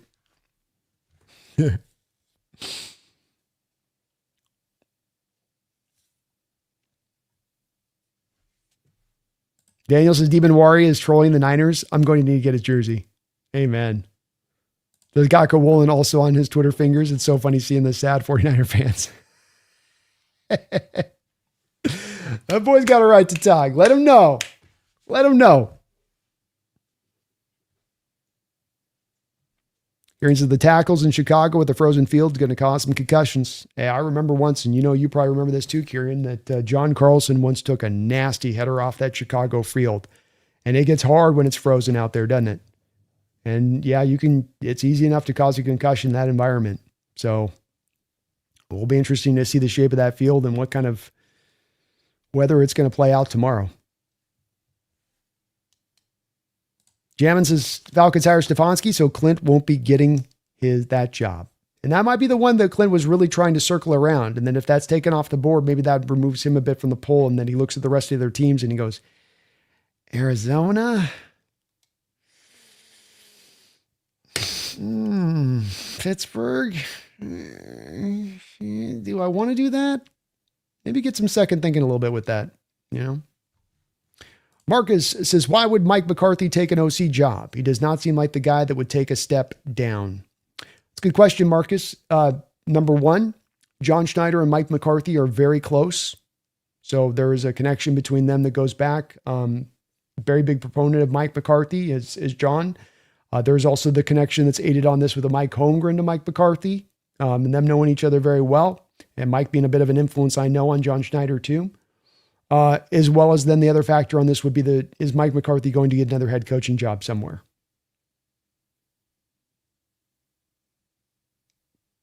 Probably the only reason that he got the Dallas Cowboy job in the first place is because the Dallas Cowboys don't have any good candidates they can go hire. They got to make the best of what they got as far as secondhand parts go, because nobody wants to go in there and operate under Jerry Jones as a general manager. So does Mike want to just stay retired and not be a part of the NFL anymore? Does he still have a hunger to get back into that? Would it be attractive to a Marcus to be able to get back into it, to be an OC at a job where all of your starters are returning and maybe you're coming off of a Super Bowl win and you're really having a good chance for success within this job? Could him having success within this job for a given year or two and taking this offense to a nice height, could that then now elevate him from a position where he's at right now, where nobody's going to give him a job opportunity to, oh, you then just did what you did as an OC in Seattle. Maybe we got to relook at you again one more time. So hard to say on that, but there's a lot of, I think, factors in that play that could kind of change the calculus on that one a little bit. Alice Mock. I think Clint would be fun in Vegas. 100 meters to flip the $100 million to flip the offensive line. Mendoza fits the offense really nice, and they'll have another first in this draft after he trades us Crosby in April. Maybe not the worst of landing locations. I'd kind of forgot about the Raiders. Marcus says that's the demon in him. Bree Skrilla, Josh Grizzards, another name I like. Liam Cohen, McVaytree. Just don't like the fact he got fired from Tampa Bay. That's the one part with it where I'm like, It's not exactly an example of a lot of success there, but maybe a name that they look at, to your point. Alpha, I don't think McCarthy's going to get another head coaching job. He may take a higher paying OC position because he feels like he's not done with football. That's the thinking I'm having at play here. Don't know for sure on it, but I just wonder if that might be a little bit of what he's thinking, especially to come to an environment where you have a really good chance for success. Brandon Jana, Big Dog BC. Clint had what? 6 interviews? Clint is leaving this Hawks team. I hate saying it, but it's happening in all likelihood. Time will tell. That's the price of success. It's the price of success. And you're right. You already had those 6 interviews before you just hung 41 points up on the Niners. And yeah, was the defense a big part of this? Sure. Special teams? Sure. Offense contributed its part as well, though. And this is just kind of the nature of the way that this goes when you have an OC that does what he's done here. And so, yeah, I think it's more likely than not. Sucks, but like you say, that's the price of success. I'll take it if that's what it's got to take to get success, right? Because realize Raiders don't have money for another coach, sadly. Probably don't. Yeah, they're giving Pete's got $40 million that he's walking out the door with. That's a hell of a golden parachute for him. And don't know. And Sharp seems to be okay. Bruce Skrilla, he was on the stationary bike, but they're going to need to do the imaging. There's so many different things this could mean. They could go back and look at the imaging and find that there is something torn. They could see this just an MCL. Maybe it's just strained. But he was on the stationary bike getting it going. So, it does suck. Yeah. We'll see though. Never know. The only thing better than coming out of the game kicking, the only thing better than coming out of that game kicking, they asked tonight, was coming out as healthy as we did. Amen, man. These playoffs can take a heavy toll, right? Go ask the Denver Broncos. I don't think Josh Mims is coming back. I don't think they lost a couple guys. Then Bo Nix in addition to it. The war of attrition amps up even more in this kind of game that's going to have the intensity at foot like this game had. Frances, as you bouncing soon, BC? Let's take the stream to 9 a.m. Eastern. Let's have it go. Brother, I would, man, but I got to do the wrap-up video too, which is, of course, really important on this channel to do those. I know the wrap-up videos are whatever, but they usually take me about 5 hours to kind of put them all together, 4 or 5 hours, and we get a lot of viewership on them. And I want to make sure that I can get to bed by about 7 today, so that I can get up by 3 in order to do the live stream for you guys on the Rams game. So that's why we'll probably cut it a little short tonight, but we'll be back again tomorrow, and we'll be going late tomorrow on the Rams game, I'm sure too.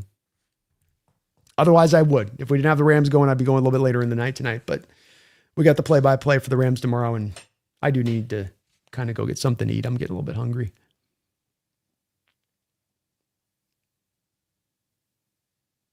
Kieran says, yeah, I'll take $40 million to walk out the door. Give me that any day. They tried to get him to quit, which is the funny part. Like, you think he's going to turn down $40 million? Really? Good luck with that, Raiders. Joke of a franchise. JL says, something tells me Sharps heals like a Wolverine. Hope you're right. Beast Girl, I think this defense could have carried with Drew Lock. Yeah, I think Drew Lock could have gotten the job done today with the way the defense played. And geez, you could just about have just about anybody a quarterback today, but with the way that defense was playing.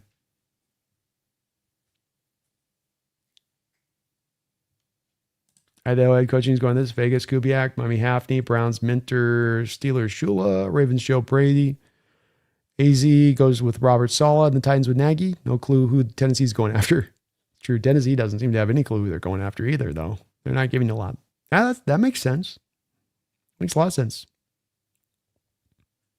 Appreciate you, Doom. Even if Sharps is dinged up the rest of the year, you feel good about K9 taking extra carries the next couple weeks. You do. And partly because of how you managed this throughout the course of the year. And then you kept the balance between those two backs. You didn't burn either of the two of them out. You didn't go over a couple of course of a game and give a guy like 100 touches over the 3 stretches. You kept everything even. And hopefully with that if you have to get this point in time of the year where Walker for a couple games has got to take the 25 touches for a couple, he's got the mode to be able to do that. And he feels fresh enough to be able to do that. And you'd hope so. The Wu-Tang Light, or congrats you. Thank you, Industry Worth. Appreciate you, Cal. Hope you're having a great night out there. Sean Collins, Brandon said he's going to cut it short after 8 hours. Laughed my ass off. Wu-Tang Life, do you think Indiana wins the CFC? Does Kurt Scanetti go to the NFL? I mean, you feel like he's going to start to eventually get looks with the job he's done somehow or another, don't you? But it does also seem like the pathway for the college coach to go to the NFL is, for whatever reason, closed up recently. It's becoming less and less and less of a thing. And I don't know why.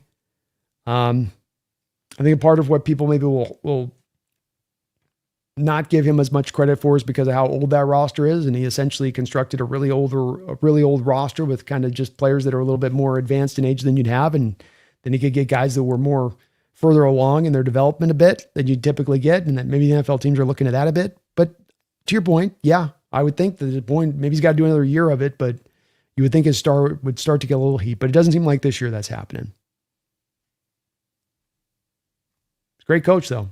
And I'm kind of surprised he's not gotten more looks, quite honestly, at this point with the job he's done in Indiana. Nobody in my lifetime has had Indiana playing anywhere in the vicinity of what Kirk got up this year with them. And I really track it back to really coaching with him as much as anything, where you just go, yeah, that guy's a grade A coach. You say thanks 41 times tonight? Oh, yeah, at least. I'm thankful. I got this team. It'll make me very thankful. Be nice if Hololani came back for the NFC title game. That would be nice to get him back in tow.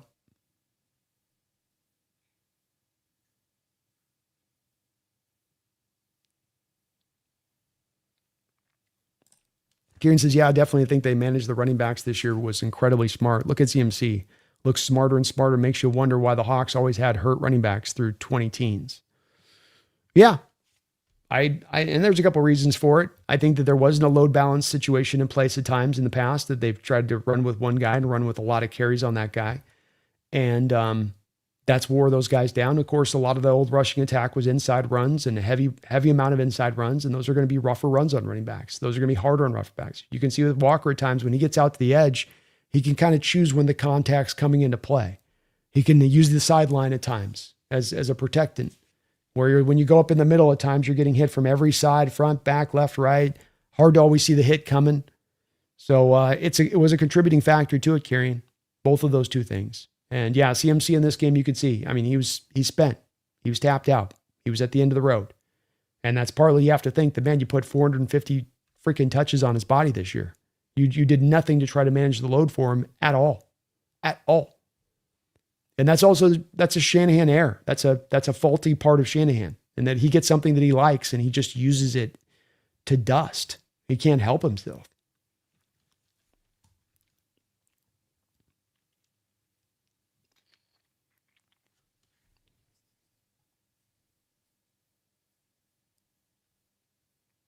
Kurt has like 6 years left on his deal in Indy, I think. Yeah, but that wouldn't hold them to, if they want to come with a head coaching call to the NFL, you can get out of those contracts.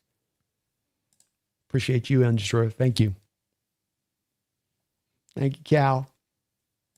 Go Hawks. Good night, everyone. Going to have the best sleep in the last 5 years. Let's go, King. Let's go. Much love to you, too. Much love to you, too. And Chris Carson was legit. But boy, that old system was hard on running backs. Got to be built like beast mode to stand tall in that old system.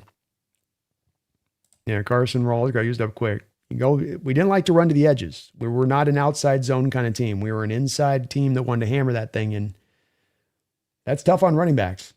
It really is, especially in this day and age with running backs. They've gotten a little bit lighter, and taking that beating is harder. And that's probably why I like the outside zone scheme, is I think it does help out running backs to stay a little healthier. It doesn't completely protect them 100%, but it helps them to maintain a little bit better of that health, I think. Mainly on that, because you got a little bit more of it. You can see what's coming. You can see where the hit's coming from. You can see the guy that's going to come lay you out a little bit easier. And again, you got that sideline to work with. Dan says, Niners are the bully that comes from an effed up family. They can bully or go toe-to-toe with their peers, but when the big bros are in the room, they get smacked up. Let's go. Beautifully put, man. Hell yeah. Alpha, Sucks and Mox. Chicago coming to Seattle would be tons of fun for film nerds. Mike McDonald versus Ben Johnson. X's and O's chess match. Sign me up. That would be a lot of fun. That would be a lot of fun. And that's a crazy Chicago offense, man. They've got a lot they can throw at you.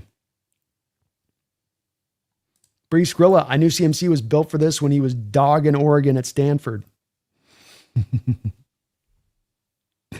He's a tough back, man. And he's had a hell of a career.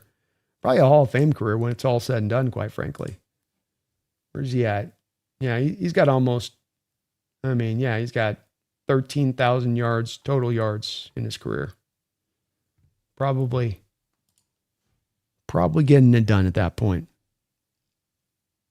Probably getting it done. All right. Well, let's put a wrap on that one. I think that's as good a spot as any to put this in. It's been a hell of a run here today. Almost 9 hours in the books here with you guys. Want to give a shout out if we can here real quick, and then we will put a button down on this one. Give a shout out here if I can to sponsor the show. Sponsor the show, of course, is going to be Sleeper. Sleeper, the number one sports app running the game today. Why? Because they've got so many bloody great options on their app that you can pick through. See how we didn't do great on our picks today, but that's mainly because we lost sharps. We were on the run. We were looking good, but kind of lost sharps on that one a little bit. Myers, of course, on this one for me today did have the 2 made field goals, so I was looking good there. We had Walker with more than 12.5 receiving yards.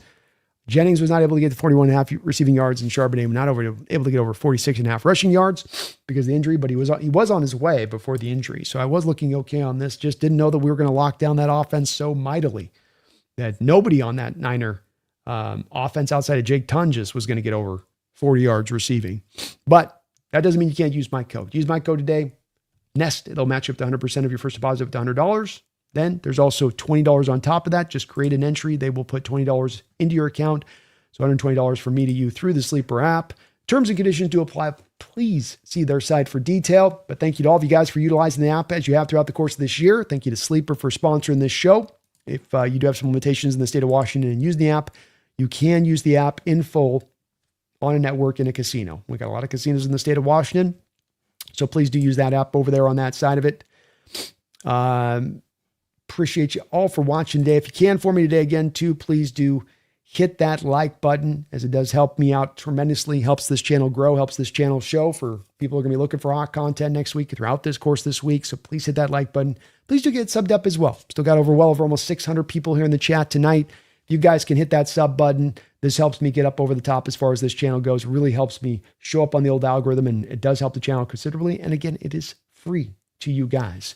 I want to thank everyone who donated to the channel today. We had so many donations, well over 200 donations today between you guys as far as member messages and donations and all of that. The support I get on this channel is absolutely second to none. Second to none. So I really want to thank you guys for all you do for this channel. It's your support that lets this channel go full time. That lets me do this 365, that has me off going to the Senior Bowl in a couple weeks. Hopefully, as our Hawks are on a bye week leading up to the Super Bowl, you guys allow me to be able to do this, to be able to run this stream in full from the bottom of my heart. I really thank you guys for letting me do that.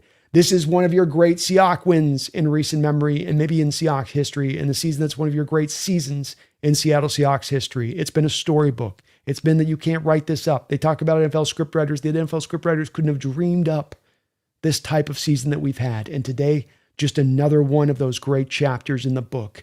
Everyone's on edge. Everyone's unsure what you're going to encounter this week coming into this game. Can you take down this Niner team? Really? Have you really solved them? Was last week just a outlier? Brock Purdy 6-0 in Seattle. Niners having our numbers for so many years. But yeah, the time was right. You could sense the time was coming. You could sense this team is building up. They've gotten to where they've gotten by you seeing this true for what it is. Not you gassing yourself up or artificially inflating what you think this team is, but what they actually are, which is one of the greatest football teams we've seen in Seattle Seahawks history. A complete football team, a 3-phase football team, a team that can beat you in a variety of different ways, a team that can play less than a perfect brand of football and still dominate you. That is what has been built here. That is where we're going. And 2 more wins right now, and you are Super Bowl champions. That sounds so good to say. So good to say. B. Skrilla, thank you for the $20 donation. Asking also about game balls here. You know, you got to give your game ball first and foremost to this whole defense. Every man on that defense has got to get a game ball. Who was the guy that separated himself from someone else? You know, who was the guy that was out there and it wasn't? And that's not been this defense throughout this year. I say this as a really true allotting of this defense. And that this was a little bit like the Legion of Boom defense too. You'd have days where Sherman's in there dominating, but there's Thomas is dominating the back end, the front fours dominate on the front side, and Bobby Wagner's flying all over the field, and this guy's doing that, and this guy's doing over here. And it's really the uniformity of this team that you had B. Skriller on defense, that everybody was doing a grade A job. Nobody was blowing their assignment. Nobody wasn't tackling well in space. Nobody wasn't playing fundamentally sound football. Nobody wasn't making bad mistakes or bad penalties. Just playing clean across the board, stifling the run, limiting Brock Purdy, making any time he's going to complete a pass is going to have to be off script with him scrambling around, with him holding the ball for 4.5 seconds, waiting for somebody to break open. You got to give him the game ball. And then over on the offensive side, Kenneth Walker. Definitely got to give him a game ball coming out of this one to the offense. But it'd be a defensive-driven one for me, B. Skrilla. And, man, big applause to you. Thank you for the $20 donation. Finish off right. Finish off true. And like you said, man, we never went past the second level. I mean, it's incredible to me that You didn't allow more than 8-yard run from the running backs in this game. You've got Brock Purdy down to 5.2 yards per carry. You're not allowing them any consistent drives, but then you're also limiting anything deep. It doesn't come about in that way. It's not this utterly dominant across the board unless it's the total team victory there on defense, in my opinion. Just a total team victory. And it's a little bit of a cop-out on my part, Skrilla. It is a little bit, but I got to say that's when a defense puts this kind of effort up. You don't do this in the playoffs. You don't shut down teams that are this good offensively in the playoffs like this unless you put 11 guys on the field that are rip-roaring together, that are playing as one, that are dominating across the board at their positions. And that's what the Seattle Seahawks did today. It's Ernest Jones standing there, and it's a throw to the middle of the field, and no, that ball's mine. It's when it's my play to come up and I'm going to make that play. My turn. Now it's my turn. Now it's my turn. And that is the beauty of this defense, is it's a collective defense, and that's why it's so suffocating. That's why I can put the brakes on any offense in this sport, and that's why I'm going to say it's good luck getting through the Super Bowl on this team right now with how they're playing. We maintain our health. We can hold the line on that realm of it. I don't know who's beating us. Maybe I'm just in the afterglow of this wonderful victory, but I just also am in the afterglow of this season and this team and how they've been playing back at the back half of the schedule. All of that's brought me here for this confidence. Skrilla, you are awesome, though. Thank you for the $20 donation, man. Appreciate the great discussion as always as well. Industrial Worth, thank you for another $3 donation. You've dropped a ton of donations today as well, and that is much appreciated on your part. Thank you so much for all that love, and much appreciated to you, Megan. Love you in the 12s, 2 games to go to take it all. Let's freaking go. Thank you, Megan, for all you've done today on the moderation side of it and all you've done for the past few years here moderating. As I know, again, you're just celebrating this right along with me, and no greater feeling to be here like this with this team and what we've gotten to see. You know what I mean? Thank you, Industry Worth, and much appreciated to you too, B. Skrilla.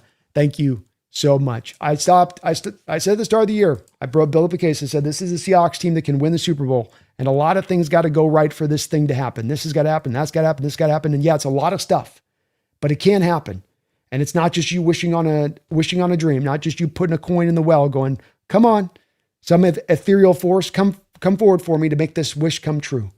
This team has tactically, step by step, process by process, team spot by team spot, gotten things righter and better and just improved on the board bit by bit, just kept chipping away. And now they've gotten you to here where they're to a dominant form and they're playing together as a team great in 3 phases together and 2 more wins. And your Seattle Seahawks will be Super Bowl champions. It is this close. I can taste it. I can feel it. I can smell it. It's like roses. It's like a collection of roses out in the garden. Oh, the perfume. Can you smell it? I'm telling you, folks, we're right there. We're right there. God, we're close. So close. We will be back tomorrow covering this Rams team, covering the Bears team, giving you some play-by-play on that side of it. So please do tune in there. We'll be talking Seahawks shop as well, getting some updates as well on some of the injury news, and hopefully hearing a little bit on more further as far as Charbonnet and for Charles Cross. Though it does sound like with Charles, he's going to be fine. We'll have to just learn with Charbonnet after the MRI imaging to kind of feel out where they go. But it's like Briscoe says here, there is no ceiling to this team. There is no, we just sort of lucked our way and we got a happenstance, landed in this zone of the realm of things. No. You've taken it. You've made this happen. You forced this situation. You went in this offseason, and I said it this offseason to you, this team's taking on a level of ownership here that is impressive. There's something going on here that's actually special, legitimately. It's not just players talk. It's them taking on an ultimate ownership that is an absolute requirement for greatness. You want a Super Bowl? Every Super Bowl champion has had these guys in their locker room that's driving in that fashion. You need the rest of the stuff to be done too as well. You need the smart general manager, the smart coaching, the great moves that can pay off, the development of the youngsters. There's a lot of other stuff in alignment with it, but this was one of the big driving forces, and that's what you've had, this driving force to this team here. And it's just, this is what you get from that when the players buy into this degree. And I am so looking forward to these next couple of games, and hopefully really going to have a chance to look forward to being able to celebrate the Super Bowl victory with you guys, coming up to Seattle, being a part of the Super Bowl parade with you guys, because I'm going to do that as well if we win. You better believe it. You better believe it. So get excited, Seahawks fans. This ain't empty hope. Hopefully it's feeling very, very real. And you may have to pinch yourself, but no. You're not dreaming. You're not dreaming. It's true. It's happening. It's really occurring. This team is just that good. just that ready to go hoist that Lombardi trophy. My name is Brandon Kane. This is the Hawks Nest. Hit that like button. Sub on up. But shouldn't have to remind you, you're about to go play in the conference championship at home. I shouldn't have to let you know, but I'm going to do so anyway. Don't you ever forget. Go Hawks.